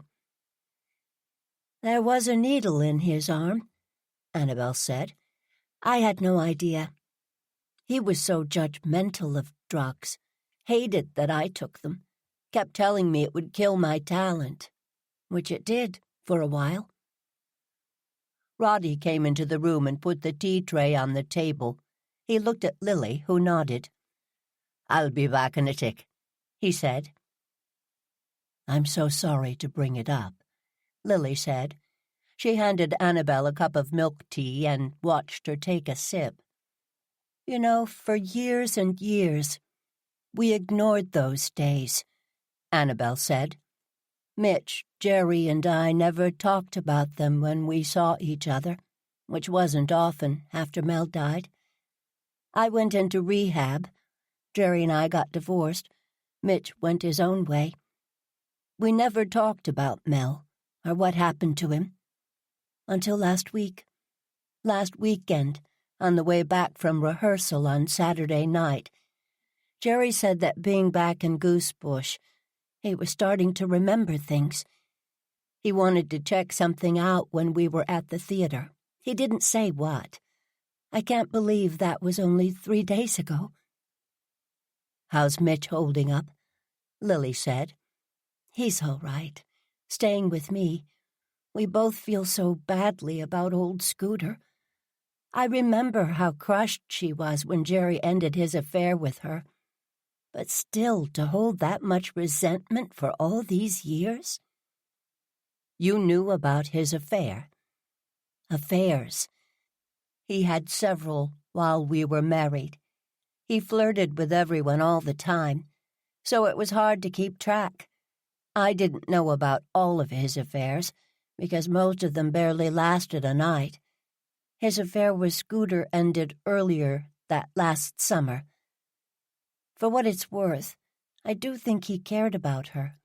He just cared about me more." "He sounds like a very difficult man to be married to," Lily said. She smiled at Roddy when he came back into the room and handed him a cup of tea. "He was. He was also the love of my life," Annabel said. "Do you know what no one mentions when they talk about that sort of passion?" "What's that?" Lily asked. "That it can kill you," Annabel said. "Or get you killed," Roddy said quietly. Annabel looked at him and then looked down at the pictures again. "I should get going," Annabel said, putting them down. "Are you sure this is all I left? I've misplaced another small bag. Maybe it's in the car." "I just cleaned out the car," Roddy said. "I didn't find anything else there. Though you're welcome to look through the bags. They are in the back of the house." "If you don't mind," Annabel said. "It's a small bag of vitamins and medications. I can replace them, of course, but that's so difficult." The three of them walked through the house into the patio area. Annabel looked through the bags that had been in the back of Lily's car. "I'll keep an eye out in case it got mislaid somewhere else in the house," Lily said as they let themselves back into the house and walked toward the living room. "Thank you so much," Annabel said. "Sometimes I'm afraid I'd forget my head if it weren't attached." She pulled her phone out of her pocket. "Sorry, I have a call. Oh, it's my driver. I should run. Thank you so much for the tea and the conversation." "My best to Mitch," Lily said.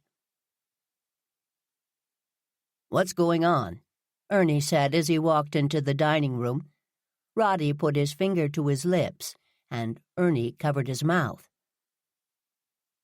"Thank you for clarifying his intentions. Yes, that's fine," Lily said. "I have a couple of witnesses here. Of course. You're going on speakerphone now." "Who's in the room?" a voice said. "Roderick Lydon," Roddy said, spelling his name. "Ernst Johnson," Ernie said. "Ernst," Roddy mouthed, and Ernie swatted at him. Lily gave them both a look, and they settled down. "Gentlemen, I'm Walter Peabody, Leon Tompkins' lawyer." Miss Jane has 3 boxes that are sealed. Do you see them? Yes. And do you both swear that they are sealed?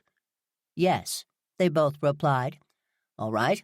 According to what I believe is the most recent will of Mr. Tompkin, Lily Jane and Fred Tompkin are to work together as co-executors of the will. Sorry, Lily. I didn't know he'd made that change, Fred said. I would have let you know.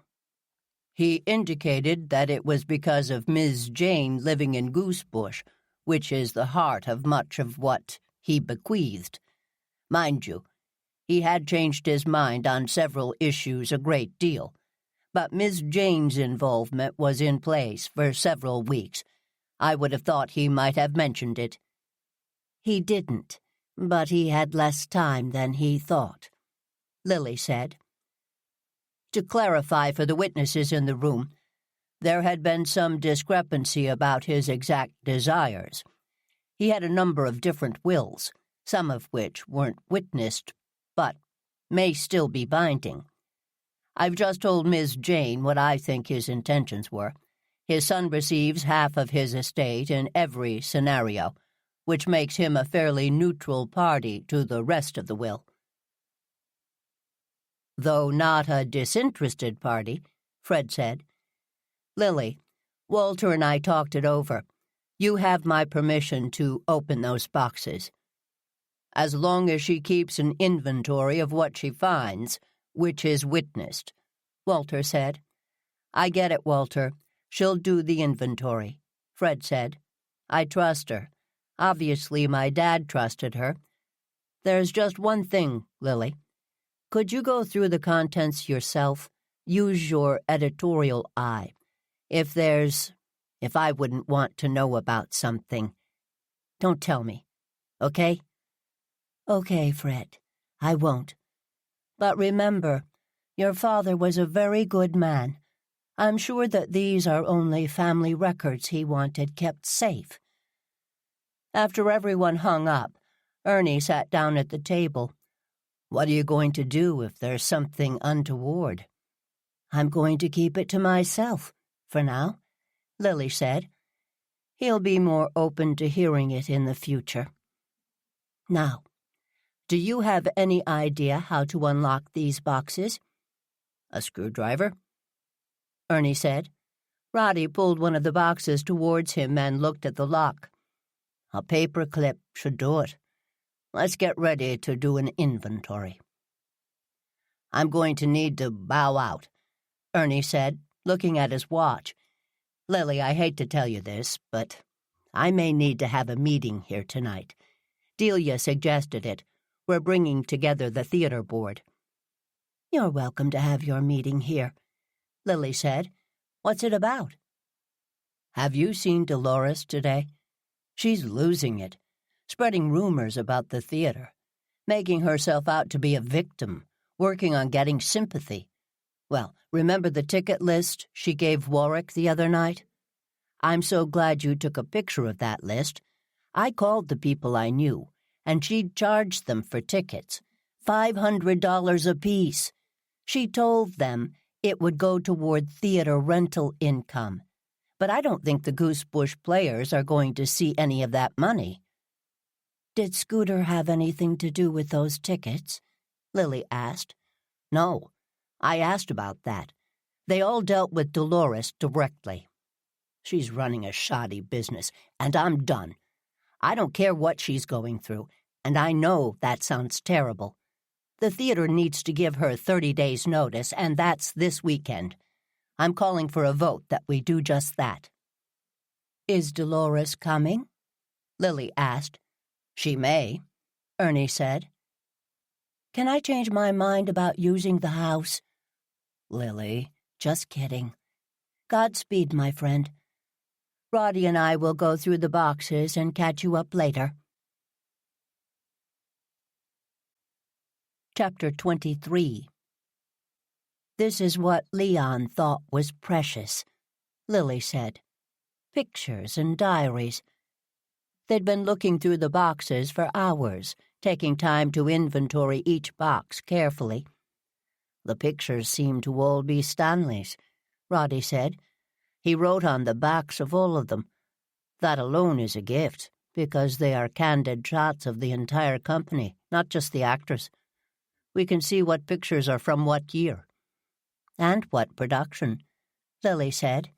He put notes in each of these playbills. Listen to this. I've seen a dozen Macbeths in my life, but never one that helped me understand the turmoil Macbeth felt in quite the same way. Jerry was sublime. He goes on and on about why. He was a very thoughtful critic. Not all his notes are praise. Lily, look at these, Roddy said, handing her a stack of photos. Lily looked at the top one. It was a picture of Jerry hugging a young woman, but it looked like a rehearsal rather than a show. She was having trouble identifying the woman, so she flipped it over. Scooter was the woman in the photo. Lily looked at the rest of the pile. They were all photos of Jerry and Scooter, but from different productions over 3 years. Each of the photos showed them touching or embracing in some fashion. These were all together? Lily asked. Roddy nodded. She looked through them again, and she looked over at Roddy. The affair lasted 3 years, Lily said. Apparently. There are dozens of other photographs, but these had been separated, Roddy said. Why, do you think? There are 2 options that leap to mind, Roddy said. The first, that Leon wanted to blackmail either Jerry or Scooter. Impossible. At least I hope so. That would add an entire layer of sludge to this story and make me think less of Leon, Lily said. More likely, he took them out so that people wouldn't see them when they were sorting through candids. So he wouldn't embarrass Jerry or Scooter. Or Annabelle. Lily handed him back the photos, and Roddy put them back in the envelope and on the pile where he'd found them. Roddy continued to look through the items from the box. He really loved Mel John's theater. Look at this agenda item. Meeting with J. Gentry. Drek. Search continues. That supports what Portia said about him not being a fan. What is the date of entry? Lily asked. March 23rd. Lily took out her notebook to find something. He died on March 28th, she said. That would make James Gentry a suspect if we were solving Stanley's murder, Lily said. If it was a murder, he replied. Let's not get ahead of ourselves. Looking through this quickly, it seems that Leon was concerned about clearing up the history of the theater. Perhaps he wanted to protect Stanley's legacy and make sure future generations knew more about the beginnings. By hiring Gentry, he was going against Stanley's wishes. Maybe he wanted to put it right after he died, Lily said.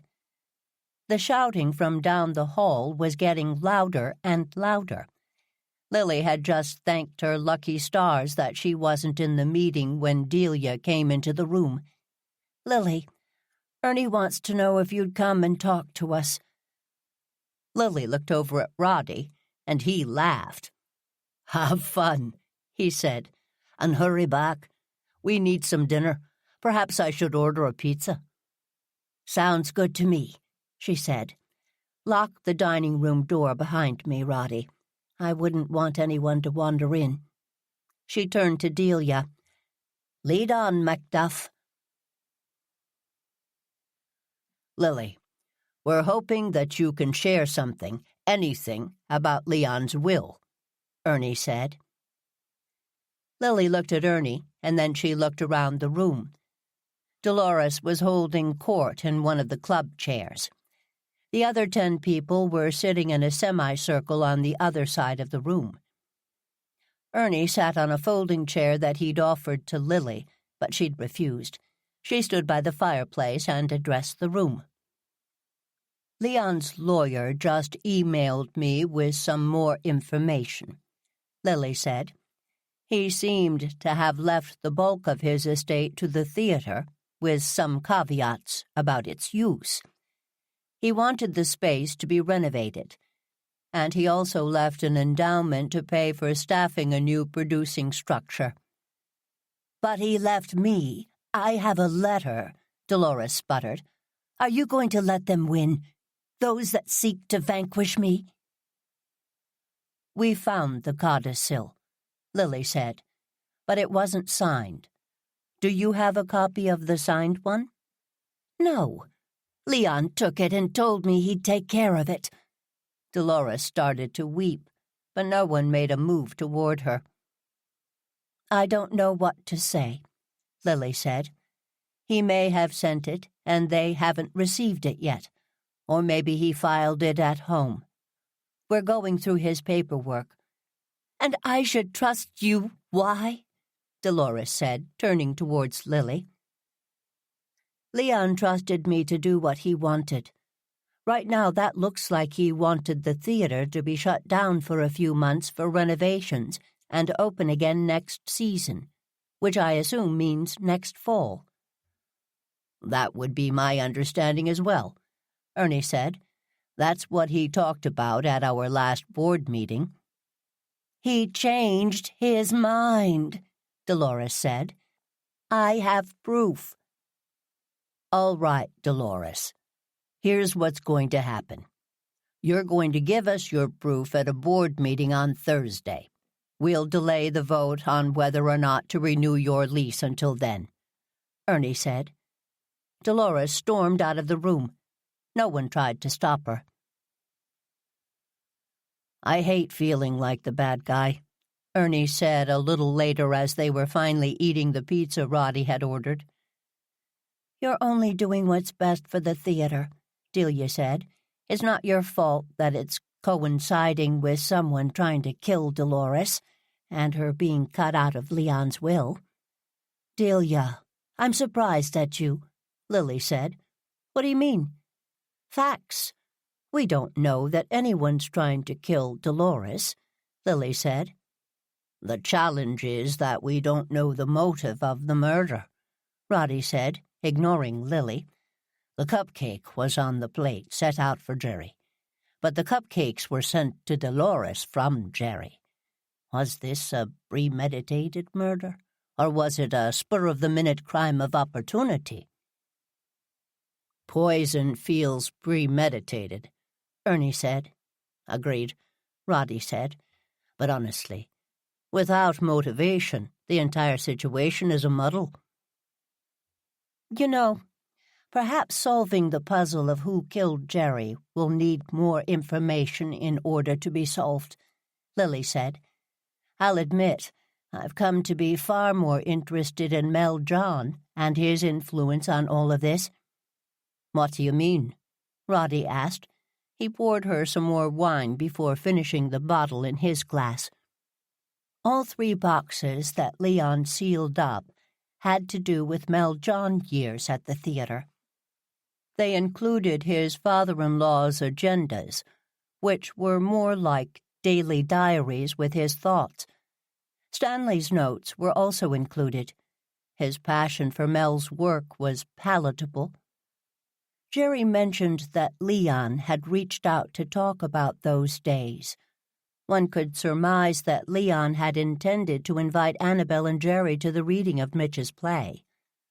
"I know he did," Ernie said. "He was pretty excited about surprising Mitch." "You know, Annabelle said that she and Jerry blamed each other for Mel's death before they talked it out. What if someone else blamed Jerry?" "So you think this could be revenge for a drug overdose from 30 years ago?" Delia said. "That feels like a stretch." "Leon changed his will for some reason," Lily said. "He talked about starting a new theater company, but with no names mentioned. Maybe he was trying to make amends for the past in some way." "You don't honestly think that Leon had anything to do with Mel John's death?" Ernie put down his glass and stared at Lily. "I don't," Lily said. But maybe he was the person who talked Stanley into moving on quickly. Then he reconsidered. Perhaps revisiting the work Mel did reminded Leon of the loss and of how Stanley wanted the work to move forward. "Do you think that emotions from that long ago would cause someone to lash out now?" Delia asked. "They might," Lily said. So maybe it could have been Mitch or Annabelle, especially if they blamed Jerry in any way, Roddy said. I can't believe for 1 second that Mitch could have done anything of the kind, Ernie said. "It's very hard to believe," Lily said, "but not impossible. I wonder how Mitch felt about those Mel John days." Ernie sighed. "You'll have a chance to ask him tomorrow. He's coming by to take Delia and me to breakfast so we can talk about the play." Lily nodded. "Why don't you plan on having breakfast here instead?" Ernie looked miserable but nodded in agreement. "I'll cook," Roddy said, and Lily smiled at him. Chapter 24. "Are you sure this isn't an imposition?" Mitch asked. He'd parked his car across the street and come in the front door. Roddy wanted to try out a new frittata recipe, and besides, it's easier to talk here, Ernie said, taking his coat. "Unless you'd rather go out." "No, honestly, the idea of a home-cooked meal and not having to deal with people staring at me makes me very happy." "Do you mind if Lily and Roddy join us?" Delia asked as she came down the stairs. Mitch looked over at Lily and smiled. "No, I'd love to hear what they thought of the play." Breakfast discussion was spirited. Ernie and Delia both shared their thoughts on the reading, and Lily and Roddy answered questions from the audience point of view. Mitch took copious notes, nodded a lot, and said things like, "I thought so," and "excellent, excellent." Lily refilled everyone's coffee cups, and then she went back into the kitchen to bring out her contribution to the meal. Her mother called it breakfast joy. It was a pastry made out of baking mix, butter, and cream cheese rolled out. The edges were cut. A large serving of whatever jam or jelly was handy was put down the middle, and then the edges were braided over it. After it was baked, it was glazed with confectioner's sugar and milk. It was Lily's kind of recipe, simple to make, but with a big impact. After everyone insisted they were too full before trying just one bite, the pastry went around the table twice. "Mitch, it really was a wonderful evening of theater," Lily said. "I'm sorry that it turned out so badly." "Yeah, well, that was my own fault." Lily and Roddy looked at each other. "In what way?" Roddy asked. "I never should have offered Scrooge to Jerry. I should have known he'd chew the scenery instead of giving it the nuanced reading I'd hoped for. I was standing at the back of the theater, and I could see his mugging from there." "Well, I suppose. I mean, the goal was to break out of the Scrooge stereotypes, make people understand that they had Scrooge inside of them. But years of film work, they've taken that nuance out of Jerry's realm." "Hadn't he been on stage since his time with John's Players?" Lily asked. "No, he hadn't, which is a shame because once upon a time he was a truly great actor." "I've been helping Delia with some of the research into that period of time," Roddy said. "It helped me recall that I'd seen some of Mel John's shows in Cambridge and New York. Extraordinary work." "He was a genius," Mitch said. "I was so young that I thought I'd have a similar experience again in my lifetime. I was wrong." "Annabelle said that you and Mel were very close," Delia said. "That's one way to put it." He was the first great love of my life. I worshipped him. We were together for 4 years, but he was a lot to handle, and I was young. I didn't know who I was yet, so Mel's personality was the focus for both of us. He was constantly bouncing ideas around, diving into research with great enthusiasm. He was like a black hole. He sucked everything into his orbit. I lasted 4 years, but then I had to leave him. I've always regretted that. Maybe if I'd been around that last summer. Mitch leaned back in his chair and rubbed the bridge of his nose. Annabelle mentioned that last summer was very difficult. Poor Annabelle. Watching Jerry have affair after affair, Mitch said. Jerry had the morality of a cat in heat. Including an affair with Scooter? Lily asked. I wouldn't classify Scooter as an affair, Mitch said. 3 years makes her the other woman, don't you think? 3 years? Did Annabelle know? Delia asked. Not until that last summer, but by then she was such a wreck, I don't think she cared. I wish I'd been able to talk her out of going back that final summer and putting herself through that again. She mentioned that she'd started using drugs. We were all doing drugs back then, Mitch said. Everyone except Mel, or so I thought. That was the hardest thing to deal with. The idea that someone got him hooked. Such a waste. I was so upset I didn't even go to the funeral. Goosebush must have had very painful memories for you, Lily said gently. I'm surprised you came back. Mitch smiled and shrugged. Leon called and invited me. He said he wanted to bring back a higher caliber of work to Goosebush, something that would make Stanley proud. He wanted me to help him run the new theater company. And he invited Jerry and Annabelle to be part of it, Ernie said. I know he'd reached out to Jerry. He wanted Jerry to write a check, which he did.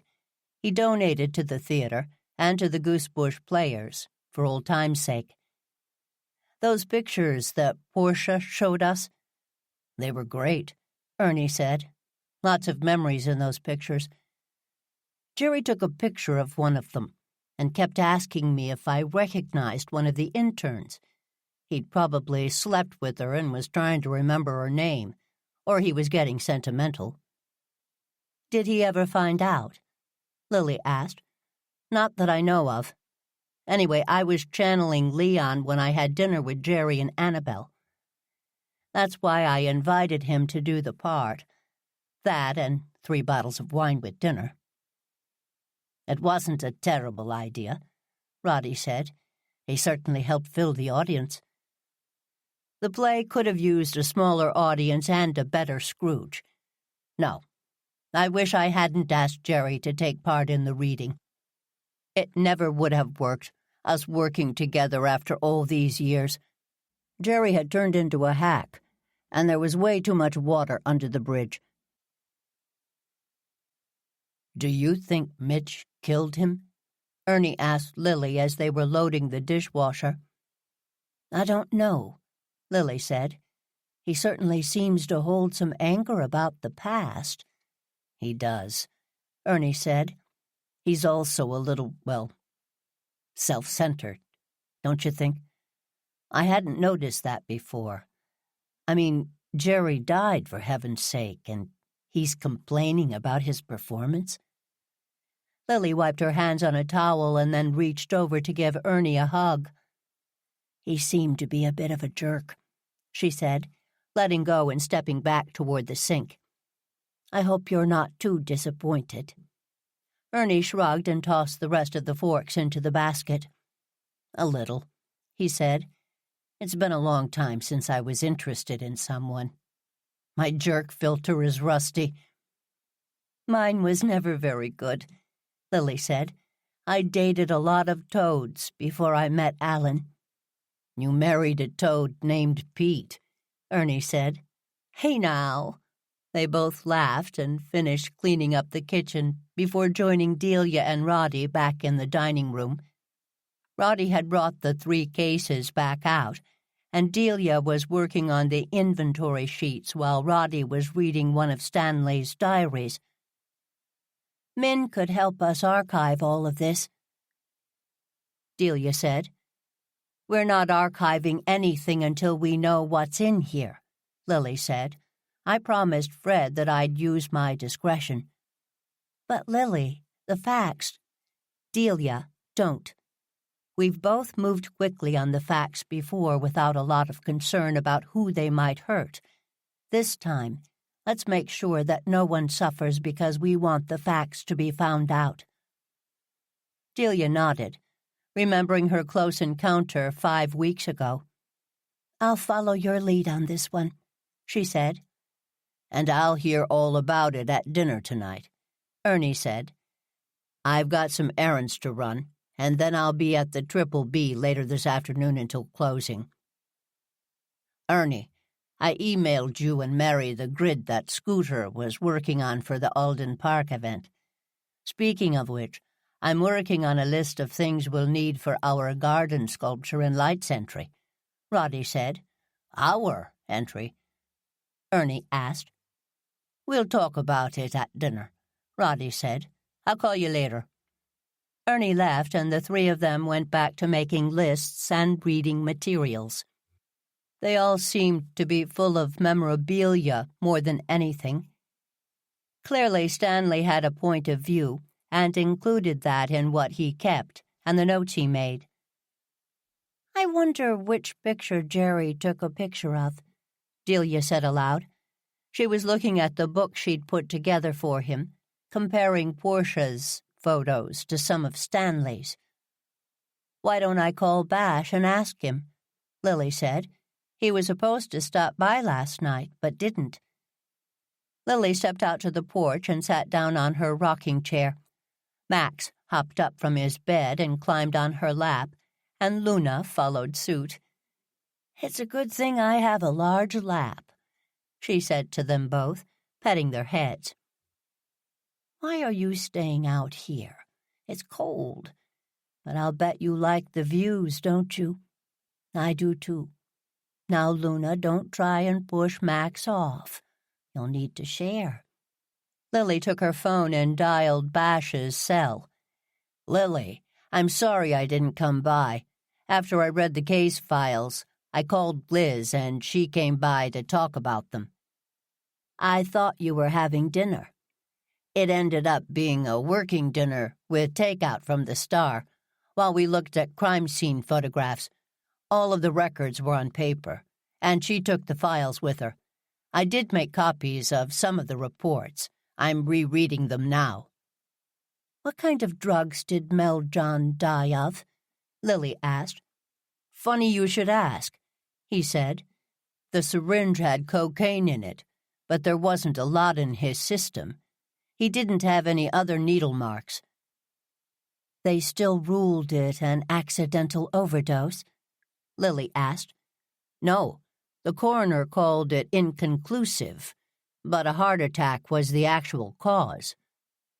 A heart attack? Apparently. Why did everyone think it was a drug overdose? That was the rumor that got started, and no one was able to stop it. According to the records, Stanley wanted a further investigation, but then he died and everything stopped. I called Ray Mancini about the case this morning. He said that he never felt good about it, but there was nothing to go on. A dead end, then. Except I think I found something. What? Mel John was injected in his left arm. And?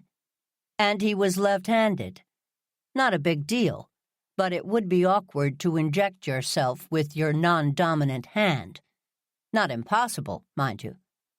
Interesting. I've always thought that pieces that don't make sense should be paid attention to, and compared to other pieces.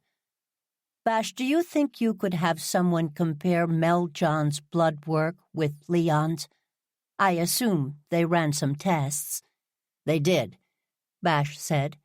They aren't as conclusive as the tests we run today, but they did run some. What are you thinking? I'm not sure.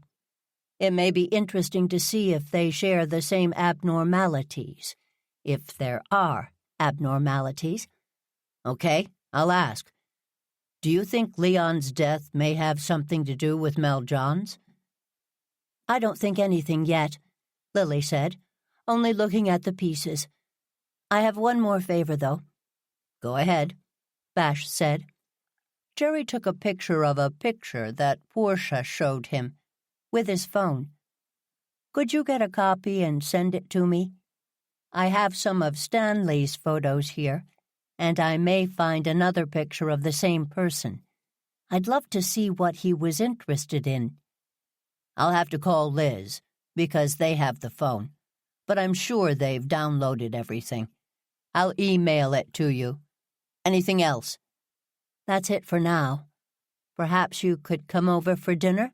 I'd be happy to, Bash said. I hope by then you've come up with an idea or two.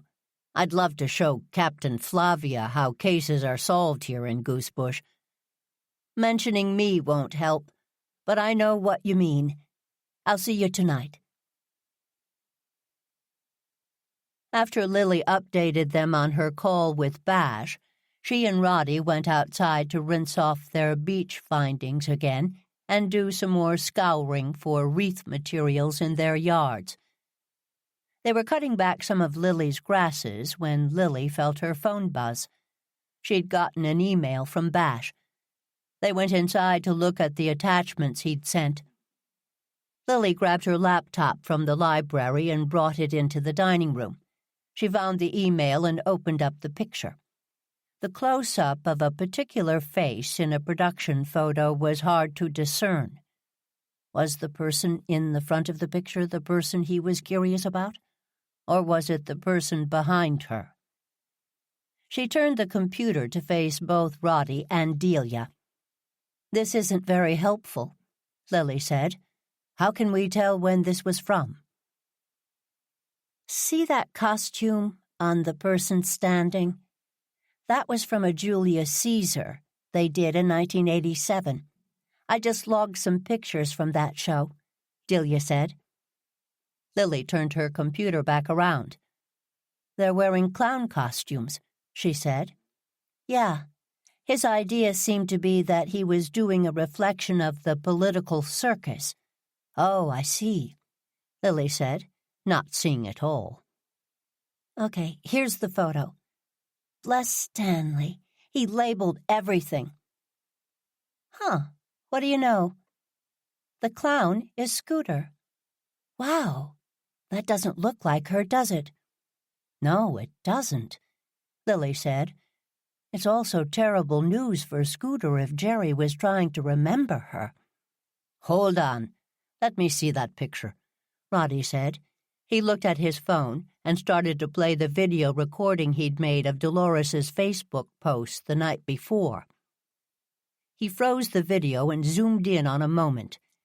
"This is Dolores talking about the young girl who fell in love with theater. She's holding up a photo of the girl. See anyone who looks familiar?" Lily took the phone and Delia stood up to look over her shoulder. Delia turned Lily's laptop to face them both and pushed Lily's hand so that the phone and the computer were side by side. "That looks like the girl in back of Scooter in Jerry's photo," Delia said. "You know, it sort of looks like she's who Jerry was focused on. She's the center of the picture. Here's another image of her from Stanley's photos. Let me see. Her name was Lowly." Delia walked back to where she was sitting and looked over her spreadsheets. She moved her hand to one of the piles she'd created and pulled out a program. Lole Esteban was listed as one of the production interns that summer. She worked on Julius Caesar. "Could she have been a friend of Dolores's?" Roddy asked. Delia looked at both images and started typing on her computer. "Hold on," According to Google, Loli is a nickname for Dolores, she said. And Esteban means Stephen, Lily said. If that picture is of Dolores, then she knew Mel John. Roddy stood up and looked at the piles Delia had created. He took Stanley's agenda out of one of the piles and flipped through it. I seem to recall that Stanley had a lot of meetings with... Yes, there we go. The 6 weeks before he died, he had a lot of dinner meetings with L.E. Dinner meetings? Lily asked. There are also a couple of references to ordering flowers for L.E. Chapter 25. All right, what have we got? Roddy asked. They'd moved the whiteboard from Delia's office in the dining room, and Roddy had started to make notes on it. 6 people have died in the theater, Lily said. If Dolores worked on Mel John shows, then she knew Mel and Stanley. That means she was around when all 6 of them died. That feels like a fact to me, given the picture. We don't know that the L.E. in Stanley's diary was Dolores, Roddy said. Was his wife still alive then? She was, Lily said. So was Leon's wife. You're right. We don't know that she actually knew either of them. Maybe she'd volunteered at a show. Or maybe her first husband went to college with Mel John, Delia said, looking up from the program she was reading. Wow, that was fast, Lily said. Not really. See in the program? The scenic designer was Ricardo Esteban.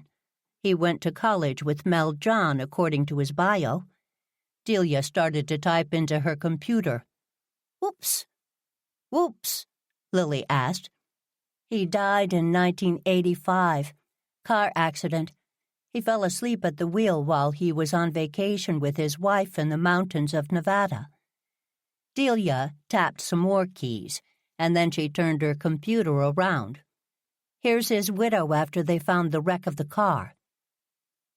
It's the woman in the theater photo, Roddy said. Presumably Dolores. Wait a minute, Delia said. We're forgetting that Jerry ordered the cupcakes for Dolores. Maybe Dolores and Jerry had an affair back in the day, and he wanted to reconnect. Remember, Mitch said he'd made a donation to the Goosebush Players as well as to the theater. He did, Lily said, but Mitch said that Jerry was asking questions about who the woman was. Right. Besides, Dolores was in the theater when the cupcakes were delivered, right? Delia asked. But she may have had time after the curtain came down. Surely someone would have seen her. Unless... Lily took a deep breath and called one of her least favorite people in the world. She put the phone on speaker. Cupcake Castle. Kitty, it's Lily Jane. I'm glad that you're open. I came by yesterday and no one was in the shop. Oh, it's you. Yeah, we stayed closed for a couple of days. May as well have stayed closed today, too. No one's coming in. It's early yet, Lily said. Surely no one could blame you for what happened to Jeremy Nolan. Seems like they might. You should see my Facebook page, full of hateful reviews. That stuff matters, you know. That's terrible, Lily said. You had no idea that Jerry would eat Dolores's cupcakes. Right? I know. They weren't even that special. They were the same old red velvet I always made for her. You'd made them before? Lily asked. Twice a week. She insisted on the mini cupcakes because she thought they were more refined. Except she liked me to put a mixture of coffee syrup and almond syrup instead of the normal vanilla. I thought it tasted kind of gross. But she's a good customer. She likes what she likes, and they don't take any time to make. And Jerry ordered them for her. That was awfully nice of him. Could have blown me over with a feather. He specifically asked for them just like she liked them to. Even the silver foil. She loves her bling. Of course, it would have been a lot more fun if he'd ordered them in person. He didn't. No, he ordered them online. But they're saying Scooter ordered them for him. What a mess. I don't know what I'm going to do, Lily. They've started calling my cakes killer cupcakes. Oh, I am sorry, Kitty. I'll tell you what. Could you box up a dozen cupcakes for me? I'll pick them up in a while, and I'll need another dozen for Saturday. Wow. Thanks, Lily. Any particular kind for today? You choose. I know they'll all be delicious, Lily said, and she hung up. We're going to eat a dozen cupcakes, Delia said. I don't think I can. We'll give them to Warwick to bring to school, or Ernie can bring them to work. One of the only good things Kitty Bouchard has done in her life is open that bakery. She doesn't deserve to go out of business because someone decided to use her cakes as a weapon. I find it interesting that these particular cupcakes were ordered, Roddy said. One would need to know exactly what Dolores ate, which seems fairly specific. Scooter made the order, Lily said. She said that Jerry had called and asked her to order them specifically. Unless... Okay, wait. Dolores's maiden name was Abley, Delia said. She graduated the same year as Ricardo and Mel. Guess what her major was? Theater, Lily guessed. Chemistry, Delia answered. What would happen if Jerry's death had nothing to do with Leon or even Mel John? Roddy said. Go on, Lily said. What if it has to do with Dolores? Not that she was the intended victim, but that she thought of herself as a victim. Explain, Delia said. We have here a series of deaths going back 30 or so years, Roddy said. What would happen if, and this is a leap, Dolores is responsible for them all? What? Delia said. That makes no sense. Unless you consider that each of these deaths may have gotten Dolores what she wanted, Roddy said. Her husband dies, and she goes to work for Mel John. Then she has an affair with Stanley. When James Gentry takes over, he brings Dolores on as his assistant. Then she takes over for him. Seems like a reasonable life progression until you realize that in order for her to move forward a step, a person had to die. The three of them stared at the list Roddy had written on the board. After a minute, he added one more name. Leon. What would happen to Dolores if Leon was serious about taking the theater in a different direction? Maybe he'd become nostalgic for his father-in-law's vision. Or he'd figured out that she'd had an affair with Stanley. Another possibility.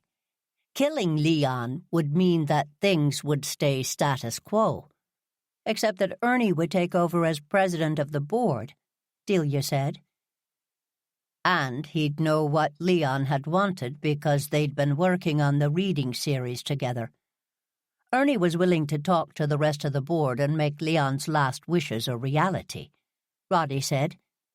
He stood up and dialed a number on his phone. Lily heard ringing in the kitchen and went to check.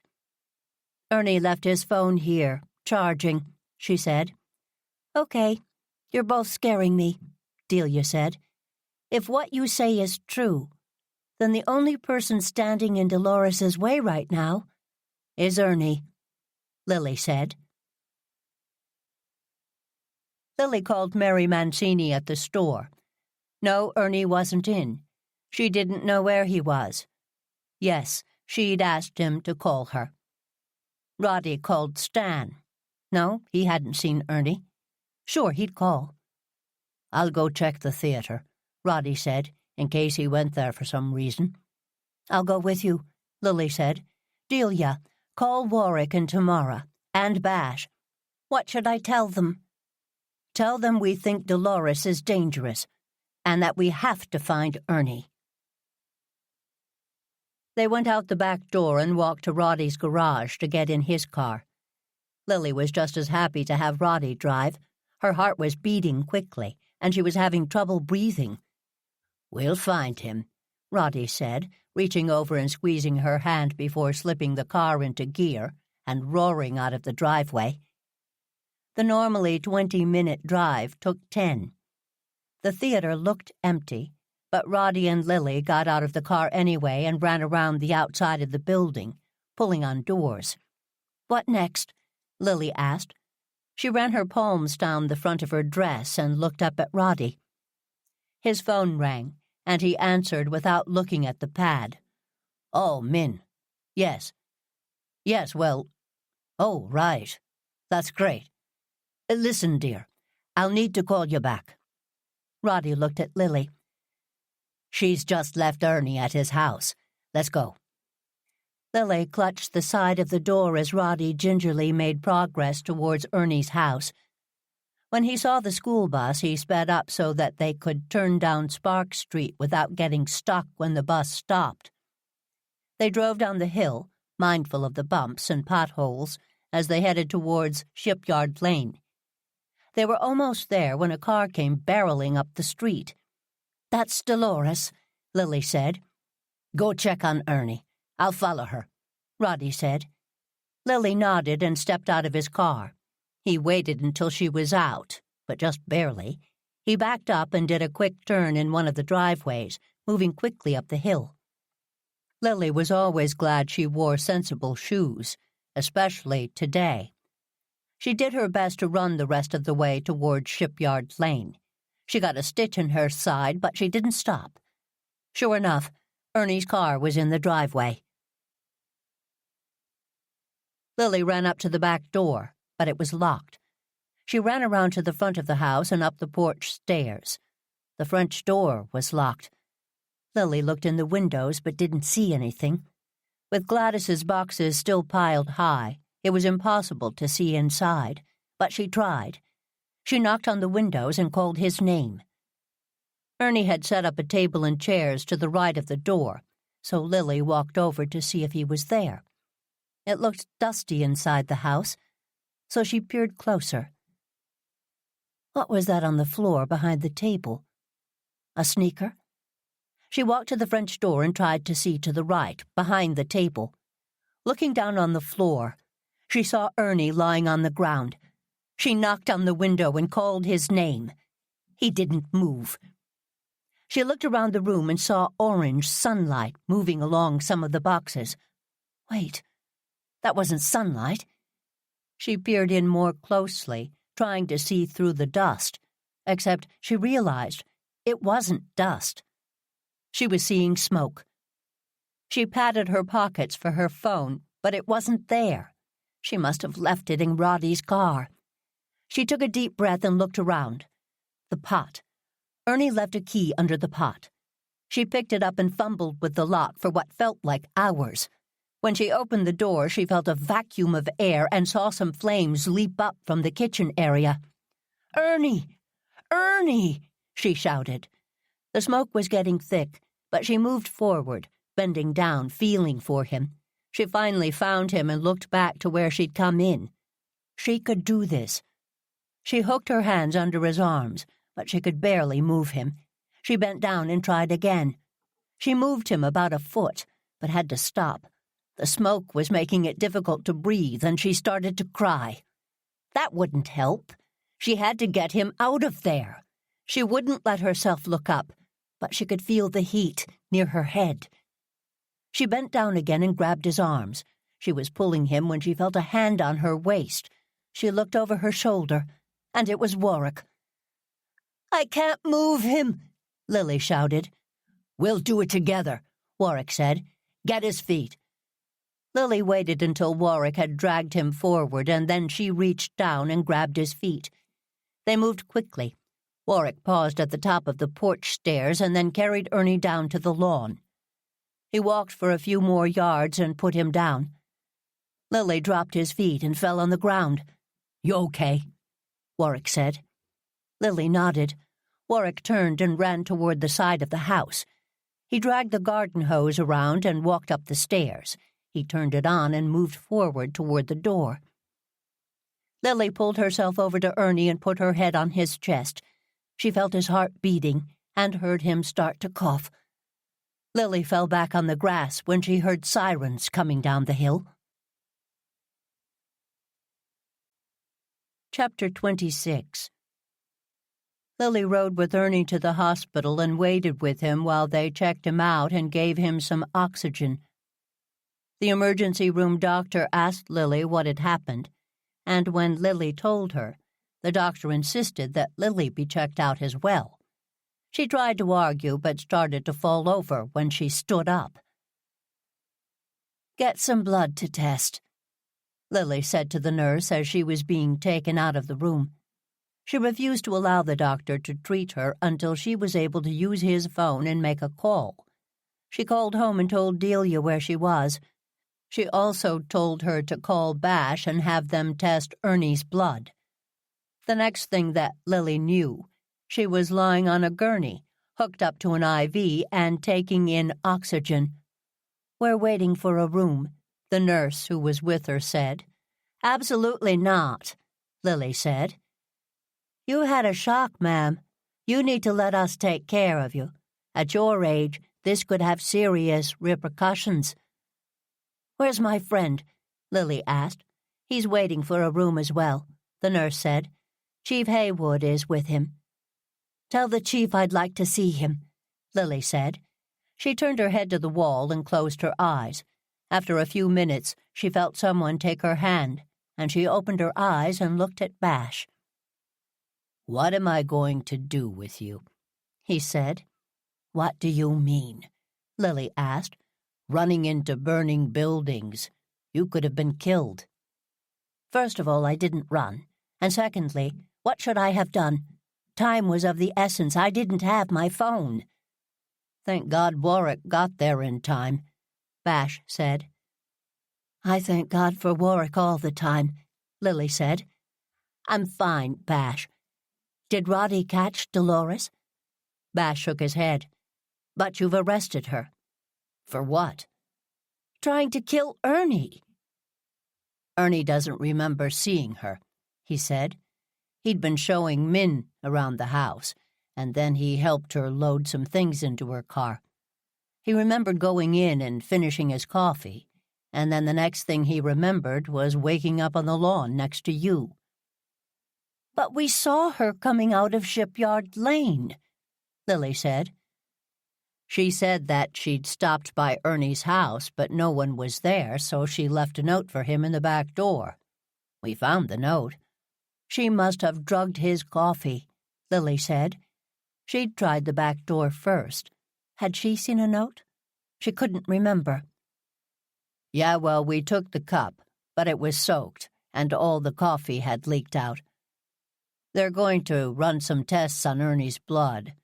But even if he was drugged, we can't pin it on Dolores," Lily said.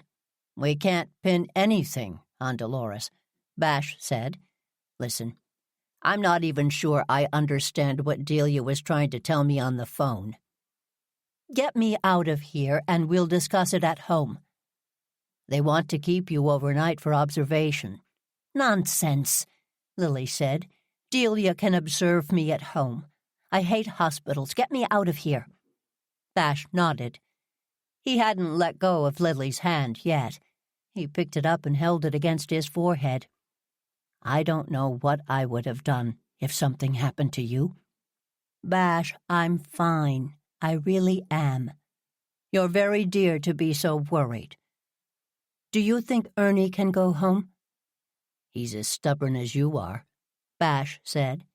"He's insisting he be released." "Excellent. You can take us both home." When Bash drove up with Lily and Ernie, the entire garden squad was waiting for them. Roddy came down the kitchen stairs first and helped Lily out of the back seat of Bash's car. "My darling Lily, I am so sorry," Roddy said. "It's all right," I know you tried to follow her, she said. I mean about leaving you alone, he said, smiling. She leaned on his arm and let him help her by taking her waist and half lifting her up the stairs. Tamara was in the kitchen door and took Lily's hands to help her into the house. Lily turned to look back at Roddy. Roddy, you couldn't have known. I'm fine, I really am. Now go help Ernie. He's in worse shape than I am. When they walked through the kitchen, Lily started to walk to her right, but Tamara took her by the elbow and guided her towards the stairs. Let's talk first, Lily said.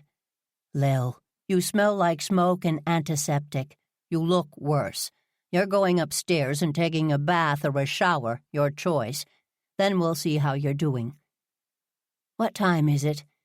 8:30. That late, Lily said. No wonder I'm so tired. Lily went in to take a shower, and when she came out of her bathroom, Tamara and Delia were both waiting for her. Oh, Lily, Delia said, giving Lily a tender hug. Now, I'm fine. I certainly hope someone is fussing over Ernie. He's still in the shower, Delia said. I'm planning on fussing over him. I brought you up some soup and a cup of decaf tea. There's also a big glass of water. The doctor said you need to stay hydrated. I can have the soup downstairs, Lily said. No can do, Tamara said. You and Ernie need to rest up. Seriously, Lily. But Dolores, we'll figure out how to deal with Dolores tomorrow, Tamara said. Is Bash still here? I'll bet Roddy and Warwick are trying to figure it out right now. But they won't be able to, not without you, Lily, Delia said. Please rest tonight. Please. Lily looked at both women and then at her bed. It looked very inviting. She climbed in and pulled her covers up. Tamara, stay and talk to me while I have this soup. Delia, go and help Ernie. You're right. What I need is a good night's sleep. After I tell Tamara what I'm thinking. Lily was sleeping on her side when she finally woke up on Thursday morning. She felt warm and cozy and found out the reason why. Max had snuggled up right next to her, and she'd been hugging him all night. When she stirred, he looked up and started to purr. You are a sweetheart, Lily said, kissing him on top of his head. She rolled over carefully and sat up. She was a bit achy, but actually felt pretty good. Stretching here, bending there. All seemed to be in working order, which was good because there was work to be done. Ernie was walking down the hall when she came out of her room. How are you this morning, Ernie? Lily said. I'm fine. Then I realized how close we both came, and I'm not fine. He'd gotten close enough that he reached out and she took his hand. How are you? I'm focused. I want to stop Dolores. Delia tried to explain what you thought happened, but I don't think I understand. Dolores tried to kill me? Why? Have you ever heard the term Black Widow? Dolores is a Black Widow from way back. Unfortunately, we have no proof of that. Yet. When Lily and Ernie finally got downstairs, they found Tamara and Delia in the dining room. Tamara had Lily sit next to her, and Ernie sat next to Delia. Lily heard Roddy talking to someone in the kitchen. Is Warwick here? Lily asked. No, but he's only working half a day. Bash took the day off. He's making us all pancakes. He is he? Lily said, smiling. She'd known Bash for his entire life. When his parents died and he'd had to give up art school to take care of his sisters, Lily had done what she could do to help. That included inviting them all over for Sunday breakfasts, which included Bash's favorite, pancakes. A few minutes later, Roddy stuck his head in the dining room. "We've made quite a feast. Might I suggest we eat in the kitchen or on the porch, and then we can get back to work?" "Porch," Lily and Ernie both said at the same time. "Porch it is," Roddy said. Feast was a good word for it. In addition to pancakes, Bash had made scrambled eggs and bacon. He'd also fried up some of the leftover Thanksgiving ham. "I hope you like hash browns," Liz Harris said, carrying in a large steaming plate of potatoes. "Love them," Ernie said.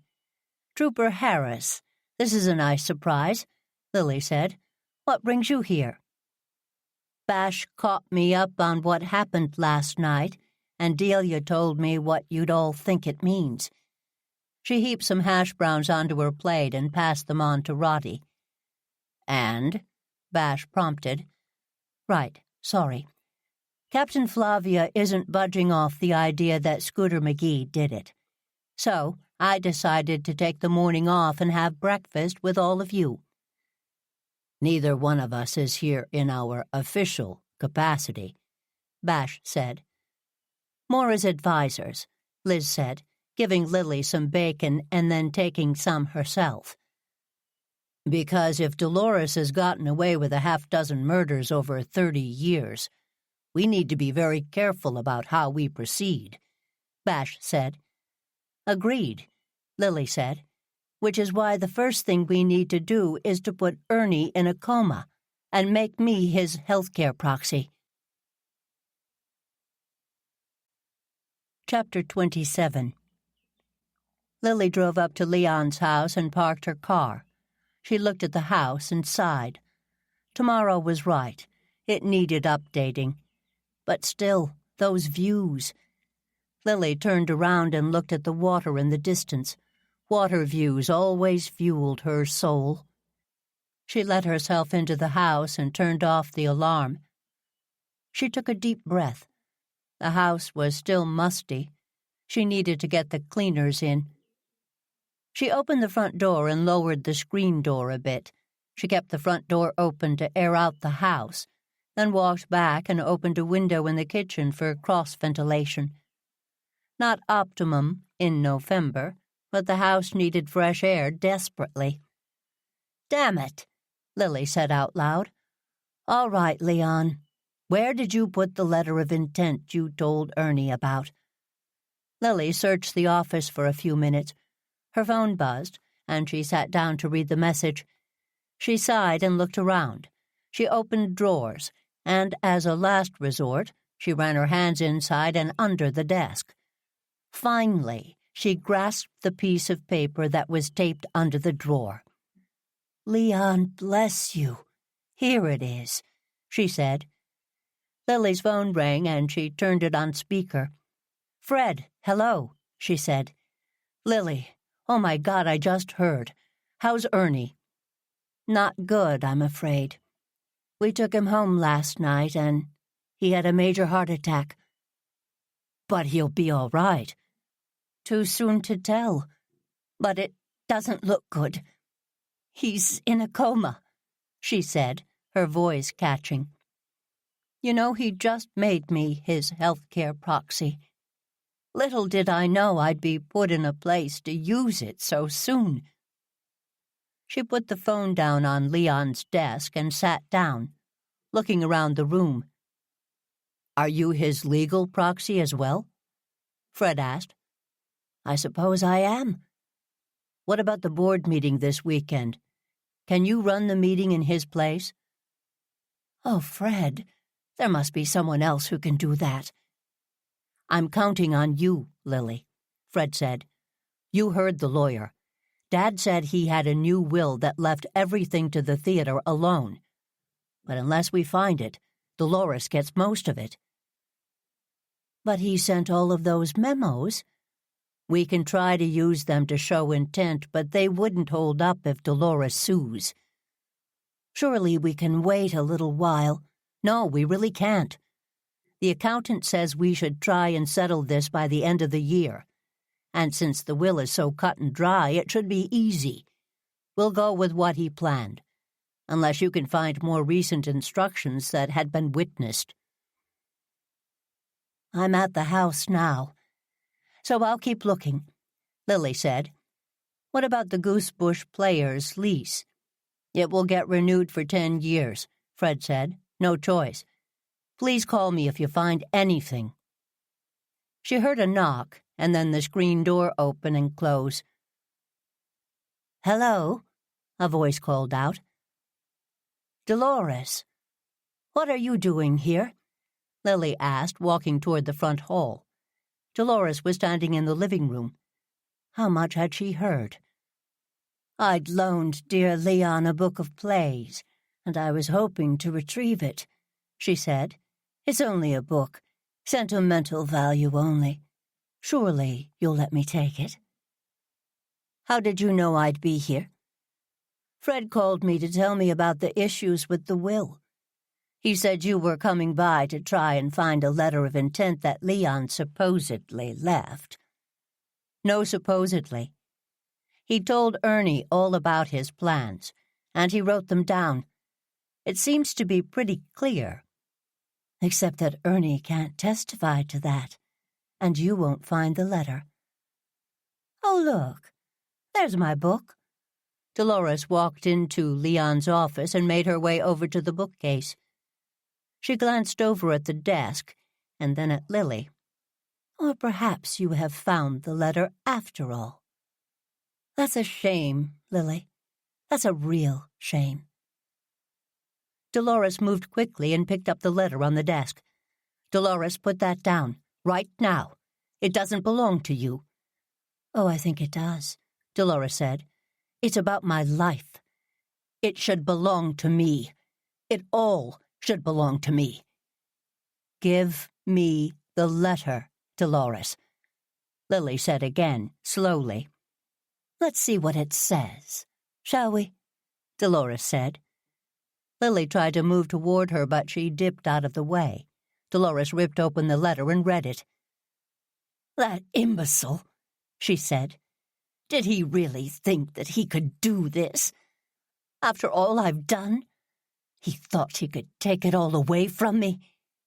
What sentimental drivel. Dolores, give me the letter, Lily said. Poor Leon.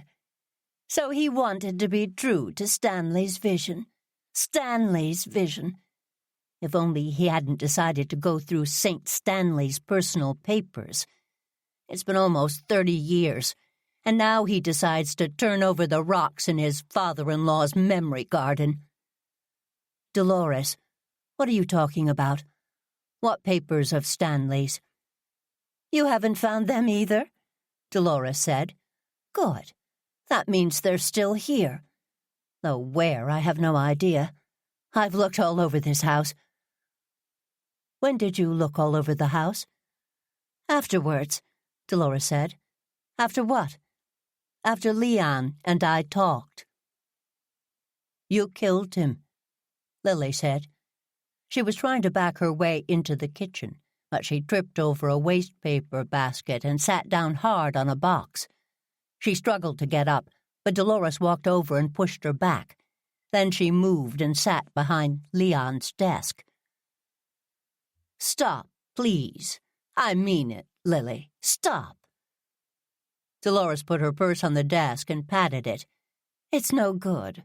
Really, it isn't. I can outrun you easily.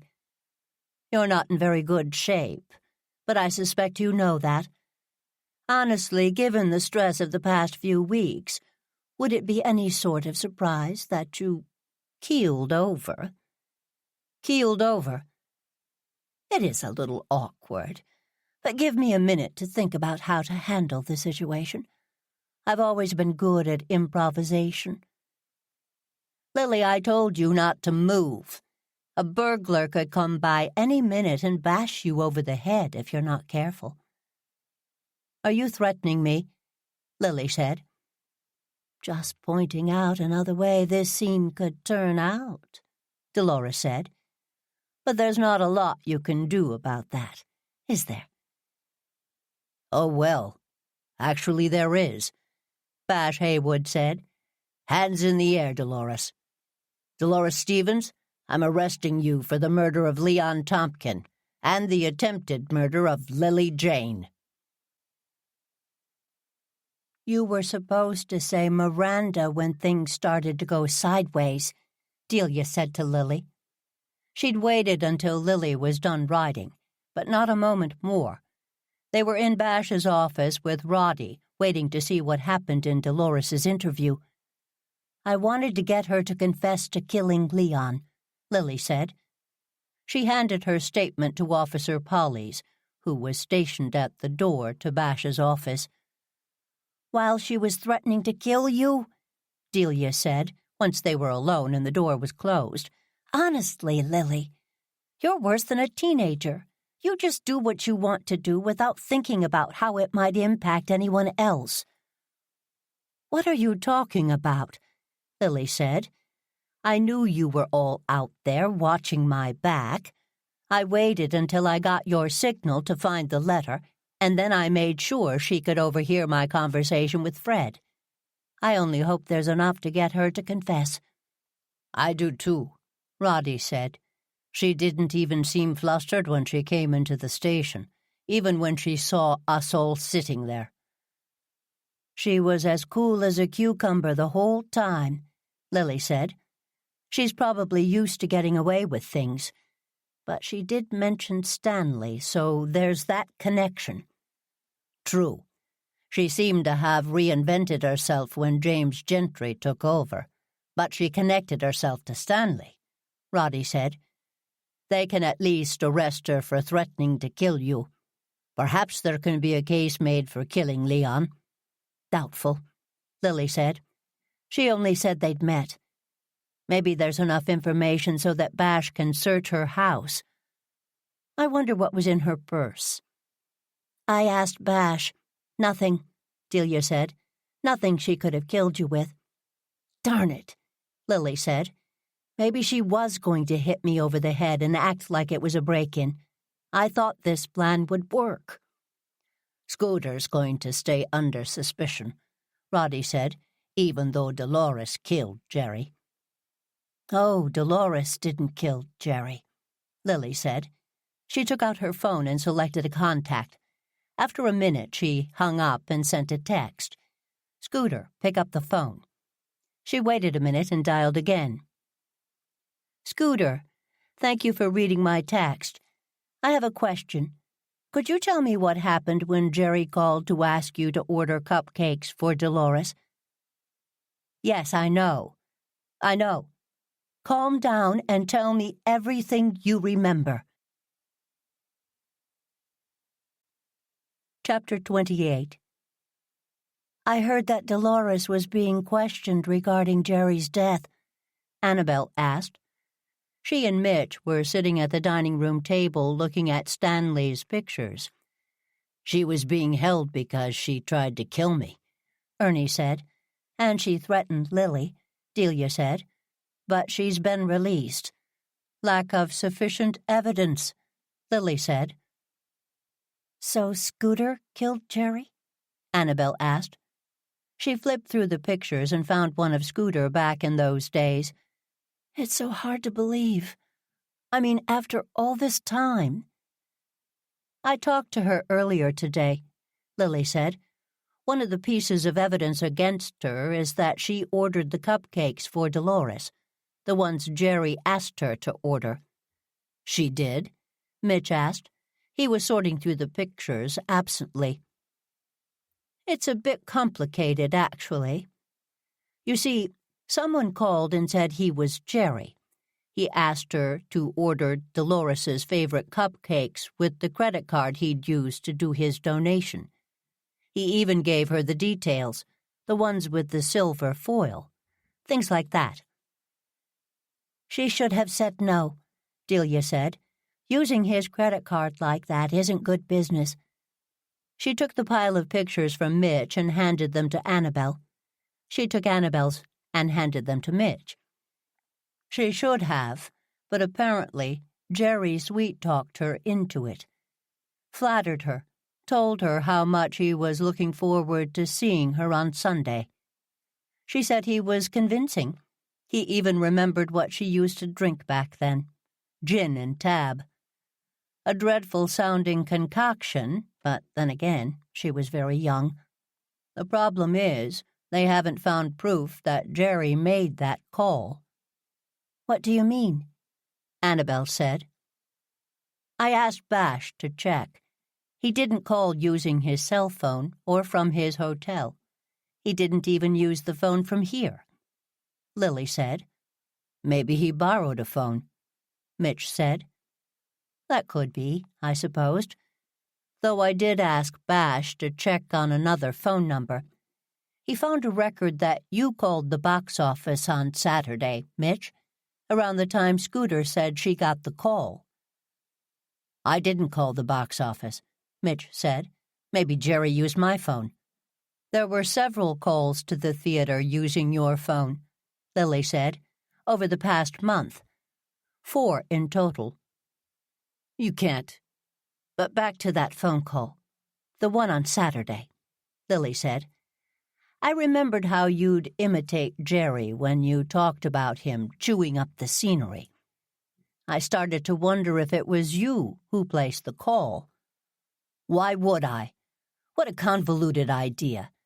I called Scooter to order red velvet cupcakes with coffee almond syrup for Dolores, but said they were from Jerry? How did you know about the coffee almond syrup? Ernie asked. What do you mean? The syrup was a particular order from Dolores. Usually, Kitty would use vanilla or chocolate syrup for red velvet cupcakes, Lily said. The only way to know what Dolores's favorite cupcakes were was if you'd eaten them, when you'd visited with Dolores. This is preposterous. Annabel, let's go. She's obviously delusional, desperate to get her friend off the hook. I think I want to hear this story, Annabel said. Well, I'm going, Mitch said. Sit down, Mitch, Ernie said. Hear the lady out. Lily, tell him what you think happened to the cupcakes. The thing about syrup on cupcakes is it keeps them moist. Dolores would order herself a dozen every few days. It was one of the things she'd share with people during meetings, so she always had some on hand. So what? Mitch said. You'd been to her office, so you knew the routine, Lily said. Here's what I think. You meant to poison Dolores, Mitch. You ordered the cupcakes pretending to be Jerry so he'd get blamed. But the cupcakes Kitty delivered weren't the cupcakes that killed Dolores. You'd poisoned the cupcakes in her office earlier in the day, during tech. Her office was locked, Mitch said. She kept a key in the box office, Ernie said. And Scooter said that you were very nice that day and came to visit her a couple of times, Lily said. So you poisoned the ones in her office. Then when the delivery came, you took the box you'd ordered for her and got rid of them. How did I do that? He asked. You went backstage to visit Annabel and you used her bathroom. You probably flushed them down the toilet. They were mini cupcakes. It could be done. The boxes could go in the dumpster. If anyone found them, they'd assume they came with the order for the party. Annabel looked at Mitch and then at Lily. He did use my bathroom. Right before curtain time. He was in there a while, but I thought it was just nerves. I remember he came out with a trash bag. He said mine was full, so he changed it for me. He offered to put it in the dumpster. He went out the back door and walked around the theater. Annabel moved her chair away from Mitch, and then she stood up. Annabel, come on. You know I could never. But then, how did Jerry get the poisoned cupcake? Annabel said. She was leaning against the dining room window, staring at Mitch. Lily wished she'd stayed sitting down, because she wanted to look at both their faces.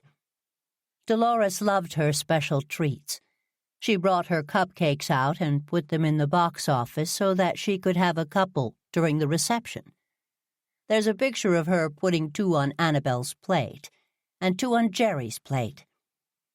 Which means she poisoned them, Mitch said. No. Believe it or not, I think she was being nice. She also put 2 cupcakes on her plate, Lily said, but she hadn't eaten them yet. Here, let me show you the picture. Lily pulled a number of 11 by 17-inch pieces of paper out of the folder in front of her and unfolded them. They were blown-up pictures of the reception.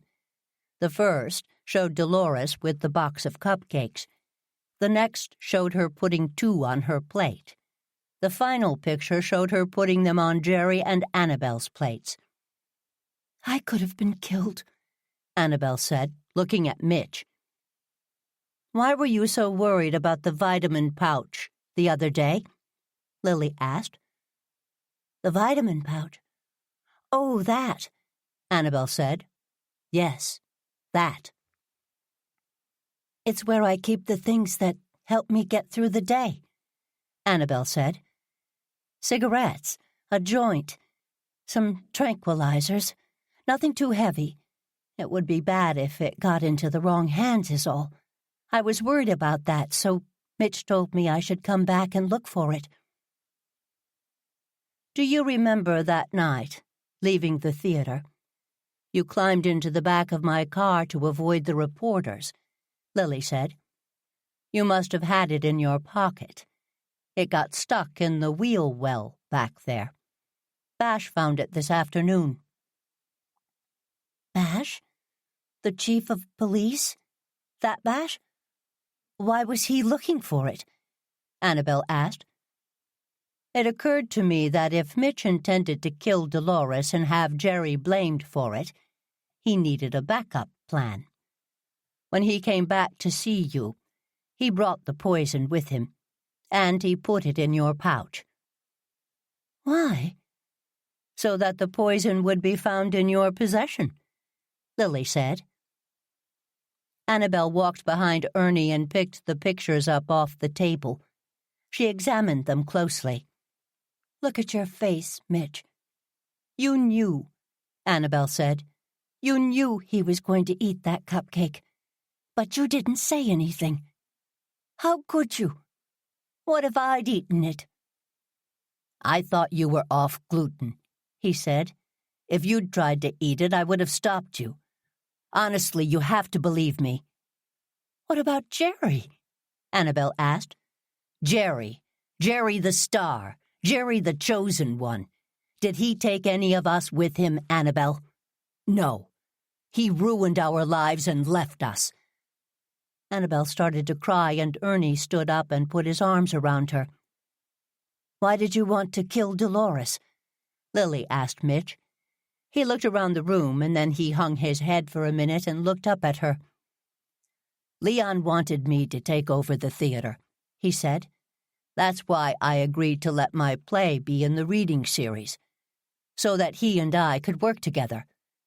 She must have gotten wind of it. She called me in for a meeting. She'd found out about a deal that Stanley and I had back in the day.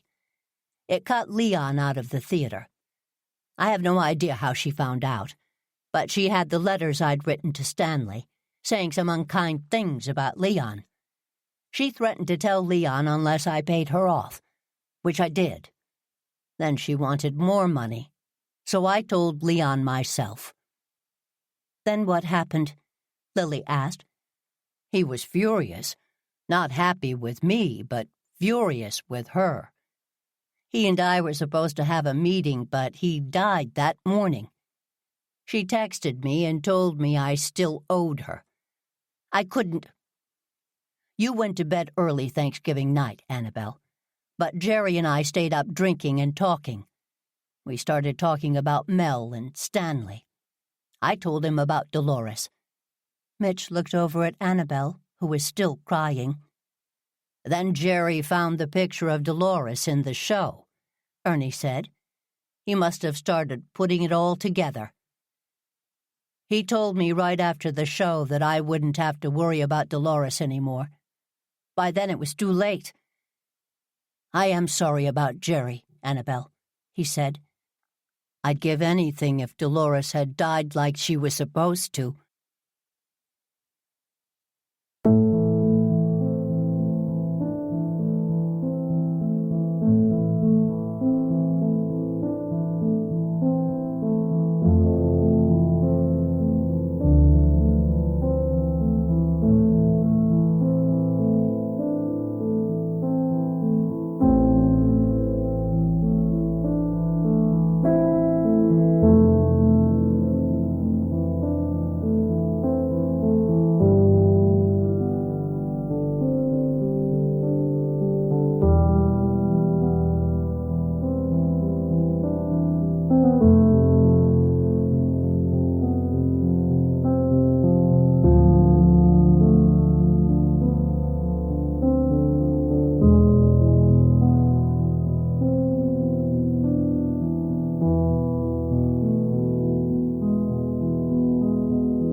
Chapter 29. Do you need help with that, Lily? Min Van ran up to Lily as she walked into the front of the library. No, thank you, Lily said. We're here with our wreaths. Min looked around and then looked back at Lily. We're? Roddy and Delia are parking the car, Lily said. It's windy outside and my wreath is a bit tenuous. I can't wait to see it. Here, let me look at the chart to see where yours is going to hang. Oh, of course, in the Alan Macmillan room. Outside it, actually. Let's go up and get your wreath hung. What do you think? Lily and Min took the elevator up to the second floor. Min ran to the closet to get a short ladder, which she climbed up. Lily carefully moved her hand so that she could expose the back of the wreath by moving the sheet she'd wrapped around it.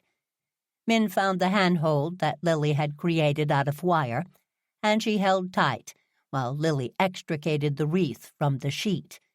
Min lifted it onto the hook that they'd installed to hang in front of the room's center window. Once Min was sure the wreath was secure, Lily stepped back so that she could climb down. Then Lily climbed up and futzed with the decorations, making them 3D again. That is wonderful, Min said. Look at that train. It looks like it's going around the wreath, but it's disappearing in the white. What are those? Spray-painted bits and pieces, some ferns, a bit of ivy, some branches.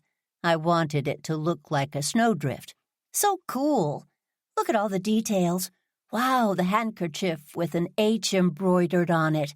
The dagger, the police badge, the mustache. Are those burned photographs? How wonderful! There are a million things to look at, but it still looks like a festive wreath.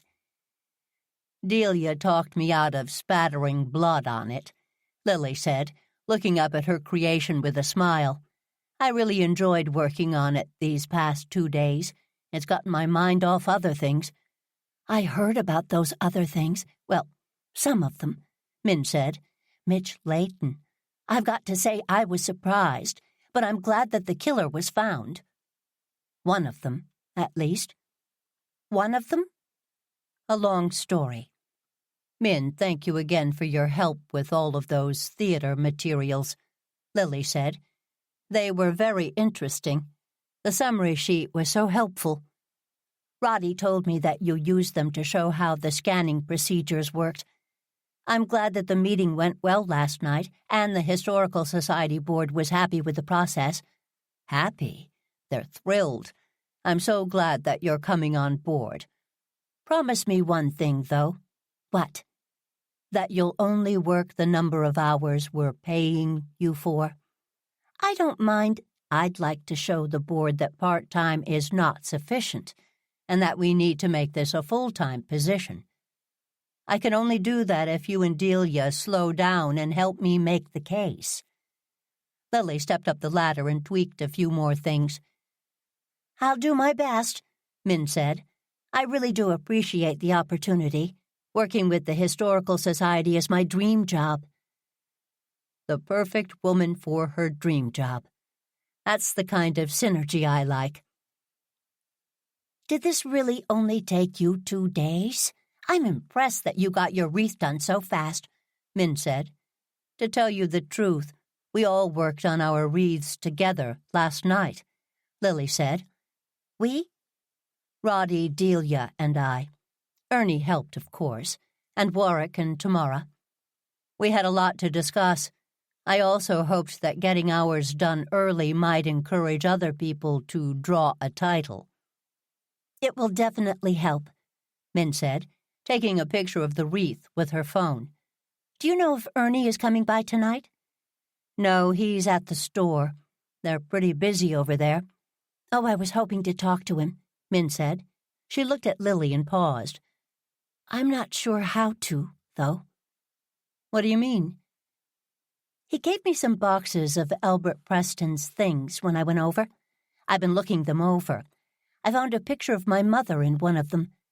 It was in with his documentation from the Army. The Army stuff was on top, but there was a cigar box of other stuff underneath. Was there just one picture of your mother? There were other pictures of them together. One done in one of those photo booths, you know, the ones where you get 4 pictures on a strip. She looked so young and so happy. I don't ever remember her looking like that. I also found some letters she wrote him. Did you find anything like that in your mother's things? No. She told me she burned everything. Do you think that Albert's my father? Yes. I'm surprised. I'm not making things up. No, I didn't mean that. I'm surprised that Albert didn't do the right thing by your mother, Lily said. He was a very gentle man. I think I found the reason she didn't hear from him, Min said. He was in a training accident and hospitalized for months. So by the time he got out of the hospital, my mother was married and I was already born. Why didn't he tell his family about her so that they could let her know what happened? Lily asked. Maybe his family didn't like the idea of a daughter-in-law who wasn't white, Min said. It's okay, don't look so sad. Some of the letters my mother wrote him said that neither family was happy. She did love him. The letters showed that. I wish he'd known about you, Lily said. I think he would have been thrilled.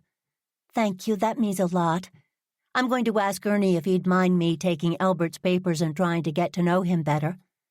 I'm sure he wouldn't mind that at all, Lily said.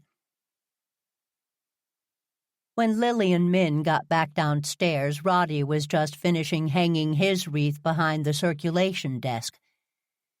Now that's a place of honor, Lily said, joining the group who had assembled to the side of the foyer. Well deserved, Dot said. She was beaming. A wreath that looks like a whale tail. In 2 days, amazing. Only possible because Delia and Ernie helped, Roddy said, walking over to the 3 women. I like the peg leg looking like a harpoon that missed, Delia said. See it? It sort of melded into the driftwood. I do see it, she said, looking closely. There's a lot to see. I love all the detail on your Great Expectations wreath. The wedding dress as a ribbon was an especially nice touch. It was fun to work on, Delia said. I was mostly done, which is why I could help Roddy. Wait till you see Ernie's. It should be done next week. A man brushed by them and walked over to the librarian who was organizing the book return. Excuse me, could you tell me where the Historical Society is? I'm sorry, it's closed. Hello. Sorry, he's here for me, Delia said. Hello, Captain Flavia. Trooper Harris. Thank you both for meeting me here. Miss Greenway, Captain Flavia said, Trooper Harris mentioned that you were going to explain a few things to me. We all are, Delia said, sweeping her arm towards Roddy and Lily. I might have known, he said to Lily. Bash Haywood walked in and looked around with a confused look on his face. I got an email to meet you here. Lily plastered on her best smile and stepped forward. Right this way, Captain Flavia. Bash, I'm glad you're able to join us. This seemed more appropriate for a presentation. Why don't we head downstairs? Delia and Roddy were hooking up the large projection screen to Delia's computer. Lily had the 3 officers sit at the table facing it. Thank you all for being here, Lily said. Since you solved our case, I figured we owed you one, the captain said. But I didn't solve the case that I wanted to solve, Lily said. I'd like to lay it out for all of you, hoping that your minds can help put mine at ease. Which case did you want to solve? Liz Harris asked. The death of my friend, Leon Tompkin, she said. Haywood told me about that case, Captain Flavia said. I looked at it. Heart attack. Heart attacks have played an important part of Dolores Stevens's life, Lily said. Would you mind if I explain? Captain Flavia made a grunting noise, so Lily spent the next 10 minutes doing the presentation she and the garden squad had worked on last night and this morning. Wreath-making had helped them keep busy while they were going over the same material several times. Lily started with Dolores's first husband, who fell asleep at the wheel and died. She connected her to everyone else involved with the case, ending with Leon's death. So as you can see, there have been 7 unexpected deaths that have touched Dolores Stevens's life. Her husband, Mel John, Stanley Sayers, Jefferson St. John, a donor to the theater, Bruce Webb, a set designer, James Gentry, Leon Tompkin. That could be bad luck, Captain Flavia said. It could be, except for 2 things. First, there's the deaths themselves. As I said, they were all unexpected, but they also follow a pattern. Mel, Jefferson, James Gentry, and Leon all seem to have heart attacks. Her husband Ricardo, Stanley, and Bruce Webb all looked like suicides. But if they were unconscious, they could have been murdered. Murdered. That's... I looked at the crime scene photos from Stanley Sayers' death, Trooper Harris said. Oh, you did you? The captain asked. He was supposed to have killed himself, but the gunshot wound and the way the body fell don't look like that could be true. They ran a tox screen, and he had high levels of a sedative in his system. A lot of people use a sedative before they kill themselves. The same sedative was in Ricardo's blood, and Bruce Webb's blood. It's a powerful sedative, used in animal hospitals mostly for large animals. They're running tests on Ernie Johnson's blood to see if he had it as well. He didn't drink his entire cup of coffee, which is probably what saved him," Bash said. "The other 4 men all died of a heart attack," Lily said. "I asked the medical examiner to compare Mel John's blood tests and Leon Tompkins' blood tests. There's nothing conclusive, but a couple of markers are present in both. I'm trying to see if Jefferson St. John and James Gentry had the same markers," Bash said. "That would mean," Captain Flavia asked. "Possibly the same toxin was used to induce a heart attack," Bash said. "Possibly." Captain Flavia looked around. "That's all you've got?" "There's the second part," Lily said. "There's the benefit each of these deaths had for clearing the path for Dolores to move forward in her career. Can I explain?" "Go ahead," he said gruffly. Lily used the clicker to advance to the next part of their presentation. Dolores's husband worked for Mel. We found some letters in Stanley Sayers's papers that indicated he wasn't being hired back for the next season. They might have meant that Dolores wasn't coming back either. But then Ricardo died. Mel John hired Dolores as an intern after he died. At one point, Dolores applied for a job as an administrator, but she wasn't hired. "How do you know that?"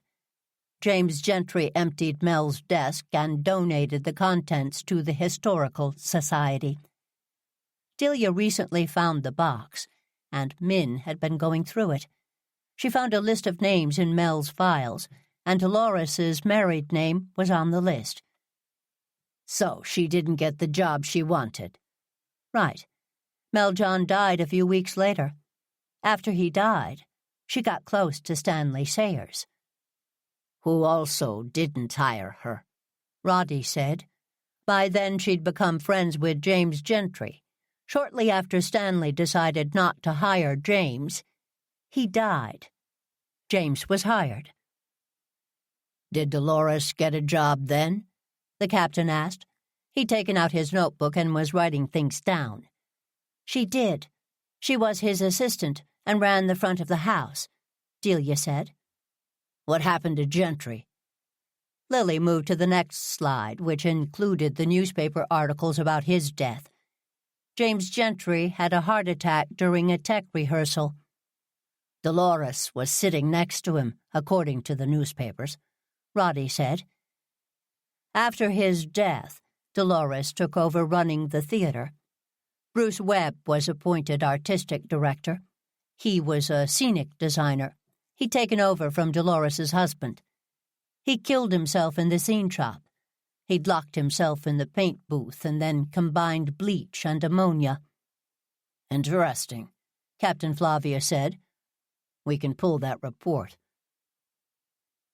Then Jefferson St. John threatened to pull funding from the theater for some reason, Delia said. I asked Portia Asher about it. She said he called an emergency meeting of the theater board, but he had a heart attack before the meeting. He didn't leave any records behind. He was the treasurer for the theater, so I can guess the reason, Lily said. This is an aside, but I do think a financial audit of the Goosebush Players would be interesting. Lily clicked to the final slide. And then there's Leon. He was dying and trying to put things in place before it was too late. From what I can see in going through his papers and talking to his lawyer, he changed his mind about how much to leave the Goosebush Players and was going to leave most of his money to the theater instead. That would have left Dolores out of a job. Captain Flavia stood up and looked at the board. He looked at Lily and then at Trooper Harris. "You think this idea has legs?" he asked her. "I do," she said. "You?" he asked Bash. "It sounded far-fetched at first, but the more I think about it, the more it makes sense. It's scary as hell to think about, having a killer in our midst." "A serial killer," Captain Flavia said. "A black widow," Delia said. "A black widow," Bash said. But something didn't feel right about Leon's death. Reading the reports on these other deaths, I wondered if the investigating officers at the time felt the same way. I reached out to Ray Mancini, and he verified that the cases felt off, but they didn't have proof, or motive, for that matter. Proof is the problem. Okay, run this by me again, slowly. Is that a pad of paper I can borrow? Thanks. I need more room to write. Start it again, then fill me in on the rest of what you've got. "It's all in the presentation," Lily said. "Don't even start with me," the captain said. "I know there's more. If you can get me to believe there's a case here, I'll see what we can do." Chapter 30. "Are you sure they're both safe?" Lily asked again. "We're sure," Bash said. "Now, Lily, you need to focus. If Dolores says something that Virginia doesn't know, she's going to say something about coffee. You tell me the answer, and then I can let Virginia know, all right?" "All right." "The feed works. Your earpieces are in." "Yes to all of that," Lily said. She looked around the dining room table at Roddy and Delia. Roddy gave her a thumbs up, and she smiled at him. "All right. Here we go," Bash said. Lily, Delia, and Roddy saw the front door of the theater being opened and held for Virginia Blossom. Ernie was wearing a body camera that was hidden in a lapel pin on his coat. Virginia Blossom was also wearing a body cam, but they didn't have her feed. Lily could hear her in the earpiece, however.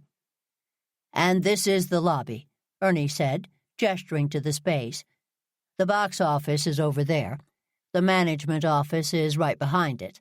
The bathrooms were redone 3 years ago, and the dressing rooms all have a—" "What on earth do you think you're doing?" Dolores came storming out of her office. "I told you that a tour was not possible today." "And I told you that it wasn't up to you," Ernie said. "I have to go to rehearsal this afternoon, and this is the only time that worked for Virginia and me." "You're still doing that ridiculous reading," Dolores said. "I would have thought you would have taken a week off, considering your boyfriend tried to kill me." "He wasn't my—" "Oh, never mind that. Dolores, we have a board meeting tonight, and Virginia is going to put in a proposal to run this space as of April 1st. "I thought the board hadn't voted on my lease yet," Dolores said. "They haven't. That will happen at the board meeting as well." "From what I've heard, you don't have the votes to pull this coup off," Dolores said. "Then you've heard wrong," Ernie said. "I've been on the phone all morning. People are excited about a new vision for the theater, as long as Virginia shows up." "Are you kidding me? I've been waiting for this opportunity," Virginia said. "I'll be there." "I thought you were taking over the Star," Dolores said. "Not if I can get my hands on this place," Virginia said. "I'm heading over there to meet Stan at 2. I'll let him down easy." "Let's take a look at the space," Ernie said. "It's bigger, but the Star is more state-of-the-art. Come this way." They watched Ernie open the door and Virginia walk in, followed by Dolores. "Why is it so dark in here?" Virginia asked. "Theaters are dark, and electricity is expensive," Dolores said. "Electricity you don't pay for. I told you I was coming by," Ernie said. "I'll go backstage and turn on the house lights. Hold on for a second." They watched Ernie walk to the edge of the stage. He turned on the flashlight on his cell phone and went through the stage left doors to find the lighting panel. Meanwhile, Dolores had started to talk to Virginia. "Listen, I don't know who you think you are," she said. "I think I'm you 30 years ago, but cuter and smarter, Virginia said. Put me in front of the board tonight, and this is a done deal. You have no idea how hard I've worked for this place, what I've sacrificed.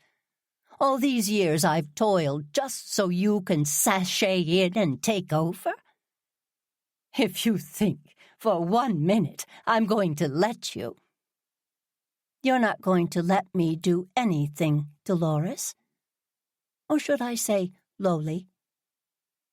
Lowly? Oh, the stories Jerry told me about you. He'd figured out that you and Lowly were the same person. Did he have a chance to mention that to you? How did you know Jerry? Please. A movie star in town, and you don't think I'd make it my business to get to, know him? Roddy and Lily looked at each other, and Roddy raised his eyebrow. I'd heard of you before that, though. Remember my folks own a summer place here? I've been hanging around for years. So you've seen my work, Dolores said. Jeff St. John. Do you remember Jeff? Jeff and I were good friends. Really good friends. He's the one that told me that you were a crook. Why, you... Dolores, honey, you look ill. The lights in the theater came on, and they all saw Ernie walk back to the two women. The image was blurry, but Virginia was right. Dolores did look ill. Virginia started to ask specific questions about the theater, and Ernie answered them. After a minute, Dolores left them, but Ernie and Virginia kept up the conversation. After a few minutes, Ernie went back and turned the house lights back off. Let's head over to the Star to talk about it some more, Ernie said while they were in the lobby, outside Dolores's office door. I could use a cup of coffee. It's done, Bash said when he called Lily later that afternoon. What do you mean? She asked. We kept a tail on Ernie and Virginia after they left the theater. They went to the Star to get a cup of coffee and talk. Then Ernie left and went back to the Triple B. Virginia went upstairs to look at the theater and brought her coffee with her. Did you follow her up? We had the cameras all set up and an officer in the theater. A couple of minutes later, Dolores came into the Star with her own cup of coffee and went upstairs. Her own cup? Lily asked. Coffee in a Star Cafe cup. She'd bought one earlier in the morning. She went up to the theater lobby. Virginia's back was turned and she switched cups with her. Then Virginia turned around. Dolores said she wanted to talk about the theater, but Virginia told her to get lost. Then she took a sip of her coffee and started to choke. Dolores switched the cups back as Virginia fell down. She took a sip. Not really.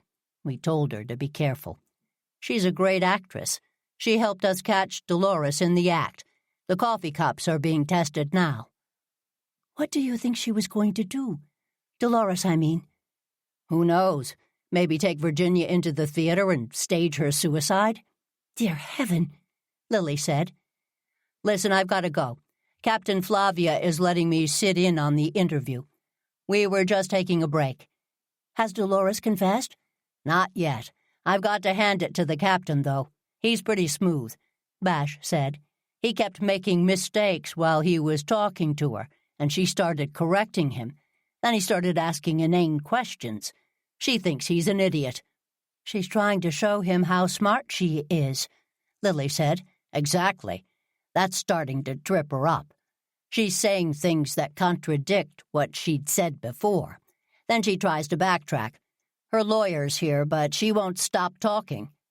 I'm glad that Captain Flavia is taking the lead, Lily said. She knows she couldn't trip you up. Thanks, Lily. I appreciate the update. And Bash? Yeah. Nail her, Lily said. Yes, ma'am.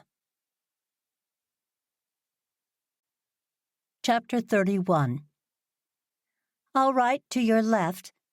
Your other left, Lily, Delia said as they navigated the fifth and last piece of their garden sculpture into Olden Park. We're at the end of the park, Delia said. You okay? I'm fine, Lily said between gritted teeth. Are we having fun yet? Delia took the turn and walked backwards, looking over her shoulder to make sure they weren't going to crash into someone. It was a legitimate concern.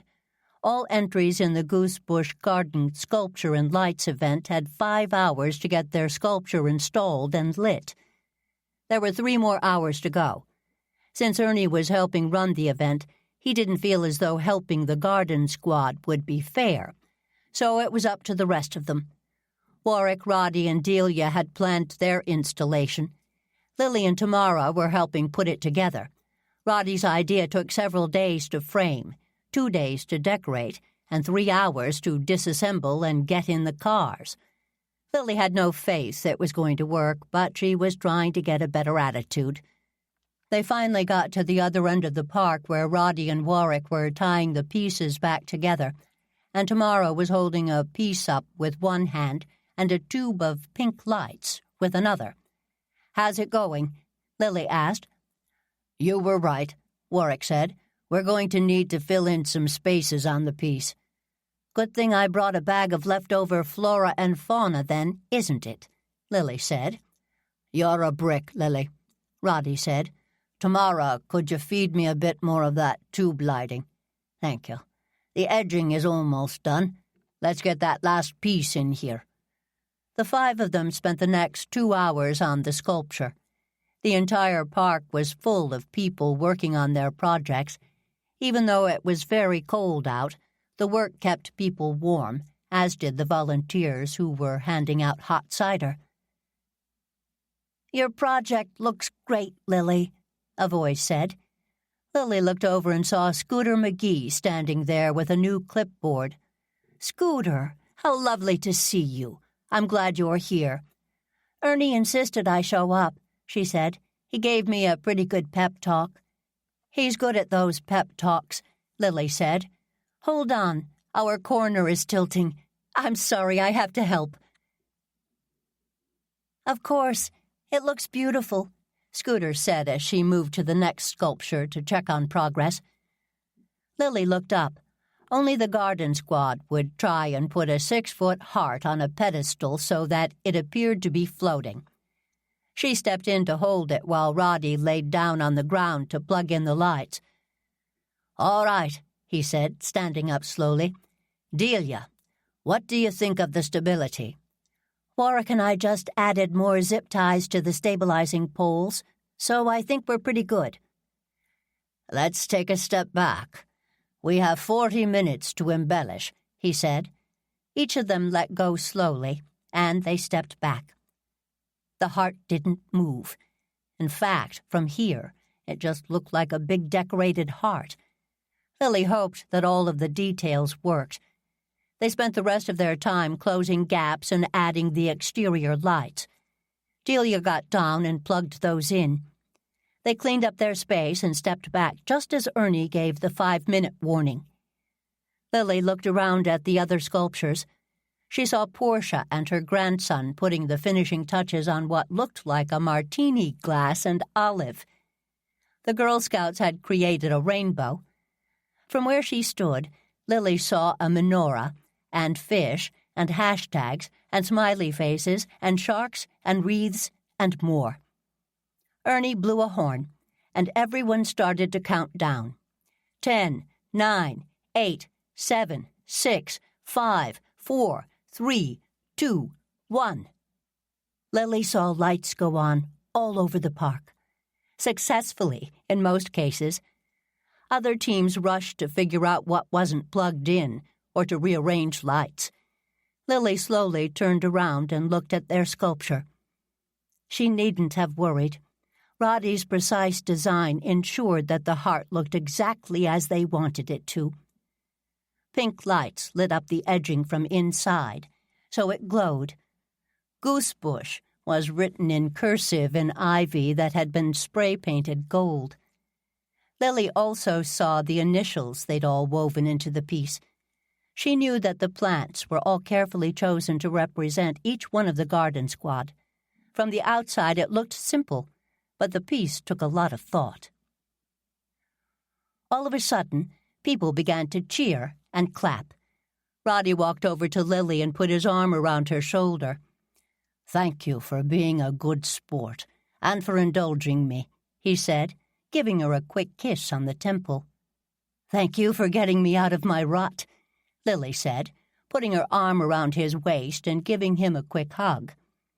"Life would be far more boring if you hadn't moved in next door. I'm glad I can help. Do you want to take a stroll?" Roddy turned around to invite the rest of the team. "I'm going to stay here and talk to people who come by," Delia said. Warwick and Tamara went over to talk to Ty, who had been drafted by the football team to help make a football. It looked more like a pancake, but Warwick started helping them reshape the piece. Lily and Roddy took their time walking through. Roddy took out his phone and started snapping pictures. Lily kept walking. He'd catch up with her after a while. They kept moving like that until they got to the end of the park and saw Ernie. Roddy wanted to keep moving, so Lily walked over to her friend. "Congratulations, Ernie. This is a huge success," Lily said. "I hope people are buying lots of wreaths and trees." "We're having a banner day," Ernie said. "It's been a great couple of weeks, due in no small part to the Made in Goosebush hashtag." "Which I had nothing to do with," Lily said, "but I am glad it works." "I love the heart," he said, looking down at the end of the park. "It's stunning." "Again, not me, but thanks. It is lovely from a distance, isn't it? I wasn't sure if the goosebush would read, but it does. Oh, hello, Min," Lily said, waving to Min, who made a loop gesture, and Lily nodded, assuming she'd see her when she finished walking through. "Are those her children?" "They are," Ernie said. "Hey, Lily, now's not really the time, but I wanted to let you know about a decision I've made. I'm going to sell the Preston house to Min." Lily stepped back and stared at Ernie. "Are you sure?" He nodded. "There's so much Preston history in that house, and Min is thirsty for it." "You could just give her all the contents." "I could, but honestly, almost getting killed in there? Not sure I'd ever be able to sit in the front room without remembering." "Okay, that one I can't help you with," Lily said. "How much fire damage was there?" "Not much, thanks to Warwick. But it will take some work. Min and her family are up to it." "How fast are you going to sell?" "Pretty fast. She's offering what I bought it for, plus all of the costs I've put in. Tamara's handling the sale without taking a commission, which is nice of her." "When did all this happen?" "Just the last couple of days. I've been thinking about it for a while, though. It's a big house, and the thought of rambling around it by myself wasn't fun." "I know what you mean," Lily said. "Having you and Delia living with me has made a world of difference."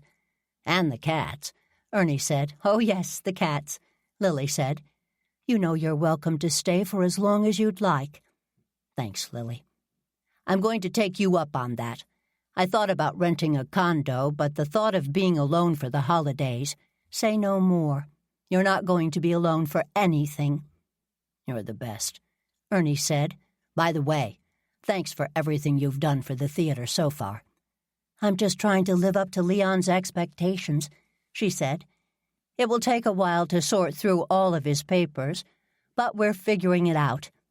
"Having Dolores gone helps in a lot of ways," Ernie said. "I still can't believe she confessed." "I think she wanted everyone to know how smart she was," Lily said. "Bash says that Captain Flavia played her like a fiddle. Obviously she's nuts. I'm thrilled that she's in jail, though." Roddy and Delia walked back toward Ernie and Lily. They arrived at the same time as Warwick and Tamara. All 6 of them stood in a semicircle and looked around. "To the garden squad," Ernie said quietly. "Long may we reign." Arms intertwined, they laughed. Lily looked around, feeling a contentment she hadn't felt in a long time. Life was certainly better with friends.